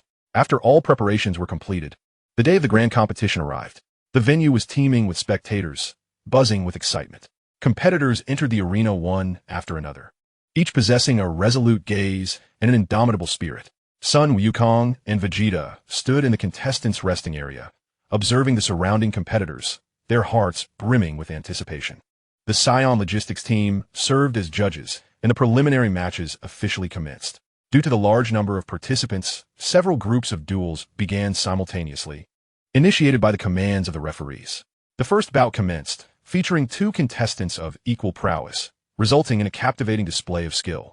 With each exchange of blows, immense energy erupted, the intensity of their clashes nearly indistinguishable. As fists met flesh and various energy techniques were employed, the audience erupted in cheers and shouts, propelling the atmosphere to a fever pitch. As the competition progressed, more and more skilled fighters emerged. Son Wukong and Vegeta soon faced their adversaries. Vegeta's opponent was a warrior from a mysterious planet, renowned for his swift and ferocious attacks. However, Vegeta, drawing on years of combat experience and formidable strength, adeptly evaded his opponent's strikes and seized the opportunity to counterattack, ultimately securing victory. Son Wukong's match was equally intense, as he confronted a towering brute. The giant possessed tremendous strength, yet Wukong nimbly navigated through his adversary's onslaught, seeking weaknesses. In a pivotal moment, Sun Wukong unleashed his signature technique, the Kamehameha Wave, successfully defeating his opponent. The outstanding performances of the Saiyans left the audience in awe, further elevating their image during this martial arts tournament. As the preliminary rounds concluded, the day's competition came to an end. In this fierce contest, numerous contestants showcased their abilities and techniques, and ultimately, only 128 participants advanced, poised to continue into the elimination rounds on the following day. The remaining contestants hail from a myriad of planets, with a considerable majority being Saiyans. Yet there are numerous formidable beings from other worlds as well. This arrangement was meticulously orchestrated by Nas, who understood that an all-Saiyan lineup could lead to suspicions of foul play in the competition. Thus, he thoughtfully curated a diverse roster of competitors to ensure both fairness and variety in the tournament. As the preliminary rounds concluded, this martial arts gathering ascended to the pinnacle of trending topics across the universe. Meanwhile, on an obscure planet, two enigmatic figures, once present on Earth, sat across from each other on a rooftop. One was fixated on the screen of his mobile device, where the thrilling scenes of the Saiyan martial arts tournament flashed before his eyes. With palpable excitement, he exclaimed, "Let us revel. Let the madness ensue. Once we absorb the energy of this planet, it will signal the end for these individuals." However, the other mysterious figure, standing beside him, responded to his fervent declarations with a disdainful smirk.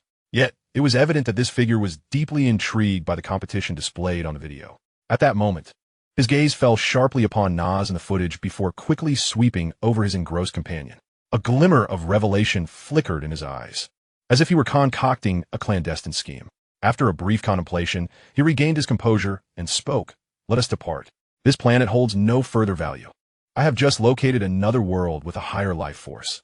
That shall be our true objective." Before his words had fully settled, he vanished in a flash, soaring into the spacecraft like a bird in flight. The companion, still absorbed in his device, quickly stowed it away and followed suit onto the ship. As the engine roared to life, the vessel streaked across the cosmos like a meteor, soon disappearing into the vast expanse of space. In the instant the spacecraft departed, a blinding sphere of energy descended from the heavens, akin to a harbinger from the underworld, hurtling toward the planet with astonishing velocity. A définie explosion ensuite, engulfing the entire planet in this immense energy, reducing it to countless fragments and dust, as if it had never existed at all. As the tournament on planet Adelrat commenced, the atmosphere became palpably tense. The contestants were acutely aware of the significance of the day's battles, for only the top 8 would remain in the arena. Each match was rife with intensity, as the fighters unleashed their full prowess without reservation. On the battlefield, competitors exerted themselves to the utmost. In one particular bout, a cybernetic warrior from the mechanical planet faced off against a Saiyan contestant. The cyborg radiated a chilling, metallic sheen, relentlessly firing energy beams, and the arena was soon shrouded in a haze of combat.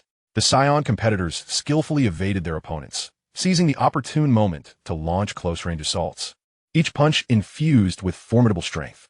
Meanwhile, Son Goku found himself confronted by a new formidable adversary, a mysterious master capable of manipulating time.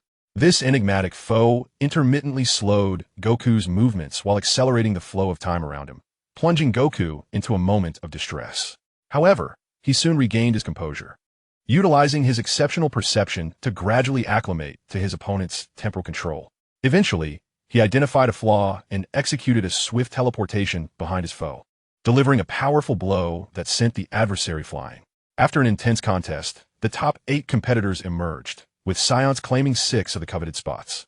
The 8 finalists included Son Goku, Vegeta, Timid, Larry, Raditz, Suzy, and Piccolo. The final contender was a formidable warrior from the Galactic Patrol headquarters, Sashimi, who had been stationed there, likely summoned by the Galactic King to showcase the strength of the Galactic Patrol at this grand event. As the 8 standout competitors were revealed, the audience erupted into fervent cheers, once again marveling at the Saiyans' overwhelming prowess. These 8 would soon engage in even more thrilling battles during the semifinals and finals. Chapter 55, the highly anticipated Top 8, Son Goku. With the emergence of the top 8 competitors, the martial arts tournament reached a climactic phase. Amidst the tension, the drawing of lots commenced. Staff members placed slips bearing the names of the participants into a drawing box, stirring them thoroughly before sequentially revealing the matchups.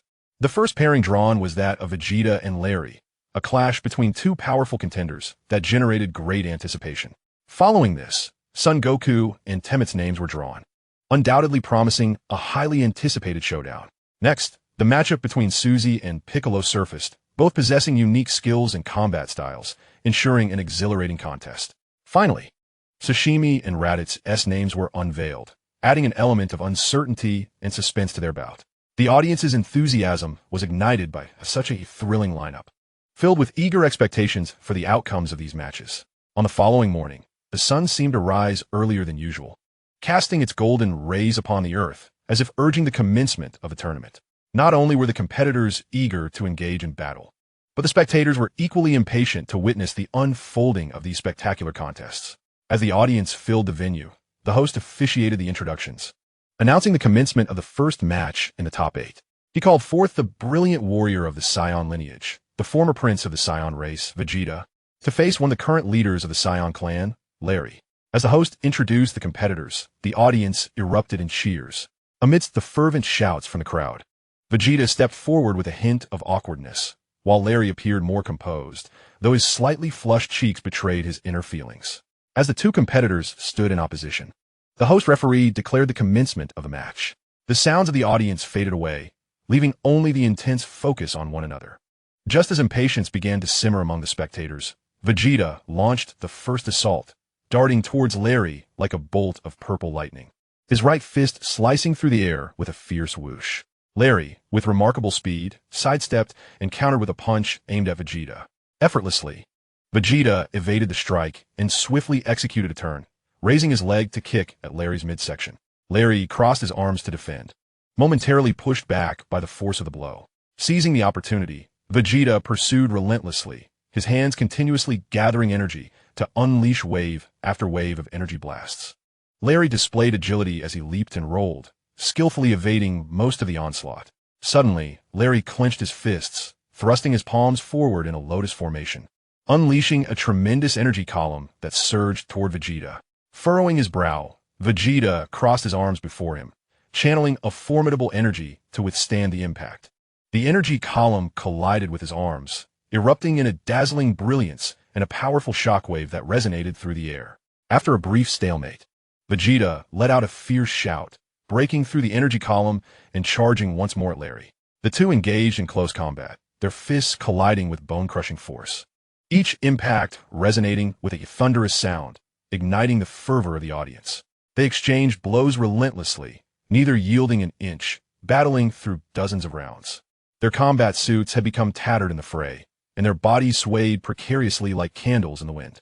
Eventually, they both stepped back, hands resting on their knees, gasping for breath, their chests heaving violently, sweat pouring down like rain. They locked eyes, both ablaze with the fiery passion of battle. This contest of honor had reached its final stage. Whoever could transcend to the Super Saiyan 2 realm first would claim ultimate victory. In this crucial moment, both understood the significance of the duel. There was no room for retreat. Vegeta, filled with unrelenting anger and indignation, could hardly fathom that as a once mighty elite warrior of Planet Vegeta, he was locked in such a fierce struggle with a mid-level fighter. His pride had suffered an unprecedented blow, bringing him to the brink of humiliation. Just then, his gaze inadvertently fell upon Goku, who was observing nearby, and memories of Goku transforming into Super Saiyan 2 flooded his mind. That immense power and unparalleled aura ignited a volcanic surge of frustration within Vegeta, now impossible to contain. With eyes wide in fury, he unleashed a thunderous roar, akin to a clap of thunder. In an instant, an even more potent aura erupted from him, like a tempestuous hurricane sweeping through the surroundings. The golden aura enveloping him grew more robust, surging like a tempest, accompanied by dazzling bolts of lightning that seemed poised to rend the very fabric of the world asunder. Larry, witnessing this, felt a jolt of shock within.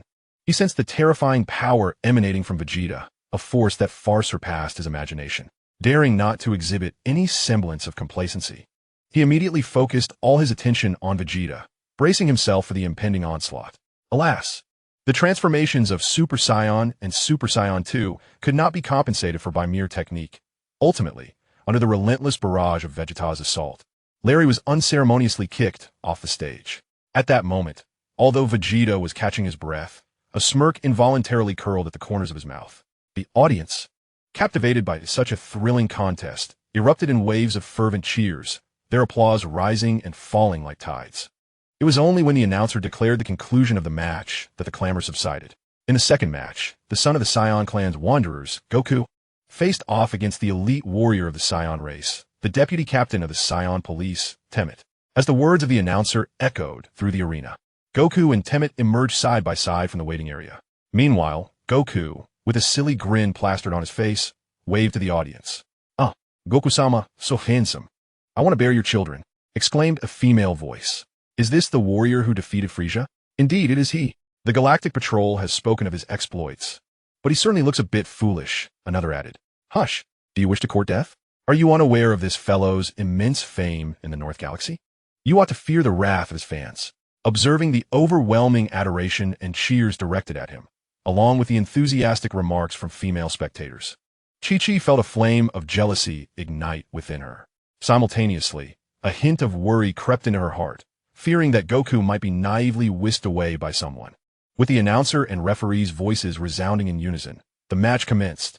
Goku and Temmet instantly entered their respective states, both transforming into Super Saiyans, radiating a brilliant golden light and exuding an impressive aura.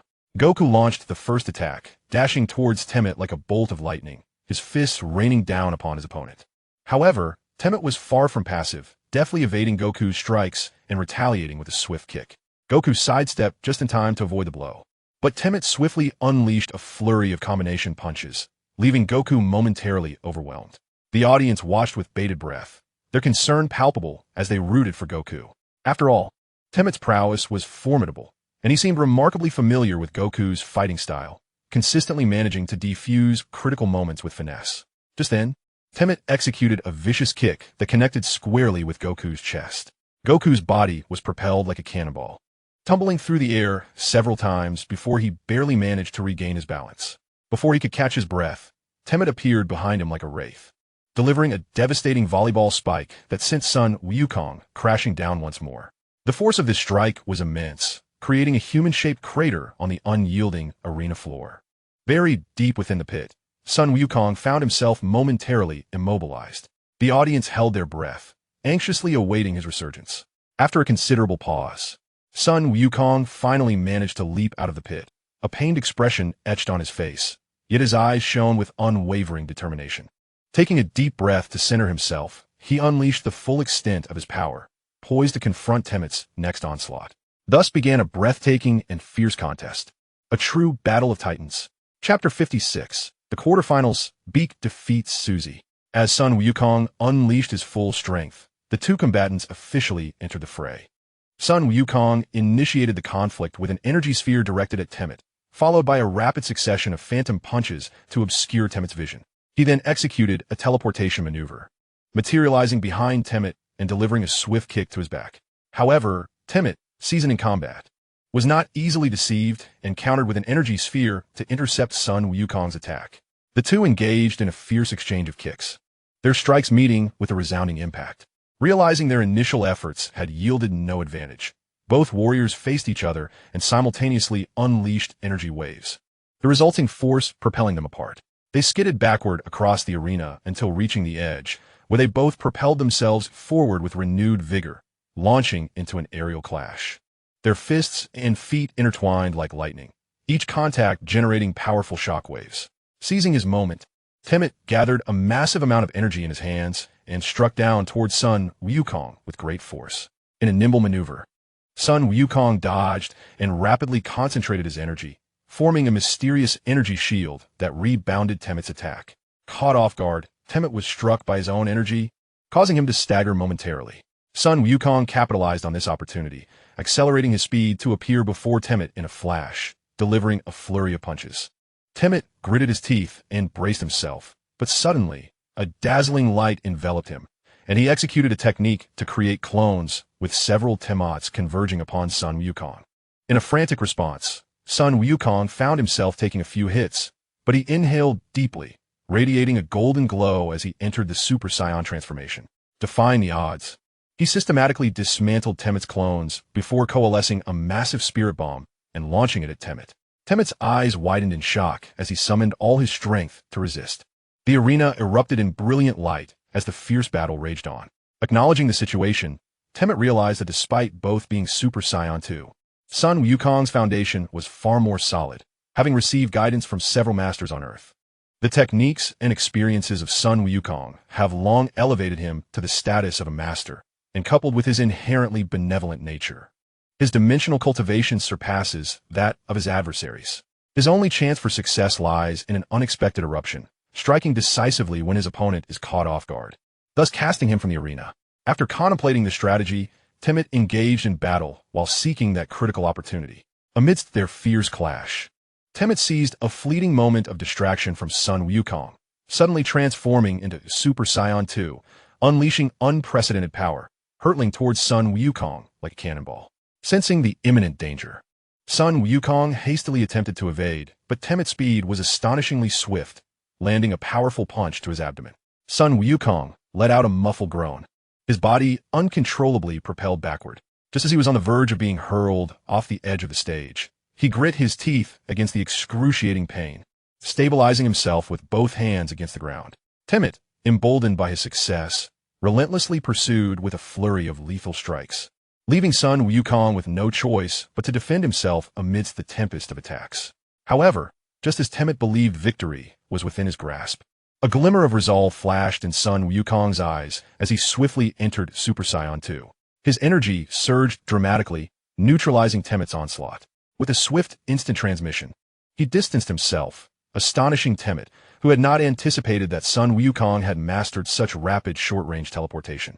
In that moment of surprise, Sun Wukong reappeared beside Temmet and instinctively struck out, only to have Sun Wukong deftly seize his arm, executing a powerful shoulder throw that slammed Temmet onto the arena floor. Temmet struggled to rise, but Sun Wukong had already leaped high, descending with a foot aimed at his chest. Just as he prepared to counterattack, a barrage of thunderous strikes ensued, culminating in a kick that sent him flying. As he regained his footing, a Kamehameha wave approached rapidly, prompting him to gather his energy, crossing his arms defensively before his chest. Yet, he was still propelled off the stage by the force of the energy wave, only realizing what had transpired when the referee's voice resonated in the air. Observing Sun Wukong crouched at the edge of the arena, extending a hand to assist him, Temmet quickly grasped his hand and rose back onto the stage. With both contenders unscathed, the audience erupted into a chorus of cheers. The two gradually descended from the arena, the spectators' eyes lingering on them, seemingly still immersed in the intensity of the recent match. However, the referee's voice swiftly redirected everyone's attention back to the center of the arena. "Ladies and gentlemen, the next contest is about to commence," the referee announced, his voice echoing throughout the grand venue.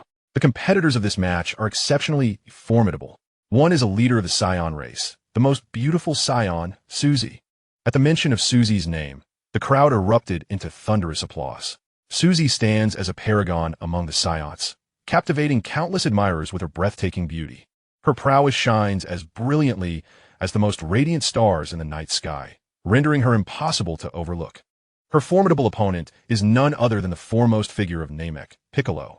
The referee continued with the introduction, and Piccolo's name elicited a fervent response from the audience. Like Son Goku and Tien Shinhan, he garnered accolades from the Galactic Patrol headquarters for his successful defeat of the Tyrant Slug, thus becoming the focal point of attention. As the referee's words echoed in the arena, Suzy and Piccolo ascended to the stage together. Their figures, illuminated by the spotlight, appeared exceptionally striking, and the crowd cheers surged like a tidal wave. With the sounding of the starting whistle, Suzy and Piccolo engaged in an intense confrontation. However, unlike the previous two matches, their combat was not merely a display of hand-to-hand combat. Instead, it showcased a spectacular clash of energy and superhuman abilities. The audience's eyes widened in rapt attention, fixated on every movement within the arena. Suzy and Piccolo unleashed a myriad of powerful energy techniques, intertwining vibrant hues that created a dazzling spectacle. These energy attacks range from thunderous strikes to swift gales, leaving onlookers in awe. Their superhuman abilities, such as instantaneous movement and telekinetic control, were executed with remarkable finesse, as if they were mere extensions of their will. Captivated by this extraordinary battle, the spectators erupted in gasps and cheers. fully immersed in the visual feast that Suzy and Piccolo provided, experiencing the thrill and exhilaration they brought forth. Amidst the fierce energy collisions, Suzy suddenly unveiled her hidden skill, the Saiyan storm. In an instant, a tempest engulfed the arena, powerful currents of energy swirling towards Piccolo. Unfazed, Piccolo thrust his hands outward, conjuring a formidable energy shield to protect himself. However, the might of the Saiyan storm exceeded expectations, and cracks began to form in the shield. Gritting his teeth, Piccolo intensified his energy output, barely managing to stabilize the barrier. At that moment, seizing the fleeting opportunity created by Suzy's skill, he coalesced a massive purple energy sphere between his hands and hurled it fiercely towards her. Seeing this, Suzy swiftly concentrated her energy, preparing to defend. The energy sphere collided violently with her defensive barrier, erupting in a blinding flash of light. As the brilliance dissipated, both combatants found themselves slightly breathless. Yet their eyes sparkled with an even stronger resolve. The audience was captivated by this thrilling confrontation, with cheers and shouts echoing throughout the venue, creating an electric atmosphere. Following this, both warriors began to gather their strength, with Piccolo unleashing his signature move, the special beam cannon, as it collided with Suzy's pink energy wave. As two waves of energy clashed in a stalemate, Suzy instantaneously transcended into a Super Saiyan 2 state, ready to unleash her formidable power of 10 billion to vanquish Piccolo. Alas, she somewhat underestimated Piccolo's prowess. Simultaneously, Piccolo activated the Kaioken technique at 20 times its normal strength, propelling his combat power to over 200 billion. And in an instant, he sent Suzy hurtling through the air. Although defeated, Suzy was met with resounding applause and cheers from the audience. Thus, the quarterfinals had arrived at its final match, pitting Raditz against Sashimi. Chapter 57, The Fateful Battle, Goku vs. Vegeta. With the host's introduction, Raditz and Sashimi made their entrance, though their names lacked the renown of their predecessors. The audience was nonetheless eager for the spectacle following the three thrilling bouts that preceded them. As they arrived at the center of the arena, Raditz assumed a combat stance. At the host's command, Raditz launched the first attack, swiftly appearing behind Sashimi and delivering a punch aimed at his back. Without turning, Sashimi countered by seizing Raditz's fist. And in Raditz's moment of surprise, a fist the size of a sandbag came crashing towards him. This blow sent Raditz flying, his form spinning several times before he landed. Still dazed, Raditz found Sashimi before him, who unleashed a fluid series of strikes that rendered Raditz defenseless. Just as Sashimi prepared to deliver a final kick to conclude the battle, Raditz hastily transformed into a Super Saiyan, an overwhelming aura erupting forth. Seizing the moment of his power surge, he distanced himself from Sashimi and executed a series of princely maneuvers. In his moment of exhilaration, Raditz was caught off guard when Sashimi appeared behind him, delivering a side kick that sent Raditz flying once more, his body rolling across the arena before he managed to halt just before the edge. Rising to his feet after wiping the blood from his mouth, Raditz elevated his energy to its zenith and moved with astonishing speed, reappearing before Sashimi. As Sashimi swung a punch, Raditz unleashed the solar flare. In that instant, a blinding radiance erupted, flooding the entire arena with light akin to that of the sun. The brilliance was so intense that both Sashimi and the audience were left momentarily blinded, engulfed in a sea of white. Seizing the opportunity, Raditz acted swiftly, launching a relentless barrage of attacks against Sashimi. Each punch and kick was imbued with tremendous power, descending upon Sashimi like a tempest. After a flurry of unyielding strikes, Raditz gathered all his energy into a colossal energy sphere. This sphere radiated a dazzling light, resembling a star on the verge of explosion, brimming with boundless destructive potential. As Raditz prepared to hurl the deadly energy sphere towards Sashimi, an unexpected event transpired. Sashimi, with astonishing swiftness, unleashed a punch that struck Raditz's abdomen with the ferocity of lightning. The force of this blow was so immense that Raditz was sent flying, crashing heavily to the ground.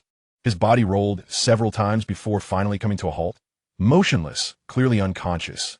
Observing Raditz sprawled on the ground, the referee hurriedly approached to assess his condition. Upon confirming that Raditz had indeed lost the ability to continue fighting, the referee began the countdown. 10, 9, 8. As the countdown concluded, the referee announced with great clarity, Sashimi emerges victorious in this match. The audience erupted into a thunderous ovation, cheering for Sashimi's triumph.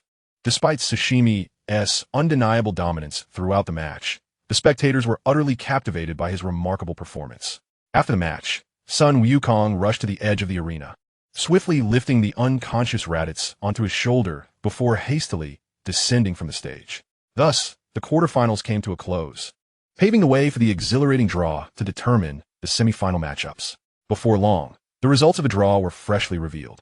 The referee, standing in the center of the stage with a microphone in hand, proclaimed in a booming voice, "The first semifinal match features Sun Wukong against Vegeta." No sooner had the words left his mouth than the audience erupted like a powder keg, a cacophony of cheers, screams, and applause filling the air. The referee continued, "The second semifinal match pits Sashimi against Piccolo." This time, the audience's enthusiasm did not wane. The cheers surged in waves, as if to overturn the entire venue. Upon hearing his name announced, Vegeta's eyes sparkled with excitement. He had awaited this moment for a long time, finally presented with the opportunity to confront Kakarot with all his might. Meanwhile, on the other side, Piccolo exchanged a glance with Sashimi. Their eyes met, igniting a fierce battle spirit, as if the very air around them was set ablaze by their intensity. As the referee's words lingered in the air, the audience began to exit in an orderly fashion, preparing for a brief respite. After all, the quarterfinals had persisted for an entire morning, and everyone needed to replenish their energy and spirits to better enjoy the afternoon semifinals. People vacated their seats with calmness. Some ventured to procure snacks and beverages, while others sought a tranquil corner to close their eyes and rejuvenate. The arena gradually quieted, yet the electrifying atmosphere from earlier still lingered, igniting anticipation for the afternoon's matches. As time ticked away, the moment finally arrived for everyone to return to the arena, refreshed and ready for the excitement that lay ahead. At this moment, the arena was filled to capacity, with an exuberant audience eagerly anticipating the climactic showdown between the formidable contenders. The match between Sun Wukong and Vegeta had become the focal point of the event, thanks to the vigorous promotion by the Galactic Police Headquarters. Sun Wukong had garnered immense renown throughout the galaxy, eclipsing all others. As the host took the stage, the atmosphere surged to a fever pitch. After introducing Sun Wukong and Vegeta, both warriors streaked across the sky like shooting stars, executing a flawless somersault and landing gracefully in the center of the ring. This spectacular entrance elicited thunderous applause and raucous cheers from the audience. Even Nas, who had been observing from the sidelines, couldn't help but smirk, secretly admiring their flair for the dramatic. However, when the referee's command echoed through the arena, the mood shifted dramatically to one of gravity. Sun Wukong and Vegeta unleashed their formidable auras without restraint, colliding like two titanic waves in a tumultuous sea. The overwhelming force radiated outward, akin to a cataclysmic surge, shaking the very ground beneath them. Even the ring, constructed from the universe's hardest metals, trembled under such terrifying power, its surface fracturing into a spiderweb of cracks. The spectators, awestruck by the sheer intensity, instinctively recoiled. Exchanging glances, Sun Wukong and Vegeta sprang into action. Their movements were so swift that they were nearly imperceptible to the naked eye, creating afterimages that danced across the ring. Vegeta was the first to strike, launching a punch that Sun Wukong deftly evaded, countering with a swift kick aimed at Vegeta's side. Vegeta pivoted rapidly, blocking the kick with his arm before retaliating with an elbow strike towards Sun Wukong. Leaning back to avoid the blow, Sun Wukong quickly gathered energy in his hands and unleashed a wave of energy toward Vegeta. Vegeta crossed his arms, forming an energy shield that absorbed the impact of the wave. The explosion enveloped the ring in a cloud of smoke, obscuring their figures. Suddenly, a silhouette burst forth from the haze. It was Vegeta, launching a flurry of punches and kicks at Sun Wukong. Sun Wukong nimbly dodged, seeking an opportunity to counterattack. At that moment, the audience's excitement reached a fever pitch, their cheers and shouts resonating throughout the arena, marking the end of the warm-up phase. After exchanging a powerful blow, both fighters transformed into Super Saiyans, their already formidable auras intensifying to a ferocious degree. The air around them grew heated, yet their assault showed no sign of abating, with the sound of their fists colliding igniting a fervor within the onlookers. Moreover, the intermittent exchanges of energy attacks dazzled the onlookers. As the two combatants immersed themselves entirely in the fray, the potency of their displays intensified. With each clash, the arena succumbed to further ruin. After dozens of exchanges, the contest escalated dramatically when Sun Wukong unleashed a Kamehameha wave, propelling the match into a fervent climax. Chapter 59. The valiant Piccolo breaks through the siege. Sun Wukong's Kamehameha wave surged forth like a colossal energy orb, slicing through the air with a piercing shriek as it hurtled towards Vegeta. Sensing the impending danger, Vegeta evaded the lethal strike with lightning speed. Yet, without a moment's hesitation, he seized the opportunity while Sun Wukong was still channeling his energy, darting towards him with the swiftness of a lightning bolt, delivering a powerful flying kick to Sun Wukong's chest. The kick was as swift as the gale, infused with Vegeta's full might, seemingly intent on propelling Sun Wukong away. Reacting in an instant, Sun Wukong crossed his arms, conjuring a formidable energy shield before him to absorb Vegeta's assault.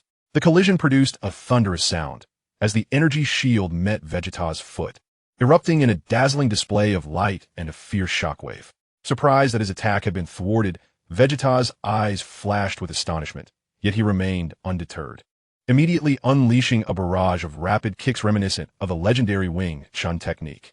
His feet moved like phantoms, striking the air with relentless force. Each kick imbued with tremendous power, akin to a torrential storm battering against Sun Wukong's shield. Caught off guard by the flurry of strikes, Sun Wukong struggled to maintain his defenses, focusing solely on reinforcing the energy shield, unable to find a moment to counterattack. Just when it appeared that Vegeta's assault was unassailable, Sun Wukong experienced a sudden epiphany. Seizing a fleeting moment after one of Vegeta's kicks, he crouched low and swiftly concentrated energy before him. As Vegeta's foot met empty air, he was unable to adjust his stance in time, only to witness Sun Wukong erupting forth with astonishing speed. Sun Wukong had been biding his time, seeking the perfect opportunity, and the energy he had just gathered was intended for this very strike. Vegeta, taken aback, quickly regained his composure, crossing his arms defensively across his chest to brace for the impact. However, the force behind Sun Wukong's attack was overwhelming, sending Vegeta hurtling through the air. He executed a somersault before landing gracefully, yet a trickle of blood escaped from the corner of his mouth, wiping away the crimson stain. His gaze hardened with renewed ferocity as he charged at Sun Wukong once more. Unwilling to yield, Sun Wukong met him head-on, and the two resumed their fierce confrontation. The intensity of this battle had the audience enthralled, their cheers resonating fervently, with some voices hoarse from the exhilaration. At this moment, the two combatants in the arena unleashed a myriad of techniques, resorting even to eye-gouging and groin strikes as the battle intensified. Just as they were engaged in fierce combat, Sun Wukong feigned a move and appeared behind Vegeta, delivering a formidable strike. As Sun Wukong exerted more force, Vegeta's complexion turned crimson, as if deprived of oxygen. Just when the audience anticipated the conclusion, Vegeta clenched his teeth and, summoning his strength, transformed into Super Saiyan 2. The powerful aura emanating from him sent Sun Wukong flying. After being propelled into the air, Sun Wukong executed a graceful flip and landed steadily. He gazed at the transformed Vegeta, excitement flickering in his eyes, and then unleashed his own formidable energy, transforming into Super Saiyan 2 as well. Their energies clashed, creating a cacophony of crackling sounds. Vegeta launched the first assault, dashing towards Sun Wukong like a bolt of purple lightning, his fists raining down like a torrential downpour. Sun Wukong adeptly dodged while seeking an opportunity to counterattack. Suddenly, he seized a moment of vulnerability in Vegeta's onslaught, landing a solid punch to Vegeta's abdomen.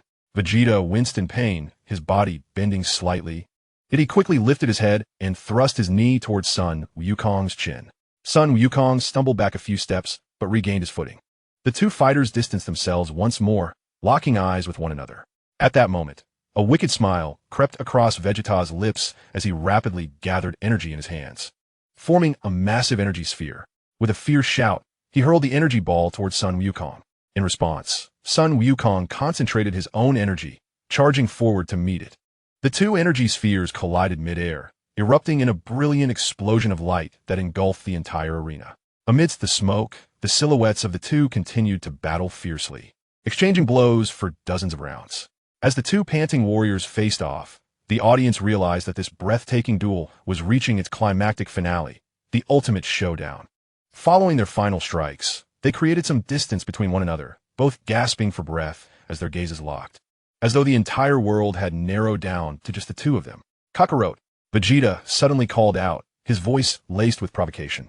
How about we settle this with one last blow? Sun Wukong's lips curled into a faint smile as he replied, "Ah, that sounds good. Let us finish it with this move." Before his words had fully dissipated, both fighters began to gather their energy with fervor.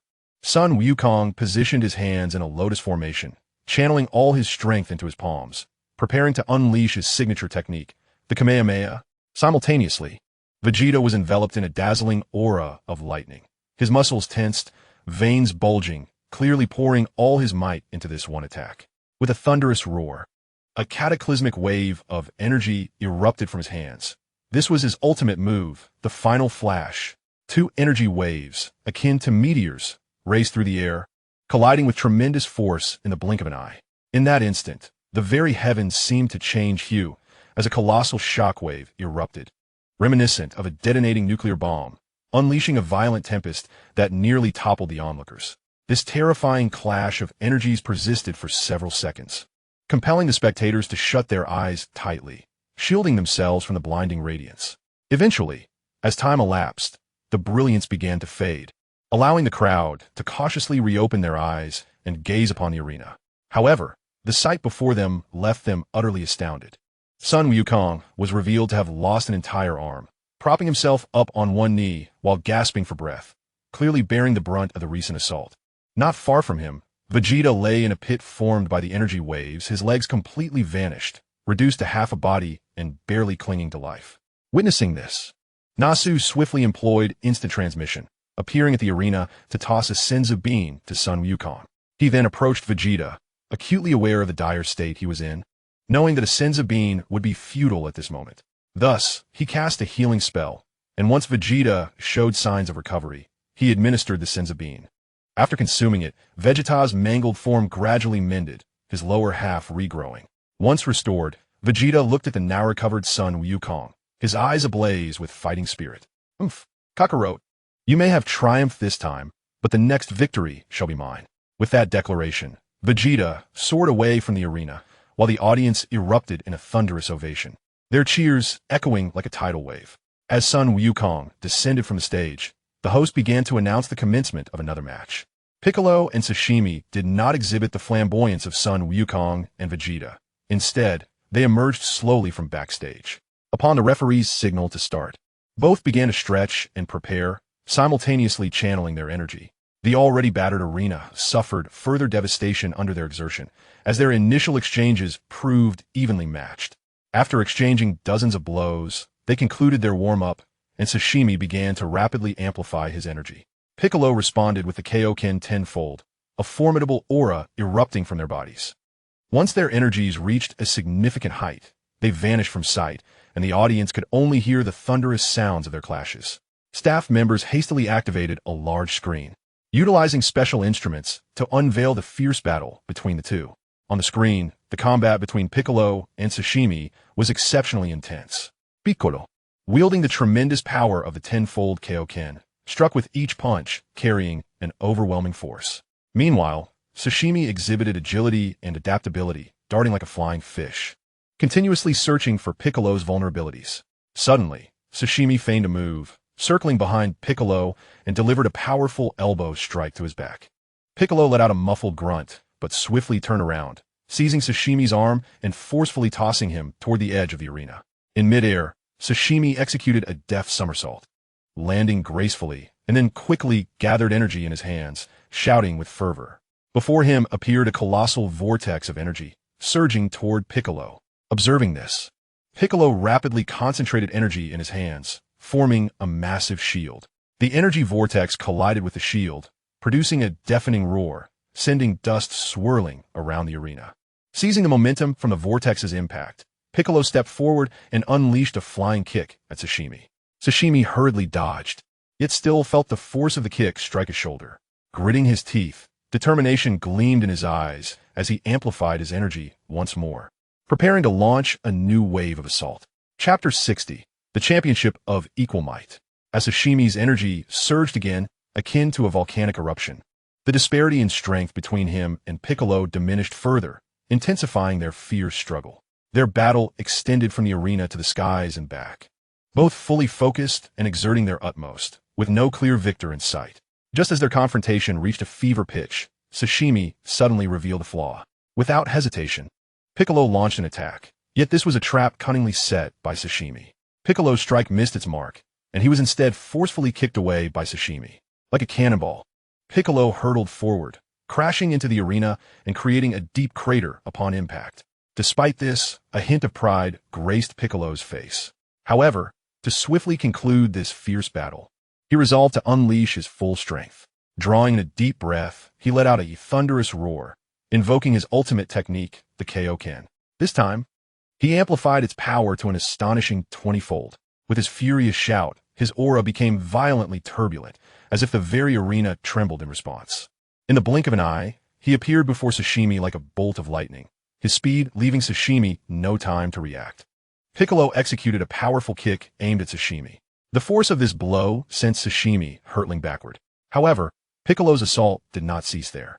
Before Sashimi could touch the ground, Piccolo, like a specter, reappeared beside him, unleashing a relentless barrage of strikes upon his back. Finally, Piccolo gathered all his strength and unleashed a punch with overwhelming might. This blow was as formidable as a thunderous tempest, striking Sashimi and sending him soaring off the arena like a kite severed from its string. With Sashimi's defeat, silence enveloped the competition venue, and all eyes turned toward the referee. He ascended the stage with measured steps, an exuberant smile illuminating his face, and then announced in a resounding voice, "Congratulations to Piccolo for advancing to the finals. Now, let's take a brief respite, allowing the contestants some time to recuperate, while also affording everyone a moment of relaxation. After this short intermission, we shall witness the most exhilarating championship bout." As the host's words resonated, the venue erupted in a fervent chorus of applause and cheers.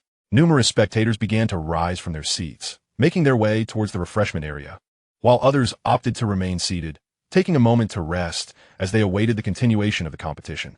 Meanwhile, the event staff sprang into action, diligently repairing the arena that had been ravaged by two intense matches. These skilled workers adeptly wielded various tools, replacing and mending the damaged floor and railings, creating a scene that was both bustling and orderly. Through their tireless efforts, the stage was swiftly restored, its renewed appearance strikingly impressive. As the audience returned to their seats, anticipation filled the air, with everyone eagerly awaiting the commencement of the grand finale, eager to witness which of the two heroes would emerge victorious. At last, amidst the spectators' eager anticipation, the host and referee ascended the stage once more. His entrance ignited the atmosphere like a spark to a powder keg, elevating the excitement to a fever pitch. The cheers and shouts of the audience surged, enveloping the competition venue in a vibrant ambience. At this moment, Piccolo and Sun Wukong exchanged knowing smiles and slowly approached the stage. "Son, last time at the martial arts tournament, I was defeated by you. This time, I shall triumph and claim the championship," declared Piccolo. Sun Wukong chuckled, undeterred, and replied, "Piccolo, I too shall not yield easily. The ultimate victory is destined to be mine." With that, they both smiled, and in an instant, their arms collided with a resounding thud. The moment of impact unleashed a powerful wave of energy that radiated outward, causing the spectators' hair and garments to flutter wildly. The two forces remained locked in a stalemate at the point of contact, each silently vying to overpower the other. Piccolo's gaze sharpened, veins bulging on his forehead as he concentrated all his energy, striving to gain the upper hand in this initial clash. Sun Wukong gritted his teeth, firmly anchoring his feet to the ground, his body slightly crouched, channeling a continuous flow of strength into his arms. Suddenly, Piccolo exerted a forceful push, attempting to shove Sun Wukong aside. Reacting with remarkable speed, Sun Wukong deftly sidestepped, skillfully evading Piccolo's assault, while simultaneously launching a right hook aimed at Piccolo's chest. Piccolo swiftly leaned back, narrowly dodging the blow, and followed up with a sweeping kick directed at Sun Wukong's lower body. Sun Wukong leapt into the air, executing a turn mid-flight, and aimed a kick at Piccolo's head. As Piccolo raised his hand to block, the arena was a whirlwind of fists and legs, dazzling the spectators. After exchanging blows for several dozen rounds, their arms once again intertwined. The two warriors began to roar, their energy surging exponentially. Sun Wukong transformed into Super Saiyan 2, while Piccolo, undeterred, unleashed a 20-fold Kaioken. Having sustained severe injuries from his battle with Vegeta, Sun Wukong's base power had risen to approximately 200 million. At this moment, their fighting prowess was nearly equal, and they both charged at each other, colliding with their heads before retreating to create distance. Before either could stabilize their stances, they vanished from sight, replaced by a golden and a red flash that collided repeatedly. The audience, captivated by the titanic clash displayed on the large screen, was awestruck by the strength exhibited by both combatants. Their mastery over power and combat awareness was akin to a work of art, drawing the attention of other martial artists present, who keenly observed in hopes of gleaning insights from the duel. The battle had escalated to a fervent climax. Suddenly, Sun Wukong seized upon a minuscule opening in Piccolo's defense, accelerating towards him with the swiftness of a meteor, his right fist aimed directly at Piccolo's chest. Startled, Piccolo hastily concentrated energy into his arm for defense. The punch was devastating. It shattered Piccolo's arm, forcing him to stagger backward. Yet, Piccolo remained composed, and, as he retreated, he quickly gathered energy in one hand. A massive purple energy wave erupted from his palm, surging towards Sun Wukong. Unfazed, Sun Wukong crossed his arms before his chest, channeling energy to counter the attack. The energy wave collided with his arms, erupting in a blinding flash and a thunderous roar, distorting the air around the arena. As the light dissipated, Piccolo bellowed, and his shattered arm regrew like a lizard's tail. The two warriors charged at each other once more, fists and feet colliding, energy radiating around them. Just as the audience anticipated a prolonged standoff, Sun Wukong abruptly altered his strategy. He refrained from engaging Piccolo head-on, instead maneuvering agilely around the edge of the arena, searching for weaknesses. Piccolo relentlessly pursued, attempting to ensnare Sun Wukong. They darted about, launching various energy spheres and ray attacks, igniting the crowd's fervor. As Piccolo suddenly manifested 5 or 6 clones, encircling Sun Wukong from all sides, he faced the onslaught without fear. In an instant, he activated instant transmission, weaving through the clones to strike at Piccolo's true form. The clones coordinated seamlessly, making it challenging for Sun Wukong to identify a flaw. Suddenly, an idea sparked in Sun Wukong's mind. He feigned being struck by one of the clones, soaring backward in an exaggerated fall. Believing he had the upper hand, Piccolo, along with his clones, surged towards Sun Wukong. As they approached one another, Sun Wukong rapidly conjured an enormous energy sphere, thrusting it forward with great force. The energy orb instantly engulfed Piccolo and his doppelganger, the tremendous impact sending Piccolo hurtling towards the edge of the arena. In midair, Piccolo swiftly adjusted his form, barely managing to grasp the edge of the platform. Gritting his teeth, he summoned his strength once more, preparing to return to the fray. Sun Wukong stood firm, his gaze unwavering as he watched Piccolo, awaiting his next assault. At that moment, the audience surrounding the arena held their breath, anxiously observing the clash of these titans. In an instant, the two figures converged like lightning, producing a thunderous crash. What followed was a breathtaking melee. Piccolo's fist struck with the force of cannonballs, while Sun Wukong nimbly sidestepped, retaliating with swift counterattacks. The air was filled with a flurry of punches and the howling of energy. Suddenly, Piccolo unleashed his full might, landing a devastating blow to Sun Wukong's abdomen, sending him soaring through the air like a kite severed from its string. He traced a graceful arc before crashing heavily to the ground. Both combatants gasped for breath, sweat cascading from their bodies. They had reached their limits. Yet neither showed signs of surrender. Instead, they began to gather their remaining energy for one final onslaught. Piccolo unleashed his special beam cannon, while Sun Wukong retaliated with a Kamehameha wave, the two massive energy blasts clashing in the air like two roaring dragons. In that fleeting moment, brilliance erupted, and the shockwave from the explosion engulfed the entire arena. As the energy continued to collide, both fighters gradually depleted their strength. Ultimately, when the smoke cleared, they had returned to their normal states, their bodies trembling as if they might collapse at any moment. Nevertheless, they pressed on, undeterred, charging towards one another once more. In the ensuing rounds, their fists and feet collided repeatedly, each impact echoing with a dull thud. Finally, in a fierce exchange, both landed a powerful punch to each other's cheek. The force of the blows was immense, and they both fell to the ground as if struck by sledgehammers. The referee, witnessing this, rushed forward to begin the countdown. Lying on the ground, they convulsed, struggling to rise. After a strenuous effort, they managed to stand, albeit unsteadily. However, in the next moment, Sun Wukong suddenly seemed to lose all strength, collapsing once more. Ultimately, the fierce contest concluded with Piccolo narrowly claiming victory, a testament to his arduous triumph. Chapter 61. The martial arts tournament concludes, and Nas continues his training. With Piccolo's victory, the martial arts tournament officially came to a close, leaving the audience profoundly shaken by the intensity of the match, unable to regain their composure for some time. Amidst a chorus of cheers, the officiating judge ascended the stage, beckoning Nas to the center. Towering and formidable, Nas exuded an aura of immense power, his presence igniting the atmosphere with fervor. Standing upon the platform, he surveyed the crowd and announced in a resonant voice, "Esteemed spectators, I am a chieftain of the Saiyan race. I extend my heartfelt gratitude for your participation in this martial arts tournament.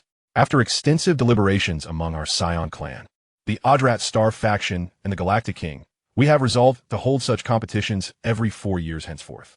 He paused momentarily before continuing. "To enhance the excitement of these contests, we shall conduct preliminary selections on each participating planet a year in advance. Each planet will be allotted 3 slots for the tournament. Following the initial round of fierce competition, 16 contenders will advance to the subsequent stage." Upon hearing Nas's words, the audience erupted in exhilaration. They had not anticipated the prospect of such thrilling tournaments in the future, occurring every 4 years, which filled them with eager anticipation. Once Nas concluded his announcement, the crowd began to disperse in an orderly and swift manner, reminiscent of receding tides.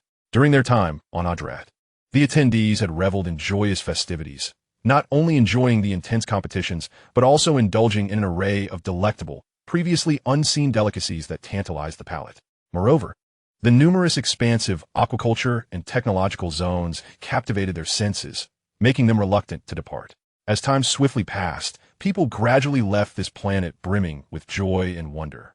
The competitors returned to their respective worlds, enriched by their experiences and lessons learned, satisfied and resolved to continue their training in hopes of achieving better results in the next tournament. Meanwhile, 2 enigmatic figures silently observed the entire competition, paying particularly close attention to the semifinals and finals. Initially, their intent was merely to absorb energy from one planet. However, upon witnessing the formidable prowess of Goku, Piccolo, Vegeta, and others, their greed was thoroughly ignited. Consequently, they unhesitatingly targeted another planet, beginning to voraciously siphon the life force of its inhabitants. The creatures of this world, caught off guard, could only watch in terror as their vitality was gradually drained away.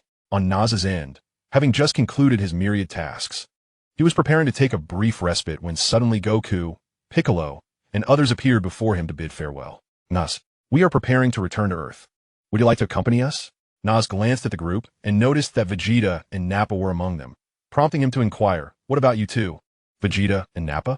Are you also heading to Earth?"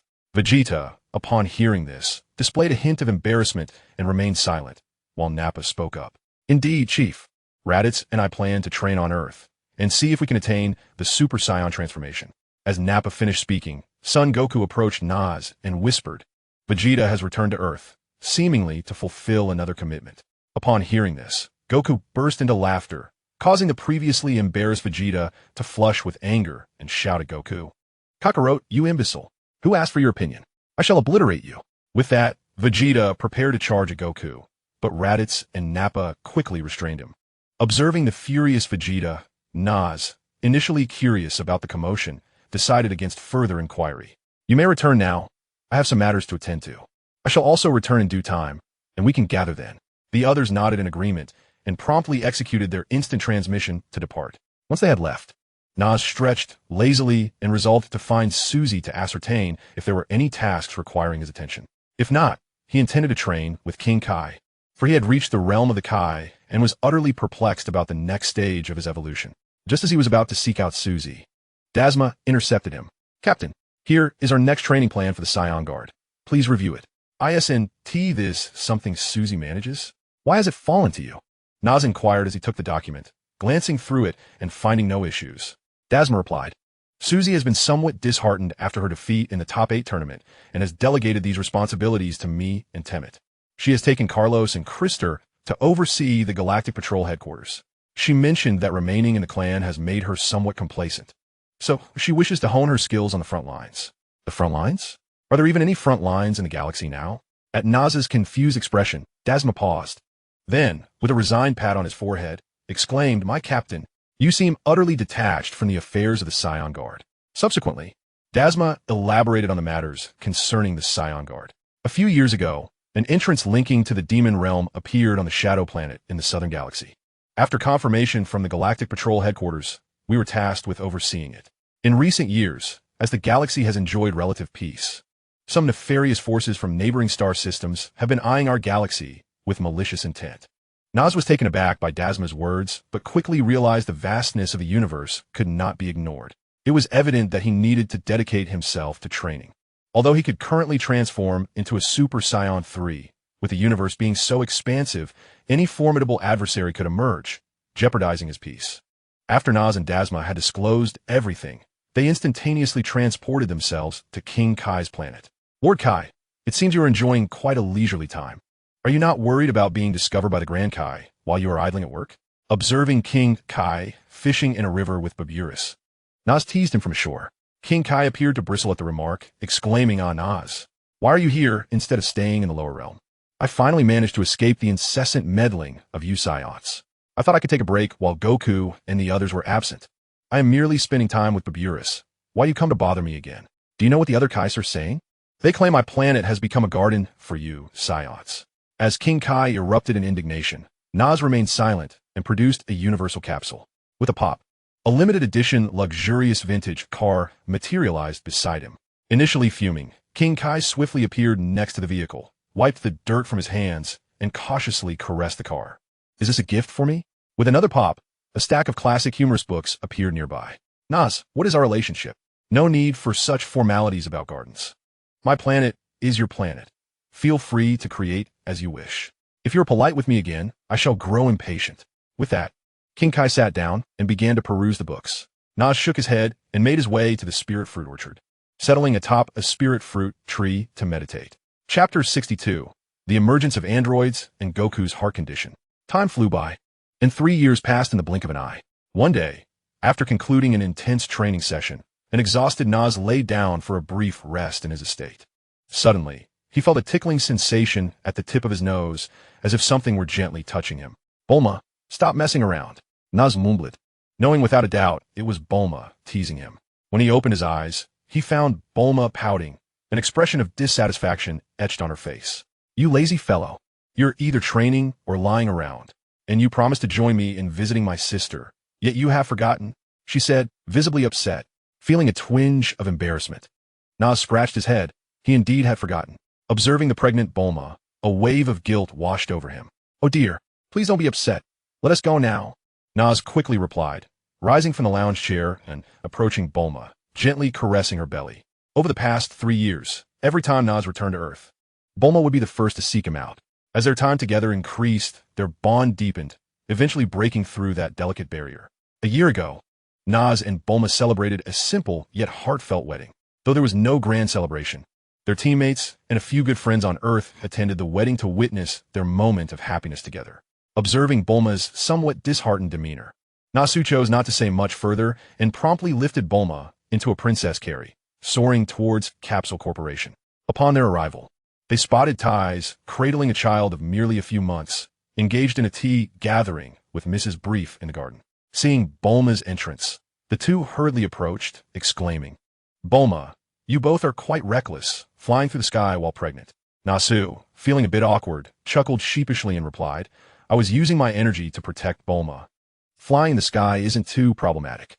He then swiftly redirected the conversation, asking, "Where's Vegeta? Is he not at home?" Thais, visibly upset, retorted. "He has returned home since being called out by Nappa 2 days ago. I truly don't understand what he is thinking." Beside her, Bulma chimed in, "What were you thinking when you fell for him?" Realizing the conversation was veering off course, Nasu felt a sense of dread. If he didn't intervene soon, Vegeta might return to find no refuge awaiting him, which would certainly be a tragic circumstance. Clearing his throat, Nasu issued a couple of soft coughs.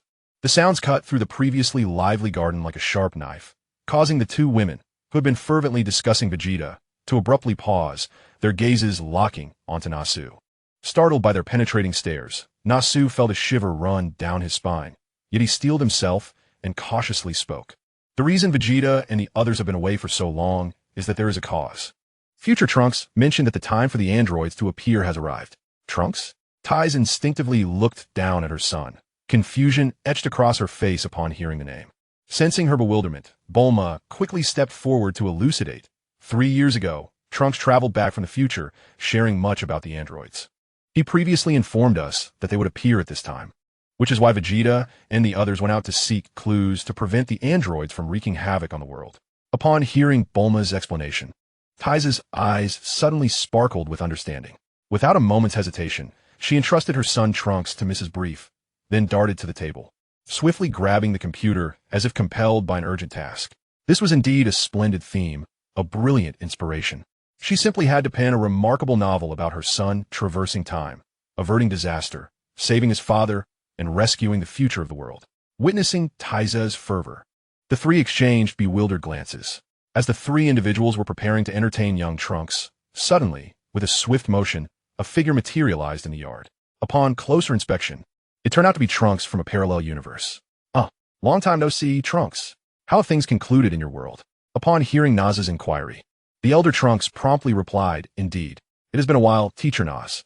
My world has restored peace, and both Gohan and Uncle Goku, as well as Uncle Piccolo, have been revived.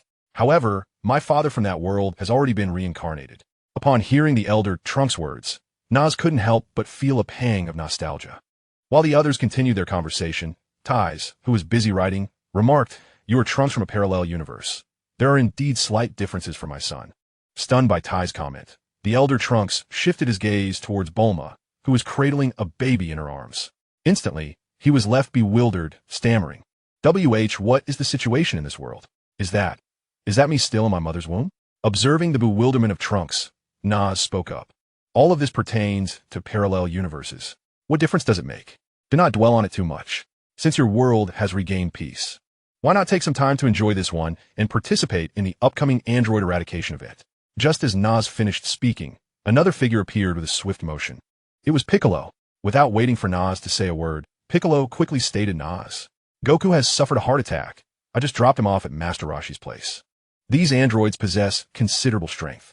Could you please send some more Senzu beans to Vegeta and Tien? After catching his breath, Piccolo continued. I must make a trip to the Supreme Kai's palace. For some reason, he has been urging me to visit. Taken aback by Piccolo's words, Naz inquired, Are these androids really that formidable? Even without Vegeta, Krillin and Yamcha's battle powers are now over 100 billion. Can it truly be that troublesome? Just as Piccolo was about to respond, Naz interjected, You should head to the Supreme Kai's palace first. Let Trunks support Vegeta and the others while I take Bulma and the others to Master Roshi to check on Goku. After that, I will assess the situation. Acknowledging Naz's words with a nod, Piccolo vanished from sight in an instant. Naz observed the eager Trunks and, harnessing spatial energy, produced a bag of Senzu beans. Handing them over while instructing, Trunks, go support Vegeta and the others and assess the situation. If the enemies prove to be particularly troublesome, maintain the situation until I can join you after ensuring Bulma and the others reach Master Roshi. Trunks nodded in agreement and promptly utilized instant transmission to depart. Upon hearing Piccolo's remarks, Bulma instructed the robot butler to prepare some necessities. As Naz arrived, they were well prepared. Observing the swift and unhesitant Bulma, warmth surged within him. Without further ado, Naz, accompanied by Bulma, Taiz, and the Briefs couple, instantaneously transported themselves to the Kame house. As their figures materialized, they were greeted by the anxious sight of Chi-Chi. Chi-Chi, how is Goku faring? Bulma urgently inquired upon seeing her. Noticing the arrival of Naz and the others, the anxious turtle hermit, along with Karen and the others, quickly surrounded them. I just administered the medicine to Goku. He has already fallen asleep, and I am uncertain when he will awaken. Chi-Chi sorrowfully responded to Bulma's question. Sensing the somber atmosphere, Naz spoke up, There is no need for alarm. Since Goku has taken his medicine, he will be fine. If his condition does not improve, we can always wish for the Dragon Balls. Upon hearing Naz's words, the oppressive mood dissipated significantly. Once Goku feels a bit better, I suggest you all leave the Kame house. I fear it may not be safe here. I have called Dr. Brief to prepare a mobile fortress. This fortress not only shields from detection, but also ensures safety by being relocatable. With Naz's arrangements in place, the last remnants of anxiety faded away. After settling everyone into the aerial fortress, he harnessed his spatial powers and departed from the scene. When he reappeared, he found Vegeta and the others engaged in combat with androids 19 and 20. He noticed that, In addition to 19 and 20, there were 4 other androids, all boasting extraordinary combat power, each exceeding 5 billion. As Naz's presence became evident, the fighters on the battlefield promptly halted their attacks, gradually creating distance. Chapter 63. Vegeta's Moment of Glory. At that moment, Naz suddenly materialized before them like a bolt of lightning. His arrival instantly invigorated the Z fighters. However, standing nearby, Dr. Gero, also known as Android 20, wore a face of caution.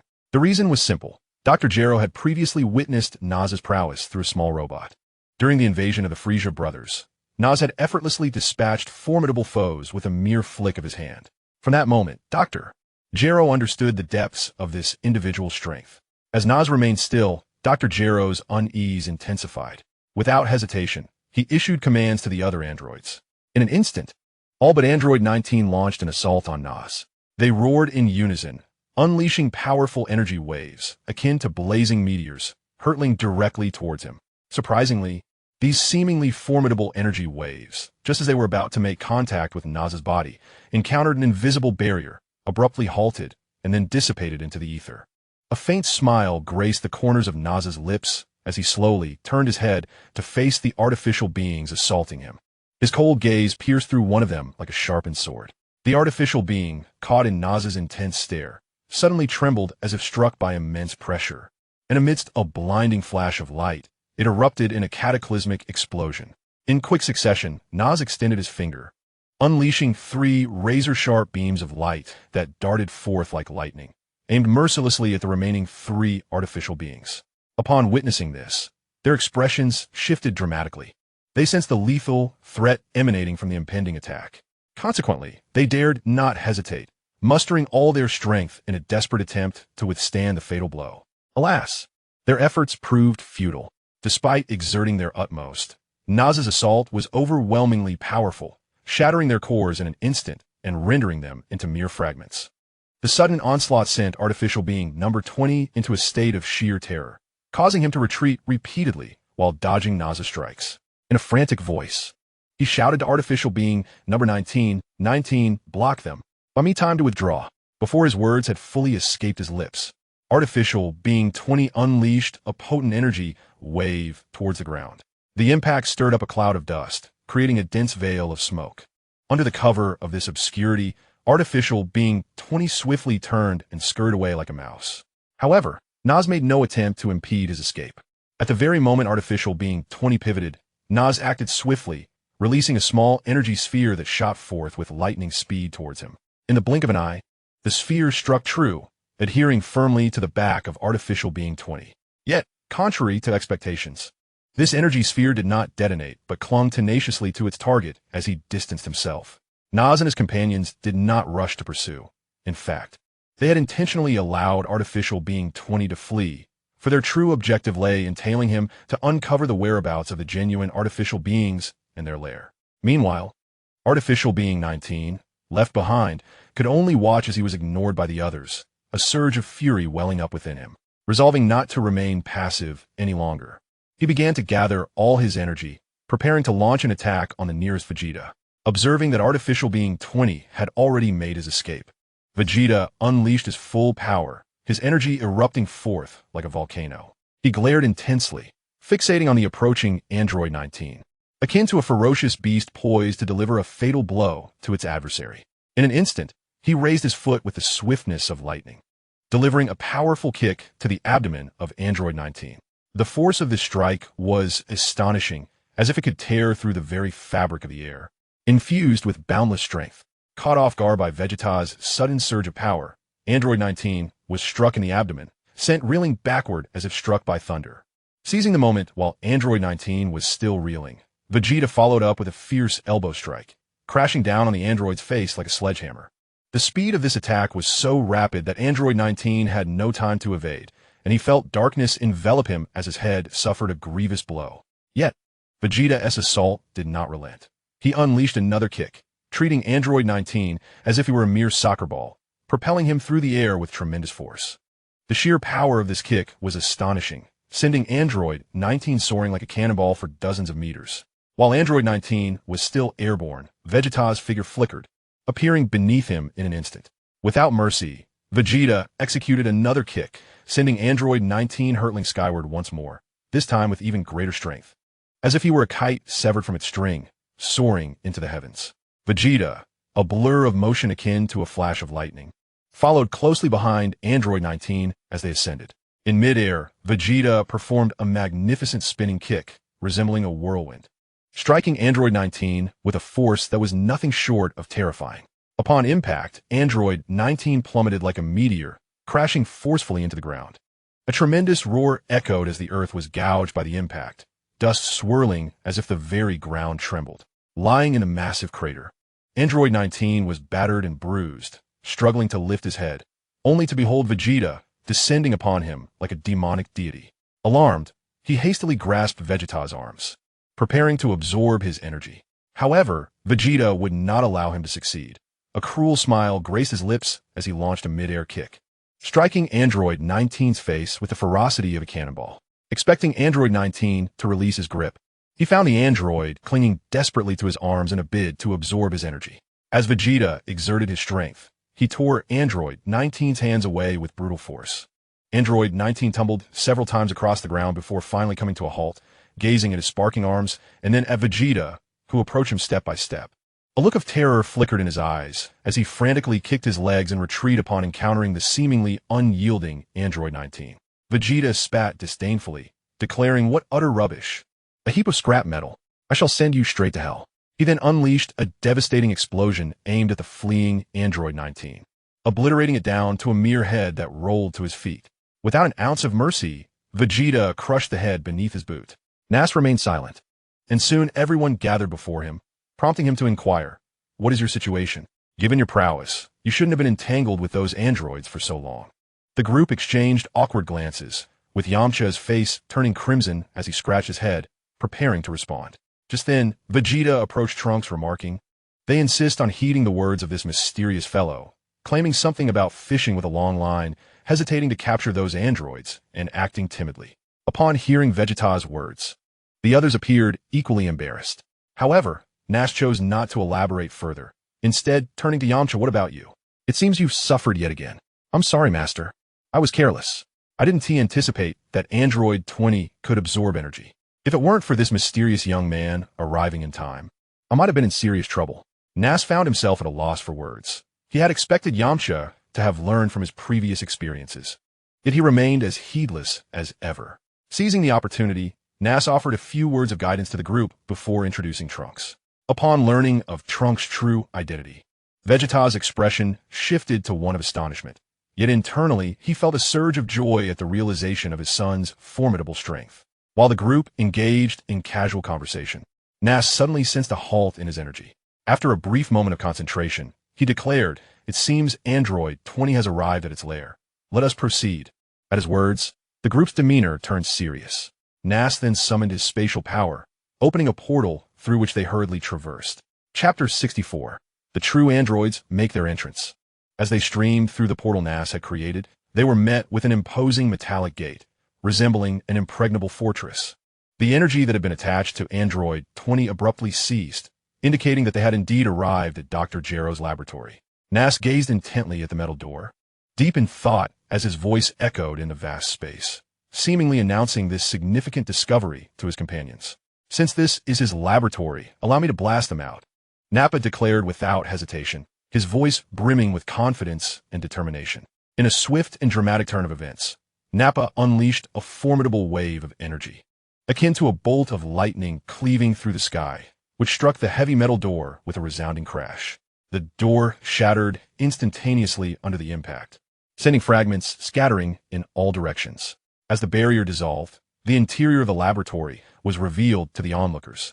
In the center of the laboratory stood Android number 20, locked in a tense standoff with two young individuals. Among them, Naz's gaze was immediately captivated by one, Android number 18. Her beauty was breathtaking, resembling a meticulously crafted work of art.